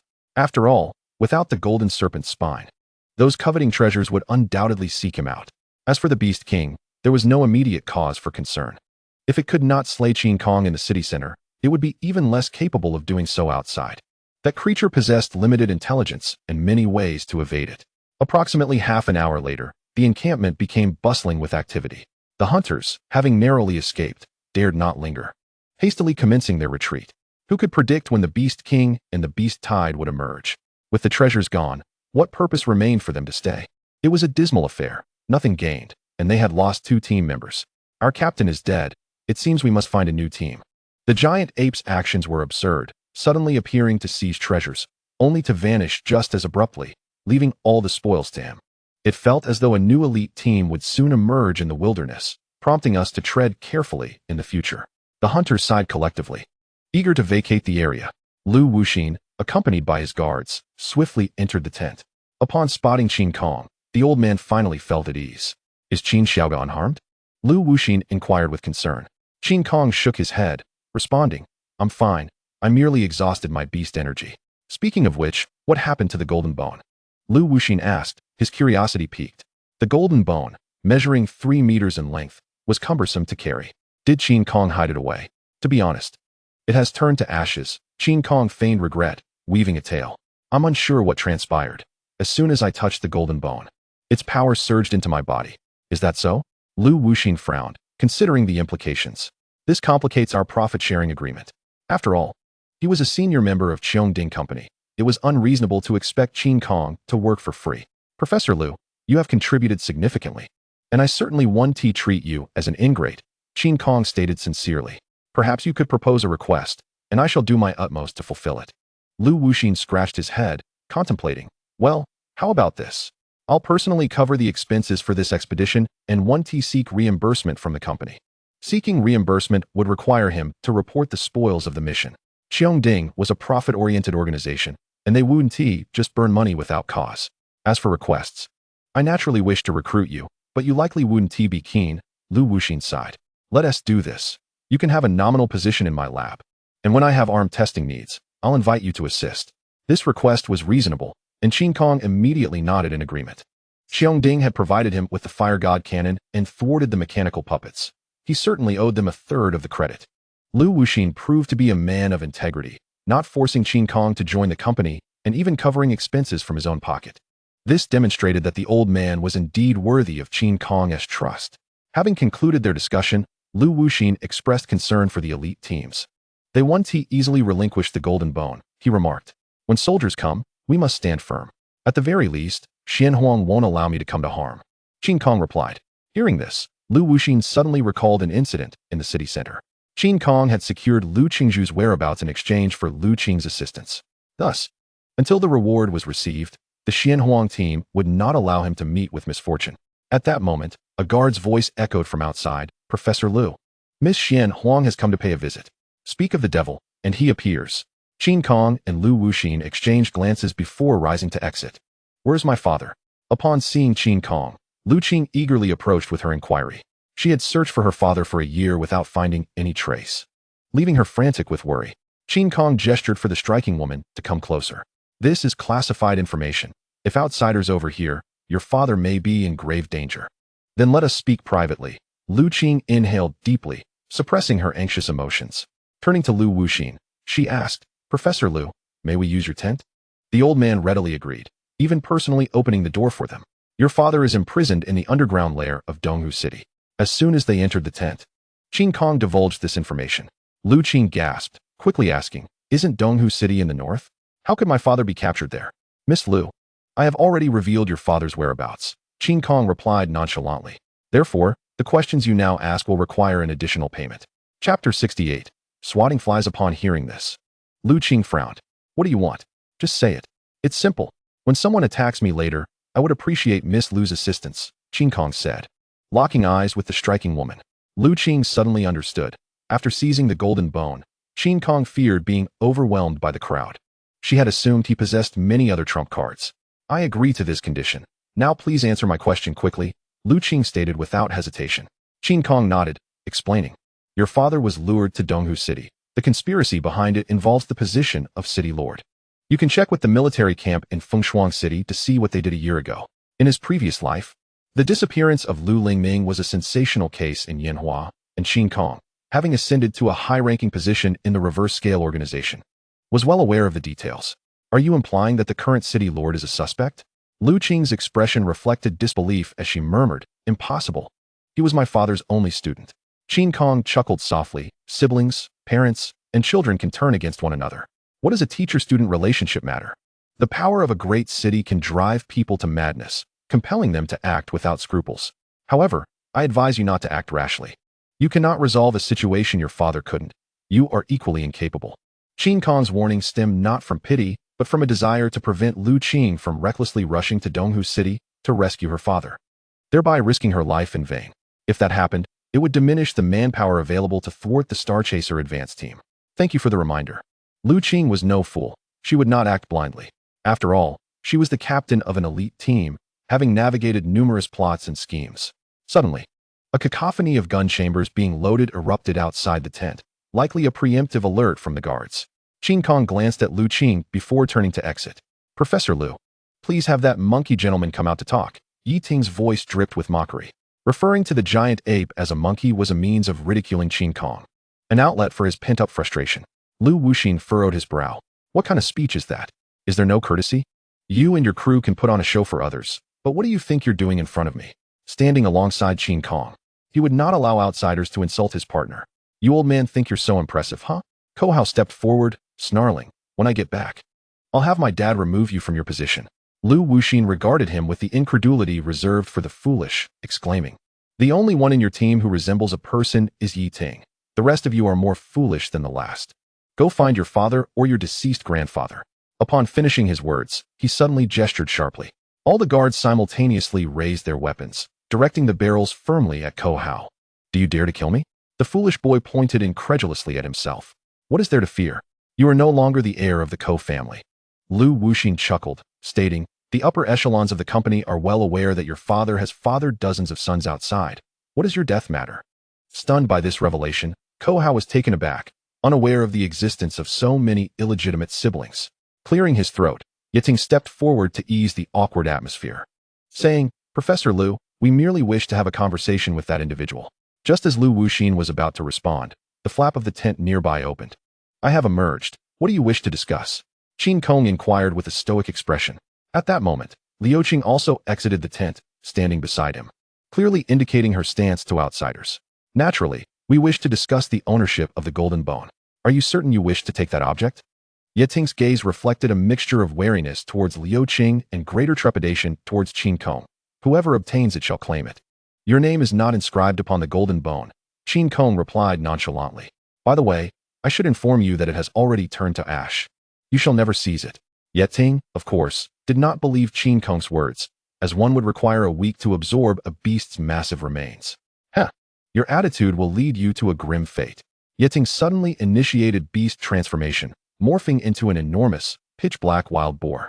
If you do not surrender the golden bone, I shall pluck your bones one by one, forcing you to wail beneath my feet. This young lord clearly harbored genuine anger, contemplating how to torment Qin Kong. The members of the mechanical puppets promptly activated their transformations, assuming aggressive postures within the dome camp. 13 mechanical puppets soared into the air, transforming into unmanned drones, each targeting Qin Kong's form. Hand over the golden bone, and you may depart unscathed, Yeting proclaimed confidently. Yet in the next instant, a drone, emitting black smoke and appearing nearly destroyed, crashed before him. Following that, damaged puppets rained down, some even landing atop the squad members. What is happening? Yeting exclaimed in shock, looking up. A brownish-yellow griffin circled above, ruthlessly attacking the mechanical drones. It resembled a sparrow hunting flies, displaying remarkable efficiency as it swiftly destroyed 6 drones in mere moments. Bring it down, Yeting shouted in rage, cursing, damn beast, how dare you destroy my armaments. The remaining puppets immediately redirected their fire towards the griffin. Unfortunately, the creature moved with incredible speed, dancing through the air, rendering the puppets incapable of targeting it. So many bad guys. It must be tough for the big brother, the griffin muttered to itself. Then I shall help him swat the flies. It dove again, its powerful talons crushing 2 mechanical puppets in an instant, while its hind claws forcefully kicked another drone away. This was not the end. The griffin's enormous wings rapidly flapped, summoning a tempest that sent the remaining puppets tumbling. Remarkably, this entire sequence transpired within a mere 2 to 3 seconds. Once the gale subsided, the drones lay scattered on the ground, devoid of any capability to continue fighting. Witnessing this scene, Yeting was consumed by fury, spewing forth a dense black mist that surged skyward. Quickly retreat. The black mist will devour your beast power, Qin Kong urgently warned. While he did not understand why the griffin attacked the puppets, it had nonetheless aided him in diminishing his opponent's combat strength, and he felt obliged to express gratitude. The griffin nodded, its wings suddenly flapping vigorously, vanishing over 100 meters away. The black mist pursued for a while, but ultimately failed to strike its target, dissipating slowly in the air. Now, can you still contend with the dome's forces? Lu Laotu laughed heartily. Once the drone swarm was lost, Yeting lacked the firepower to counter the guard squad. They would face at least 5 artillery pieces with their flesh and blood. Yeting took a deep breath, striving to suppress his rage. He glared fiercely at Qin Kong before turning to leave with his team. The threat of armed force was only one aspect. The greater peril lay in the Xuanhuang team, led by Liu Qing. The mechanical puppets could hardly contend against 2 foes, as that would only lead to certain death. The Lingpa team harbored no thoughts about the golden bone, but they certainly held intentions towards me. Observing the retreat of his adversaries, Qin Kong contemplated. That couple would relish seeing me alone, so I could only ally with the Dome Squad or the Xuanhuang team. Chapter 69. You Professor Liu. We can continue discussing our previous plan, Qin Kong explained. The largest nearby water source is Jiuhu, a habitat that is as vital to the Beast King as the Golden Bone. It will not be leaving Jiuhu City anytime soon. Lu Laotu suddenly grasped the situation, recalling how puzzled he had been about why the Biyin Tantua had not pursued beyond Jiuhu City. It turned out it could not bear to part with such a water-rich territory. However, without the Golden Bone, how can we lure it out of the city? Lu Wuxin scratched his head. The Golden Bone had originally been a key prop in a series of plans, but unfortunately, it had been used up by Qin Kong prematurely. I do have a method, albeit it requires a return to Xingyue City and about 2 weeks of preparation, Qin Kong replied. So during this time, we need personnel to keep a constant watch on Jiuhu City's situation. After a moment's contemplation, Lu Laotu said, I can dispatch a small team to remain stationed nearby and report back regularly. That would be splendid, Qin Kong smiled, adding, let's do this. Professor Lu will return to Fengshuang City for arrangements, while I will head back to Xingyue City to prepare. We will reconvene here in 2 weeks. And you can bring more armaments. I will assist you in testing them all. Agreed. Let us keep in touch via our phones. Upon mentioning the armament testing, Lu Wuxin became animated, quickly pulling out his phone to exchange contact information with Qin Kong. Watching the Dome Squad retreat, Liu Qing suddenly inquired. What is the nature of your relationship with Professor Liu? He has always had quite an eccentric temperament. Because I possess considerable utilitarian value, he treats me with kindness. Qin Kong replied candidly. For him, Liu Wuxin's utilitarian value was equally significant. Furrowing her brow, Liu Qing was about to depart when Qin Kong's voice called out from behind. Miss Liu, may I accompany your team for a stretch? Why? She turned around, her tone quite cold. Qin Kong shrugged, stating, because the leader of the Lingpa team has been vexing me for some time, and I wish to join a different group to avoid their harassment. Hearing this, Liu Qing's expression softened. Perhaps it was the shared animosity that prompted her to respond directly. Then you may follow. Our team is heading to a nearby camp for resupply. Thank you, Miss Liu. Qin Kong expressed his gratitude politely. As night fell, camp number 13 buzzed with life. The hunters gathered together to feast and engage in carefree banter. Have you heard? Yiting tried to provoke the giant ape, but ended up fleeing in disgrace with his team? Haha, I knew about that. All those mechanical puppets were rendered useless and are still lying outside Jiuhu City. 13 bodyguards have transformed into 13 cowards. Yiting truly cracks me up. He thinks the whole world revolves around him. He can't even handle the giant ape, yet still tries to show off. This exemplifies the saying that good news seldom travels, while bad news spreads like wildfire. What happened in the afternoon had swiftly circulated throughout the wilderness by nightfall. What a pity for Miss Miao. She possesses beauty akin to a celestial being, yet insists on following that braggart Yiting. What does Miao Zixuan compare to my goddess Liu Qing? Does anyone even like that ice queen? Indeed, upon seeing Liu Qing's gaze, I feel compelled to submit. Still, the best is the benevolent goddess Xinya. Her husband is quite generous. As the conversation flowed, the topic inevitably turned to women, with the hunters' eyes sparkling with interest as they relished the discussion. Qin Kong casually roasted skewers of meat, occasionally turning them over. The enticing aroma wafting from the sizzling barbecue was utterly irresistible, making one's appetite surge and saliva flow. Kong Linglong, feeling a bit greedy, hurried over. In a bid to strike up a conversation, she asked, Qin Kong, how is it that you, at merely 18 years of age, possess such remarkable prowess? At 20, Kong Linglong had spent a year in the wilderness, yet she felt she couldn't measure up to even a mere finger of Qin Kong. Perhaps it was innate talent. Qin Kong chuckled, choosing not to respond directly. He deliberately picked up a few skewers of meat and placed them in Kong Linglong's hands, cautioning her, be careful, don't burn yourself. Thank you. You are truly kind. Kong Linglong laughed joyously, eagerly devouring the barbecue.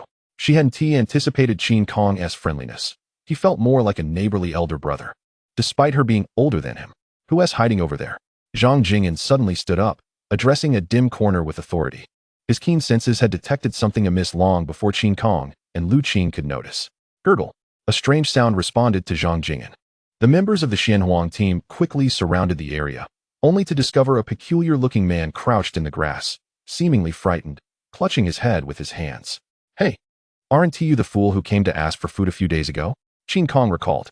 I know this person. Let me communicate with him. He explained to the Xianhuang team. Upon hearing this, they relaxed their guard and resumed their meals. Did you not find anything to eat? Qin Kong crouched down, curious.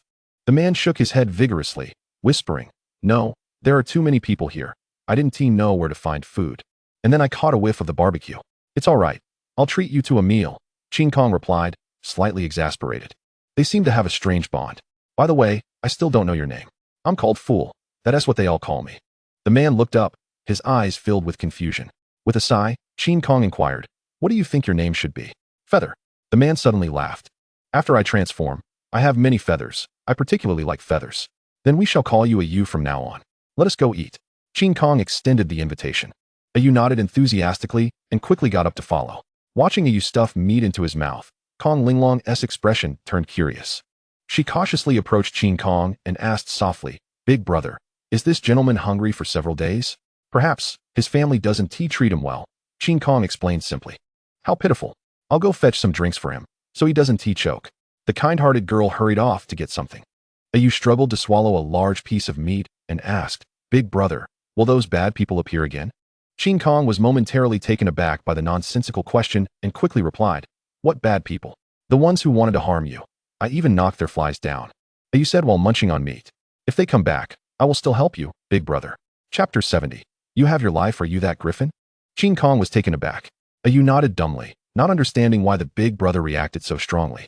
After transforming, this fellow exuded an aura of madness. Yet when reverting to human form, he lost all presence. No wonder Qin Kong hadn't recognized him. Qin Kong contemplated whether to recruit him. Despite a U.S. intellect being that of a 7-year-old, his combat talent was astonishing. In the face of the Beast King, the Griffin had already exhibited exceptional potential. Such a promising candidate would be ideal for joining the resistance team. With this in mind, Qin Kong asked, "Ayu, would you like to come with me?" "Go." Ayu looked up in confusion. "Where is Big Brother taking me? I mean, do you wish to join my team?" Qin Kong spoke earnestly, promising, "As long as I have food, you will never go hungry." "All right, then I won't have to starve anymore." Ayu joyfully accepted. However, his happiness was short-lived as he suddenly appeared dejected, saying, "Big Brother, I eat a lot, particularly a lot. My sister always scolds me for eating too much and tells me to go find food myself." "Sister?" Qin Kong's gaze sharpened, asking, "Is she your biological sister?" Ayu shook his head quickly. "No, my sister is the one who found me." "Then would you prefer to follow her or me?" Qin Kong inquired. Upon hearing this, Ayu set down his skewer and pondered, "My sister always scolds me for being too costly." After a moment, he timidly asked, "Big Brother, if I leave, will my sister stop losing money?" "Yes, you are correct," Qin Kong smiled, adding, "As long as you leave them, your sister won't suffer losses anymore." "Then that's good. I can finally make my sister happy once." Ayu cheered. "I'll go say goodbye to her now." Qin Kong nodded. "First, eat your fill. I'll accompany you later." "Why hasn't that fool returned yet?" The tattooed man cursed as he gazed into the distance. "Every day, he runs out to scavenge. And I still have to find him. If you don't let him go out, will you buy meat for him?" The woman leaning against a tree retorted. "He consumes an entire meal's worth for the whole team. How can I afford that?" "TCH, who doesn't know your intentions?" The tattooed man scoffed, rebuking. "Our entire team relies on the fool to survive. He works once and supports us for a month. How could he possibly not have money to buy meat? Yet someone buys luxury goods every day and dresses up extravagantly in the wilderness. Who are you trying to attract? Who the hell are you talking about?" The woman, exposed, fumed and leaped down from the tree. The tattooed man grinned menacingly, shouting, "I'm talking about you. Do you think you can covet treasures from Jiuhu City? To show off in front of the 13 tycoons, you've cost us all our money. Are you still dreaming of marrying into a rich family?" The woman's face flushed with anger, yet she had no retort, for she indeed harbored ulterior motives when leading the team to Jiuhu City. "Sister, I'm back." A U.S. voice rang out from nearby. The woman, feeling the need to vent her frustrations, immediately scolded. "All you do is run around all day, you stupid fool." "I'm sorry, sister. I want to make you angry again," Ayu replied. "Ayu?" The woman was puzzled. She had never heard the fool refer to himself in that manner. Qin Kong stepped from the shadows, stating calmly, "Just to inform you, he will be my team member from now on. In your dreams." The woman erupted in fury. "I found him. He is my possession. Who do you think you are?" As the tattooed man prepared to throw a punch, he suddenly recognized Qin Kong's face. He trembled in fear, quickly pulling the woman back. "I've seen this man. He is one of the Cheongding people." The woman, impatient, shook off his hand, snapping, "So what if he is from Cheongding? Can they just take our team members? Get lost. The fool is mine." Slap. Suddenly, a sharp sound echoed as a bright red handprint appeared on the woman's right cheek. The tattooed man trembled, shouting, "You foolish woman, he is the great ape." The woman was momentarily stunned by the slap, her mind foggy as she heard the term great ape. "Ling Chi, I'll say it again. This man is the great ape. He is someone who can seize treasures from the Beast King." The man's voice quivered. "If you say another word, we'll be crushed like the beast tide." The woman finally grasped the situation. She had witnessed the great ape's overwhelming power in Jiuhu City. "Great one. I apologize. Please take care of foolish Ayu. I thank you on behalf of my sister." She hurriedly bowed in apology, her attitude shifting 180 degrees. Qin Kong gave her a cold look and said, "Now that it's time to part, you start putting on a show. Where was this earlier? Enslaving a disabled person, do you feel no shame at all? Have you become so accustomed to beast transformation that you've forgotten how to be human?" The woman quickly bowed and apologized. "You're right to scold me, sir. I lost my head for a moment, blinded by greed." Seeing her like this, Qin Kong didn't want to waste any more time and said, "Ayu, we're leaving now. Say goodbye to your sister." "Okay." Ayu stepped forward and took the woman's hand. "Sister, I'm leaving with Big Brother. You won't lose money because of me anymore. And you won't get angry because of me either. Goodbye." "Okay, goodbye." The woman forced a smile, her expression strained. She waved at Ayu, her figure appearing somewhat desolate. "Big Brother, will sister be happy in the future?" Ayu suddenly asked as they walked. His mood seemed low, likely due to parting with someone familiar. Qin Kong replied, "She will. She has her life, and you have yours. Who knows? Maybe one day I can take you up to see the sky. The sky? Ayu looked puzzled. But I can already fly when I transform. Oh, I didn't explain clearly. The place I'm talking about is where you can see the stars, even touch them. Qin Kong's tone was contemplative. He looked up at the sky, feeling a surge of boundless motivation. If starfaring races could descend upon Earth, couldn't he someday reach other planets? Couldn't he journey among the stars? That sounds great. Besides feathers, I really like stars too. Ayu grinned. Qin Kong had a thought. How about this? From now on, your formal name will be Xingyu, Starry Feather. And your nickname will still be Ayu. That sounds beautiful. He revealed a childlike, innocent smile, repeating the name softly to himself. My name is Xingyu, and my nickname is Ayu. Chapter 71. Return to Star Moon City. Miss Liu, we'll part ways here. Early in the morning, Qin Kong brought Xingyu to say their goodbyes. Now that he had recruited Xingyu, there was no need to hide from the Soul Hunter team anymore. At worst, Xingyu could carry him and fly away. Those two white foxes wouldn't be able to match a griffin's top speed. As for winning over Lu Qing, now wasn't the right time. If he appeared too eager, it would only arouse suspicion from this aloof beauty. It was better to play hard to get, letting Lu Qing take the initiative to seek his help. After all, only Qin Kong held information about her father's whereabouts. Do you know any other news about my father? Lu Qing asked after a moment of silence. Qin Kong nodded. Of course, but I'll need some compensation. He deliberately framed their interaction as a transaction to ease Lu Qing's guard. Offering information for free would only invite doubt. As the saying goes, unsolicited kindness is never without ulterior motives. Lu Qing took off an ice blue metal hairpin from her hair and handed it to Qin Kong. This can represent my identity and can also be exchanged for the full assistance of the Mystic Phoenix team. Not bad as payment. Qin Kong accepted the hairpin and said quietly, the more of your old allies you rally, the safer your father will be. Start by looking for Elder Qin Hongmin. Your father did her a great favor once. Hearing that name, Lu Qing's eyes sharpened. The elderly woman Qin Kong mentioned was no ordinary person. She was an underground heavyweight in Frostwind City, on the same level as Lin Chan of Shadow Vale City. Thank you. Lu Qing no longer doubted Qin Kong's words. If he knew about the ties between her father and the elder, he was clearly someone in the know. Farewell, Miss Liu. Qin Kong waved. And farewell to all my brothers and sisters in Mystic Phoenix. The members of the Mystic Phoenix team also smiled and waved back. They had all exchanged contact information with Qin Kong the previous night and were sure to meet again.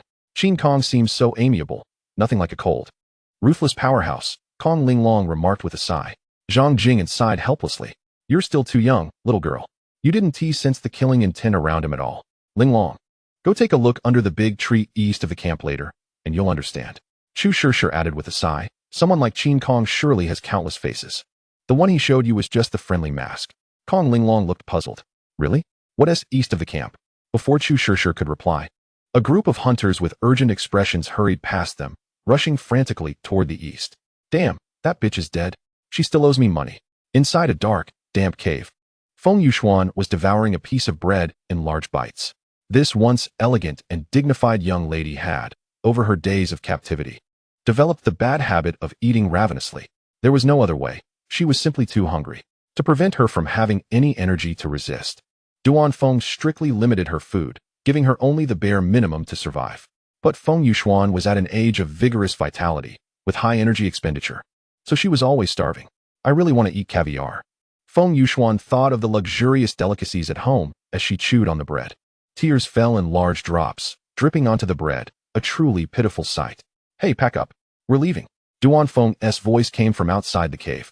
During this time, he had hardly entered the cave, even tossing food in from outside. Because he had a beloved wife at home, Duan Feng had no desire to stay close to another woman. Hearing this, Feng Yuxuan was stunned. She quickly wiped away her tears and ran outside. But not before finishing the bread. Finally, I don't have to stay in the cave anymore. Her heart swelled with joy. Anywhere was better than this pitch-black place. Seeing the grimy girl emerge from the cave, Qin Kong deliberately asked, how has Miss Feng been lately? I've been doing well, eating well too. Feng Yuxuan replied timidly. She didn't dare provoke Qin Kong, so lies came easily. We're heading back to the city soon. Your living conditions will improve. But you can't go home yet. Qin Kong said, only after your grandfather and I come to an agreement can you return to being the Feng family's little princess. Feng Yuxuan quickly nodded, shrinking back as she said, yes, I'll obey. Whatever you say, I'll do. What a good child. Put on this cloak. We're preparing to return to the city. Qin Kong casually tossed over a gray cloak. Feng Yuxuan didn't dare hesitate. She quickly put on the cloak, covering her face. Boss, what about the number 105 channel? Duan Feng asked. Qin Kong pointed at Xingyu, who was munching on a chicken leg behind him, and chuckled. On the way here, Xingyu and I cleared out the channel. Impressive. Duan Feng glanced at Xingyu, quietly speculating about his strength. Anyone the boss recruited and traveled with surely had exceptional talent. The four of them left the cave and headed toward Starmoon City. Starmoon City, City Gates. Feng Yuxuan, female, 18 years old, height 165 meters, fair-skinned and beautiful, the eldest daughter of the Feng family. Went missing 1 week ago and has not returned. Anyone with information, please contact the Feng family. A generous reward is offered. Contact XXXXXXXXXX. After reading the entire missing person notice, Qin Kong turned and asked, Miss Feng, did you run away from home without telling your family? Feng Yuxuan, hidden under the cloak, nodded quickly. She had long regretted it. If she hadn't left the city with only a group of unreliable friends and one guard, how could she have been captured? But this is good. The Feng family hasn't yet guessed you were kidnapped. Qin Kong chuckled and led the three through the city gates. It was broad daylight, and the city defense army's checks weren't too strict. With the Lin family pass, Qin Kong and his group smoothly entered the city. Boss, are we heading straight back to Shadowvale City? Duan Feng asked quietly. He hadn't bathed in days and was feeling itchy all over. Qin Kong shook his head. I'll go hand over the mission. You go home and spend time with your wife. She's probably been suffering without news of you for so long. That's not good for her recovery. Thank you, boss. Duan Feng was deeply moved. He could sense Qin Kong's sincerity. Go ahead, Qin Kong said with a smile, beckoning to Feng Yuxuan. Miss Feng, could you please come here for a moment? The girl hesitantly approached, about to inquire what the matter was, when a sudden wave of tingling pain coursed through her mind. She wished to scream for help, but her delicate body succumbed, collapsing directly onto Qin Kong. Rest well, there are some things you cannot know just yet. Qin Kong retracted the thunderous energy swirling at his fingertips and hoisted the unconscious Feng Yuxuan over his shoulder as if carrying a pig. Xingyu, come with me. We are heading home. Qin Kong called back. Okay, I'm coming. Xingyu tossed aside her snacks and hurried to catch up. Chapter 72. Lin Shi's long house on the road back to Yining City. Qin Kong opened his personal panel. Beast transform. Qin Kong beast form. Titan giant ape level. C2 strength. 111 speed. 93 defense. 52 health. 70-23 genetic abilities. Dual toxins. Iron spines. Berserk thunder. Body regeneration. Nether stealth. Explosive power. Soul-consuming melody. Black gold giant soldier extraordinary abilities. Supergravity. Titanic body. Dragon ape transformation. The black gold giant soldier requires little explanation. It is an enhanced version of the black iron giant soldier. Qin Kong can now extract metal shards from iron and gold, significantly improving his absorption efficiency. And the destructive power of the black gold giant soldier has doubled. More importantly, the metal shards are not easily consumed. Once Qin Kong collects a sufficient quantity, they can self-generate. The golden patterns on the giant ape skin also possess remarkable effects. They can sense nearby metals and provide specific defensive capabilities, such as mitigating damage from metal weapons. As for the dragon ape transformation, this ability is quite extraordinary. Typically, the genetic fragments Qin Kong has stolen from others can only manifest as ordinary genetic abilities, but the Jiaolong fragment has bestowed a new extraordinary ability. Dragon ape transformation. Dragon's might for offense, dragon scales for defense. It allows one to soar through the skies or dive into the seas. Indeed, this is an extraordinary ability. Qin Kong mused, from now on, all my attacks will carry the force of the dragon. How could ordinary beast shifters contend with that? However, the flying capability is somewhat exaggerated. The golden Jiao has yet to transform into a dragon, so it cannot fly for extended periods. It is adept only at swimming. He estimated that if he utilized the dragon ape transformation, he could remain airborne for approximately 3 minutes, while his swimming endurance could last for an hour. Not bad. If I cannot defeat my opponent in 3 minutes of flight, it means they are truly formidable. 10 more minutes of flight would be futile. Qin Kong thought optimistically. After all, he possessed a genetic system with limitless potential. There would surely be opportunities for unrestricted flight in the future. He needed to persuade the young lady to acquire some gold, so he could craft his black gold giant staff, carrying Feng Yuxuan and accompanied by Xingyu. Qin Kong entered Yining City. Stop! The captain is back. Li Zhengda, with a bruised face, shouted loudly as he rushed to save Dai Hong, who was being pummeled.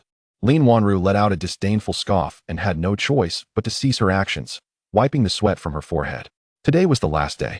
As long as she subdued the cat and mouse, her mission would be successfully accomplished. Unfortunately, Qin Kong had returned early. Welcome back, Captain. Dai Hung stammered, his face swollen, making it painful to speak. Qin Kong chuckled and inquired, "How many times have you been beaten?" Dai Hung, with a mournful expression, held up 6 fingers. This week had been torturous. He and Li Jingde's first task each day was to escape.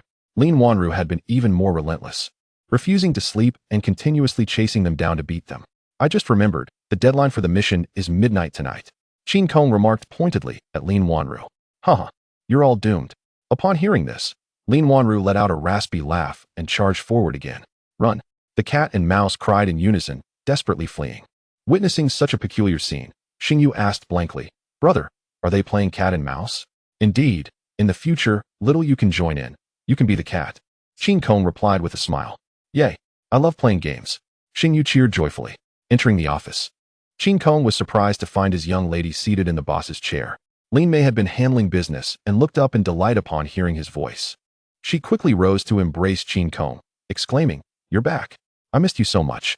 After checking Lin Mei's training progress, Qin Kong remarked, "You've been obedient. Haven to you? Your strength has improved significantly."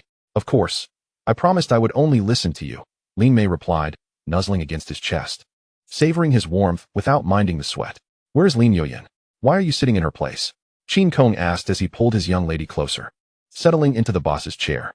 Since the boss was absent, it seemed reasonable to borrow her seat for a moment's rest. Lin Mei sat on his lap, wrapping her arms around his neck as she explained, "A lot has happened in Yining City while you were away. First, my uncle, who ran away from home, has returned. He has become a B3 level powerhouse, equal in strength to my grandfather." Qin Kong's eyes narrowed as he asked, "So, he has returned to vie for power?" Lin Mei nodded, confirming, "Yes, he left home in anger after clashing with grandfather's views. Now he has returned to Yining City. It is common knowledge that he harbors ambitions." "I see," Qin Kong chuckled mysteriously. He welcomed the chaos that external forces could bring to Yining City, as such turmoil would provide him with greater opportunities to seize power. This was a strategy of fishing in troubled waters. "My third uncle has allied with my uncle, and they are pressuring grandfather to confine Yoyan, accusing her of disrespecting her elder. They also aim to seize the beast fighting arena. But I preemptively took control of it in my capacity as second boss, thwarting their plans." Upon hearing this, Qin Kong playfully patted Lin Mei's shapely posterior. "You've grown clever. My little fool, well done." Her sensitive area being touched caused Lin Mei's cheeks to flush. She coyly replied, "I learned from you, so naturally, I have become smarter. How about we go to a hotel tonight? I want to reward you properly." Qin Kong was quite peculiar. Whenever he engaged in flirtation, he maintained a stoic expression, as if reluctant. However, having experienced his fervor firsthand, Lin Mei knew well that the colder he was during the day, the wilder he would be at night. He was like a human beast. "Why not go to your place?" Lin Mei pressed against Qin Kong, whispering, "It has your scent, which I particularly adore." "Ahem." Qin Kong cleared his throat, stating, "There are others at my residence, making it inconvenient." He left Feng Yuxuan behind, asking Xingyu to keep watch over her. Surely, he could not engage in such activities before others. That would set a poor example for the children. "Oh, then I'll finish my tasks quickly," Lin Mei said, not inquiring further. She understood that to remain by Qin Kong's side, she could neither be too foolish nor too clever. "Let us rest tonight. Tomorrow we will rescue Lin Yoyan," Qin Kong stated calmly. "We shall use the beast fighting arena as our base to seize control of all Yining City." Chapter 73. New grudges and old scores. Settled together, hearing the soft murmur of the person beside him, Qin Kong abruptly opened his eyes. After confirming his safety, he exhaled deeply and sat up. This was a residual effect from past wars. Whenever he was startled awake, Qin Kong would instinctively check his surroundings. Kicking aside the scattered clothes, he rose to drink some water. "You're awake. Did you sleep well last night?" A sultry voice whispered in his ear, the soft, fragrant body snugly pressed against his back. Qin Kong smiled faintly and replied, "Indeed, the weariness of our journey has vanished. I am truly happy.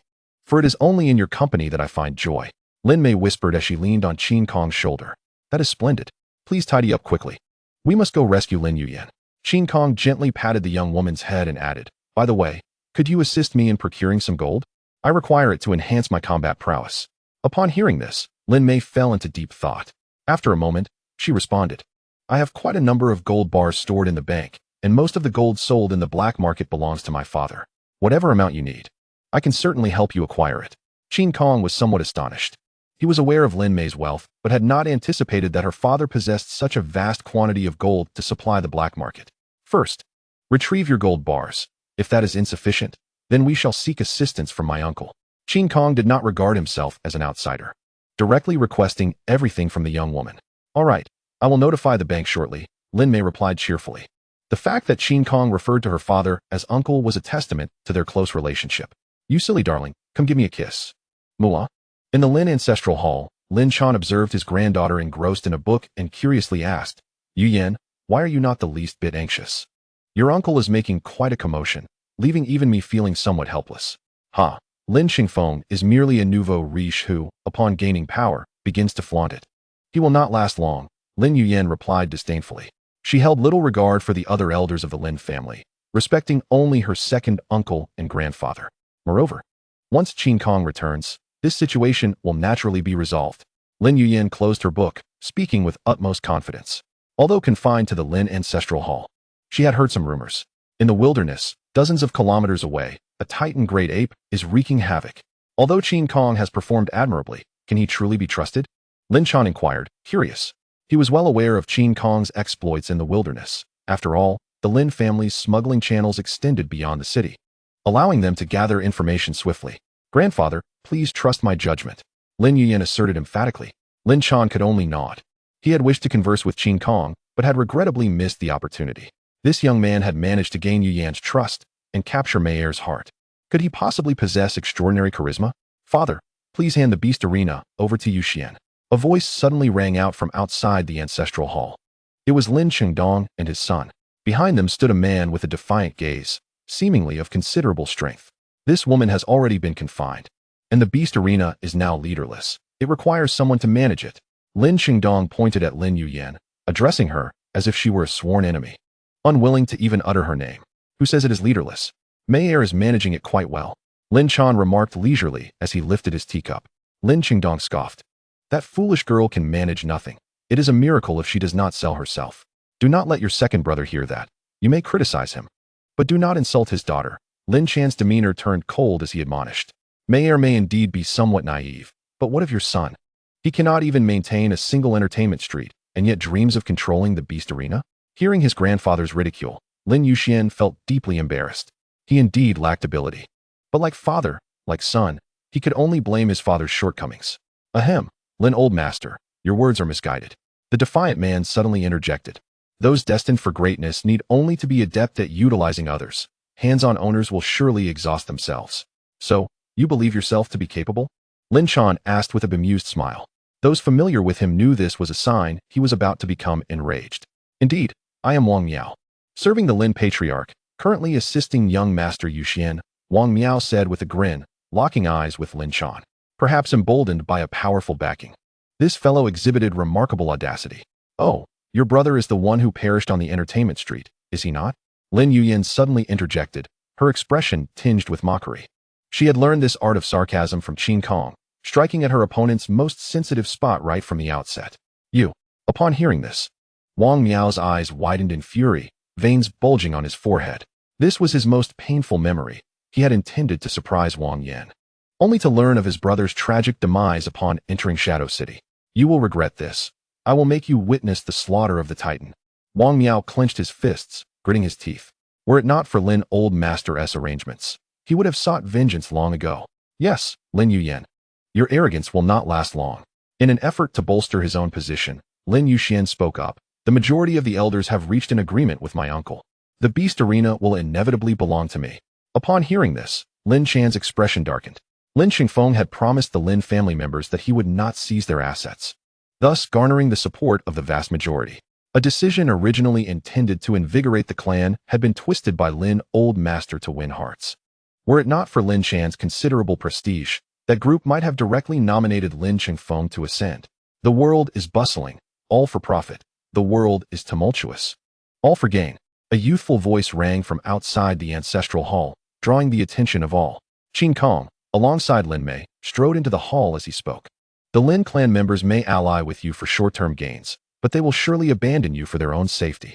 Qin Kong first exchanged a glance with Lin Yuyan before addressing Lin Changdong and his son. If they cannot even survive, how could they contemplate standing by your side?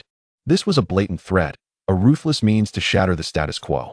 Lin Chan found the situation unsettling. This young man dared to declare his intention to kill members of the Lin family in front of him. The patriarch? Nonetheless, he felt it was time to cleanse certain branches of the family. Lin Chan was, after all, a formidable figure who had established Shadow City. And he still possessed some resolution. You, a mere wretch, dare to disrupt our grand endeavor? Wang Miao, now furious, swung a fist at Qin Kong. I will slay you now, avenging my brother and raising the banner of our enterprise. Qin Kong let out a cold laugh and swiftly retreated outside the ancestral hall. Wretched Wang Miao, I have awaited your arrival for a long time. Today's grievances shall be settled. Chapter 74. You deserve to die upon hearing Qin Kong's insult. Wang Miao roared in anger, transforming into a beast. A massive azure bull, as formidable as a tank, crashed onto the scene, crushing the ground beneath it. It charged onto the street outside the ancestral hall, bellowing to the heavens. A wave of humid air quickly spread, making the ground treacherously slippery. Passers-by, if not careful, would find themselves tumbling head over heels. Today is the day to slay the bull and raise our banner. Qin Kong clenched his right fist. A titan great ape roaring to life. Its body shimmered with radiant golden patterns, emitting a divine light that rendered the onlookers momentarily blinded. In the next instant, a colossal black staff, entwined with golden markings from head to toe, materialized silently. Witnessing this, the elder Lin Chan was astounded. To summon such a powerful weapon was to at least double his combat strength. Having traversed various realms for years, Lin Chan had encountered many elemental weapon conjurations, but none matched the might of Qin Kong's black gold staff. With a resounding thud, the staff smashed into the ground, pulverizing the bluestone tiles. Let us see how you fare against my golden cudgel, you bull demon. Before Wang Miao could react, Qin Kong had already grasped the black gold staff and swung it with a fierce roar. The air was instantly torn asunder, producing a piercing shriek. How can AC2 level be this powerful? Doubts flickered in Wang Miao's mind, yet his eyes remained defiant. I am an unparalleled genius, unmatched among my peers, let alone against a mere sea level. He opened his mouth wide, unleashing a torrent of beastly power that surged towards Qin Kong. Like an innumerable array of high-pressure water cannons simultaneously unleashing their torrents, this deluge possessed an unparalleled impact. Upon the collision of the black gold giant staff and the surging waters, a deafening roar erupted. Qin Kong's forceful aura suddenly quaked, cleaving through the water stream with the giant staff, fracturing the tumultuous waters into multiple streams and instantly diminishing its impact. Yet, this was not the end. Bolts of lightning suddenly flickered atop the giant staff, racing against the water's current towards Wang Miao with great speed. Damn it! Upon witnessing the lightning entwined with the water, Wang Miao hastily severed his connection to the flow, fearing that his beastly form might be affected. This creature wielded the power of thunder, which indeed countered my extraordinary abilities. Wang Miao fixed his gaze upon the giant ape, his mind racing with thoughts. I must ensnare him. I cannot allow him to approach. Whoosh! A sharp sound of slicing air interrupted his contemplation. It was Qin Kong hurling the giant staff, intending to crush the surging blue bull. Humph! So arrogant! Let me see if I can seize your weapon. Wang Miao snorted coldly, as water vapor surrounded him. Two colossal hands suddenly sprouted from either side of his beastly form. Upon closer inspection, they were entirely composed of water, evidently a manifestation of the power of the surging waves. Father, this is Wang Miao's unique trick. I have witnessed it several times before. The blue bull's emergence of giant hands could certainly ensnare the titan. Seeing his ally display such prowess, Lin Yuxian finally felt a surge of confidence and quickly explained to his father. Lin Xingdong took a deep breath, suppressing the turmoil within him. That is good. But do not let that brat steal the spotlight again. Bang! The giant hands firmly grasped the black gold giant staff, rendering it immobile. Wang Miao let out a wild laugh. C rank is indeed C rank, easily discarding a weapon. Now that it is in my possession, what other abilities do you possess? I do not know where your confidence comes from. Daring to seize it? Qin Kong remarked calmly. With a flick of his mind, the black gold giant staff suddenly erupted. Boom! Countless metallic shards swirled like a tempest, mercilessly slicing through the blue bull's beastly form. Witnessing this scene, Lin Xingdong and his son were left speechless, unable to utter a word. They appeared like clowns, their expressions comically stunned after being struck. Ah! Wang Miao cried out in pain, hastily retreating. When he finally escaped the metallic storm, his beastly form was already a bloody mess. With a casual gesture, Qin Kong summoned the metallic shards back to his side, reassembling the black gold giant staff. Gripping the staff, he took heavy strides, steadily advancing towards the surging blue bull. Wang Miao, you remain as foolish and arrogant as ever. What nonsense are you speaking? Do we know each other from before? Wang Miao retreated in pain, yet his words remained defiant. Qin Kong remained silent. Memories of his comrades who had met a tragic end in his past life flooding his mind. On the day the myriad races descended from the stars, Wang Miao had secretly betrayed humanity. Under the guise of a rebel officer, he had ruthlessly slaughtered soldiers until the entire regiment was annihilated, only to be revealed when humanity finally caught onto his treachery. Qin Kong had been a member of that regiment, but had been borrowed by headquarters beforehand, thus escaping the deadly fate. Indeed, the rebellion had numerous opportunities to repel the races from the stars. However, individuals like Wang Miao, treacherous and murderous, continued to drag humanity into the depths of war, deceit and rebellion, blood staining the mountains and rivers, humanity on the verge of collapse. In this lifetime, Qin Kong would not spare Wang Miao, nor would he allow them to escape. He would undoubtedly eradicate the evil forces and slaughter the myriad races. Wang Miao, you deserve to die? The giant ape roared, its voice imbued with boundless fury. The onlookers were shaken to their cores by this roar, left in a state of trepidation. In the next moment, overwhelming gravity descended with a thunderous roar, akin to the towering peaks of the 5 mountains, firmly suppressing the surging blue bull. The size of the black gold giant staff increased several-fold, transforming into a colossal black gold pillar, rampant with thunder and harboring explosive energy within. Clearly, Qin Kong sought to deliver a fatal blow to avenge past grievances. Impossible, absolutely impossible. Wang Miao was filled with dread. How had he fallen into such a predicament, when there were still many tricks left unutilized? Get away from me, I will not lose. Wang Miao's beastly energy surged violently, desperately resisting the gravity. Countless torrents of surging water erupted, but before they could take flight, they were suppressed and fell to the ground. The giant ape waved its hand, and the gravity surged once more, causing the surging blue bull to crash down. You bastard, go seek refuge in the underworld with the myriad races. I will send them down with you. Qin Kong whispered. The black gold pillar crashed down, causing the earth to quake and the air to shatter with a deafening roar. Stop! A voice of authority suddenly resounded, as if a formidable presence had arrived. Dare to kill him, and you shall die too. Upon hearing this, Qin Kong scoffed disdainfully, his arms swelling with power. Boom! The colossal pillar struck down, shaking the earth, and azure beast blood slowly oozed out from beneath it.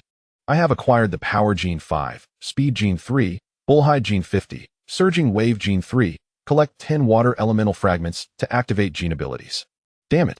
Daring to kill my people in plain sight. Lin Qingfeng was filled with uncontrollable rage, ready to strike down Qin Kong when his concealed father stepped forward. My dear son, do you wish to compete with your father? Lin Zhan remarked, arms crossed, with a seemingly amused expression. After witnessing Qin Kong's one-sided annihilation of Wang Miao, the elder had developed an appreciation for talent. Such a promising individual must become the son-in-law of the Lin family. Chapter 75. Here, I am in charge. Is my father going to stand in my way? Lin Qingfeng's tone was cold, his gaze fixed sternly on Qin Kong. Lin Zhan smiled without responding, merely nodding. Humph. Observing his father's demeanor, Lin Qingfeng exhaled heavily. Very well, since it has come to this, I shall spare this brat for now. There will be a time when he walks alone. Upon hearing this, Qin Kong declared loudly. Well said, everyone has their moments of solitude, as do I. As do your wife and child. This was a blatant threat, since Lin Qingfeng intended to strike him down when he was alone. Qin Kong would keep his sights on the man's family. Bullying the weak, who cannot do that? You. Lin Qingfeng's eyes brimmed with murderous intent, the surrounding beastly energy roiling, stirring up fierce winds. It seems you are seeking death, daring to provoke me twice. Lin Zhan was puzzled, despite stepping forward to protect. Why did Qin Kong insist on provoking further? Did he truly wish to engage in battle with his eldest son? Sister, what is happening? Lin Yuyan inquired of Lin Mei, sensing that Qin Kong seemed different from before. After a moment of contemplation, the young woman remarked, he appears very angry, eager to unleash his fury. That does not necessitate seeking battle with Lin Qingfeng. After all, he is a B3 level powerhouse. Lin Yuyan could not comprehend. Lin Qingfeng shed his windbreaker and addressed Lin Zhan. Father, you heard. This brat intends to harm your daughter-in-law and grandson. I must eliminate the threat. Sighing, Lin Zhan turned away. With the conversation reaching this point, he could no longer find an excuse to intervene. He could only blame Qin Kong for his arrogance. Poor Mayor. She finally found a boyfriend, and now she might return to being single. The elder muttered as he ambled toward the ancestral hall. He certainly did not hold high hopes for Qin Kong, knowing Lin Qingfeng's strength and unique abilities. All he could do was hope that the young man would not meet a too tragic end. Roar! A beastly roar suddenly erupted, resonant and profound. Lin Zhan halted, quickly turning to look back. Upon seeing this, a look of astonishment spread across his face. Was that a dragon's roar just now? Lin Mei tentatively inquired of her cousin. Lin Yuyan had become entranced, utterly oblivious to her sister's question. Not only she, but most of the Lin clan members present were equally enraptured. My goodness, how could a dragon appear upon the ape beast? Indeed, it is truly bizarre. Isn't it only our serpent myth beasts that have a chance to transform into dragons? This lad is truly extraordinary. At this moment, a radiant golden light enveloped Qin Kong, with countless dragon scales subtly shimmering on his skin. The most striking feature was the illusory figure of a dragon coiling around the giant ape's spine. Long Yuan Bian. It was this extraordinary power that gave Qin Kong the confidence to confront Lin Qingfeng. You've struck it rich to have obtained a trace of dragon blood, Lin Qingfeng said, his voice laced with envy. Why not hand it over? If it can aid in my transformation into a dragon, I shall spare your life. Qin Kong tightened his grip on the black gold giant staff and calmly replied, Do you think I wield this power merely for show? As soon as the words left his mouth, the giant ape shattered the ground beneath it and leaped into the air, with both hands gripping the massive staff. It descended with a thunderous force. Lin Qingfeng's expression grew cold in an instant as he hastily activated his beast transformation. A massive blood-red python slithered into view. It measured over 20 meters in length, its body thick as a pillar, and its inverted triangular eyes were chillingly sinister. A truly fearsome venomous serpent. With a hiss, the blood-red python reared back and struck with its thick tail like a steel whip. Bang! The black gold giant staff was shattered by the strike, sending debris flying. As a B3 level powerhouse, Lin Qingfeng naturally possessed greater strength than the giant ape. Such a fragile weapon should not have been brandished. Lin Qingfeng sneered, continuing to lash out with his tail. His extraordinary beast power was known as Kuyu. Should his opponent be struck, they would suffer endless agony. This included torment on physical, mental, and psychological levels, often breaking the will of the opponent, reducing them to lambs for slaughter. In the next moment, metallic shards rapidly reassembled, and the black gold giant staff returned to Qin Kong's hands. Boom! Facing the impending strike of the python's tail, Qin Kong did not flinch or evade. He merely murmured a word. Bang!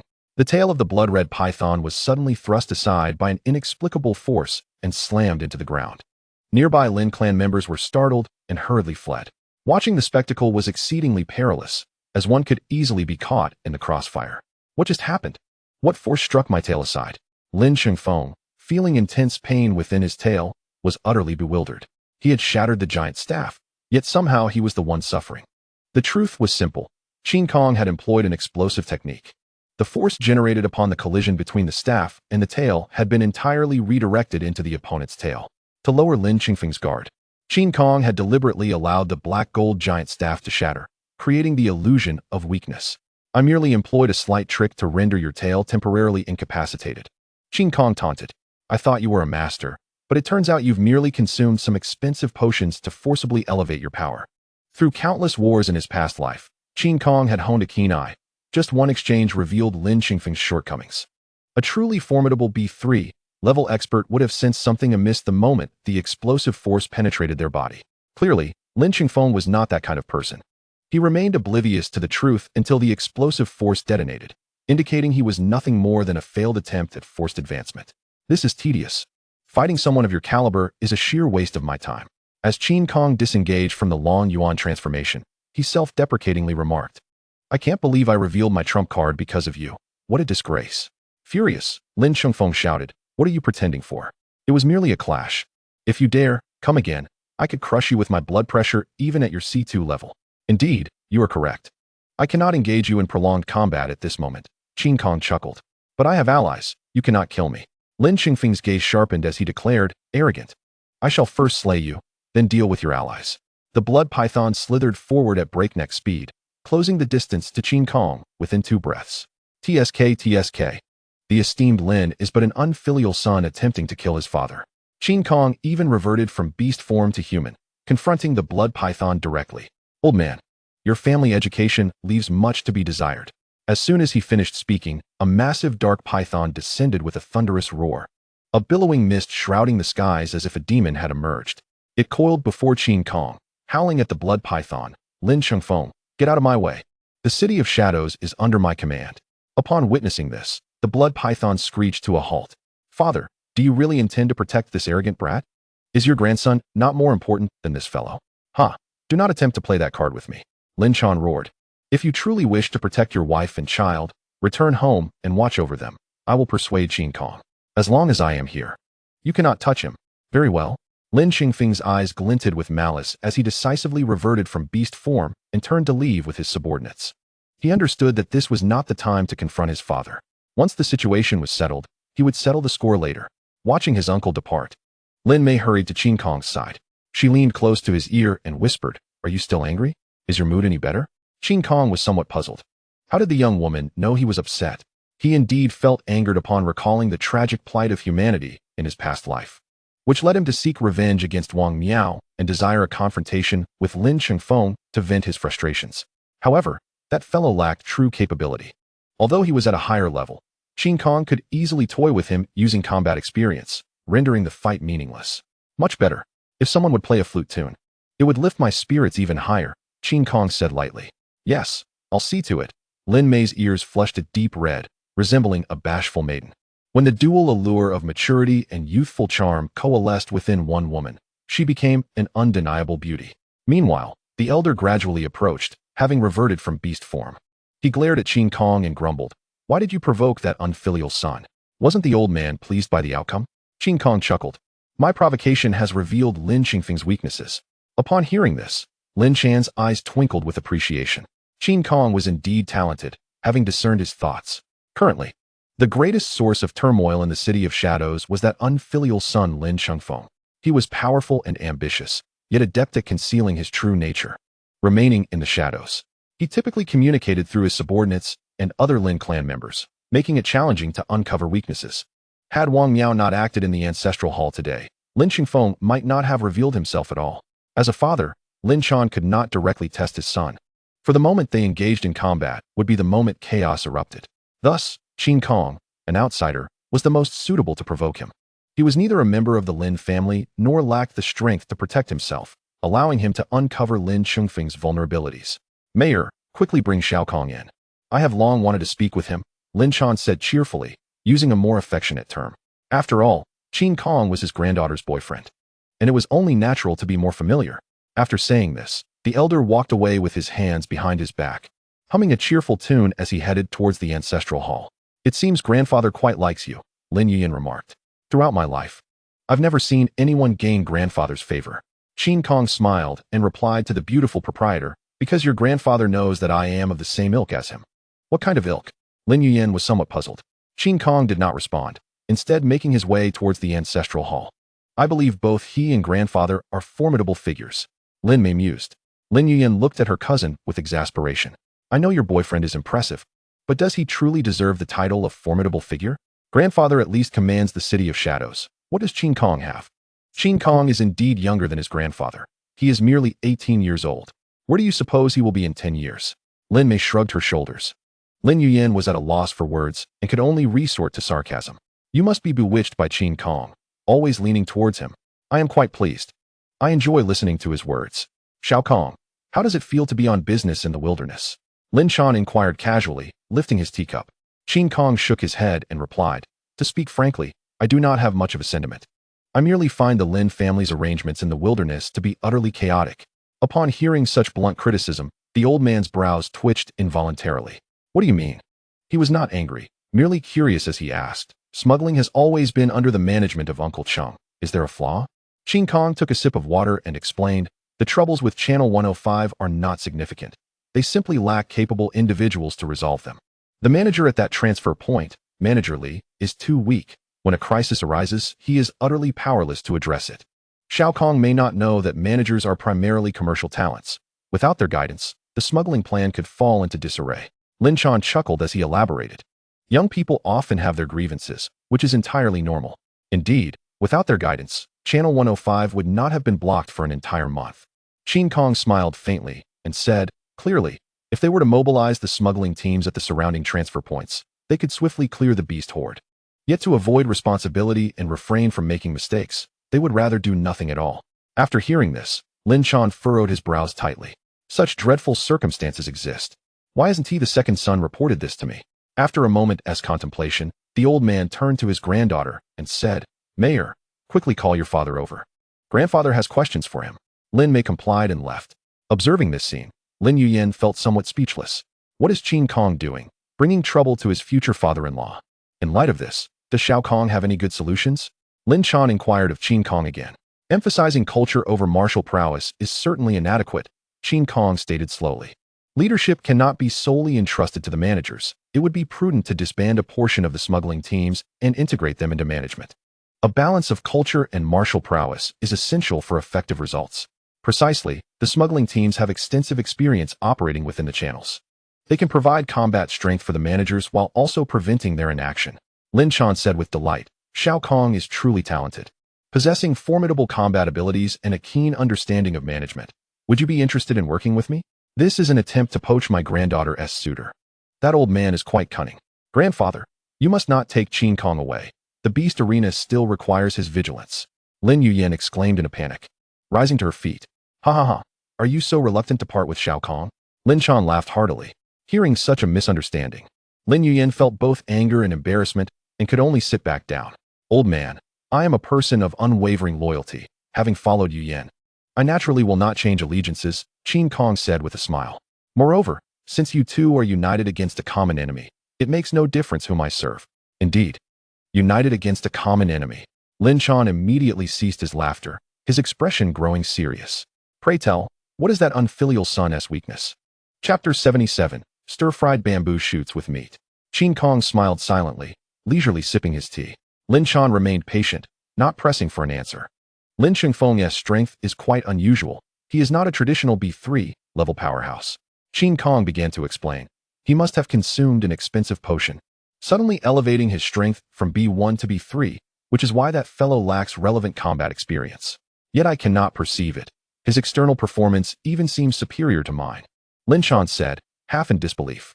If he truly has taken a potion, wouldn't he exhibit symptoms of weakened vitality? Qin Kong shook his head and replied with a smile. The old man still underestimates the power of technology. Advancements are rapid, and biotechnology is evolving at an astonishing pace. For instance, Tingyuan Corporation possesses many secrets unknown to the public. You mean to say that unfilial son is in league with Tingyuan? Lin Chan's gaze sharpened. This is a perilous situation. If the legitimate heir of the Lin family aligns with external forces, Shadow City would not only lose face, but might even face the threat of regime change. That is what the old man asserts. It has nothing to do with me. Qin Kong chuckled. Conversations among intelligent individuals often require only a hint. Lin Chan took a deep breath, sensing a heavy crisis. Perhaps the downfall of Shadow City is but a moment away. As for Qin Kong's words, Lin Chan would naturally have someone investigate the truth. All that is required is to ascertain where Lin Xingfeng has been, and everything will become clear. Xiao Kong has truly been of immense assistance. Lin Chan smiled once more, saying, as an elder, I must reward my grandson-in-law. Upon hearing this, Lin Mei's cheeks flushed with joy. Being acknowledged by her grandfather so quickly made her feel both happy and shy. Lin Chan then rose and quickly entered the side room of the ancestral hall. Moments later, he returned to the group, presenting Qin Kong with a diamond-shaped badge. This is a vitality alarm device I customized at the dome last year. It can detect B-level B-astified individuals in the surrounding environment and issue timely warnings. Lin Chan explained, the unfilial son will surely seek trouble with you. With this device, you need not fear ambushes. Thank you, old man. I truly appreciate this reward, Qin Kong said, accepting the diamond badge without hesitation. If Lin Xingfeng intends to launch a surprise attack, given the disparity in their levels, Qin Kong would indeed be unable to sense it. However, with this device, that fellow will be unable to engage in any underhanded tactics. Lin Yuyan looked on with a hint of envy and playfully remarked, Grandfather, you are truly something. When I wanted this badge last year, you wouldn't even let me see it, yet now you gift it to Qin Kong. Haha. If you can find a boyfriend as capable as Xiao Kong, I would certainly bestow it upon him. Lin Chan replied with a smile that did not quite reach his eyes, seemingly hinting at a desire for marriage. This girl is 27, yet has not even been in a relationship, completely engrossed in her career. As the head of the family, Lin Chan must encourage the next generation to procreate. Lin Yuyan was momentarily at a loss for words, unable to continue. She could only silently grumble. I am surrounded by misfits. Apart from Qin Kong, there is not a single decent person. Why should I mention Qin Kong? Observing her cousin's awkward demeanor, Lin Mei stifled a giggle. Father, what business do you have with me? Lin Chenghua entered the ancestral hall. He first glanced at his daughter and niece, then at his future son-in-law, before finally settling his gaze on his father. Second brother, you have managed the smuggling aspect quite well, Lin Shan said with a beaming smile. Seeing his father so pleased, Lin Chenghua quickly humbly replied, it is all thanks to your guidance. Father, I have merely accomplished some trivial tasks. Uft. Lin Yuyan could not hold back and burst into laughter. Did my cousin not explain the situation to uncle? This is truly a disservice to my father. Come, accompany me to the side room. You may choose some rewards for yourself, Lin Chan said with a knowing smile as he placed a hand on his son's shoulder, leading the bewildered Lin Chenghua away from the ancestral hall. Ah, you have done well. How does the bamboo shoot stir-fried with meat that I prepared taste? Father, I am sorry. I beg for your mercy. Hearing the cries of distress from the side room, Lin Mei felt quite embarrassed. While she had left to make a phone call, she had been preoccupied with thoughts of what to eat with Qin Kong that evening. Only sending her father a brief message about grandfather looking for him, Lin Chenghua limped over to his daughter, unable to sit comfortably due to the pain. With a hint of resignation, he said, Mayor, next time grandfather summons me, you must provide a brief overview of the situation. As a doting father, Lin Chenghua certainly would not scold Lin Mei. Even after receiving a beating, his demeanor towards his daughter remained gentle. Yes, Daddy, I will be more cautious next time, Lin Mei quickly replied. Lin Chenghua looked at Qin Kong and sighed. Xiao Qin, should any issues regarding smuggling arise in the future, you may come to me first. The old man is very busy, it is best not to disturb him. Certainly, uncle. Today was merely an unexpected incident, Qin Kong smiled. Upon noticing the absence of the esteemed elder, Lin Chenghua continued, I have heard from Mayor that you are in need of a substantial amount of gold. I shall send a shipment to your residence. Do remember to receive it. Thank you, uncle. I will strive to do my best, Qin Kong responded gratefully. Indeed, Lin Mei's connections have proven advantageous. Both father and daughter are affluent tycoons. Simply get along well with Mayor. I ask for nothing more, Lin Chenghua smiled. Gesturing for his daughter, Mayor, assist your father. I am having difficulty walking. Upon hearing this, Lin Mei hesitated momentarily. She first glanced at Qin Kong, and upon receiving his affirmative nod, she stepped forward to support her father's arm. This entire scene was keenly observed by Lin Yuyan, leaving her utterly astonished. Why does my cousin care more for Qin Kong? Is this the side effect of being in a romantic relationship? Lin Yuyan pondered, feeling a sense of dread. I absolutely must avoid falling in love. After the confinement was lifted, the beautiful proprietor of the arena finally returned to her office. Observing the affectionate couple, Lin Yuyan hastily rummaged through her drawer for a bank card. She tossed it towards Qin Kong, saying irritably, this is your reward for clearing the channels. Hurry and take my sister away. Do not flaunt your affection here. How much is on this card? Qin Kong released the petite woman's waist and picked up the card. 80 million, Lin Yuyan declared, picking up a lady's cigarette. Channel 105 now belongs to our arena, and the profits and resources will henceforth be allocated by us. Therefore, this 80 million is your due reward. The boss truly is generous, Qin Kong replied, stowing away the bank card with a smile. I am just about to prepare materials for my promotion to C3 level. This is indeed a timely windfall. Excellent. The higher your strength, the more confidence we shall possess. Lin Yuyan inhaled deeply from her cigarette. As Qin Kong stood up, he swiftly snatched the cigarette from her lips, stating, do not smoke. It is harmful to your health, and even worse for your vitality. Before she could respond, Qin Kong embraced Lin Mei and exited the office. Humph. As if you have the right to dictate. My name contains yen. I am destined to smoke. The beautiful proprietor, feeling defiant, lit another cigarette. However, after contemplating for a while, she ultimately extinguished it. That night, Qin Kong listened to several flute melodies, utterly enchanted and reluctant to depart. Fortunately, his resolve remained firm, and he did not succumb to temptation. Did you enjoy yourself last night? Lin Mei nestled behind Qin Kong, smiling brightly. If you become upset again in the future, I shall continue to assist you. Qin Kong smiled faintly. You have worked hard. Is there anything you desire? I will visit the black market to procure materials and will bring you a gift. As Lin Mei needed to return home to visit her father, she could not accompany him shopping. Just buy some clothes you like. Lin Mei cheekily stuck out her tongue. Whatever you buy, I shall wear. Then you will have to endure more hardship, Qin Kong replied. Before heading to the black market, Qin Kong returned to his residence to assess the situation. Miss Feng seemed to have resigned herself, leaving the window wide open without attempting to escape. The girl was seated on the sofa, watching television. As if she had made herself at home. Xingyu was guarding the room attentively, clutching snacks. No one could enter except for Qin Kong. It was not ideal to leave them at the residence. A more suitable location was necessary. Qin Kong did not engage with Xingyu, but simply grasped the situation before heading towards the black market. According to his memories from his previous life, Ting Yuan's beast blood-boiling potion was soon to be released. He pondered as he walked. This item was no trifling matter, and acquiring a batch would undoubtedly save him considerable effort. The beast blood-boiling potion, crafted by the brilliant biologist Fan Gaojia, could unleash the latent vitality within a beast's body, igniting it to achieve a remarkable enhancement.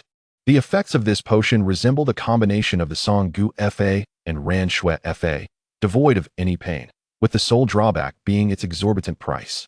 There is no need to follow conventional purchasing methods. Why not emulate the infamous case from years past and seize their delivery truck when the opportunity arises? Qin Kong formulated a simple plan in his mind. Since Ting Yuan's shocking scandal would soon be made public, at that point, whether through opportunism or straightforwardness, no one would care about the disappearance of a delivery truck. The grand heist from his previous life had become an unsolved mystery for a decade precisely for this reason. With that batch of beast blood-boiling potion, I would not need to spend excessively on B-level materials. Qin Kong had foresight and began strategizing for B-level even before his ascent to C3. Boss, how much do these vitality enhancement potions cost?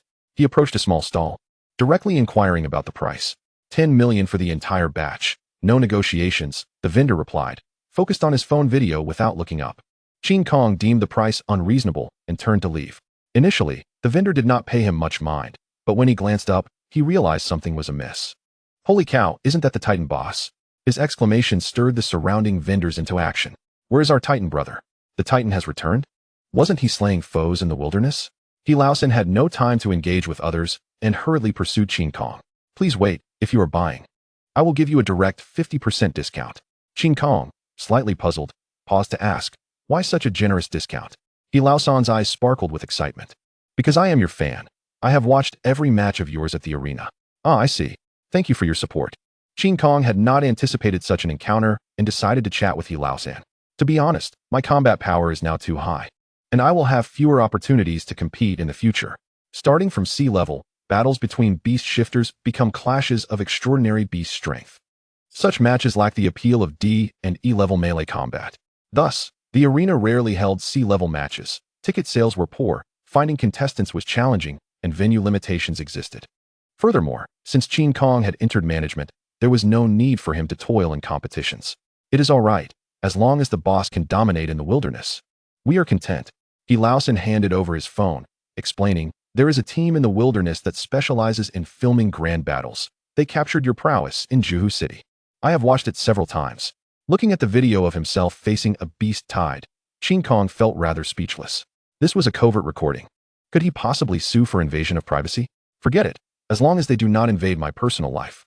Qin Kong returned the phone. All right. I will go purchase that batch of potions. Thank you, boss. He Laosan was elated.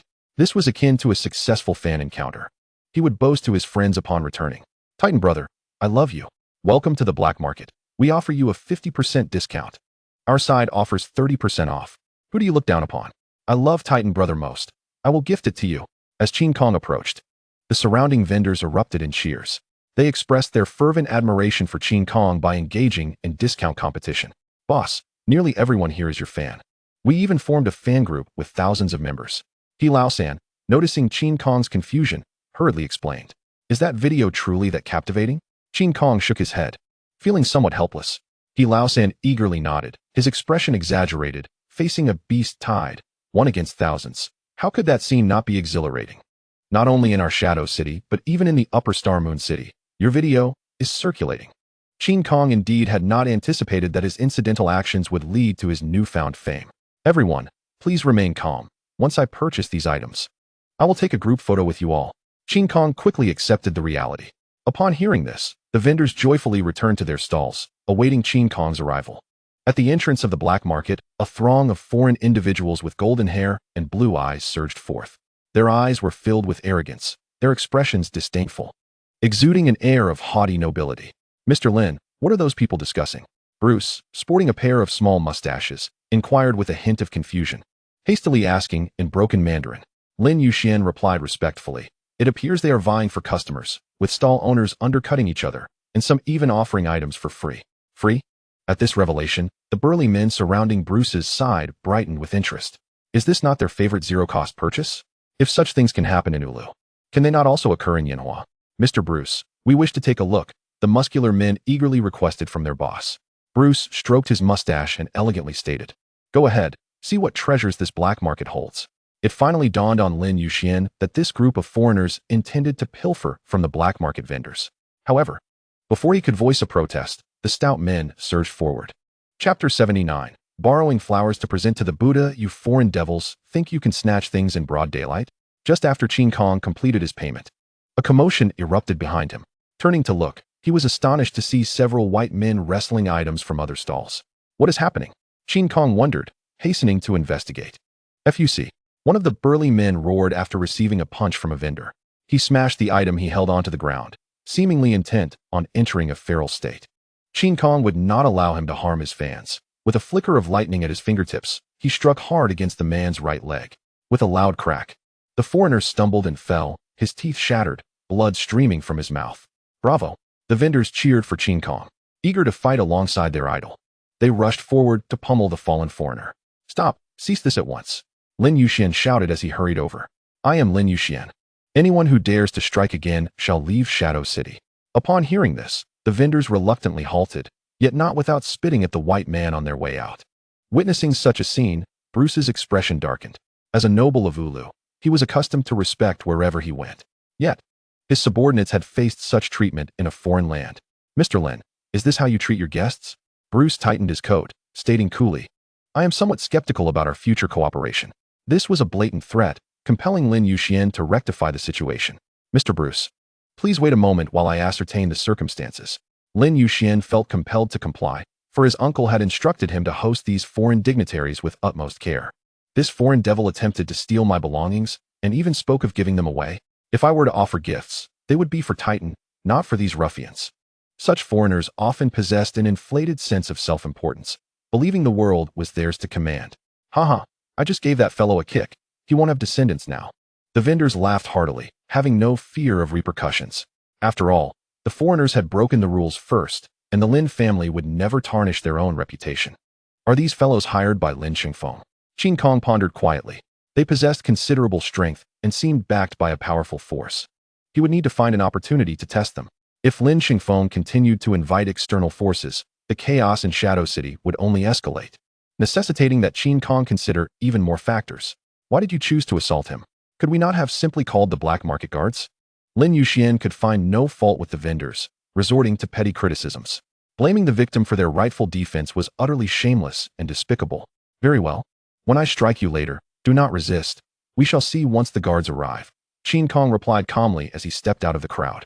Lightning crackled around his arms, exuding an aura of lethal danger. Lin Yuxian was startled, his gaze betraying a hint of fear. On what grounds do you strike me? I have not wronged you. I merely sought justice for my esteemed guests. Oh, foreigners are esteemed guests, while we black market vendors are not guests of Shadow City. Qin Kong's tone dripped with sarcasm. Please understand one thing. We are all here to conduct legitimate business in the black market, not to be treated as your subordinates.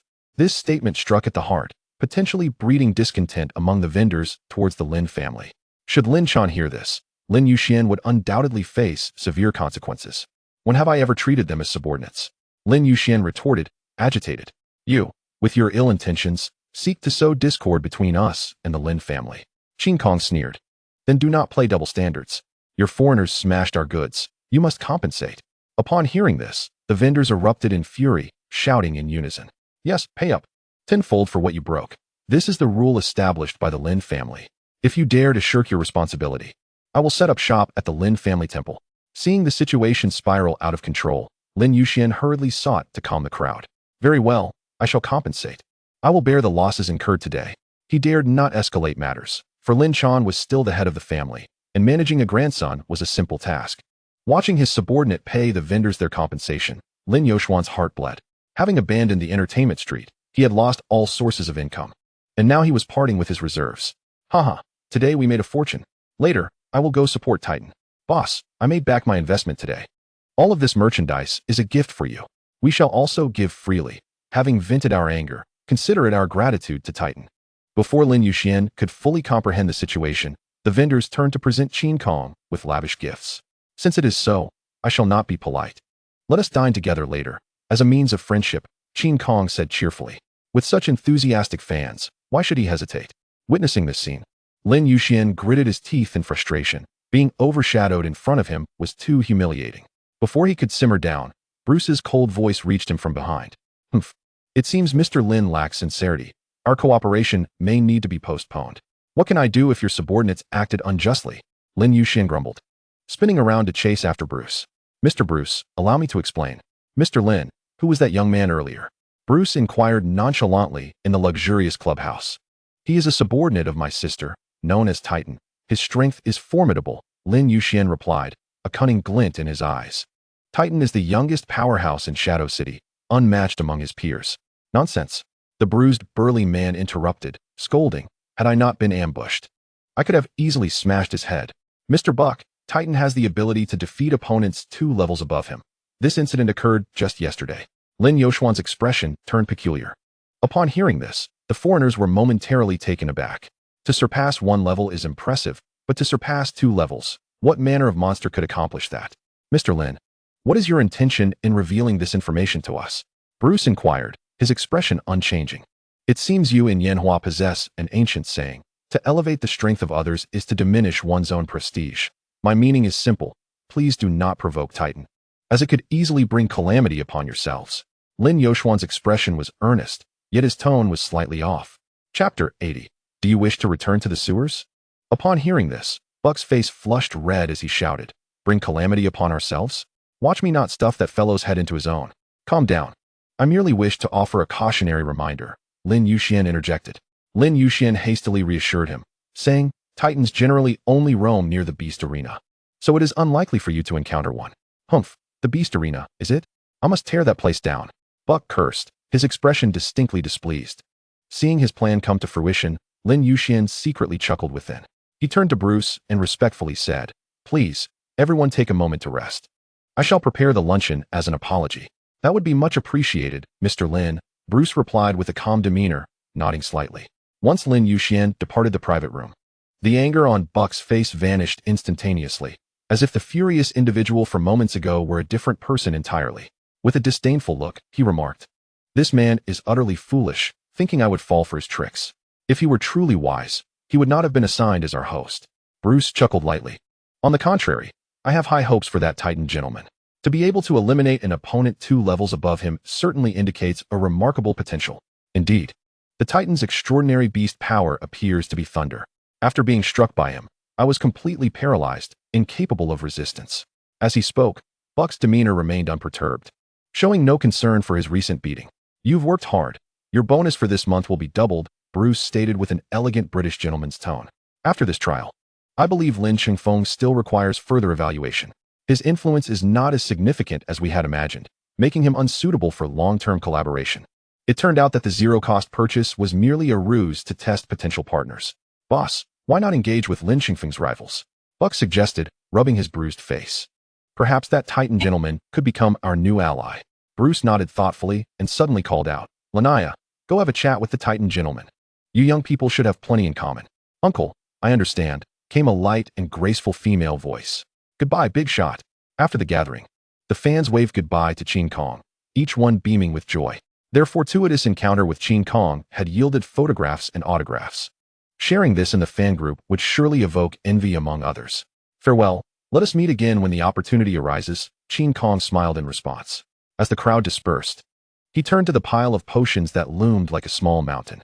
It seemed that managing a personal image had its benefits. The fans had undoubtedly aided him significantly. Qin Kong reflected, having originally intended to procure supplies from the black market, he now found himself with minimal expenditure and all necessary materials at hand. In that case, I shall enhance the Titan's reputation even further. Qin Kong mused, recognizing that cultivating fame and influence would also assist in his plans against the myriad of celestial races. In the Dark Guard training room, while Qin Kong was on a business trip, Lin Yuxian constructed a spacious area specifically for the Dark Guard's activities. Today, Captain Qin had summoned all team members to convene at this venue. Allow me to introduce Xingyu, who will henceforth be a member of our team. Qin Kong introduced him and reminded the others, Xing Yu is still a child. Please extend him a bit more patience and kindness. Observing the somewhat foolish Xing Yu, Lin Wanru's eyes revealed a trace of sympathy. Even a fool could be bullied. A truly simple-minded person would surely be taken advantage of. Captain, I am willing to take him under my wing. A young girl eagerly raised her hand, evidently stirred by empathy for Xing Yu. Excellent.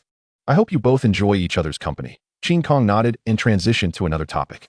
By the way, you have completed the task I assigned. This ethereal bird's throat bone is your reward. Why this? Lin Wanru asked, slightly disappointed. Did you not promise to help me with my voice? Qin Kong tossed the beast's bone to her, explaining, as long as you absorb the vital energies within this throat bone, you will acquire a new voice.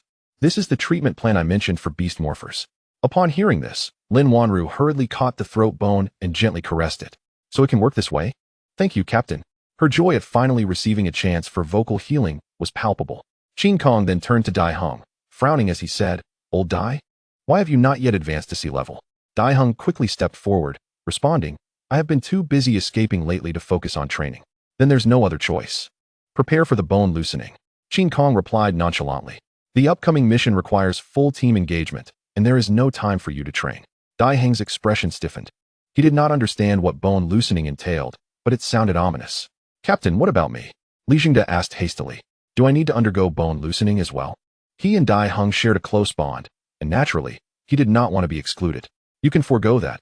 Simply replenishing beast toxin will suffice. An increased toxicity could potentially incapacitate even the strongest, Qin Kong clarified. Understood, Captain, I will do my utmost.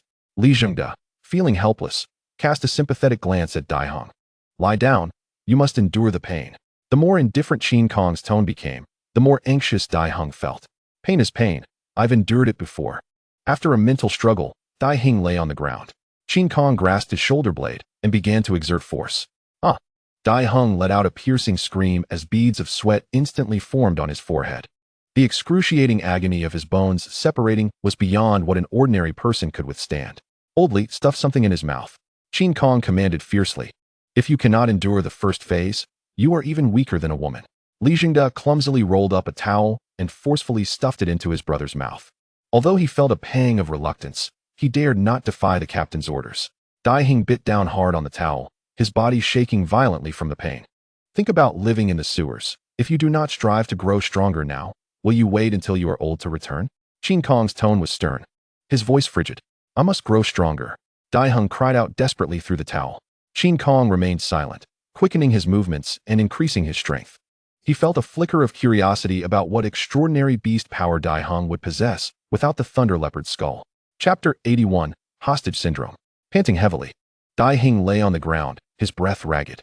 The bone loosening technique was indeed unbearable. During the third phase, he had even lost consciousness multiple times. Yet, after enduring the torment, Dai Hung felt the surge of vitality within him. The shackles of his level had been shattered. Hurry and break through. After the bone loosening is the opportune moment. Qin Kong took the towel from Duan Feng and wiped his hands. Good. Dai Hung forced himself to gather his spirit and began his advancement. Dark shadows swirled around him, and a chilling wind suddenly swept through. Except for Qin Kong. Everyone involuntarily shivered. This power resembled the realm of the netherworld, but it was even colder. Qin Kong crossed his arms, observing intently.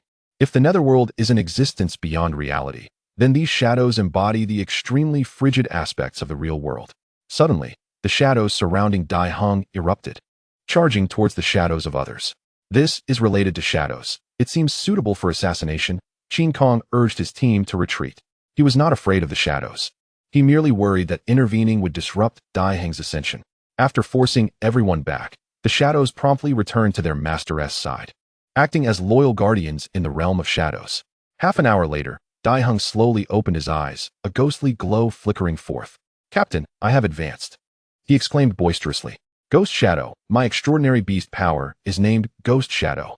As Qin Kong applauded in encouragement, he smiled and inquired, what can it do? It can conceal my form and fight alongside me. Dai Hung excitedly explained, I can traverse through the shadows of objects. As long as I am not affected by energy, I can infiltrate anywhere without hesitation. Qin Kong's eyes gleamed with approval as he praised, a remarkable ability indeed. Henceforth, you shall specialize in assassination.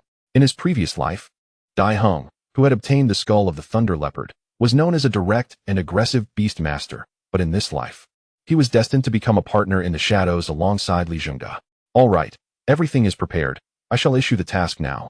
Qin Kong clapped his hands, drawing the attention of the team members. Apart from myself, the Dark Guard team currently consists of 2 C2 level members, 2 C1 level members, and 1 D-level member. This force should not be underestimated, and each of you possesses unique trump cards, with potential for further combat assessment. Lin Qingfeng's forceful interference in the Shadow City has led approximately 70% of the Lin family branches to pledge their allegiance to him. We must take the initiative to regain control of the situation. Therefore, in the coming days, you are to uncover the scandals, dirt, and weaknesses of those branches. If anyone obstructs you, eliminate them discreetly, just as we dealt with Lin Yuxian. Understood. The team members responded promptly. Xingyu did not comprehend, but nodded along with the others. The mission starts tomorrow morning. Duan Feng will be in charge of on-site command.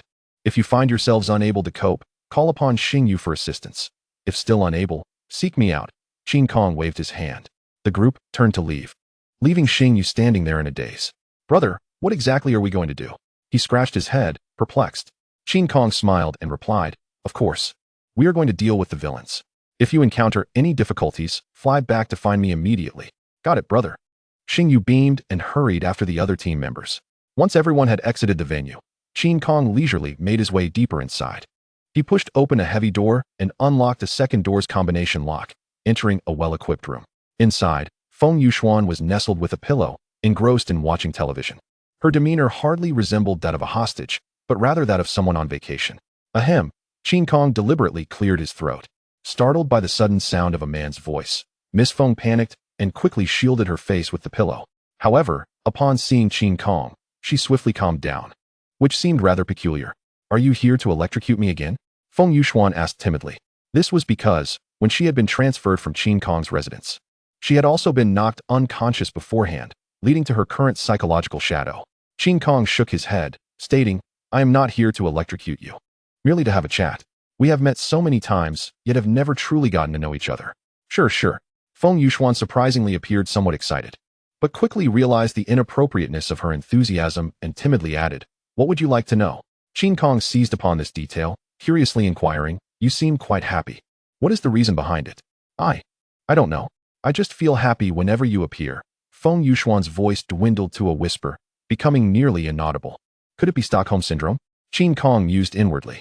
During the process of abduction, hostages often develop psychological dependency on their captors, sometimes even cooperating with them and forming affection. Viewed in this light, Feng Yuxuan did indeed seem to fit the symptom. However, this state of hers was highly advantageous for Qin Kong. Miss Feng, have you heard of the Qin Hun fan? Qin Kong sat across from the young lady, his demeanor gentle. Feng Yuxuan pondered for a long while before shaking her head. This item is likely in your grandfather's possession. Please help me recall if there is any relevant information. Qin Kong's words carried a hint of persuasion. It was a pitch-black banner made from beast bones and hides. Feng Yuxuan fell into deep thought again, her brow furrowing tightly, seemingly intent on aiding Qin Kong. My grandfather has a secret chamber that he never allows anyone to enter, she said, propping her chin on her hand. But there was one time I almost stumbled in. A lot of dark gas surged out, and since I am terrified of darkness, I turned and ran without seeing clearly what it was. Can you describe that gas? Qin Kong's eyes brightened. I remember the black gas was mixed with some white mist, looking just like the souls in a horror movie. Feng Yuxuan suddenly perked up, having found a crucial memory. Excellent. Thank you very much, Miss Feng. You have been a tremendous help, Qin Kong said with a smile. He now understood that the coveted treasure was hidden within Feng Xiuwen's secret chamber. Those soul-like gases were indeed characteristic features of the Qin Hun fan. Hee. It was just a small favor. Feng Yuxuan blushed slightly at the unexpected compliment. The naive girl had yet to realize that she had inadvertently implicated her grandfather. Is there anything you desire? Perhaps something to eat or play with? I can bring it to you. Qin Kong rose to his feet. I don't want anything. It's just that I feel particularly bored when alone, Feng Yuxuan said, her face flushed, seemingly hinting at something. Chapter 82. Brother-in-law, please be mindful of your boundaries. Upon hearing this, Qin Kong raised an eyebrow, his gaze filled with playful intrigue. It seemed that even if he made some excessive requests, Feng Yuxuan would not refuse. However, Qin Kong was never one to act in such a manner. He would not alter his attitude due to mere beauty, even if the other party was a charming young lady. I understand. I shall bring you a little kitten shortly, Enjoy playing with it." Qin Kong chuckled and turned to leave. Feng Yuxuan hesitated, her hand reaching out but lacking the courage to say more. Disappointment filled her eyes as she murmured, "I don't want a cat, what I want is." Recently, the atmosphere in the Shadow City had become tense. The once boisterous Lin family members seemed to have retreated, as if hiding from something. The bar and club had lost their lively ambience. As the Lin family's young masters and misses no longer reserved the entire venues, leading the freeloaders who used to enhance the atmosphere to vanish as well. Conversely, the Beast Arena thrived, thanks to Qin Kong's introduction of a lottery system. With the purchase of a ticket, attendees had the chance to win a signed autograph from the Titan boss or even dine with him while watching the events. For fans, this was a golden opportunity for close interaction with their idols, absolutely not to be missed. For the wealthy, it presented a novel experience. It would be even better if they could befriend Qin Kong. Thus, a peculiar scene unfolded at the Beast Arena's entrance. Many individuals purchased 100 tickets at once, hoping for multiple chances to win. They not only bought for themselves, but also brought family and friends along, demonstrating an unparalleled enthusiasm. This was the fan effect. Star idols are meant to capitalize on such fervor. As the apex combat force of the Beast Arena, Qin Kong remained stationed at the headquarters. In recent days, he had been training Lin Mei and Lin Yuyan, striving to enhance the combat capabilities of the two sisters. The results were promising. Lin Yuyan, through years of accumulation, had nearly reached the C2 level, while Lin Mei had mastered the techniques imparted by Qin Kong, improving the accuracy of her confusing flower. The sisters had also learned cooperative combat, growing increasingly in sync with each other, able to last at least 10 rounds under Qin Kong's guidance. "Xiao Qing, fetch a bottle of water for your brother-in-law." After instructing the young woman, Qin Kong beckoned Lin Yuyan. The beautiful boss shot him a resentful glance and tossed a bottle of water at him. "If you call me Xiao Qing again, I'll deduct your salary." Qin Kong chuckled, saying, "You and your sister, one black and one white, fit that legendary story quite well, don't you think?" "Humph, by that logic. Do you wish to be Su Xian?" Lin Yuyan retorted disdainfully. Qin Kong glanced down at himself, puzzled. "Am I not worthy of being Su Xian? I think I'm quite handsome." "Handsome you may be, but he was a delicate scholar. Your demeanor is entirely incongruous." As she gazed at Qin Kong's well-built physique, a faint blush inexplicably surfaced on her face. "I perceive that Su Xian is not merely a frail scholar. He claims to be a hero of the grasslands, undoubtedly possessing some prowess." Qin Kong remarked with a smirk. Lin Yuyan, quick to react, found her cheeks flushed with both embarrassment and indignation. "If you tease me again, I shall inform my sister." "Then do as you wish. Do you suppose she will side with you?" Qin Kong finished his drink in one gulp. "Humph. I truly cannot fathom what qualities you possess that would make my sister so utterly devoted to you." Lin Yuyan rolled her eyes, but inadvertently revealed a hint of allure. Qin Kong stretched his neck and chuckled. "You are entirely welcome to test that. Only through practice can one attain true knowledge." He realized he must not squander his charming appearance. If he could win Lin Yuyan's heart, it would undoubtedly save him considerable effort later. Cao Cao dared to manipulate the emperor only because he wielded significant power. Thus, he needed to capture Lin Yuyan's heart in order to become the mastermind behind it all. Upon hearing such blatant teasing, Lin Yuyan did not respond with her usual embarrassment and anger. Instead, she cautiously glanced at her cousin. Confirming that Lin Mei was not paying attention, she playfully struck Qin Kong. "What nonsense you speak, you insatiable scoundrel, yearning for both sides. How shameless." Qin Kong shook his head and replied nonchalantly, "I am not a scoundrel. I am merely a wicked man." "Humph." Lin Yuyan let out a delicate huff, choosing not to engage further. Yet, the rosy hue on her cheeks seemed to betray an unusual sentiment. A notification sound shattered the intimate atmosphere. Lin Yuyan pulled out her phone, her eyes sparkling with delight. She looked up at Qin Kong and smiled. Lin Chengfeng cannot withstand it any longer. He is now submitting to grandfather. "Excellent. Let us go watch the spectacle together." Qin Kong extended his right hand towards the beautiful proprietress. Smack. Lin Yuyan swatted his hand away and pouted. "Brother-in-law, do be mindful, for I am your little sister-in-law." With that, she turned and strode out without a backward glance. "Oh, how delightfully proud." Qin Kong chuckled, calling out, "Mayor, we should be off. Do wipe away your sweat." "All right, I shall be there shortly." At the Lin Chengfeng residence, Lin Chengdong, with a grim expression, vented to his elder brother, "Those fellows are truly cowardly. They clearly agreed to ally with us, only to suddenly change their minds." Lin Chengfeng, however, maintained a stoic demeanor. He leisurely puffed on his cigar and murmured, "Third brother, do not be in such a hurry. I may have caught the old man off guard before, but this is his territory, after all. Once he regains his composure, he will undoubtedly retaliate against us. Elder brother, I am well aware of that. Yet, those two-faced individuals have shifted their allegiance to Lin Yuyan, and our power has diminished drastically. The situation is quite dire. Lin Chengdong sighed heavily. Lin Chengfeng nodded, acknowledging his brother's concerns. During this time, countless clansmen had defected to Lin Yuyan. Despite his efforts to gather information, he had encountered numerous closed doors. I have arranged to speak with Uncle Qi. Perhaps we can inquire about the recent developments. Lin Chengfeng dialed the number, activating the speakerphone and placing the device on the coffee table. Uncle Qi, this is Chengfeng, seeking to understand some matters. Ah, so it is Chengfeng. An aged voice responded from the other end, sounding quite weary. Uncle Qi has been troubled by many confounding issues at home. Time is short, so please ask quickly. Certainly. May I inquire, has Lin Yuyan been in contact with anyone? Lin Chengfeng asked. Alas, no. Uncle Qi is puzzled as well. That girl is quite ruthless and possesses a steady temperament. She bears a striking resemblance to your father in his youth. Upon hearing this, Lin Chengdong and Lin Chengfeng exchanged glances, their expressions darkening. What exactly has she done? Lin Chengfeng pressed on. She either unearthed the trivial matters of the past or has resorted to murder. Your cousin Long Chong's favored mistress was drained of her blood. After hanging up, Lin Chengdong's expression turned as dark as coal. His daughter was indeed formidable, having effortlessly dismantled their faction with a single ruthless move. There is no other option.